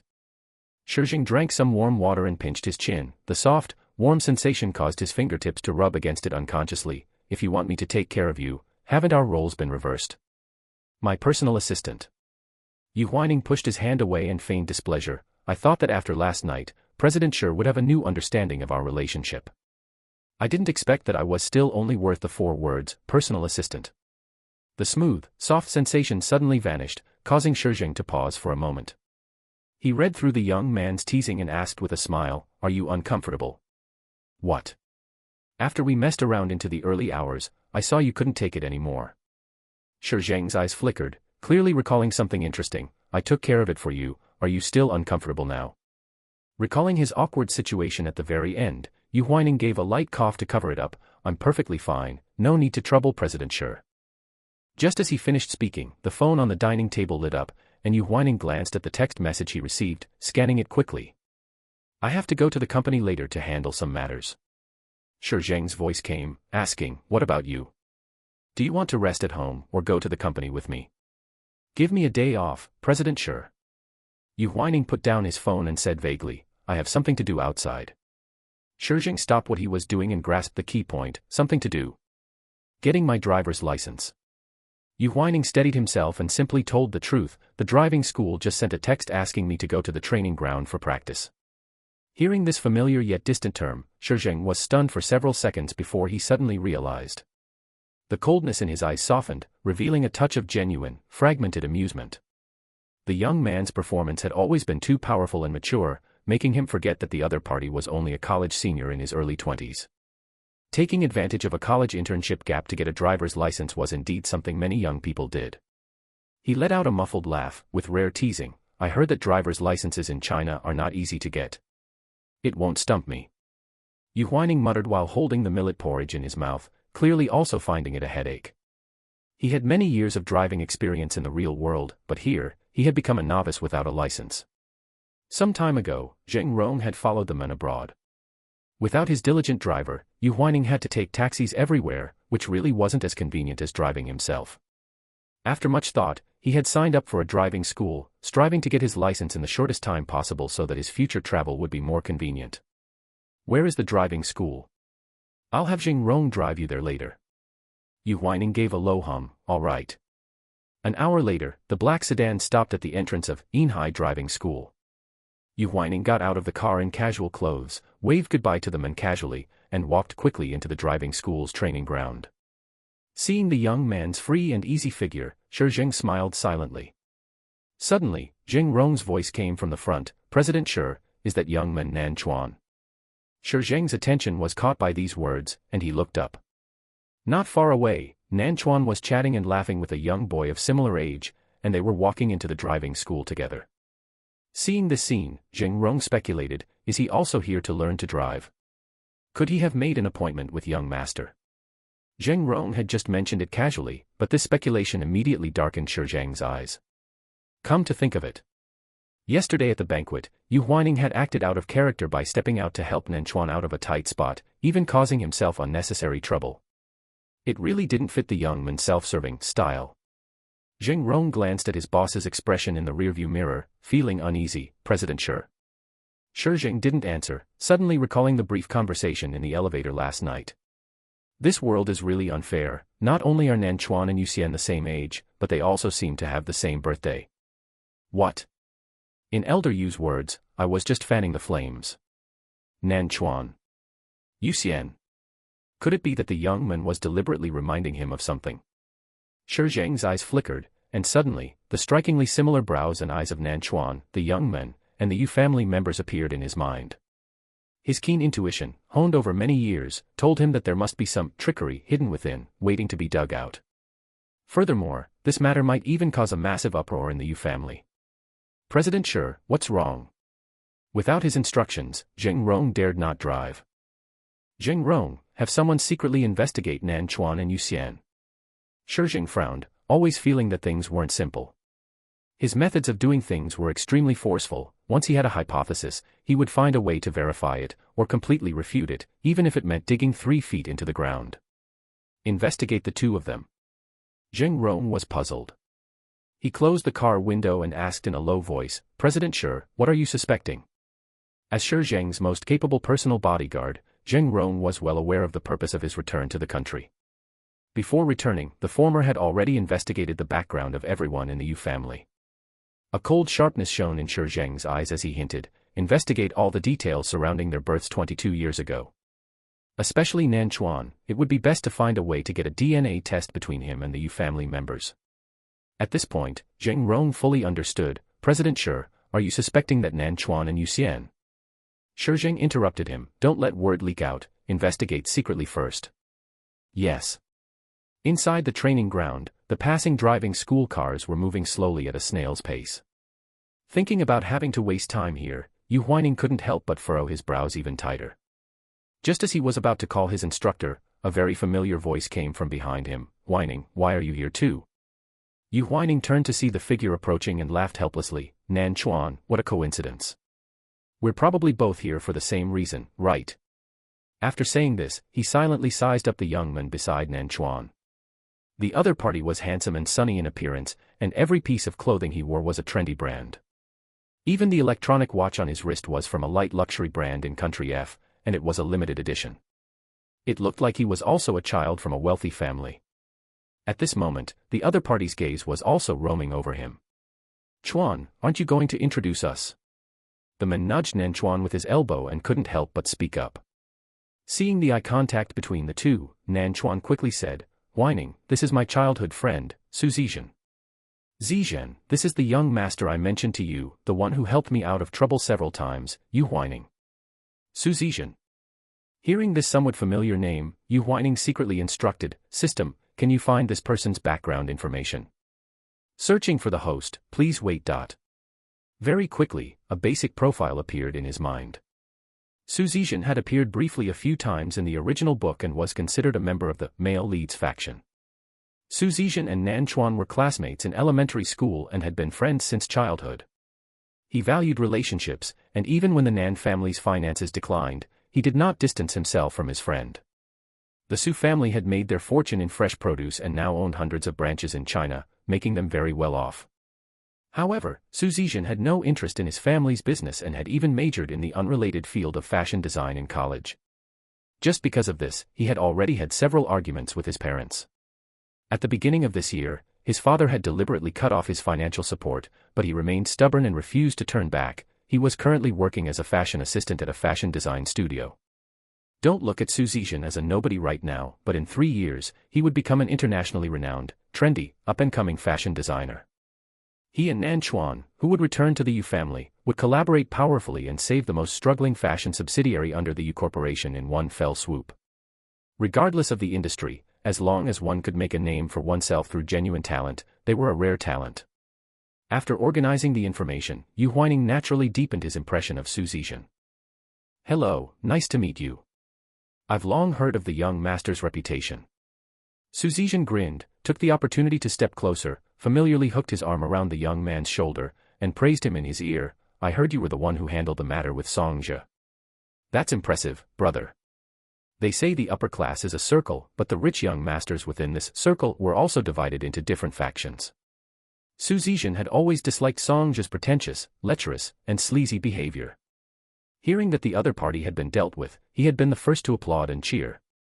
What surprised him even more was that it was actually the usually sharp-tongued, young master who had taken action. Later on, his good friend Nan Chuan had mentioned Yu Huaining to him several times. So Shi Zheng had always been looking forward to meeting him, and he hadn't expected to run into him by chance today. "Zheng, stop pulling and tugging at him the moment you meet," Nan Chuan said helplessly, quickly stopping him. Although Yu Huaining was actually a few months younger than him, he had always held a subtle sense of respect for the young man. He always felt that the composed aura the other person possessed was far beyond what someone their age should have. Shi Zheng let go, but looked at the young man with burning eyes. "We're all the same age, let's be friends. Young master Yu, don't you agree? Making friends is always better than making enemies." Shi Zheng had a warm and frank personality and didn't seem like the type to play tricks. Thinking of this, Yu Huaining raised an eyebrow and replied, "Since we're going to be friends, that, young master Yu, is a bit too formal." "That's the spirit." Shi Zheng laughed twice, put his arm around the young man's shoulder again, and raised an eyebrow at Nan Chuan. "See? You're the only one being so cautious." Hearing his friend's jab, Nan Chuan could only smile along. Before the three of them could chat, a training car drove up in front of them. The window rolled down, and the middle-aged man inside took off his sunglasses and waved at them. "Get in. Coach Wang." Shi Zheng called out, getting into the car without a second thought, with Nan Chuan following closely behind. Only Yu Huaining stood where he was, not moving. Seeing this, Coach Wang in the car shouted at him again, "Get in. Coach Wang, I am not your student." Yu Huaining's instructor was a thin man, and they had met twice. In order to save time on driving practice, Yu Huaining had already communicated with him privately. As long as the subjects were fine, the weekly practice time was just a formality. Coach Wang handed out a business card and snorted with a laugh. "I know your old Mu student, Yu Huaining, right? From today on, you'll be practicing with me." Yu Huaining looked at the business card in front of him, on which 3 large characters were clearly written, Wang Xingyang. It was his name. Yu Huaining frowned slightly, feeling that this last-minute change wasn't right. "I applied for a private instructor from the driving school. Why isn't Coach Mu teaching me anymore?" Among the instructors at the driving school, 9 out of 10 had bad tempers, and one was especially bad. Clearly, Coach Wang belonged to the latter. Why ask so many useless questions? Get in. Coach Wang furrowed his brows, looking impatient. "My driving skills aren't worse than old Mu's, and he had something come up and can't teach you. Hurry up and get in the car, don't hold up the others." Yu Huaining's eyes narrowed slightly. Hearing this, Shi Zheng quickly spoke up to ease the atmosphere. "Huaining, get in. They say Coach Wang is very impressive, and the pass rate for the students he trains is 100%. Besides, if you join Nan Chuan and me, the three of us can keep each other company. Coach Wang glanced back and chimed in, "That's right, you're a grown man, don't be so hesitant." Yu Huaining composed his expression and quickly sat inside. There was really no point in holding out on this matter. Seeing Yu Huaining sit in the back seat, Coach Wang's eyes flickered. Long story short, we'll practice subjects 2 and 3 together. We'll practice the maneuvers first, then road driving. You're all boys, learning to drive is very simple. If we do it all together, we can get through it quickly and save everyone time. There's no problem with that, right? No problem. After all, everyone had serious jobs and couldn't spend 20 hours a day at the driving school. Seeing that Coach Wang's idea of fast-tracking practice coincided with his own, Yu Huaining finally nodded, "No problem." After finishing his last round, Shi Zheng parked the car and slammed the door shut. Watching Coach Wang, who was still smoking in the distance, he walked over to his friend's side and whispered, "He really has it easy as an instructor. Forget it, as long as we get our licenses early, it's fine." Nan Chuan patted his friend's shoulder. Yu Huaining didn't care about the other's behavior and just checked the time. "It's about time, I'm leaving first." "Hey, wait, let's go together." Shi Zheng quickly grabbed his friend and followed. "Huaining, do you have time tonight?" "My treat, let's go grab dinner together." "Next time. I'm a bit tired and want to go back early to rest." After all, Yu Huaining wasn't made of iron, having been up until the early hours of the morning and then forced to practice driving for 4 hours in the afternoon. His stamina was already exhausted. "All right, but you can't slip away next time." The sound of the three people's conversation gradually faded until it disappeared along with their figures at the driving school entrance. Coach Wang finished his last puff of the cigarette, dropped the butt on the ground, and crushed it hard with the sole of his shoe. He looked around cautiously before walking hurriedly towards the corner lounge. He didn't enter the room, but knocked on the wooden door in a rhythmic pattern and whispered, "You saw it, right? That Yu Huaining, he drives very smoothly and hasn't made a single mistake from the start. How do you expect me to make a move?" A few seconds later, a hoarse voice came from behind the wooden door. "Just because he hasn't made a mistake now doesn't mean he won't in the future." The person paused for a moment, their voice laced with a touch of madness and malice. "Besides, as long as we tamper with things, are you afraid he won't make a mistake? But human life is at stake, It would be best if we could take his life. At the very least, we need to land him in the hospital with serious injuries. Are there many new drivers who get into accidents these days? Especially a rookie who hasn't even gotten his license yet." The person interrupted sharply, mixing threats and temptation. "Coach Wang, if you hesitate and act cowardly again, I'm going to change partners." The person above offered a reward of 1 million, and we'll split it evenly after it's done. "You won't lose out." Coach Wang pulled out another cigarette, lit it, and took a deep drag, confirming again, "Are you sure it won't implicate me afterward?"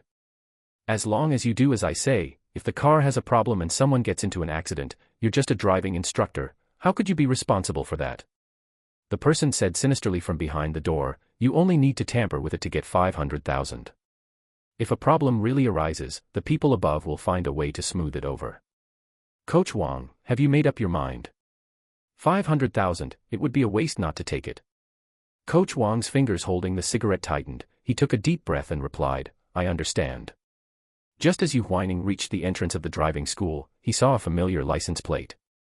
The window rolled down, and Zheng Rong waved at him, "Young master, over here."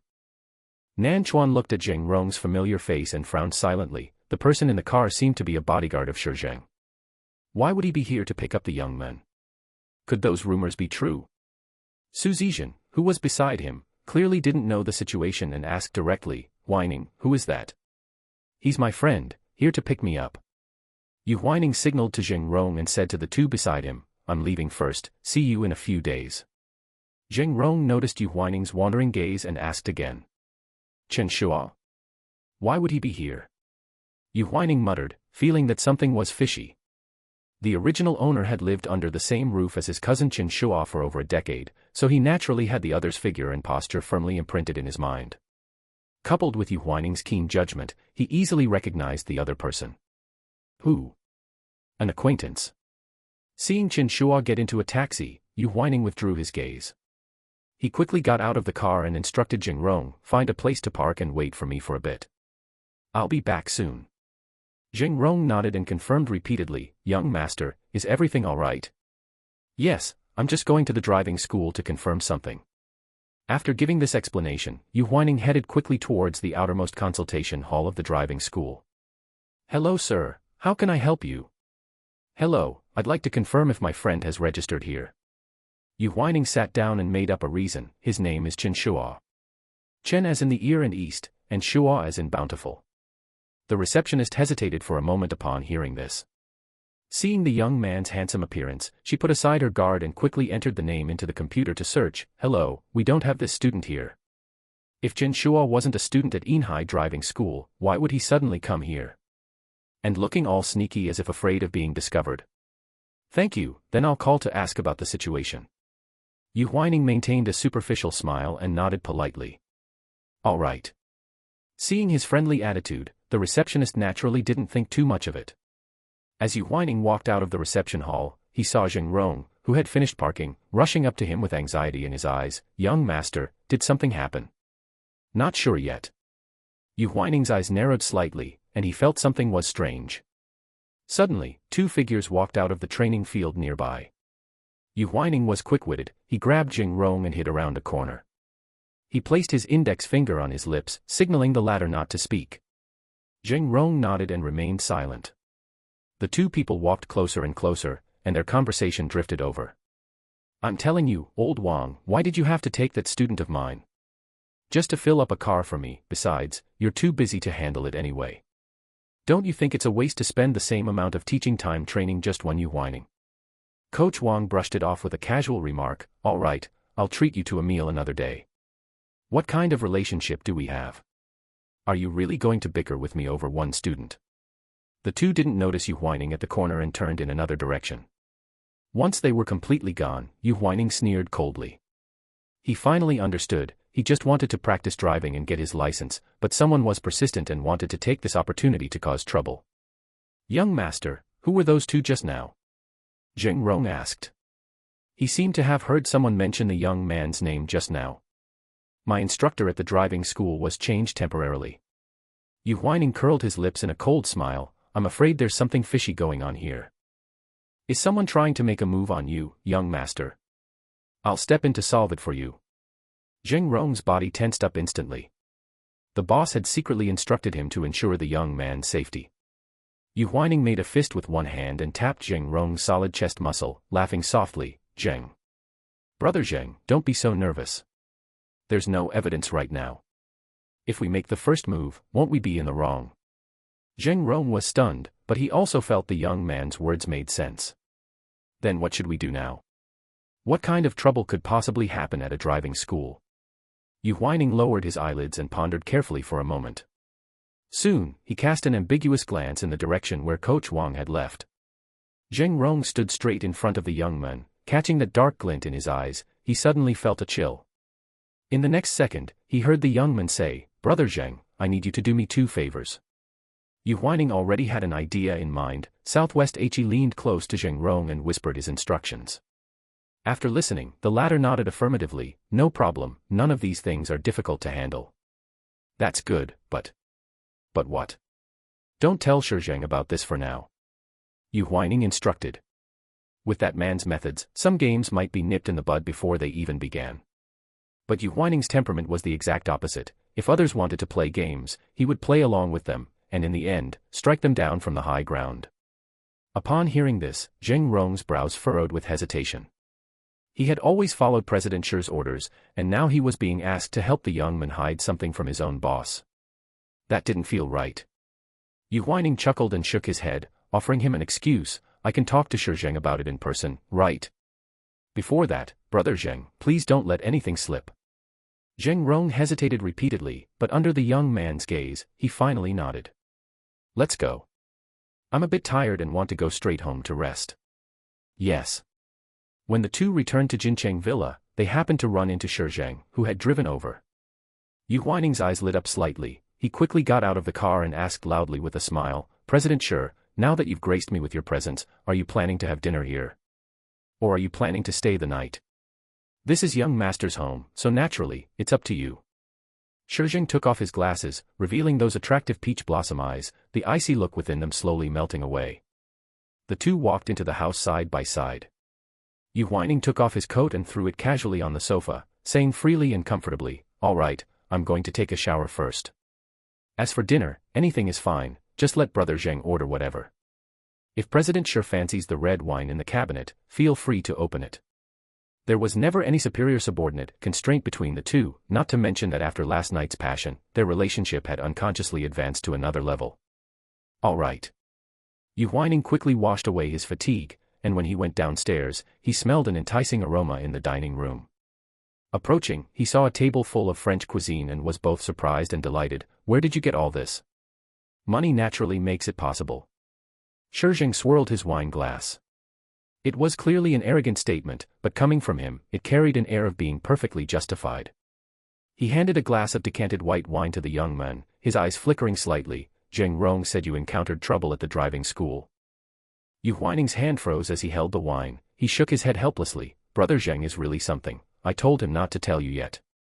Before the words had fully faded, he took a sip of the wine. The scent was refreshing, and the rich aroma of the wine filled his mouth, easily stimulating his dormant taste buds. He picked up his knife and fork and began to enjoy the thoughtful meal. "Zheng Rong has been by my side for so many years, it's impossible for you to get him to keep secrets from me," Shi Zheng said calmly.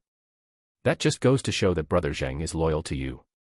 Yu Huaining raised his eyes, deciding not to hide it anymore. "I've had a run of bad luck and offended some petty people. Even if I spare them, it doesn't mean they'll let me off. You tell me, since I can't dodge it, don't I just have to bite the bullet and deal with it?" As he spoke, he even put on a helpless expression. Shi Zheng put down his wine glass and asked calmly, "Is that so? Judging by your tone, you don't seem to care at all."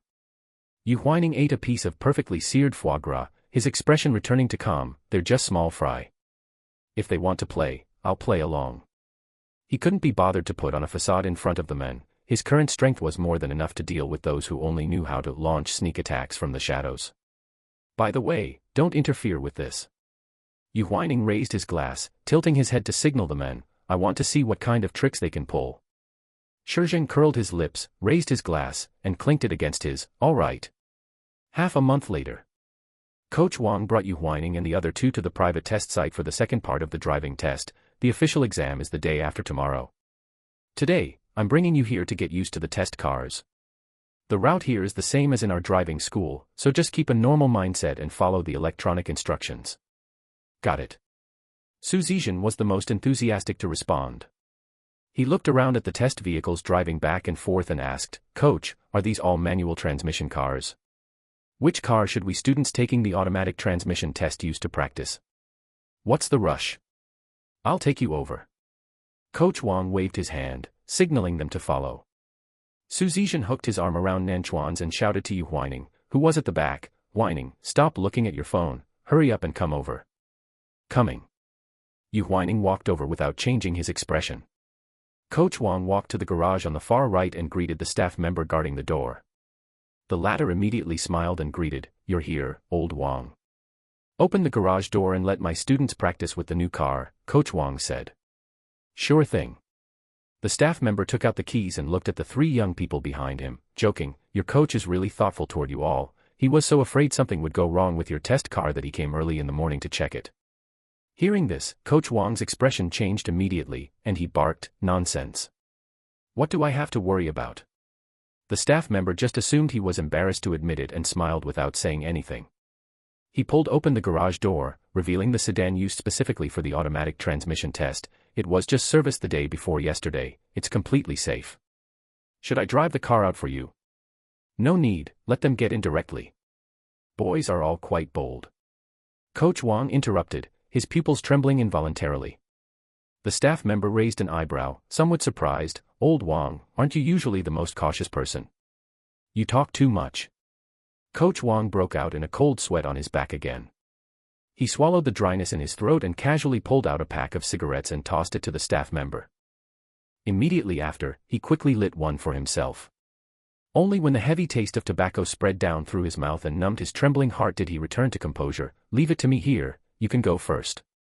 The staff member didn't think much of it and, after handing him the car keys, left casually. Coach Wang gripped the car keys tightly and turned to look at the three young men. Through the haze of smoke, he fixed his gaze on the young men at the back and shouted, "Yu Huaining, you go first. A thief will always feel guilty." Even though Coach Wang tried his best to hide it, the slight flicker in his eyes still betrayed him, and it could not escape Yu Huaining's powerful observation skills.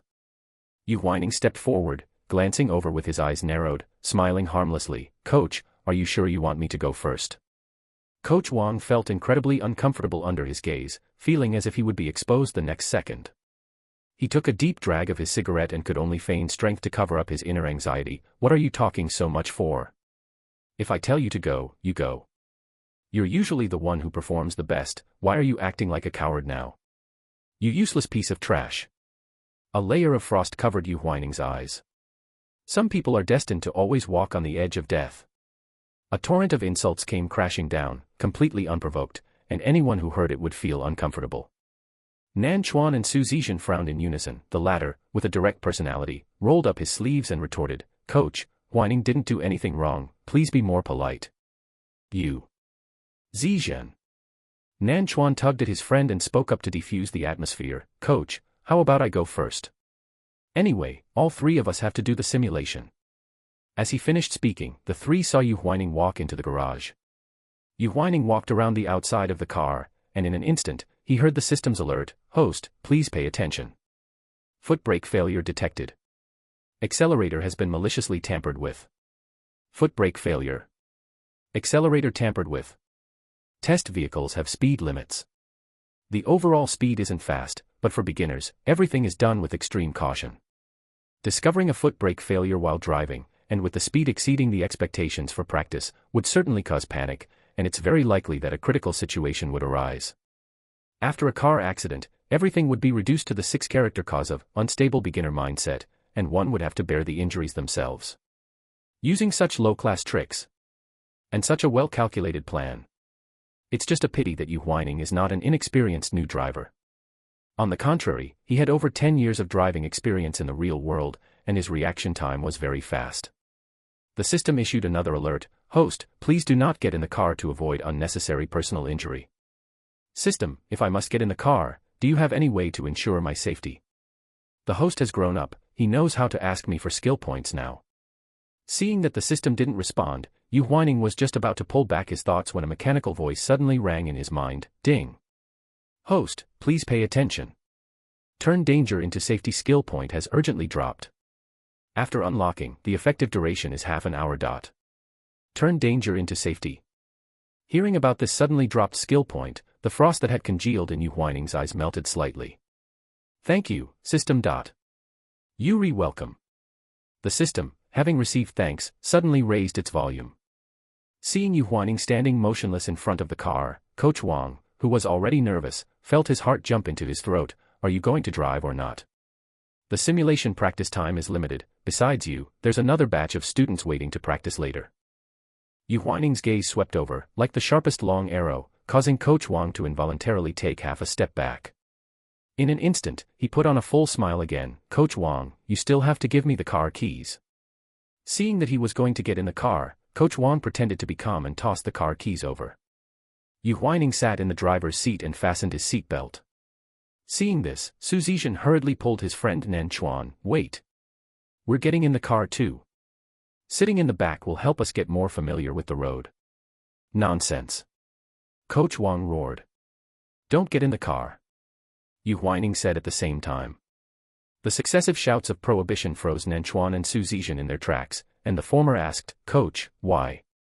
"The second part is a solo test. Since it's a simulation, it naturally has to be the same as the actual test day." Coach Wang immediately made up an excuse. One life was enough to make him nervous, let alone the safety of 2 more people. "Zheng, Nan Chuan, just listen to the coach." Yu Huaining glanced at Coach Wang not far away and lowered his voice, "After I start driving, you two stay far away."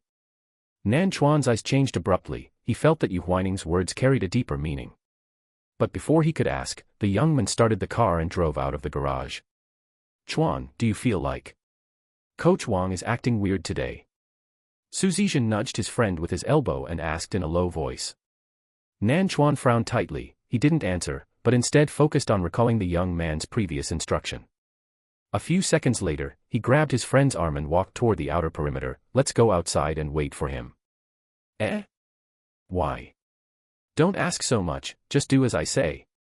After Yu Huaining drove a distance away from the garage, he first tested the brakes.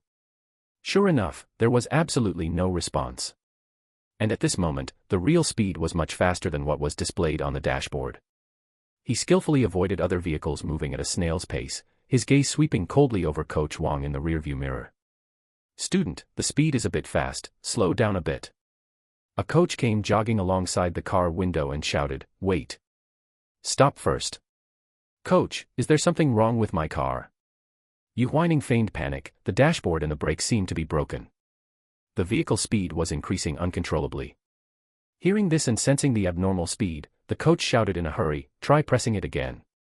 As soon as he said this, Yu Huaining feigned fear and urgently turned the steering wheel.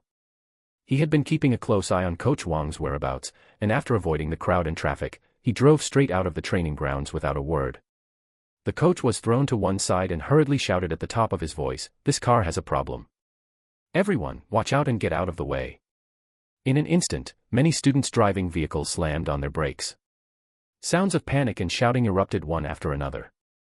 Standing on the high platform, Nan Chuan and Shi Zheng witnessed the situation and immediately realized what was happening. Good heavens! Is that car Huaining's? Wait, where is Coach Wang?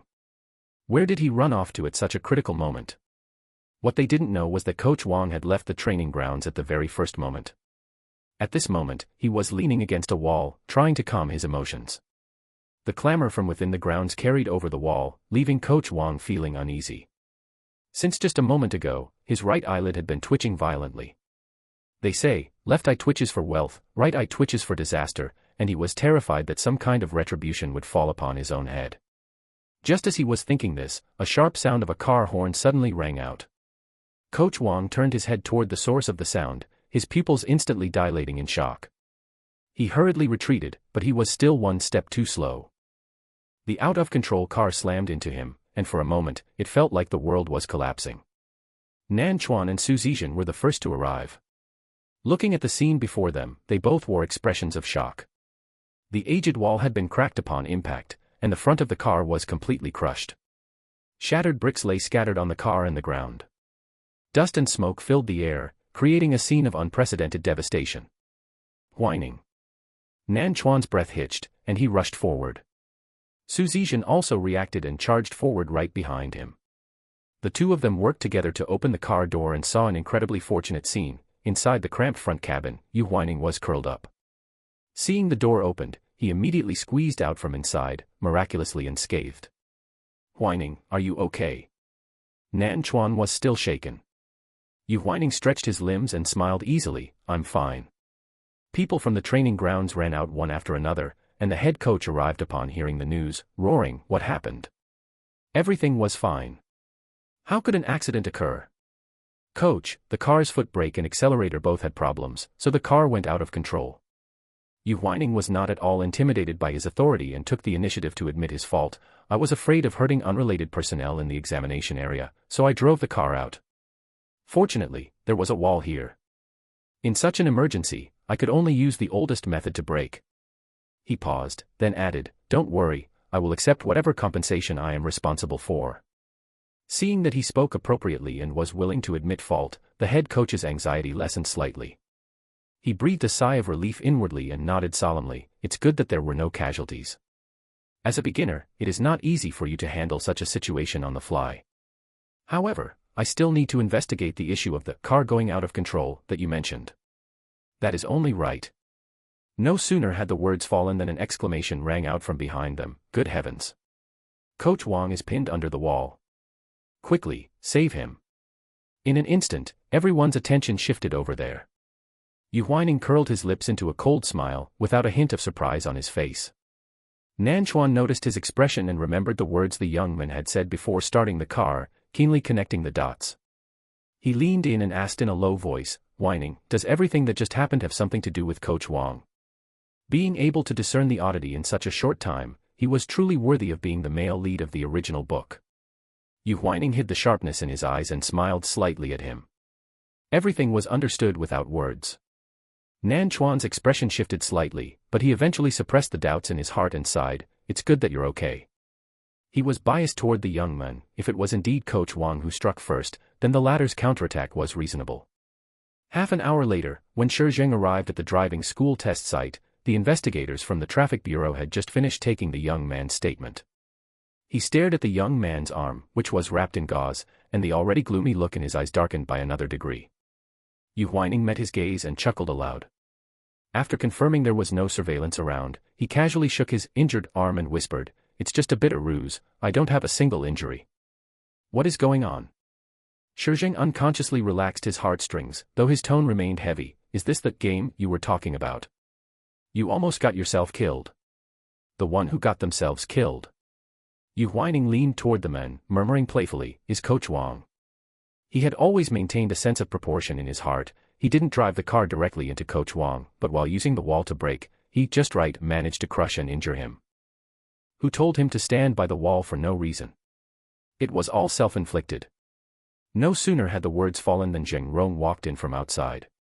He had arrived a bit earlier than Shi Zheng and, as per the young man's request, had gone to find out the situation. "President Shi, young master, that Coach Wang has already been sent to the ambulance. I heard he has multiple injuries on his body, his left leg is severely injured, and even the top of his head was smashed into a bloody pit. I'm afraid he won't be able to leave the hospital for at least 10 days or half a month." Upon hearing this, Yu Huaining scoffed disdainfully. He got off easy. Shi Zheng's expression finally returned to calm, and he asked, "Is he the one behind the small tricks?" "He is only one of them." Yu Huaining rotated his wrist and glanced at Zheng Rong, who was on the outermost side. "Brother Zheng, is everything I asked you to help with taken care of?" "Yes, I have people watching them." Seeing the conversation between his subordinate and the young man, Shi Zheng was somewhat confused. "What else have you done behind my back?" Yu Huaining shifted his gaze back and chuckled, "So, Brother Zheng hasn't told you everything. I thought you already knew." "Young master, you were the one who said you wanted to explain it to President Shi yourself." Zheng Rong defended himself. "He only told his boss that young master you had encountered a little trouble at the driving school. As for the rest, he kept his mouth shut and didn't dare to say more." Going back and forth, playing riddles. Shi Zheng raised an eyebrow slightly. Yu Huaining tilted his head and leaned in close to him, his lips brushing against the man's cool earlobe. "President Shi, do you have time? I'll take you to see a good show." Chapter 34. Lu City, Jiangdong District. There were rows upon rows of rental apartments here, most of which were old houses in disrepair. The walls were scarred and stained, and the iron gate lock at the bottom of the building had long since been pried off. As soon as it was pushed, it would emit a creaking, piercing sound. The stairwell was filled with mixed dust, always making people feel like breathing was difficult. Song Xin carried the braised food and beer she had just bought and quickly walked into the house. As soon as she entered the room, a man reeking of alcohol pounced over, snatched the food from her hands, and shouted loudly, "Mom! Why were you gone for so long? I'm starving to death." Chen Shua plopped down onto the simple sofa. He was shirtless, and the fat on his belly was folded into several rolls, looking extremely greasy. But he didn't care at all. He opened the beer and gulped down several mouthfuls, then grabbed a few pieces of braised meat with his bare hands and stuffed them into his mouth, eating voraciously. His hair was very short, and near his right temple, there was a deep, long scar. If you looked closely, you could even see the stitch marks on both sides. Good heavens! Keep your voice down. Song Xin scolded nervously. She bent down to pick up the clothes that had fallen on the floor and shook off the dust. "Be careful, walls have ears, and others might hear you. Where would there be anyone in this dump of ours? Besides, even if there were people, they'd be at work at this hour." Chen Shua smacked his lips and retorted unceremoniously, "Mom, you're just as timid as a mouse. You have no ambition. You." Song Xin wanted to lose her temper, but she had to hold it back. Her son's temper had been unpredictable lately, and if she accidentally made him unhappy, she wouldn't be able to avoid another beating. She sat next to Chen Shua, still feeling lingering fear. "I'm just afraid that wretch Yu Huaining will come knocking on our door. We've already suffered enough at his hands. Besides, will the plan you and that person have to deal with him run into problems?" As Song Xin spoke, she couldn't help but grip the clothing in her hands tightly and shook her head. "I've really been worried sick these past few days." Enough, enough, every day you just drone on and on about these same few things. Chen Shua was extremely annoyed.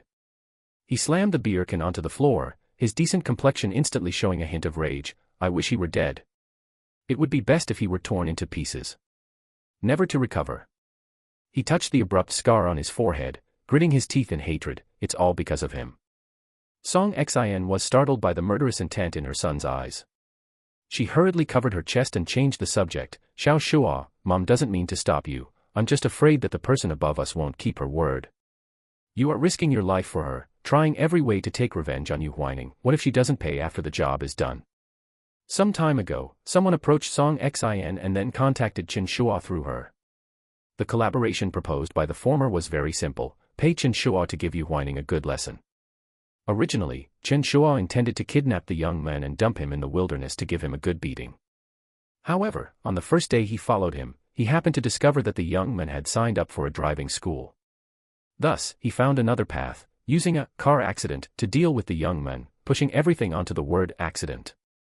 Now the matter is reaching its end, but how come not a cent of the money has been seen? Could they have been cheated?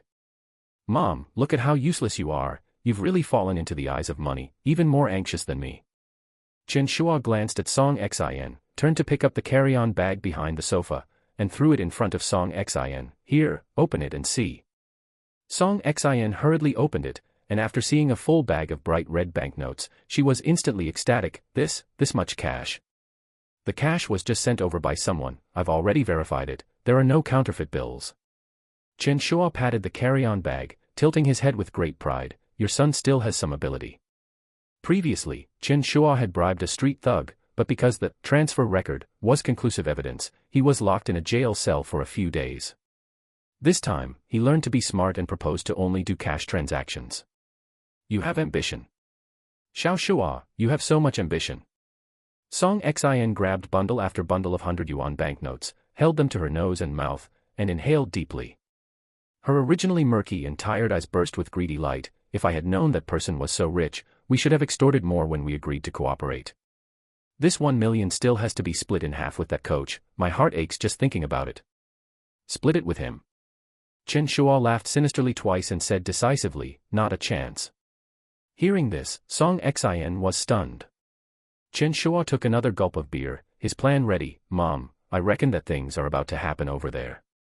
You go and pack some simple luggage, and we will take this money to another city to lay low. He was going to run away with this money. The further he ran, the better. During this time, he had been hiding in the shadows, and his contact with Coach Wang was even more cautious and careful. The latter did everything according to his instructions and was the culprit on the surface. Even if he discovered that Chen Shua had run away without keeping his promise, he wouldn't dare to make a big fuss because of his guilty conscience.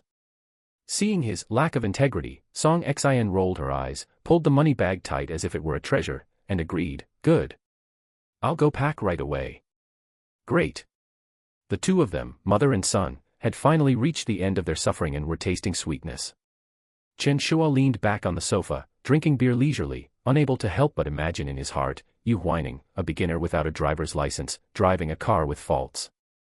Even if he had great abilities, he would probably be unable to escape this calamity. What's the use of being so arrogant usually? With disaster upon him, it's hard to say if he can even keep his life. He might as well go see the king of hell early. Suddenly, outside the house, there was a sound of. A burst of noisy footsteps rang out. Before Chen Shua could even react, the door to the already dilapidated wooden house was kicked open by force. A group of burly bodyguards in black rushed in and immediately restrained the completely unprepared Chen Shua. Don't move. Move again and I'll snap your limbs, one of them shouted fiercely. Chen Shua was covered in fat, and with his recent laziness from staying at home, he didn't have an ounce of real strength left. He struggled until his face turned red, only able to shout, Who are you people? What are you doing in my house? You've schemed against me, yet you won't allow me to bring people to visit your home. Yu Huaining sauntered in slowly. There was a smile on his face, but his eyes were chillingly cold. Chen Shua widened his eyes, looking over in disbelief. Shi Zheng accompanied the young man by his side, having shed his gentle facade, his expression equally cold and hard. Are you surprised to see me standing here safe and sound? Yu Huaining asked as he approached. Xiao Shua, what's wrong? Hearing the commotion, Song Xin rushed out of the room in a hurry. Seeing the young man leading the group, She shuddered in fear, and the clothes she hadn't finished folding dropped to the floor. The man in black nearby reacted quickly, mercilessly twisting her arm behind her back to pin her down. With her thin arms and legs, how could Song Xin withstand such force? Her arm dislocated instantly, and she screamed in pain, her face turning deathly pale. Ow! Knowing she posed no threat, Yu Huaining curled his lips slightly and feigned politeness. Let her go.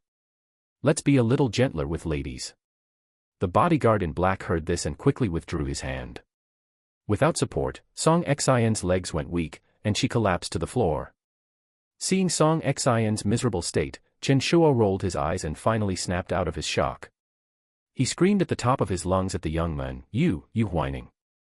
On what grounds are you coming to our door to cause trouble? We didn't provoke you. Aren't you the one who knows best whether you've caused me trouble? Yu Huaining twitched his lips and asked coldly. After speaking, he gave a look to the bodyguard in black behind him. The man understood, kicked Chen Shuo hard, and forced him to kneel before the young man. You why? Chen Shuo groaned, his inner hatred erupting. He looked up and roared. But the next second, the shout was forcibly stuck in his throat. The young man had pulled out a sharp knife from somewhere and was toying with it at his fingertips. Yu Huaining's movements with the knife were skillful, yet his expression appeared friendly and harmless. Go on, why did you stop? The cold, blinding glint of the blade pierced his eyes, and Chen Shuo was as if suddenly silenced, not daring to utter another word. Xiao Shuo. Song Xin crawled to her son's side, pleading with the young man with eager eyes. What are you trying to do? This is a society ruled by law, don't go brandishing a knife. Yu Huaining seemed to have heard the biggest joke in the world and used the tip of the knife to stroke the scar on Chen Shuo's forehead. The seemingly gentle action actually hid a terrifying, shocking ruthlessness, talking about a society ruled by law with a thug like me who refuses to suffer a loss. How ridiculous. The mother and son were trembling with fear, not daring to move, terrified that the young man might suddenly plunge the sharp knife into their foreheads. 3 months ago, you failed to hire someone to harm me and were kicked out of my house. Now that you can't make ends meet, you've turned around and taken someone else's money to harm me. You two have quite the talent. As he finished speaking, Zheng Rong brought out a heavy bag from the room. Seeing this, Song Xin threw herself at it regardless of everything, screaming like a madwoman, my 1 million. My money. Zheng Rong had no excess compassion, and instinctively kicked the woman who pounced on him, knocking her over. Song Xin's back hit the coffee table hard, and she instantly fainted, not moving again. TSK, Brother Zheng, go easy on her. Yu Huaining reprimanded him lightly, though in reality, he felt no dissatisfaction. Zheng Rong nodded in cooperation and opened the bag directly, holding it up before him. This should be the payment that person gave the mother and son. Yu Huaining reached out and brushed over the banknotes in the bag, the ruthlessness deep in his pupils revealing itself once again. So my life is only worth a mere 1 million. Before the sound had faded, his hand holding the knife moved down, the cold, sharp tip of the blade tracing along his cheek, neck, and all the way down to his flabby belly. The young man was like someone casually drawing, every stroke cutting the skin and drawing fine beads of blood. He was intentionally toying with him, yet he asked in a casual, indifferent tone, Chen Shuo, oh Chen Shuo, if I give you 2 million, kill yourself, can you do that? When the time comes, I'll find you a grave in the wilderness. I will definitely, properly bury you. The young man spat out every word ruthlessly, and it didn't sound like a lie. Chen Shuo had been scared out of his wits, and countless cold beads of sweat broke out all over his body. In just a few seconds, he looked as if he had been fished out of water. The salty sweat slid into the wounds on his belly, instantly stinging with pain. This money, I don't want it anymore.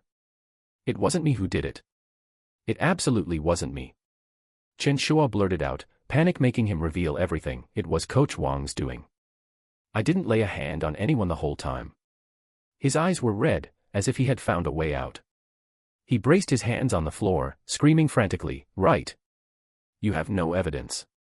You can't do anything to me.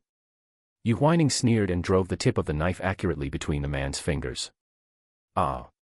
Feeling the sharp pain, Chen Shuo thought his finger had been chopped off by the young man and was scared out of his mind. He rolled his eyes back, collapsed on the floor gasping for air, and completely lost the ability to escape. Yu Huaining stood up and gave a look to the men beside him. Shi Zheng understood his meaning and looked down at the disheveled mother and son on the floor, ordering coldly, give him a good lesson. Since he says there's no evidence to put him in jail, you create some evidence for him. Do you understand? Daring to scheme against young Master Yu. Isn't that the same as going against the boss? This mother and son were simply asking for it, they were stupid beyond belief. The bodyguards thought to themselves in unison and replied in one voice, understood. They were all people trained by Shi Zheng and followed his orders without exception. Moreover, they had all spent time in the underworld in Country A. There were plenty of ways to make someone wish they were dead. Yu Huaining picked up the money bag and tossed it to the head bodyguard, direct and brutal. Once you're done, split this 1 million among yourselves. Thank you, young Master Yu, everyone shouted in unison, their voices loud, their gazes filled with submission as they looked at Yu Huaining. Someone who didn't know better would probably think they were the young man's subordinates. Seeing this, Shi Zheng's cold and hard expression softened slightly, a hint of helpless yet genuine amusement flashing in his eyes. Using someone else's money to buy off his own subordinates. This little fox's scheme was truly clever. Yu Huaining checked the time and walked outside decisively. The bodyguards who had been successfully bought off by him didn't find this mess troublesome at all. Once the young men and their boss left, they stuffed Chen Shua's mouth and began beating him viciously. In the empty corridor, only the dull sounds of fists and kicks and painful whimpers remained. Chen Shua isn't the mastermind, someone used him to come and cause you trouble. When Shi Zheng saw that 1 million, he understood, Chen Shua and Song Xin were both cowards. After being kicked out of the house by the young men last time, they had been cowering in a rented room, keeping their tails between their legs. This time, they were purely acting out of greed, stupidly and viciously causing trouble for the young men. I know. Yu Huaining had already guessed everything, and he beckoned to the men with his finger, so, I'm taking President Shi to see another good show. Shi Zheng raised an eyebrow, nodding with great interest. Others might look 10 steps ahead for every 1 step taken, but with the young man's effortless demeanor, he had likely anticipated the next 100 steps for every step others took. Yu Huaining glanced at Zheng Rong, and this time the latter understood very quickly, the people sent to keep watch said they have already set out. If we go now, we'll be just in time for the show to begin. Yu Huaining chuckled and nodded, in that case, let's go. 20 minutes later, Zheng Rong drove the car and stopped at a high-end apartment complex. He rolled down the back window slightly and pointed in a direction, it's that building. What on earth are you two up to? Shi Zheng frowned slightly. Yu Huaining leaned in close to him and stated leisurely, some time ago, I went to an investment company to handle some business. There was a vain female clerk inside who looked down on me, thinking I was a poor student. Later, after some twists and turns, she was fired by the company director. He paused, a flash of mockery appearing in his eyes. There are always some people in this world who, when problems arise, never look for the cause within themselves, but instead push all the blame onto others. Shi Zheng quickly realized, you mean, that female clerk orchestrated all of this. But where did she get so much capital? Being able to casually produce 1 million to deal with the young men. How could she be content working as a clerk in a company? She doesn't have capital, but that doesn't mean the person keeping her doesn't. A cold light flowed in Yu Huaining's eyes, and he asked the men beside him intentionally, President Shi is so smart, can you guess who her backer is? Upon hearing this, Shi Zheng's eyes flickered slightly, and he quickly pondered various possibilities in his mind. Since the young men asked this way, that person must have had some interaction with them. Within a few seconds, he locked onto a candidate, Song Minghui. President Shi is truly impressive, catching on with just a hint. Yu Huaining curled his lips and couldn't help but reach out to take advantage, taking the opportunity to stroke the man's chin. I injured his son's manhood and took the opportunity to make his company lose quite a bit of money. Now, with his mistress added to the mix, old scores and new scores combined, how could he not come to settle accounts with me? Shi Zheng grabbed the young man's hand and rubbed it for a moment, not leaving a trace. I'm afraid he won't show up in person, right? Whose debt it is, that's who I'll settle it with. Yu Huaining was clear in his heart, this time, I'm afraid it was that woman, by Molly, who stirred up the trouble. As soon as he finished speaking, Zheng Rong in the front row reminded them in a low voice, President Shi, young Master Yu, that woman is coming out. From the unit building not far away, a woman with a hot figure walked out. It was by Molly, whom they hadn't seen for several days. Times had changed, she had shed her company uniform, was wearing heavier makeup, and was covered in luxury goods from head to toe, looking just like an exquisite wealthy wife. Bai Molly walked down the steps in thin high heels, and before she had taken a few steps, her phone rang. Seeing the caller ID, her expression turned impatient for a moment. A few seconds later, her voice rang out with affected coquettish sweetness. Hello, brother Minghui. Not answering the phone for half the day, what are you doing? I was just about to head out. You're coming over at 6 this evening, don't I have to prepare properly? After spending a few dozen seconds coaxing the old man on the other end of the line, Bai Moli hung up and snorted with a laugh. Men are all the same. Bai Moli had always felt that she was born beautiful, and in addition, during her previous work, there were no shortage of men who eagerly came to court her. Therefore, she had always been arrogant, using the convenience of her work to constantly search for suitable wealthy targets. She longed to become a proper wealthy wife, not a mistress by an old man's side. However, man proposes, God disposes. Before she could achieve her goal, she had been kicked out of the company. Bai Moli held a grudge, and because she could only rely on outside forces to deal with Yu Huaining and the others, she decided to go all the way and sought out Song Minghui. During this time, Song Minghui not only agreed to provide funds to help her teach Yu Huaining a lesson but was also generous and doting towards her. In addition, she had secretly found out that the man's only son, Song Zhe, had been in an accident recently. Let alone getting married and having children, his life probably wouldn't last much longer. Bai Moli had some cunning thoughts. If she could take this opportunity to get pregnant with the man's child, perhaps she could rise in status through her child, and he might divorce his original wife and marry her. Thinking of this, Bai Moli smoothed her hair happily and walked toward the parking lot. She had only taken a few steps when a sedan slammed on its brakes right in front of her. Who is it? If you don't know how to drive, don't drive. Bai Moli, who had almost been hit, cursed. Little did she know, before her anger could be fully vented, 2 people stepped out of the car. The men restrained her immediately. Following this, a well-dressed, elegant woman stepped out of the car. She removed her sunglasses, examined her with a faint smile, and asked, "Are you Bai Moli?" Bai Moli was used to reading people, and she immediately noticed the contempt in the woman's eyes. The high-quality life she had been living recently had made her lose her senses. She lifted her chin slightly and commanded, "Who are you? Tell them to let me go immediately. Otherwise, I'll call security." Slap. Before Bai Moli could finish her sentence, the woman in front of her slapped her hard across the face. "Who do you think you are, daring to clamor in front of me? You shameless bitch, who gave you the nerve to seduce my husband? You. Are you Song Minghui's wife?" Bai Moli's eyes widened, a sense of panic dawning on her belatedly. She had only been with Song Minghui for a few days and had always been very cautious when going out. How had she been discovered so suddenly? Inside the car, Shi Zheng saw this scene and immediately guessed, "You're doing." Zheng Rong nodded, his gaze falling on Yu Huaining. Young master knew that Bai Moli was the one pulling strings behind the scenes, so he had me send people to tail her and stake her out. We took a few photos of her and Song Minghui, attached the detailed address here, and deliberately chose today to mail them to his wife. Evil is met with evil, let's just watch the show. Yu Huaining stared at the farce not far away with great interest. I heard this Wang Lingjiao is also a ruthless character. Before his voice faded, Wang Lingjiao slapped her again. She grabbed Bai Moli's hair with a backhand motion and yanked it hard. "Did you think I didn't have time to teach you a lesson? Back when I was working hard with that dog, Song Minghui, you didn't even know which trash heap you were wallowing in. From now on, don't even think about using him to squeeze a single cent out of my family." During this time, her son Song Zhe's condition had been deteriorating, and while Wang Lingjiao was worried, she was also filled with pent-up anger, just looking for a place to vent. After receiving the photos this morning, her fuse was instantly lit.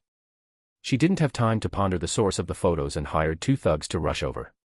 Bai Moli's scalp went numb from the pulling, and she immediately reached out to fight back wildly. Her sharp fingernails scratched a small mark on Wang Lingjiao's neck. This sharp sting completely enraged the latter. "What are you still standing there for?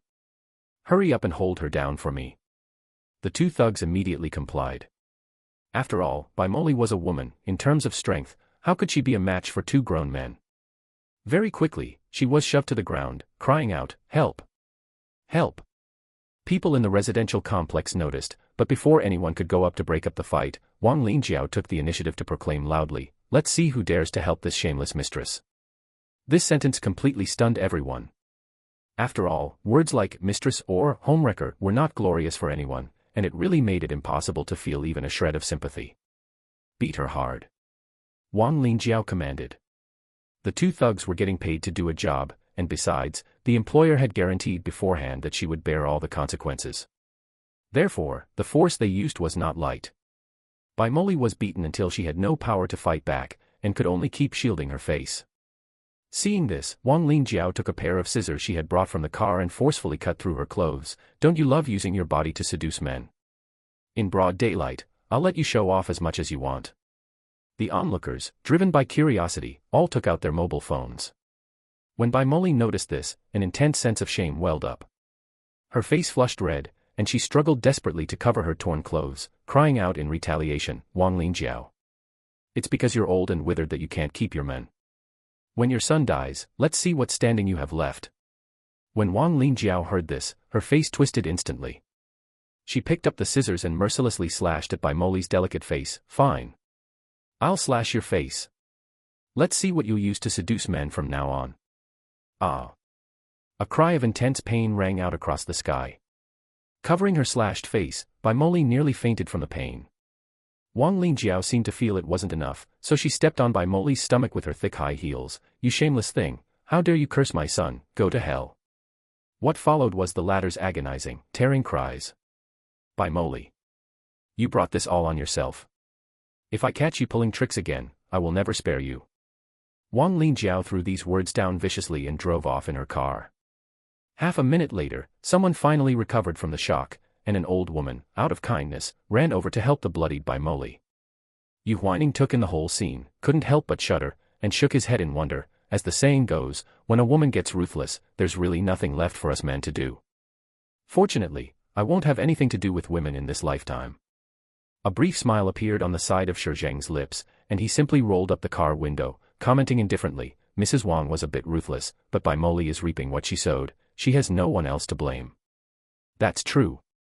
Yu Huaining put away his frivolous amazement, his eyes devoid of any sympathy. Bringing this upon oneself, it is nothing more than this. Chapter 35, 10 days later, Luqing City Central Hospital. Sorry, the number you have dialed is powered off. Please try again later. In the general ward on the 7th floor, the repeated, powered off, prompt kept playing on speakerphone. Coach Wang leaned halfway against the hospital bed, his head wrapped in gauze, his leg in a cast, and his exposed skin covered in countless bruises of various sizes. He looked extremely disheveled. He wouldn't give up and redialed. Sorry, the number you have dialed. Damn it. That dog. Coach Wang could no longer control his anger and smashed his phone against the wall. The curtain between the two beds was quickly pulled open, and a slightly plump middle-aged woman roared angrily, Are you done yet? Do you know you're disturbing the elderly person on our side? Coach Wang was filled with pent-up fire and retorted without thinking, It's broad daylight, I'm making a phone call from my own hospital bed, what business is it of yours? If you're so worried about the elderly person, why don't you get him a single room? He raised his eyebrows, his face still bearing unhealed wounds, looking fierce and menacing. Try meddling in my business again, just try. The elderly person recovering next door was startled by his threat, trembling as they tugged on their daughter's arm. The middle-aged woman couldn't take it anymore and pressed the nurse call button. You're trying to cause trouble in the ward, right? I don't believe you can just do whatever you want. Not long after, the head nurse ran in. She took one look at the situation in the ward and immediately understood, Mr. Wang, this is a double occupancy ward in the hospital, please try to keep quiet. If you encounter things that aren't going your way, you can resolve them slowly, don't keep shouting all day and disturbing the peace of the neighboring bed. When Coach Wang was admitted, he had injuries all over his body and had even fallen into a coma for a time. Fortunately, thanks to proper treatment, he was soon out of danger. 5 days ago, he regained consciousness and was transferred to the general ward. It was from that day on that he began making phone calls from time to time. However, the other party was always in a powered-off state. Under these circumstances, Coach Wang's emotions would uncontrollably become unusually agitated. The head nurse and the middle-aged woman exchanged glances and sighed silently. They couldn't understand, what exactly was Coach Wang being so stubborn about. Recovering well was the truth. Being agitated and impatient every day, was the sky about to fall? Just as they were thinking this, a soft, gentle female voice sounded outside the ward. Has my old Wang been causing you trouble again? Sister Lin, it's good that you're here. The head nurse was relieved to see Coach Wang's wife. She walked to the wall, picked up the phone, and handed it over. Please persuade Mr. Wang properly and let him not disturb the elderly person's rest. Otherwise, if a complaint is filed, you will be the ones at a disadvantage. Lin Xiaoli heard this and nodded apologetically. Thank you, I understand. After saying this, she cast an apologetic look at the middle-aged woman in the next bed. The latter shook her head slightly and pulled the curtain shut again. Lin Xiaoli placed the phone on the cabinet and carefully took out the chicken soup from the thermos. Coach Wang grabbed her arm and asked in a low voice, "Stop fussing for a moment, I'm asking you, that address I told you to go to, did you go? Did you find the person? What on earth is wrong with you lately?" Lin Xiaoli frowned, feeling that her husband had been acting neurotic ever since his accident. "Don't talk nonsense. Did you go or not?" "I went." Lin Xiaoli set the chicken soup aside and said truthfully, "Following your instructions, I traveled a long way, but I knocked on the door for a long time with no response." Later, a resident in the same building said they hadn't seen that family appear for several days. Upon hearing this, Coach Wang collapsed against the head of the bed, covering his face, and kept muttering, it's over, that dog Chen Shua, he either ran away or got caught." He had painstakingly planned everything, yet hadn't harmed the young man in the slightest, and instead had gotten himself caught up in it, paying a pile of medical bills. He had lost everything. Originally, Coach Wang thought that even if he hadn't achieved the goal, he had put in the effort, so even if he couldn't get the 500,000, he should at least get some compensation. He didn't expect that Chen Shua's phone would never be answered, and even the house he was living in was now empty. What running away? What getting caught? Lin Xiaoli was becoming more and more confused. A woman's intuition told her, her husband's accident was not that simple. She paused slightly, lowered her voice, and pressed further, "Tell me the truth, did you get into some kind of trouble? Don't guess wildly, what could possibly happen to me? It's just that the kid owes me some money." Coach Wang's eyes flickered, and he made up an excuse. Unexpectedly, just as he finished speaking, 3 tall and sturdy young men walked in. The leader took out his credentials and said decisively to Coach Wang, "Hello, I am from the Traffic Investigation Brigade. We now have sufficient reason to suspect you, Coach Wang, of privately modifying a motor vehicle and artificially creating an accident. Please come back with us for investigation." Lin Xiaoli was stunned and frowned as she looked at her husband. One second he was saying, "Nothing is wrong," and the next second the traffic brigade officers showed up. How could this be called nothing wrong? Coach Wang's back was drenched in cold sweat, his pupils trembling with panic, and he had to find a way to defend himself. "3 investigators, did you make a mistake? I am a driving instructor at a driving school, how could I knowingly break the law? Coach Wang, your instructor's license has already been revoked by the Bureau. We have verified with the hospital that, apart from being inconvenient to move, your current physical condition is otherwise fine. Therefore, please cooperate with us and return to the Bureau for investigation." The leader's attitude remained firm. He glanced at his colleague, who understood and quickly pushed a wheelchair in from outside. Coach Wang was completely panicked, his mind in chaos. In order to be safe, he had done everything himself. If the traffic brigade really found evidence, he would be the only one in trouble. Now that he couldn't contact Chen Shua, it was equivalent to not being able to contact the mastermind. The only result was that he would have to take the fall alone. Only now did Coach Wang realize how stupid he had been. Stupid enough not to think of a backup plan. Stupid enough to expose himself so blatantly. He had simply been blinded by greed. No. Absolutely not. He absolutely could not be taken in. Resentment and fear intertwined in Coach Wang's eyes, his hands involuntarily gripping the quilt, and he shouted loudly at the 3 people in front of him, "I am an injured person. This is a public place. You have no evidence. You can't just arrest me." He sat up excitedly, tugging on the 4 needle in the back of his hand, which caused the 4 bottle above to crash down. The bottle hit. The thermos dropped, and in an instant, the 4 drip and chicken soup fell to the ground, leaving a mess everywhere.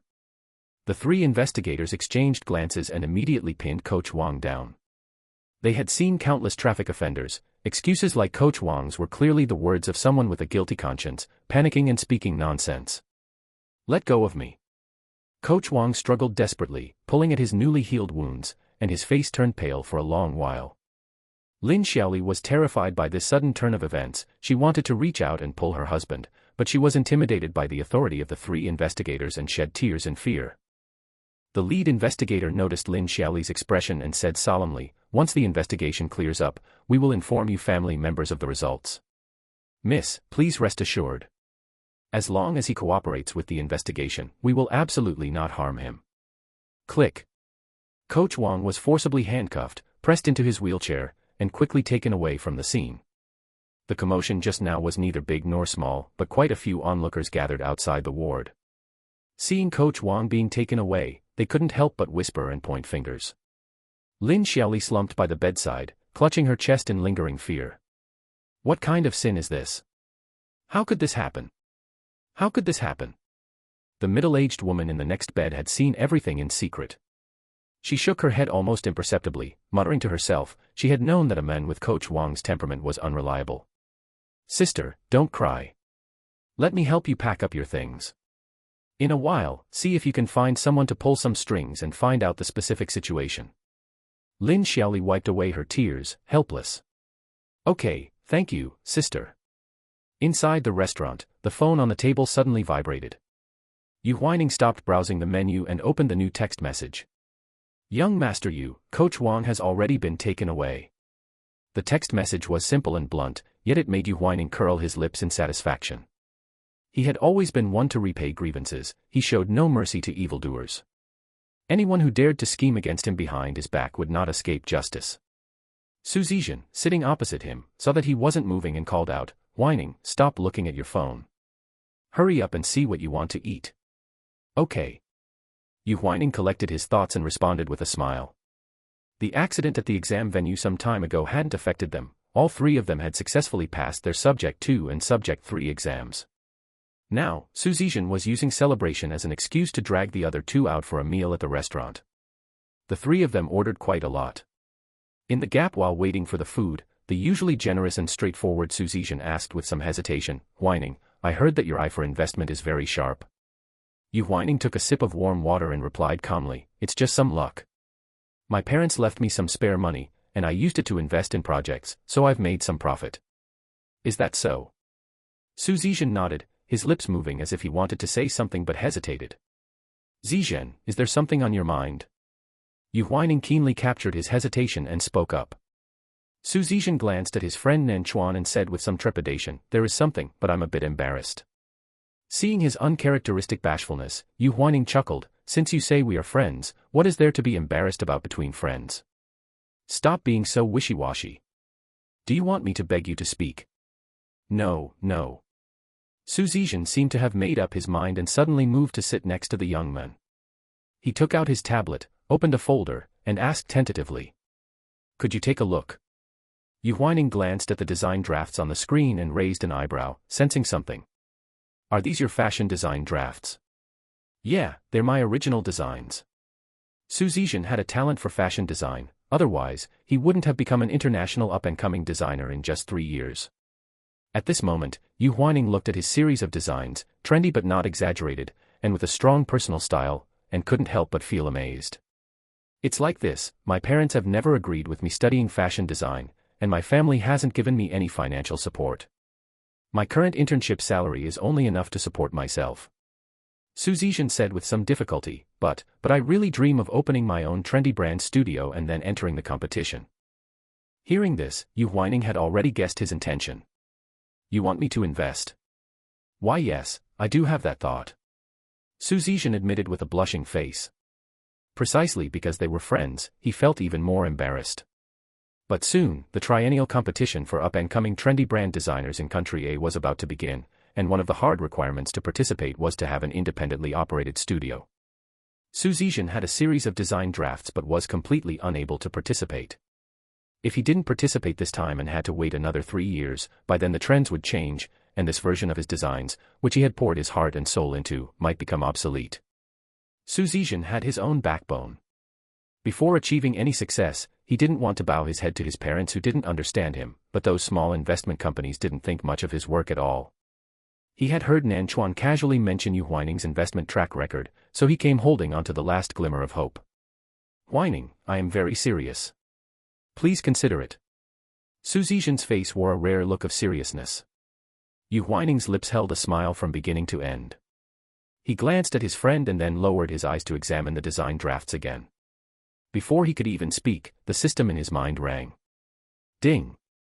A business opportunity has been detected. The result is profitable. Host, please seize it. In fact, in the original book's world, 3 years later, Shi Zheng released the series of clothes, which resulted in a craze throughout the global trendy brand circle. If he could secure the investment partnership early, he could definitely make a huge profit. Seeing that Yu Huaining didn't answer, Shi Zheng's enthusiastic heart turned cold. But he had no intention of shamelessly forcing Yu Huaining. If you think this is unreliable, just pretend I never mentioned it. We'll still be friends. I was just. How much investment do you need, and what about the profit distribution later on? Yu Huaining interrupted him, raising an eyebrow and speaking directly. Even brothers must settle accounts clearly. Since this involves business, I have to understand the partner's intentions clearly. Shi Zheng was stunned by this string of words. It took him a long time to realize that this was a huge surprise. Huaining. Does this mean you agree? He hooked his arm around the young man's shoulders and shook him vigorously, overjoyed. Did I hear that right? You're really going to invest in me? In the restaurant, quite a few people looked over. Nan Chuan, sitting opposite, saw this scene and smiled helplessly. Shi Zheng, don't get too excited. You didn't hear wrong, but we can't agree to this investment verbally. We need to sign a legally binding contract. Yu Huaining said. This business opportunity that came to his door, it would be a waste not to take it. However, different industries are like mountains apart. I don't know much about the fashion field, so I can only be responsible for the investment. You are responsible for everything else. If there are profits in the future, you will give me a share according to the contract. No problem, right? Of course, no problem. Shi Zheng was a person who valued friendship and ethics. He would never play tricks with profits. Besides, Yu Huaining's trust was undoubtedly a timely help in a moment of need for him. A waiter pushed a food cart over and asked politely, "3 gentlemen, can we serve the dishes now?" Yes. Yu Huaining smiled and replied, then patted Shi Zheng's shoulder. Shall we talk while we eat? Okay. Just as the 3 were finishing their meal, a burst of cheerful conversation rang out nearby, and one of the voices sounded quite familiar. Nan Chuan and Yu Huaining subconsciously exchanged glances, and both looked over at the same time. 4 young and beautiful girls sat at the table diagonally across from them, one of whom was none other than Lu Qiaoyin. Miss Lu. Nan Chuan frowned slightly, obviously recalling the unpleasant encounter at the banquet that day. Yu Huaining shifted his gaze back. He remembered the emotional line between the male and female leads in the book and for a moment misunderstood the subtlety in Nan Chuan's tone, asking with a smile, "Do you want to go over and say hello?" Me. Nan Chuan was stunned, then refused flatly.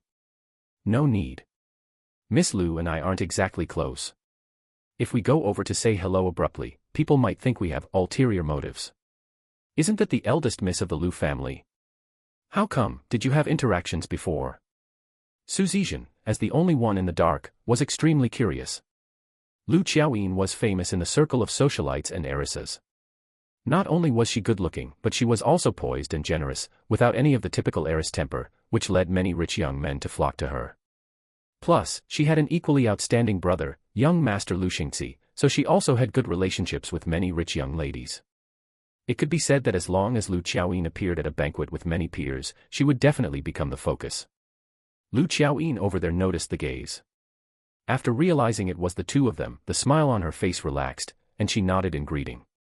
The 2 of them returned the gesture simply, which served as a polite acknowledgement. Shi Zheng waved his hand along with them, his curiosity growing even stronger. What's going on? Miss Lu greeted you guys personally. Yu Huaining picked up the fruit wine on the table and took a sip, simple and clear. Met once, not close. Nan Chuan shook his head and followed up, met once, not close. Give me a break. You guys are clearly hiding something from me and don't want to say it. Shi Zheng obviously didn't believe it and muttered jokingly, I've met her once now too, so why didn't she nod and greet me? Unexpectedly, just as he finished speaking, Lu Qiaoyin walked over in her high heels and smiled. Since I didn't wait for you to come over and say hello, I had to come myself. She paused, looked at the empty seat next to Yu Huaining, and asked, Young Master Yu, may I sit? Yu Huaining maintained his gentlemanly social facade. Please, go ahead. Lu Qiaoyin lifted her long dress and sat down elegantly. She looked straight at Nan Chuan opposite her. I am very sorry about what happened at the banquet last time. It's just a pity that Mr. Nan left in such a hurry, and I never had the chance to apologize to you in person. Yu Huaining exchanged glances with the confused Shi Zheng, both revealing expressions of watching a show. It's already in the past, Miss Lu, you don't need to take it to heart.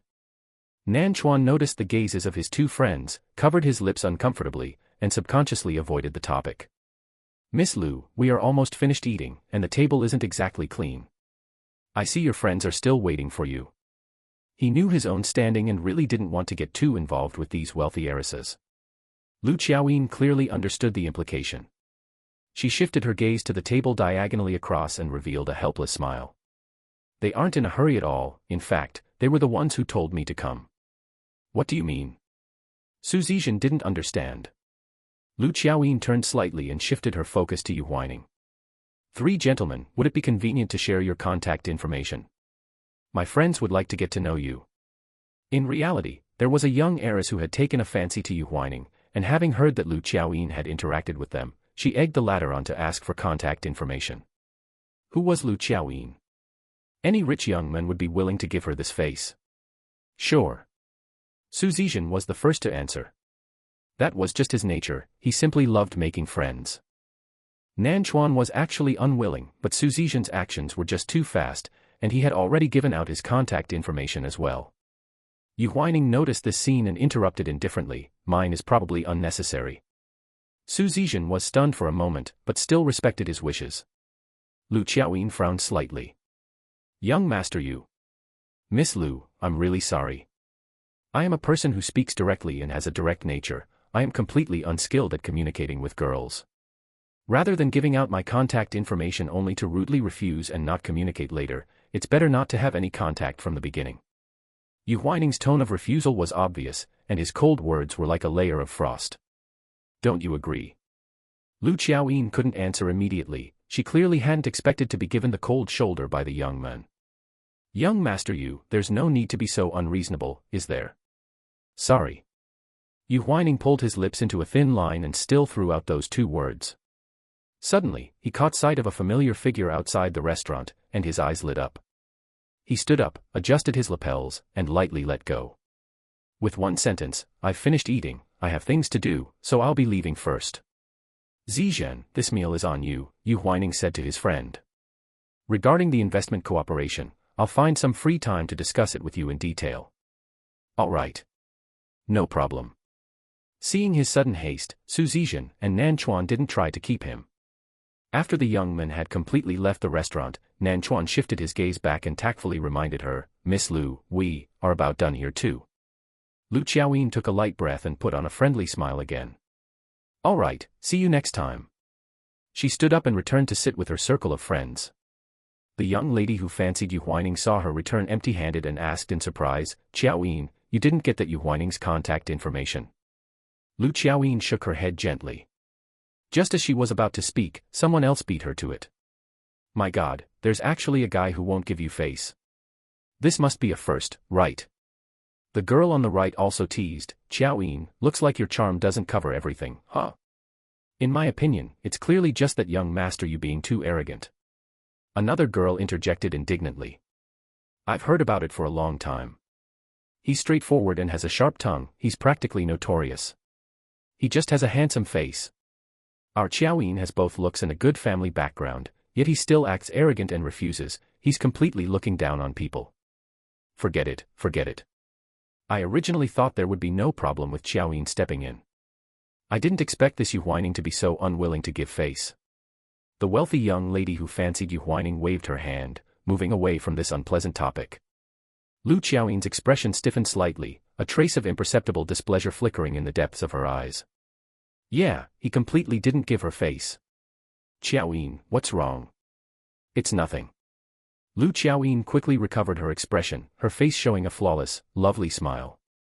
Let's order some food, I'm so hungry. Yu Huaining walked out of the restaurant and caught a glimpse of a figure disappearing around the corner.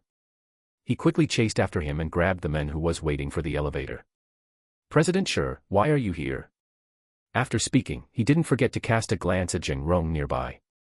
The latter received his gaze and hurriedly explained, President Shi was negotiating a cooperation nearby and originally intended to go to the restaurant to eat. Oh. Then why didn't you go in? Yu Huaining stared at the man's handsome face and asked with a smile. Shi Zheng looked back and curled his lips, saying calmly, I accidentally ran into young Master Yu chatting happily with Miss Lu and 2 other friends, and was afraid of disturbing your fun.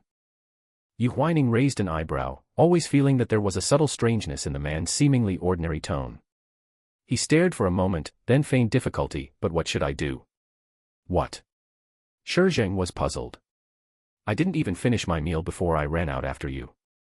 Seeing no one around, Yu Huaining suddenly leaned in close. The feigned difficulty on his face disappeared in the blink of an eye, as bold and flirtatious as ever. As soon as President Shi arrived, my soul was hooked away.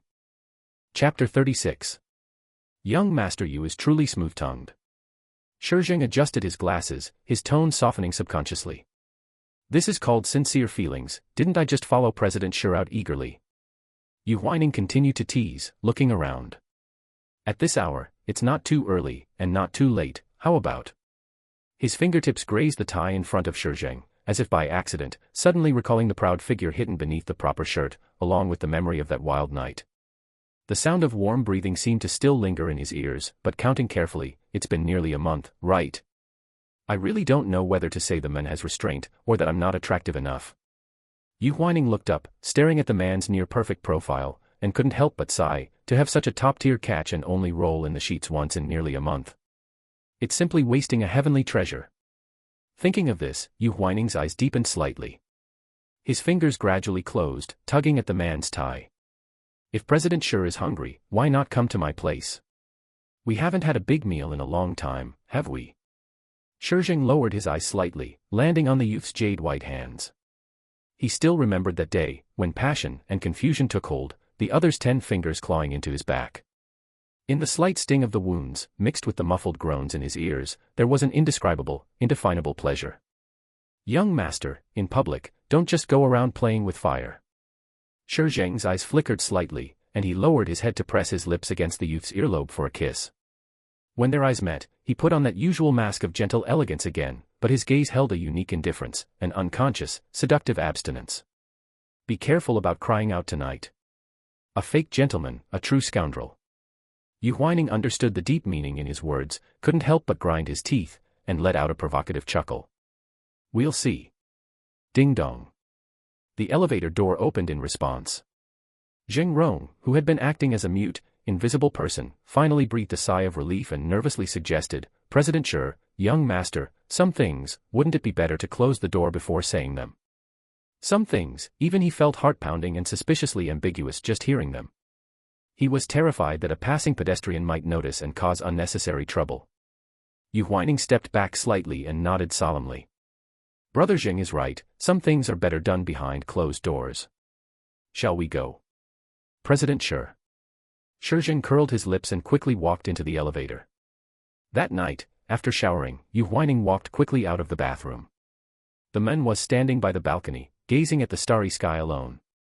His usually tall back, in this specific environment, actually seemed indescribably lonely. Yu Huaining frowned imperceptibly, turned to pour 2 glasses of red wine, and walked over. What are you thinking about? Nothing, just simply zoning out. Shi Zheng regained his focus, calmly took the wine handed to him by the youth, and his gaze fell on the other person subconsciously. Perhaps it was because he had just showered, but the youth's skin, scorched by hot water, still carried an alluring pink tint. It extended from his slender neck to his beautiful collarbones, and further down, to the unspeakable, desirable forbidden zone. Shi Zheng originally didn't feel thirsty, but at this moment, he suddenly felt that this glass of red wine had come at just the right time. He drank a small half-glass in silence, restraining himself from moving his appraising gaze away for the moment. Yu Huaining leaned half against the balcony railing.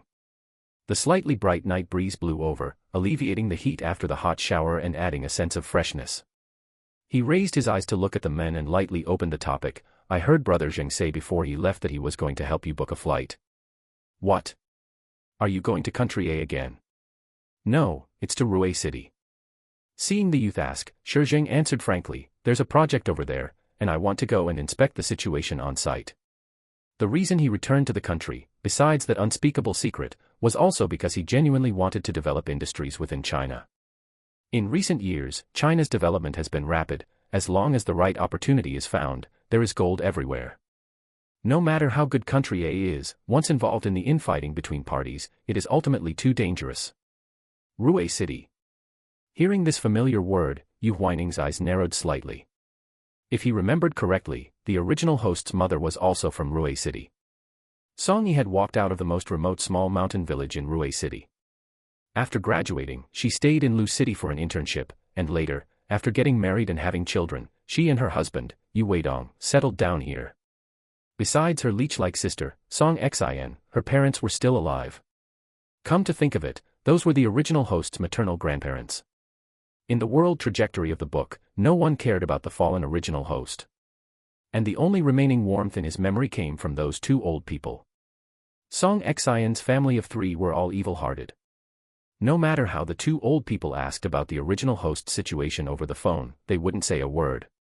The old couple really couldn't rest easy about their little grandson, so despite their advanced age, they went through all kinds of hardships to rush from the mountain village to Lu City.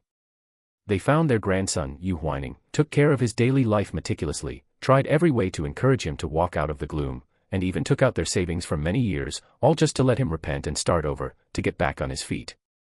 The original Yu Huaining wasn't a child bad to the bone. Feeling the care of the two old people, his originally irritable and uneasy heart gradually stabilized. Before the two old people returned to their hometown, he even swore to live a good life. It's a pity that man proposes, God disposes.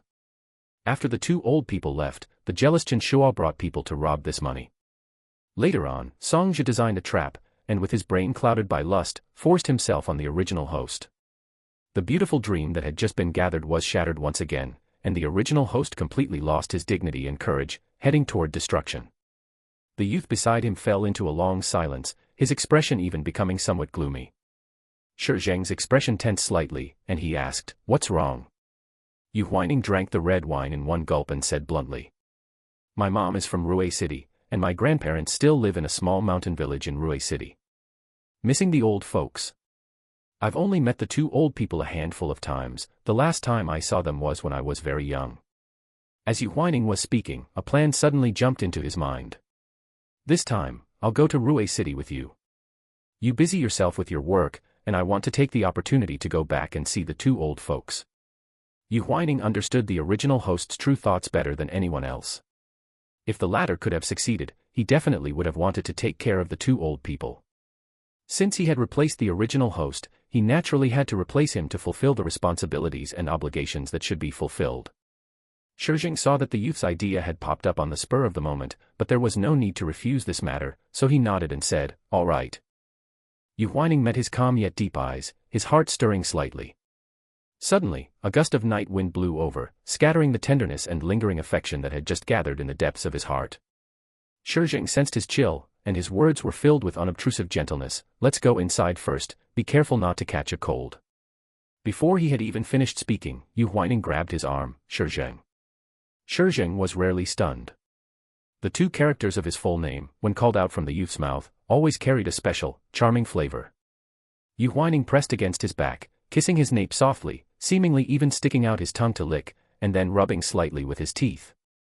In an instant, a tingling sensation spread throughout his limbs and bones, causing a surge of heat within his body.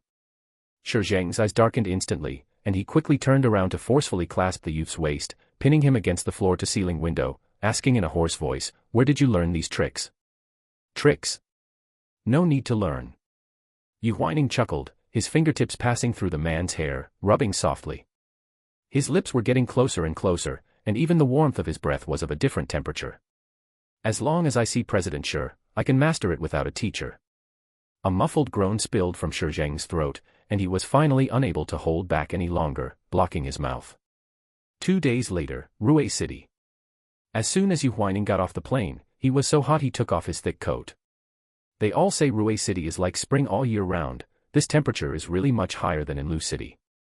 Everyone says the climate here is suitable for settling down. Shi Zheng put his gold-rimmed glasses back on and asked unhurriedly, "Go to the hotel first?"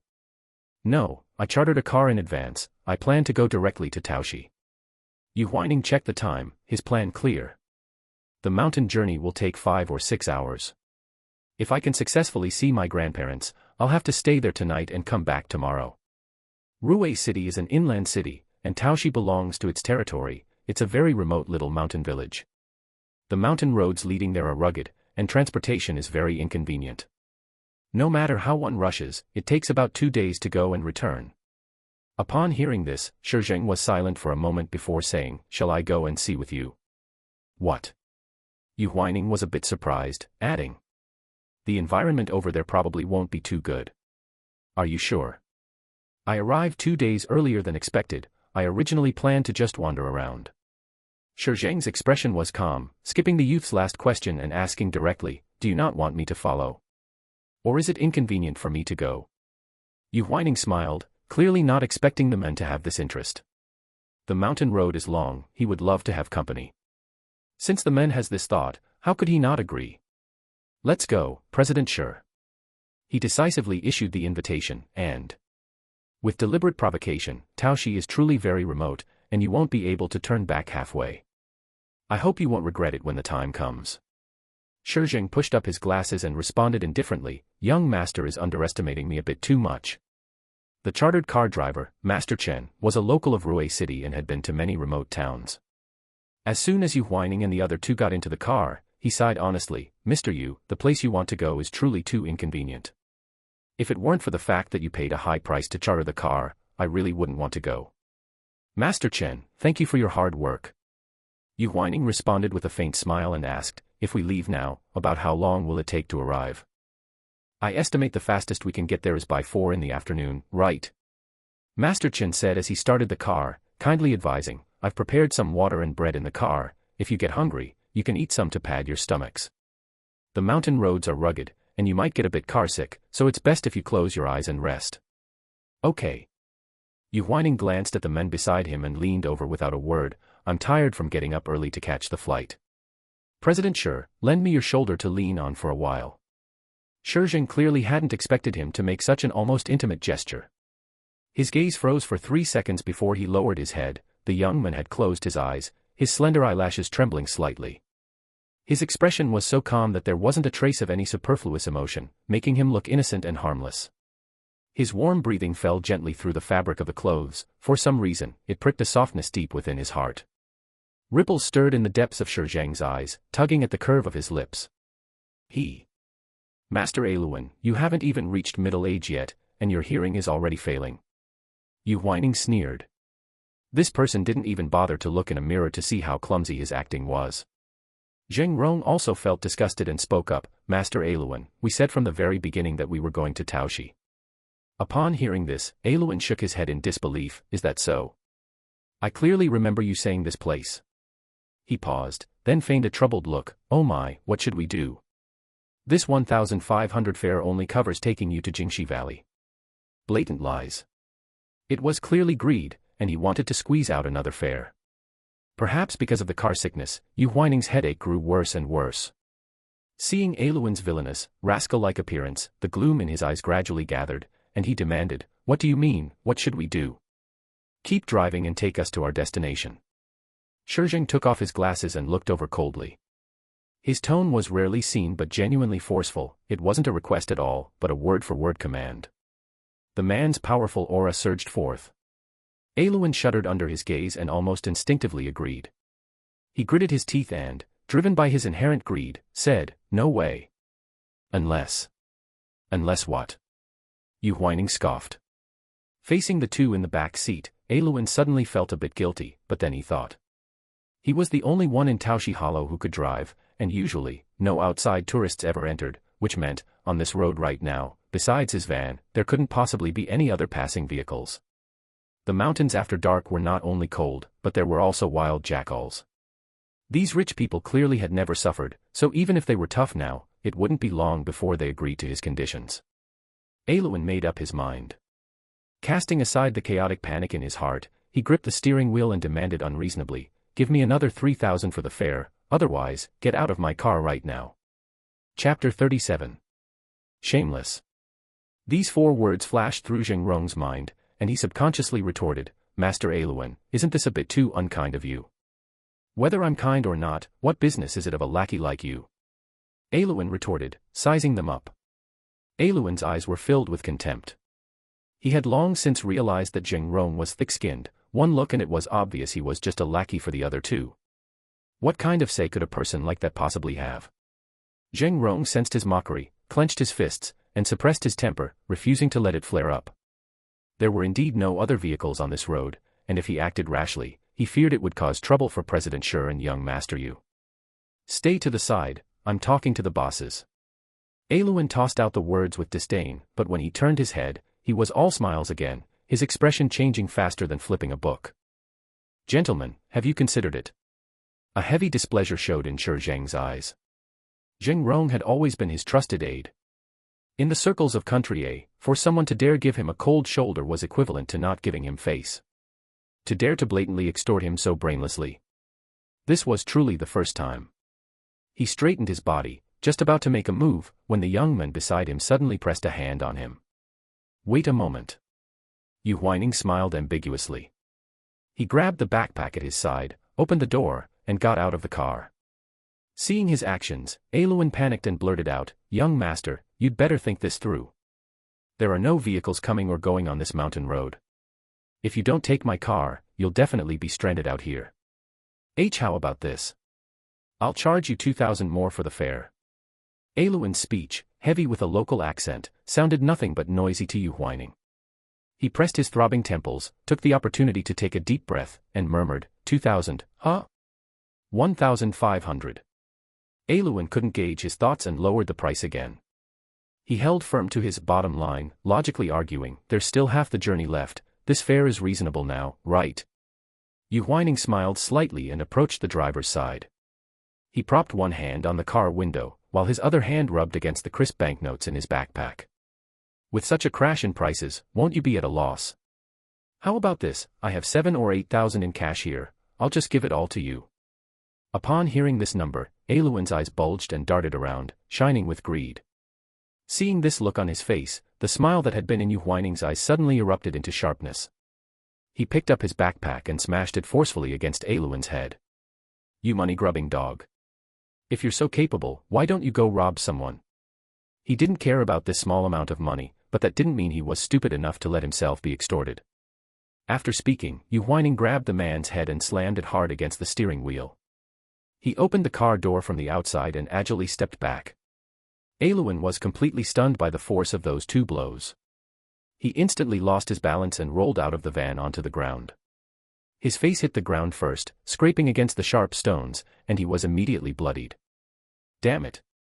Aluin scrambled up from the ground and spat forcefully. The young man had only caught him off guard with those two blows, which was why he had suffered. Now that he had regained his senses, he naturally wasn't willing to suffer such humiliation. After all, Aluin was a native of the mountains, and years of hard labor made him look very robust. Shi Zheng, worried about the young man, immediately got out of the car, shielded him behind his back, and scolded, "If you aren't feeling well, stop fooling around." The familiar scent from the man wafted over, carrying a comforting aroma. Yu Huaining understood the concern hidden in his words, chuckled softly, and found himself unconsciously complaining, "President Shi, I think I'm carsick, my head hurts a lot." As soon as he finished speaking, he saw a flash of sharpness and ruthlessness appear in the man's eyes. Aluin took the opportunity to pull a curved fruit knife from the driver's cab and threatened them loudly, "Don't think I won't dare to lay a hand on you." This fruit knife was originally used for cutting grapevines, and it was handy to use now. He didn't believe it. Would two pampered rich men from the big city not be afraid of death?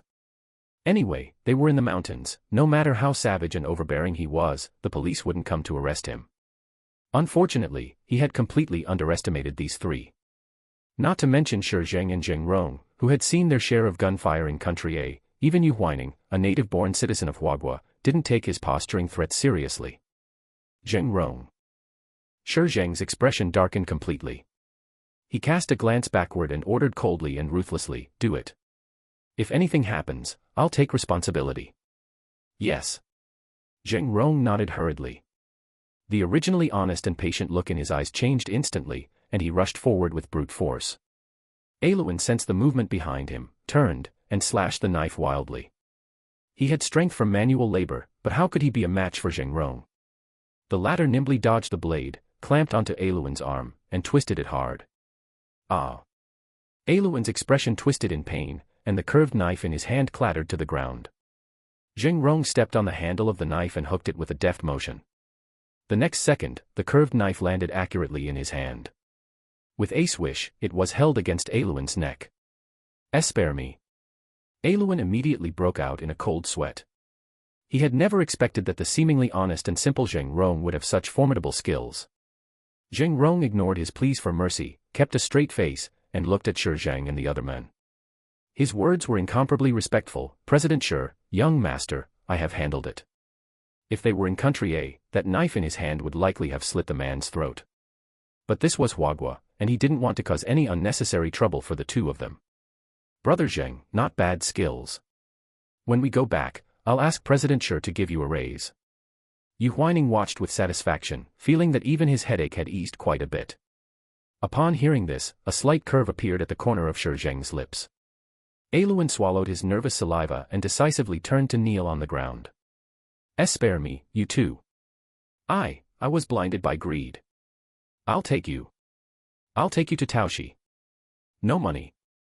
I don't want a single cent. A look of disdain appeared in Yu Huaining's eyes. No fear now. He could have happily taken the high price of 1,500 and dropped them off at their destination along the way. But instead, he was greedy to such an extent, just like a mosquito seeing blood, he wouldn't be comfortable without taking a bite, and only after risking his life did he know regret. Shi Zheng was dismissive and only asked, the 1,500 for the fare just now. I don't want it either. Aluan reacted quickly this time. He tremblingly took out the cash from earlier and handed it to the Zheng Rong standing in front of him. Take it. I'm giving it all back to you. Shi Zheng cast a glance, and Zheng Rong understood, unceremoniously taking the money back. Yu Huaining walked over and bent down. Meeting Aluan's fearful, trembling eyes, he smiled candidly. Since that's settled, get in the car and honestly take us to Taoshi. He deliberately lowered his voice, giving the other party a proper lesson in threats. I advise you not to play any tricks, otherwise, in this remote and desolate place, with cliffs and precipices on the side, it wouldn't be difficult for a person in their car to occasionally fall off, right? Feeling the genuine murderous intent in those words, Aluan was scared into a daze. It took him a long while to recover, and he had to hide the resentment in his heart, swallowing his broken teeth along with his pride. I swear to heaven, I guarantee I'll get you there. That's good. Yu Huaining sat back in the car, and Shi Zheng followed closely behind. Zheng Rong efficiently put away the knife, pulled Aluan up from the ground, and instructed him in his most ferocious tone, drive honestly. Understood. After 2 bouts of trouble along the way, it was already 5 o'clock in the evening when they arrived at Taoshi. The 3 of you, we've arrived. Where do you need to go? Aluan parked the car at the entrance of the village, acting exceptionally obedient. He dared not provoke these 3 gods of plague again, fearing he would bring unnecessary trouble upon himself. Yu Huaining's gaze peered outside. The development of Taoshi Hollow wasn't significant, every household lived in low, flat houses. Vast expanses of mountain land and fields connected together, and as far as the eye could see, there were grapevine trellises. The cool breeze at dusk carried a layer of fruity sweetness. This latter detail didn't exist in the original host's memories. Yu Huaining thought of the cardboard boxes of grapes in the back of Aluan's van and guessed it was due to the agricultural support policies that had emerged in recent years. Let's get off. Yu Huaining pushed open the car door. Staying in the cramped, stuffy van was really not comfortable. Seeing this, Shi Zheng and Zheng Rong also got out of the car. Aluan immediately started the car, stepped on the gas, and drove off quite a distance. Watching the 3 people in the rearview mirror, the suppressed hatred and anger suddenly erupted. He cursed, damn it. Just you wait. As long as you stay in this mountain hollow for 1 more day, I'll make you regret it. He couldn't beat 3 people by himself. But surely he could beat them with a group. Shi Zheng adjusted his lapels and looked around. Where to now? Follow me. Yu Huaining didn't have the contact information for the 2 elders, and coming here was an impulsive decision. However, the memories in his brain were still there, and he knew where to go. When the original host was 7, Song Yi had brought her husband and son back to her hometown. Seeing that the old house where her parents lived was dilapidated, the couple wanted to take them to live in Lu City. But the 2 elders were unwilling to leave the place they had lived in their whole lives, and they were also afraid of causing trouble for the younger generation. Therefore, Song Yi and her husband discussed it and specifically funded the construction of a 2-story Western-style house on the open space in front of the old house for her parents to live in. As the first Western-style house in this remote, impoverished area, it naturally received many envious gazes at the time. It was precisely because of this that Song Xian's family of ingrates eagerly ran to Lu City and latched onto the Yu family. Yu Huaining remembered the general location of the Western-style house. It was at the very back of the mountain hollow. Although they had come in a hurry, it wouldn't be difficult to tidy up a spare room on short notice, which was why he dared to bring the men here. Following the route in his memory, Yu Huaining led the other two to find that Western-style house. Although more than 10 years had passed, looking at the exterior of the house, it seemed to have been renovated. Yu Huaining raised his eyebrows in surprise. Before he could approach the gate of the Western-style house, he saw an elderly man with a limp walking over slowly from not far away. The sky in the mountains always darkened faster. Yu Huaining squinted his eyes and vaguely recognized the person. Grandpa. The old man heard the call, was stunned for a long while, and then called out uncertainly, Huaining. It's me. Yu Huaining glanced at the men and walked over quickly. Grandpa, I brought my friend to come see you. The last time he had seen his little grandson, it seemed to have been 7 or 8 years ago. Originally, the child was innocent and ignorant, finding the countryside fun. But when he grew to 13 or 14, the little grandson began to despise this poor rural environment and refused to come along with his parents every Chinese New Year. At this moment, upon suddenly seeing his little grandson, Song Kunfu was still a bit unable to react. He confirmed for a long while before nodding heavily. Why did you come so suddenly? Have you eaten dinner yet? For some reason, Yu Huaining felt a natural sense of closeness to the old man in front of him. He smiled. Not yet. The wind is strong at night, come back with me first, Song Kunfu said. Although this person had come suddenly, he couldn't just leave him here ignored. Okay. Yu Huaining turned his head and waved to the other two. But he didn't expect that Song Kunfu wouldn't head toward the Western-style house, but instead bypassed the Western-style house and walked further inside. Grandpa, why aren't we going into the house? We don't live here. A flash of a sigh crossed Song Kunfu's brows and eyes, and he continued to walk inside, limping. Yu Huaining stared at his right foot and frowned imperceptibly. He still remembered that in the original book, Song Kunfu was a very healthy and spirited old man who never had any inconvenience with his legs or feet. Moreover, what did "we don't live here" mean? The second floor of this Western-style house had lights on. Clearly, someone was there. Shi Zheng walked to the young man's side, keenly sensing his emotions, and replied calmly, let's follow the old man and see the situation first. The group walked for less than 2 minutes before stopping in front of a dilapidated old house. Yu Huaining immediately realized, Grandpa, this is the old house from before, it hasn't been torn down. Yes. Song Kunfu responded in a low voice. Old man, why did it take you so long to pick wild vegetables in the field? An old woman with graying dark hair walked out of the house. It was the original host's grandmother, Chen Yuan. The moment she caught sight of the young man, she couldn't even hold the rag in her hand steady. This. Chapter 38. Is this Xiao Ning? In the pitch-black room, there wasn't even an electric light, only the faint glimmer of a candle could be seen. To say it wasn't miserable would be a lie. Yu Huaining felt it was even more absurd. In the past, during holidays, Song Yi and Yu Weidong would definitely rush back to their hometown to visit the two elders. Besides daily necessities, they certainly wouldn't have skimped on money. How long had it been since the original owner's parents passed away? How had the two elders ended up in such dire straits? As Yu Huaining was thinking this, a sharp glint suddenly flashed in his eyes. No.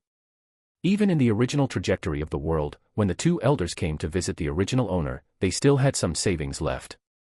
Where exactly had things gone wrong? Seeing that the young man hadn't answered for a long while and being startled by his fierce expression, Chen Yuan stood there stammering, Old man, this. Grandma, you didn't mistake me. It's me, Huaining. I've brought a friend to see you. Yu Huaining proactively walked up to her, wearing the most well-behaved smile. It's been so many years since I last visited, do you still recognize me? I recognize you. I do. My precious grandson, how could I not? Chen Yuan was almost moved to tears. Disgusted by the water stains on her hands, she didn't dare to touch her little grandson's clean and tidy clothes. Song Kunfu walked over and fumbled to find the family's flashlight. Come in. If you have a headache, don't stand outside in the cold wind. Yu Huaining originally thought these words were directed at him, but to his surprise, Chen Yuan quickly spoke up, You, talking about pain or no pain in front of Xiao Ning. When I see Xiao Ning, and... She looked behind him, reserved yet kind, and his friend, all my ailments disappear. Looking at Chen Yuan's less than rosy complexion, Yu Huaining's eyes narrowed again, Grandma, let's go inside first. Okay. Seeing such a dilapidated environment, Zheng Rong asked in a low, worried voice, President Shi, are you going in? He was a child from the mountains and had suffered quite a bit growing up. But President Shi's misophobia was famous. Ever since Zheng Rong had been by his side, he had never seen his boss stay in such harsh and primitive conditions. Shi Zheng rubbed his temples, his expression struggling for a moment before he hesitated and said, let's go in. At this hour, there were no vehicles in the mountain valley, and there was no medicine for regret in this world. It was too late to say he wouldn't go in.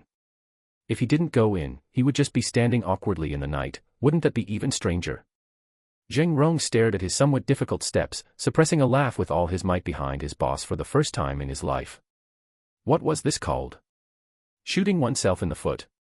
President Shi insisted on following the young master here, and now he had to pretend to be calm and composed in this environment. It was truly hard on him. Shi Zheng stepped into the house. Yu Huaining was holding the only flashlight, quickly pulling him down to sit, and whispered, I've put my coat underneath. Please, President Shi, be magnanimous and make do for now. The current situation was completely beyond his expectations. After sitting through hours of boring mountain roads, they arrived to find this. The two elders were the original owner's maternal grandparents, and they counted as his elders. Yet none of this had anything to do with Shi Zheng. Having suffered this hardship for no reason while following him, feelings of regret and apology welled up in Yu Huaining's heart. It's fine. Shi Zheng glanced at the young man, and the reluctance in his heart finally dissipated a little.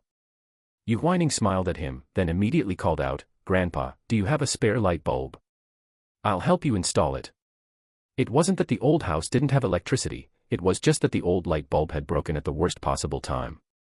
And with Song Kunfu having difficulty walking, he really couldn't change it in the dark. Yes, here.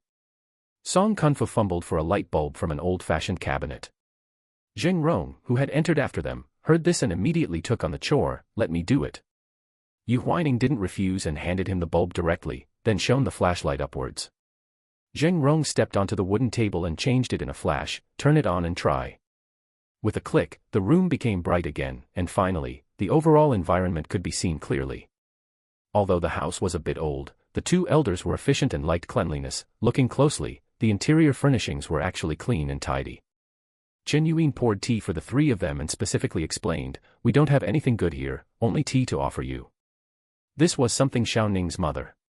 She suddenly thought of something and choked up for a moment, it was something she bought for us before. Grandma, don't fuss over us. Yu Huaining felt touched, stood up, and took the thermos from her hand. That's right, we're fine. Shi Zheng replied, it's our sudden visit that has caused you inconvenience. Song Kunfu stood quietly to the side. Watching Shi Zheng's speech and mannerisms, he tugged on his wife's arm, come with me for a moment. Chen Yuan followed him and asked in a low voice, what's wrong? Go get the cash from inside the pillow. I'm going to Old Man Lin's house to see if I can trade for some meat. Also, this friend of Huaining seems to be someone of importance, I have to find them a place to stay, don't let the children be mistreated. After thinking it over, only the Western-style house in the front was suitable. Chen Yuan nodded quickly and hurried into the house to get the cash. Song Kunfu looked at his little grandson, sorrow gradually accumulating between his brows. Huaining, I have something to ask you, and you must answer me honestly. Grandpa, what do you want to ask? Yu Huaining didn't understand. What exactly is going on with you and your aunt's family? Hearing this deep-voiced question, the smile on Yu Huaining's lips faded slightly. Chen Yuan hurried out and glared reproachfully at her old man, why ask about this for no reason? She stuffed a stack of cash into his hand and said as if shooing him away, go quickly and come back quickly. Song Kunfu sighed, clutched the money silently, and walked out with a limp. Yu Huaining had sensed something from the previous question. After Song Kunfu left, he leaned in and asked, Grandma, has something happened in these past few months? Why did you and Grandpa move out of the Western-style house? And what happened to Grandpa's foot? Hearing this series of questions, Chen Yuan was stunned for a moment, then waved her hand to cover up, it's nothing, we just feel that the old house is more comfortable to live in. Grandma. I'm not a 3-year-old child, why are you trying to fool me with that? Yu Huaining pressed for the truth. A sharp glint appeared in his eyes as he guessed, was it the work of Song Xin and her family? Hearing that the young man didn't even call her aunt anymore, Chen Yuan's expression changed repeatedly, appearing very hesitant. Grandma. Your aunt said she had a conflict with you and was kicked out by you. Seeing that she really couldn't hide it, Chen Yuan had to say briefly, it was almost 3 months ago. She came back once, said a few things in a rush, and then cried and made a scene, saying she couldn't go on living and needed us to give her money for an emergency. Hearing this, Yu Huaining's expression turned slightly cold. Xiao Ning, no matter how bad your aunt is, she is still a piece of flesh that fell from my body, so I hid it from your grandfather and gave her the 50,000 yuan we had saved at the bottom of the box. She left in a hurry with the money, but that same evening, the old Lin family brought people and broke into the Western-style house. Chen Yuan's eyes turned red. They said she had signed and pressed her fingerprint on a contract with the old Lin family, selling the Western-style house behind our backs. Your grandfather didn't believe it, and they argued after a few words. They had many family members, and they had a contract with your aunt's fingerprint, so your grandfather and I really had no choice. So, you were kicked out. And Grandpa's foot was injured at that time too? Yu Huaining asked in a deep voice. He had seriously underestimated the shameless woman that was Song Xin. For money, she could actually hide this from her elderly parents and do such a thing. Shi Zheng stood up and walked over, tentatively asking, how much money did Song Xin mortgage that Western-style house for? I heard it was about 60 or 70,000. Chen Yuan wiped away her tears. Hearing this number, Shi Zheng immediately had a guess in his mind. He lowered his head slightly, leaning close to the young man's ear. When Chen Shua was first arrested, the bail was 100,000. The private savings at the bottom of the box, plus the money from mortgaging the Western-style house, added up to just about that amount. Yu Huaining looked up, and they both understood. Song Xin had completely abandoned her parents to bail out her good-for-nothing son. The two elders were helpless, and because she was their youngest daughter, they could only swallow their grievances and bitterness. If Yu Huaining hadn't arrived suddenly, they probably would never have known about this. Just as the atmosphere was tense, a young, thin man suddenly ran in, panting, and shouted urgently, Granny Chen. You need to go and see quickly. Something happened to Grandpa Song. The old Lin family said they are going to break his leg. Chapter 38. What? Hearing this, Chen Yuan was immediately terrified and lost her composure. Why are they making trouble again? What should we do? The old man's foot was injured last time, and it left a lingering ailment. It hasn't even fully healed yet. Hearing this, Yu Huaining frowned deeply. Since he was here, he wouldn't sit idly by. He quickly comforted the old woman, Grandma, don't worry, I'll go check on the situation. Before the words had even faded, he strode outside. Shi Zheng didn't know the situation yet, but he was afraid the young man would be bullied, so he immediately signaled for Zheng Rong to follow. The three of them quickly approached the Western-style house. Seeing the ajar iron gate, Yu Huaining decisively pushed it open and entered. In the courtyard, the first thing that caught their eyes was the all-too-familiar van. Zheng Rong's expression shifted slightly. Is this the car we rode in during the day? A mocking glint flashed in Yu Huaining's eyes. He had guessed it. That dark-skinned man named Aluan owned the only van in the village, and this old Lin family could come up with 60 or 70,000 in a short time to sign a mortgage contract with Song Xin. In this remote mountain valley, they were already considered top-tier wealthy. Birds of a feather flocked together. With the way Aluan arrogantly extorted people, if he really laid a hand on the elderly Song Kunfu, the consequences would be unimaginable. What are you still standing there for? Go in quickly. The thin men who had called for help hurried over and urged them. Suddenly, cursing and swearing came from inside the house, sounding extremely irritable. Song Kunfu. Don't think I won't hit you just because you're old. Your rich eldest daughter and son-in-law are already dead and buried. Your youngest daughter doesn't care about you at all. Even if I really beat you to death and dump you in the wild, nobody will collect your corpse. Song Kunfu had only raised 2 daughters in his life. The eldest daughter died early in a car accident, and the second daughter was a good-for-nothing. This sentence, nobody will collect your corpse, undoubtedly struck his sore spot. You. Song Kunfu's chest heaved violently, and a large amount of cold sweat rolled down his face. He extended a trembling finger and accused, Old Lin, when I first came to the countryside, I helped you a lot. You can't have no conscience at all. He had lived in this Western-style house for many years, so he was naturally very clear about its interior structure. In the past, they even kept an empty room for their little grandson. When he had just come in, the old Lin family was eating, so he made the request to pay to stay the night. At first, they agreed nicely, but then suddenly raised the price, actually demanding 500 yuan per night. Song Kunfu just muttered, "That's too unfair," and was immediately beaten up by Lin Luan without explanation. He was old after all, and since his right foot was injured, his health was not as good as before. He lost his footing and bumped into the cabinet behind him. After falling, he heard a clear crack of a bone breaking. Within seconds, his right leg was in such severe pain that he couldn't walk. He tried his best to get up, but collapsed helplessly onto the floor. "You let your son Aluan treat me like this today, aren't you afraid of divine retribution? Damn it. Are you done talking?" Lin Luan impatiently smashed a wine bottle. He had already been exhausted from running a mountain road trip today. Panicked and filled with anger along the way. Right now, he was looking for somewhere to vent, and Song Kunfu, that old bastard, had walked right into the line of fire. Lin Luan saw his father looking disdainful, leisurely smoking his dry pipe. With no one to stop the evil thoughts in his heart, they expanded infinitely. He swung a wooden chair from the side, his face twisted with terrifying, ugly murderous intent. "Go to hell." Song Kunfu knew he couldn't escape and closed his eyes in despair. Bang. It was the dull thud of a wooden chair striking a body, but the pain he imagined did not appear. Song Kunfu opened his eyes tremblingly, only to find his young master grandson blocking in front of him. His heart jumped into his throat. Whining.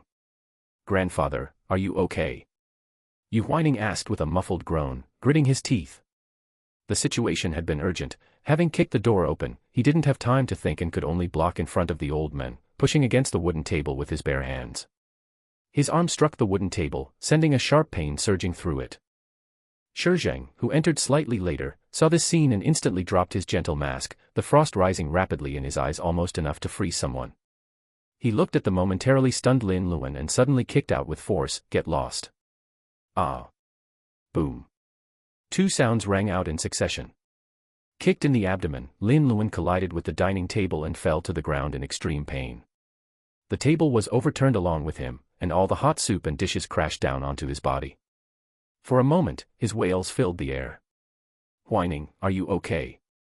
Song Kunfu saw the painful expression on his grandson and his heart jumped into his throat. Shi Zheng crouched down and quickly but gently pulled the young man's arm to examine it. In just a short while, the young man's left forearm was already visibly swollen and red. Shi Zheng's face was gloomy, a trace of ferocity that he himself hadn't noticed seeping between his brows. "I'm fine." Yu Huaining gave the man a silent look, endured the pain to pull back his somewhat numb left hand, and turned his attention back to Song Kunfu. "Grandfather, how are you?" He had just asked this when he noticed the other man's right leg was bent on the ground in a very strange posture. Seeing this, Shi Zheng reached out and pressed down carefully. Almost at the same time, Song Kunfu let out a painful groan. "What happened?" "It's likely a fracture." Shi Zheng could only make a preliminary determination. "Who are you?" Old Lin, who had been smoking his dry pipe, could no longer sit still. He stood up, pointed his pipe, and cursed, "How dare you barge into my house? You broke so many things. Pay me." Every word out of his mouth was about money. The two men helped Song Kunfu sit on a chair to the side. Yu Huaining turned to the side and glared fiercely at him. "Pay you? Sure. Let's settle this account properly." He caught sight of a shovel in the corner out of the corner of his eye, grabbed it, and pointed the sharp shovel head directly at the disheveled Lin Luan on the ground. "Was it you who laid hands on my grandfather?" "It's you guys again. Why, you better not mess around. This is my house." Upon seeing it was Yu Huaining, Lin Luan's fear and resentment erupted simultaneously. Ignoring the vegetable leaves and food scraps on his body, he scrambled up from the ground in a flash. He didn't answer the young man's question at all, but instead, the villain complained first. "Dad. It's them. I met them on the mountain road today and kindly gave them a ride, but they returned kindness with ingratitude and almost beat me up. It seems you really don't know what's good for you." Yu Huaining narrowed his eyes, a sharp glint overflowing. Before he could make a move, the shovel in his hand was suddenly snatched away. "If your arm is injured, just stay put. Don't make your grandfather worry anymore." Shi Zheng lowered his gaze and said to the reckless young man. As he finished speaking, his face revealed absolute coldness, and he gripped the shovel tightly, striking Lin Luan's knee with force. Hiss. Ah. Lin Luan's legs went weak from the pain, and he fell to his knees on the ground with a thud. Yu Huaining felt the man's partiality and protection, and his tense expression finally relaxed into a smile. He looked at Lin Luan, who was still kneeling on the ground, and mocked, so eager to kneel and apologize. Old Lin also had a bit of a temper. Seeing his only son being bullied, he slammed his copper pipe and roared, "Song Kunfu, what kind of grandson is this? Coming to make trouble for my son in the middle of the night. I think you are deliberately going against our Lin family." It wasn't like he hadn't seen Song Kunfu's grandson before. That fat and bloated Chinshua, he looked ugly and had the same "fox borrowing the tiger's might" attitude as his parents. "You guessed right. We are indeed here to make trouble." Yu Huaining walked over and snatched the pipe from old Lin's hand. His fingers smoothly spun the pipe, and the next second, he fiercely struck the burning hot end against the old man's forehead. "You old bastard. You broke my grandfather's leg, and I haven't even settled that account with you yet. Dealing with villains in such a remote place, wasting words is not as effective as directly taking action." Ouch. Old Man Lin covered his forehead and fell back into the chair behind him. Seeing this, Mrs. Lin hurriedly supported him. Lin Luan followed, crawling on his knees to his side, and shouted, "Dad. Are you okay?" Old Man Lin recovered from the intense pain, hurriedly gave his family a subtle look, and turned his head to play dead. His wife realized what was happening and immediately began to wail and howl, acting miserable. "Oh my. Murder. People are dying." She turned back, the grief on her face very deliberate. "I'm telling you. If anything happens to our old man, I'll make sure you pay. I'm going to call the police to arrest you. I'll make you pay up." She hadn't left the mountains many times in her life, and these words were the harshest threats she could think of. "Right. Pay up." Lin Luan was reminded and immediately chimed in, "Why, you guys are guilty of malicious assault. My dad is now seriously injured because of you, and you must take responsibility. Don't even think about escaping the follow-up medical expenses." Old Man Lin wasn't hurt, yet their acting skills were one better than the other. The mother and son showed no concern at all, and every word was about money. This family was simply cut from the same cloth.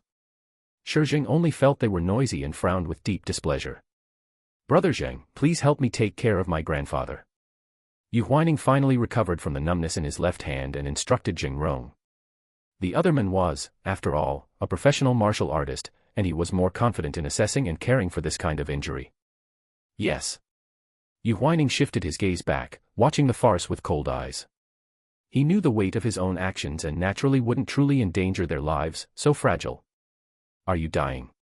The mother and son were stunned by the question and couldn't help but exchange glances. Lin Luan remembered the young man's ruthless words on the mountain road during the day and felt like backing down. But Mrs. Lin, who was beside him, clearly didn't know about this and continued to act like a rogue. Song Kunfu didn't stand steady and fell, breaking his leg. "What does that have to do with our old man? What kind of sin has our family committed, just trying to eat a meal and ending up attracting you monsters? Old man. If you leave, what will Aluan and I do?" "Dying." A dangerous light flashed in Shi Zheng's eyes. After scanning the room, he walked straight to the stove. He picked up the sharp kitchen knife on the cutting board and strode toward the three members of the Lin family. Seeing this, Yu Huaining's eyes showed rare surprise. The man raised his hand and brought the knife down. The first strike landed accurately right next to Old Man Lin's ear. The latter, who was playing dead, opened his eyes abruptly, fell to the ground, and asked timidly, "What are you doing?" Mrs. Lin was so frightened she lost her voice and quickly hid behind her son. "Don't mess around." Lin Luan's inner fear was no less than his parents'. He had originally thought the person with the best skills among the three was Zheng Rong, and the one most capable of scaring people with harsh words was the young man. But now, he suddenly realized, when it came to ruthlessness and decisiveness, perhaps no one compared to the man in front of him.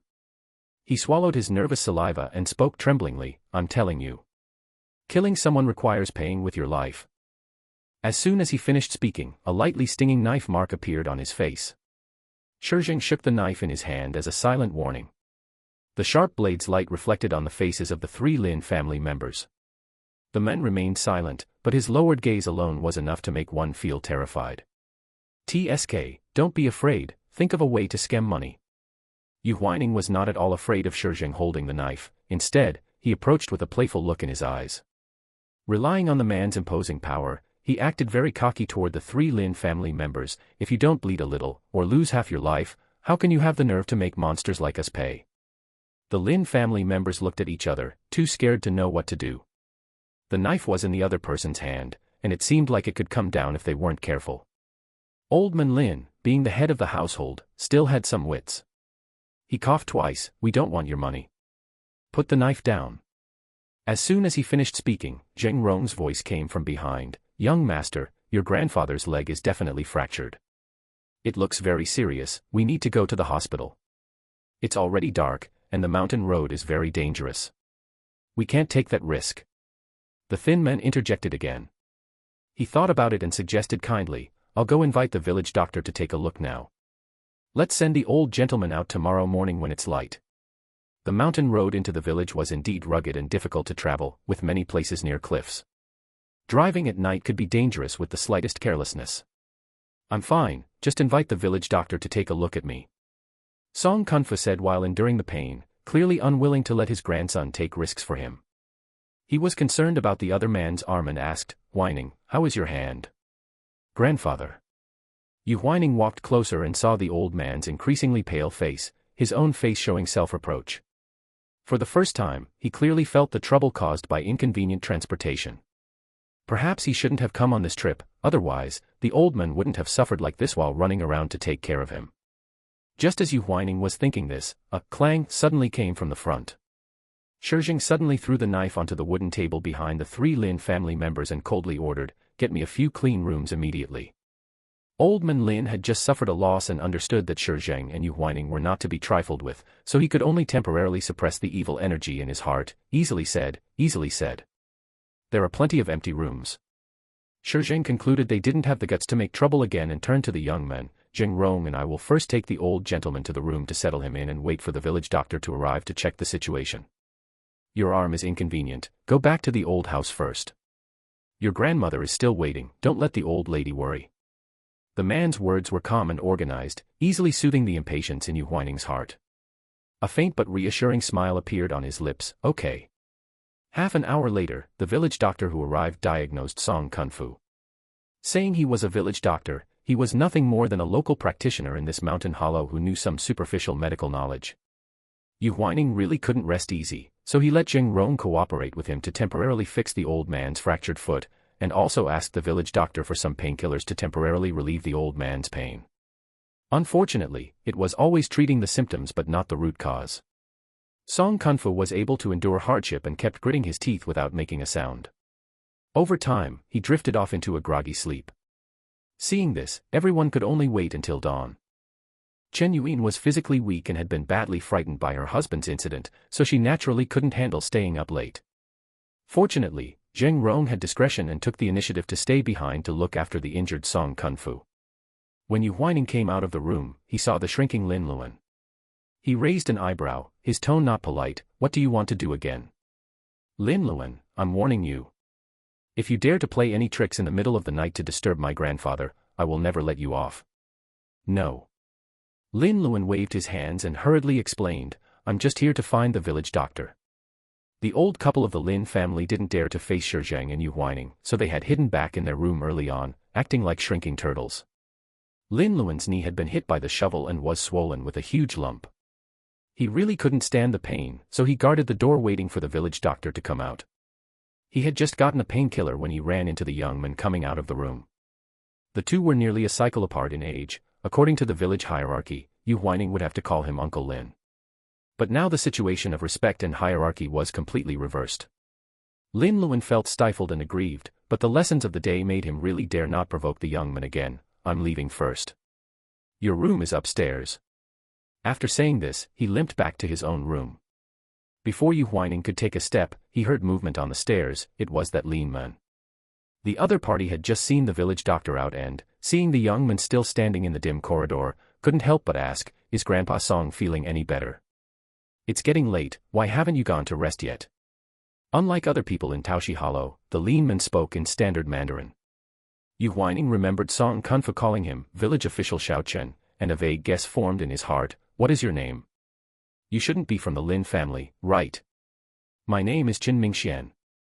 I was dispatched from Ruei City to Taoshi Hollow to help the local area achieve agricultural economic development. The local villagers don't understand these things, so they spontaneously started calling me village official." Chen Mingxian paused, his expression somewhat bitter, but come to think of it, I have still failed in my duties and didn't fulfill my responsibilities. He wasn't actually many years older than Yu Huaining, and at the beginning, the villagers didn't trust him. At that time, Song Kunfa did his utmost to help him promote and carry out his work, and even vacated a room in his Western-style house for him for free. Therefore, Chen Mingxian had always held a sense of gratitude toward the former. I saw those grapevine trellises, they look good, Yu Huaining said sincerely. Compared to the previous barely self-sufficient, living environment, things were clearly better now. On the surface they are good, but there are too many twists and turns involved, and besides. Chen Mingxian stopped mid-sentence, eventually shaking his head, it's nothing. You should go get some rest early. We still need to take Grandpa Song to the hospital first thing tomorrow morning. Yu Huaining was truly exhausted, but he forced himself to stay alert and nodded, okay. He returned to his room and sat blankly on the edge of the bed to recover for a while, when suddenly the door was knocked upon. Come in. Shi Zheng pushed the door open and entered, holding a bottle of medicine in his hand. He sat down right beside the young man and pulled up his left arm, the swelling was still quite obvious. Does it hurt? It's all right, I've already recovered, it shouldn't have damaged the root. Yu Huaining wasn't one to fuss over these small injuries. Seeing the man holding the medicinal spray, he asked curiously, where did you get the spray? Does the village doctor have this kind of thing? Zheng Rong brings it with him when he goes out. The luggage was all at the old house, I just went and retrieved it, the man explained in a calm voice. He pressed the anti-swelling spray and intermittently sprayed the young man's arm several times. If it's still swollen when you wake up tomorrow morning, use a hot towel to apply a compress. Okay. Yu Huaining curled his lips slightly, but his gaze was helpless and apologetic. I didn't know so many things would happen today. If I had known, I shouldn't have let you come along. Shi Zheng raised his eyes, placed the spray on the cabinet to the side, and said with a straight face, didn't you tell me that long ago? You said that once you start, you can't turn back halfway, and told me not to regret it. That's true, so you can't blame me for that then. Yu Huaining jokingly shifted the blame. He slowly leaned closer to the man, their eyes meeting. However, it must have been really hard for you, right? The rural environment is so terrible, the accommodation conditions are simple, and you even ran into this pile of mess. Shi Zheng stared at the young man within arm's reach and replied truthfully, it's hard. But I have stayed in environments even worse than this. Ah. Even worse environments. Seeing the confused look in his eyes, a sudden impulse arose in Shi Zheng's heart. Before he could stop this impulse, the words were already out, being treated as a dead person and thrown into a stinking pile of corpses for an entire night. Yu Huaining was stunned, his previously relaxed brow furrowed instantly. Scared? No. Yu Huaining shook his head, countless questions rising in his mind, yet he didn't know where to start asking. Shi Zheng stared at his conflicted expression, and without a moment's hesitation, he turned the page on this topic. If Zheng Rong and I weren't here today, you would probably be in more trouble if you encountered this pile of mess alone. The young man had a direct and strong-willed personality and couldn't tolerate being taken advantage of. At the slightest carelessness, a dispute would arise. Dealing with one or two unreasonable people would be one thing, but if the other party was a group, the consequences would be hard to say. Yu Huaining understood what the man meant, and blurted out, it's precisely because you are here protecting me that I dare to. The words he hadn't finished speaking stopped abruptly. Yu Huaining covered his lips with a light cough and pulled back somewhat unnaturally, a subtle, unnoticeable annoyance deep in his pupils. What was he just saying? Since coming to this world, Yu Huaining clearly knew that given the original host's identity and fate, he needed a protective barrier that he could utilize. So after meeting Shi Zheng, he made his move without hesitation. Of course, apart from this so-called protective barrier, he valued the man's appearance, which was to his taste, even more. He found ways to get close to Shi Zheng, and whenever he had a dispute with outsiders, the men would always stay by his side and offer effective assistance. Thinking of this, Yu Huaining's gaze unconsciously glanced at the men, and he thought firmly, utilization or cooperation, either way.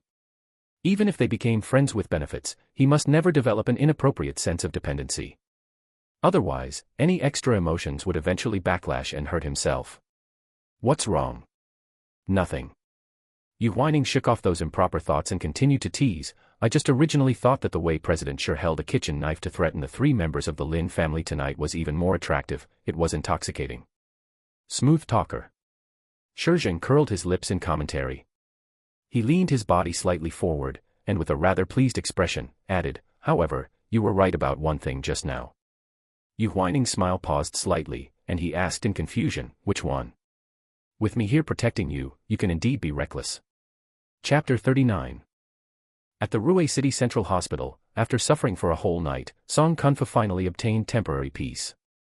Yu Huaining hadn't been able to sleep soundly last night because he was worried about the old man's injuries, so he rushed to the hospital from Taoxi at the crack of dawn. After 2 consecutive days of exhaustion from travel, even with a body made of iron, he couldn't hold up anymore. When things finally came to a temporary pause, Yu Huaining leaned against the sofa in the single-patient room and fell asleep without realizing it. It wasn't until dusk that he slowly woke up. Yu Huaining saw the blanket covering him and was a bit dazed. An inquiring voice came from the hospital bed. "Huaining, have you had enough sleep?" "Grandpa." Yu Huaining hurriedly got up, rubbed his eyes, and sat back down by the hospital bed. "Are you feeling better? Why didn't you wake me up?" "I'm much better." Seeing his little grandson's heartfelt concern, Song Kunfu couldn't help but feel a warmth in his heart. "Your friend said you weren't comfortable sitting in the car these past 2 days and didn't rest well last night, so he let you sleep a little longer."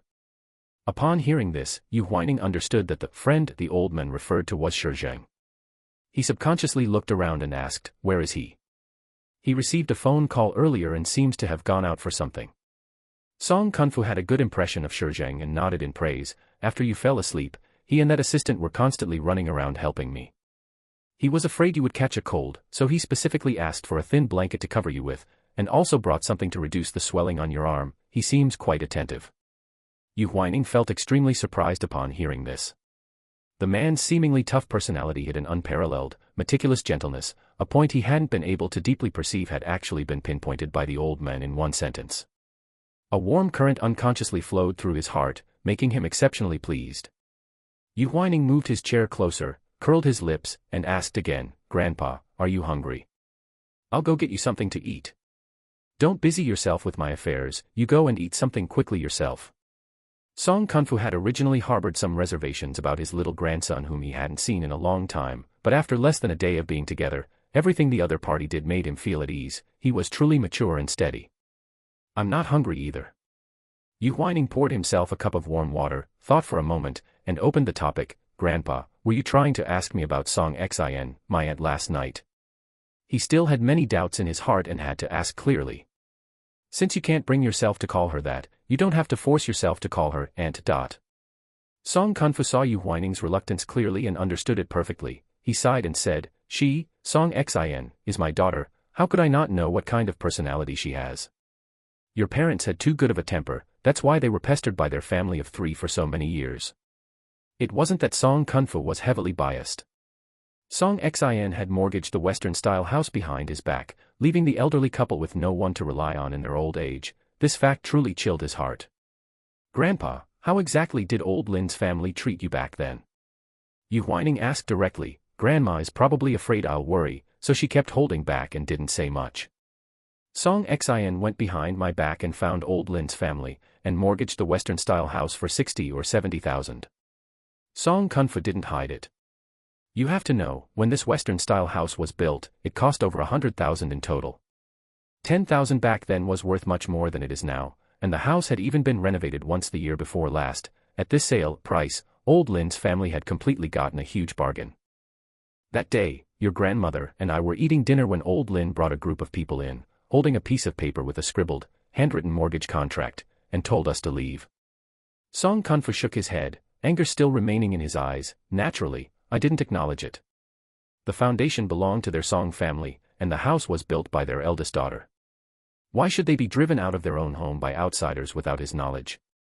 However, old Lin's family's attitude was tough, and they hurriedly and barbarically drove the 2 old people out. They knew they had taken an enormous advantage and were probably worried about complications arising if they waited too long. Yu Huaining already had a profound understanding of the Lin family's vile nature. Song Xin was not the owner of the property rights and had no qualifications to conduct the sale at all. What's more, that handwritten note between her and the Lin family would be hard to be recognized by the law, and it was a cash transaction with no proof. To put it bluntly, if Song Kunfu had been tougher and filed a lawsuit, the other party would definitely have lost. "What about other people in the village, didn't they speak up for you?" "They all know old Lin isn't decent, but they don't dare to." Song Kunfu revealed helplessly. Yu Huaining was puzzled. Why? The young people in the village have all gone out. The grapes planted in the last 2 years rely entirely on Lin Luan's van to be taken out for sale.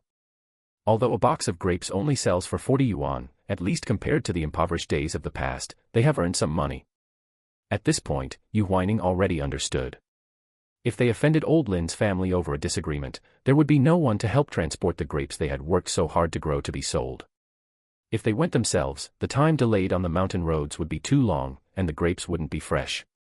Chen Mingxian was an outsider and young. Even with the title of village official, he probably couldn't deal with the cunning and treacherous old Lin.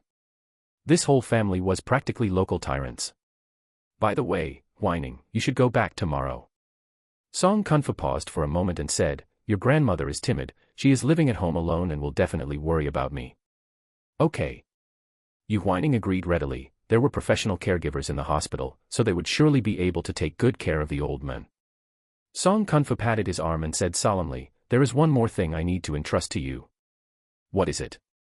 50 or 60 years ago, I was dispatched to this remote place of Taoshi and met your grandmother. Later, I settled down in that hollow and haven't left the big mountains many times since. Song Kunfu spoke slowly. I don't have much ability. Every time I face Song Xin coming to demand money, your grandmother softens her heart and gives away our savings. Now that the Western-style house has been taken by others, there really isn't anything good left to leave you. This time you brought me to check my leg and I have to be hospitalized. Did it cost a lot of money?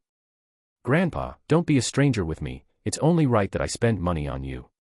Yu Huaining chuckled and quickly moved past this topic. He remembered the two old people's worries about the original host and added, although Mom and Dad are no longer here, I have always been living well, so you don't need to worry about me. Whether his little grandson was in a good state or not, he could naturally tell. Song Kunfu nodded with satisfaction and cut to the point, listen to me, under the bedroom of the old house, there is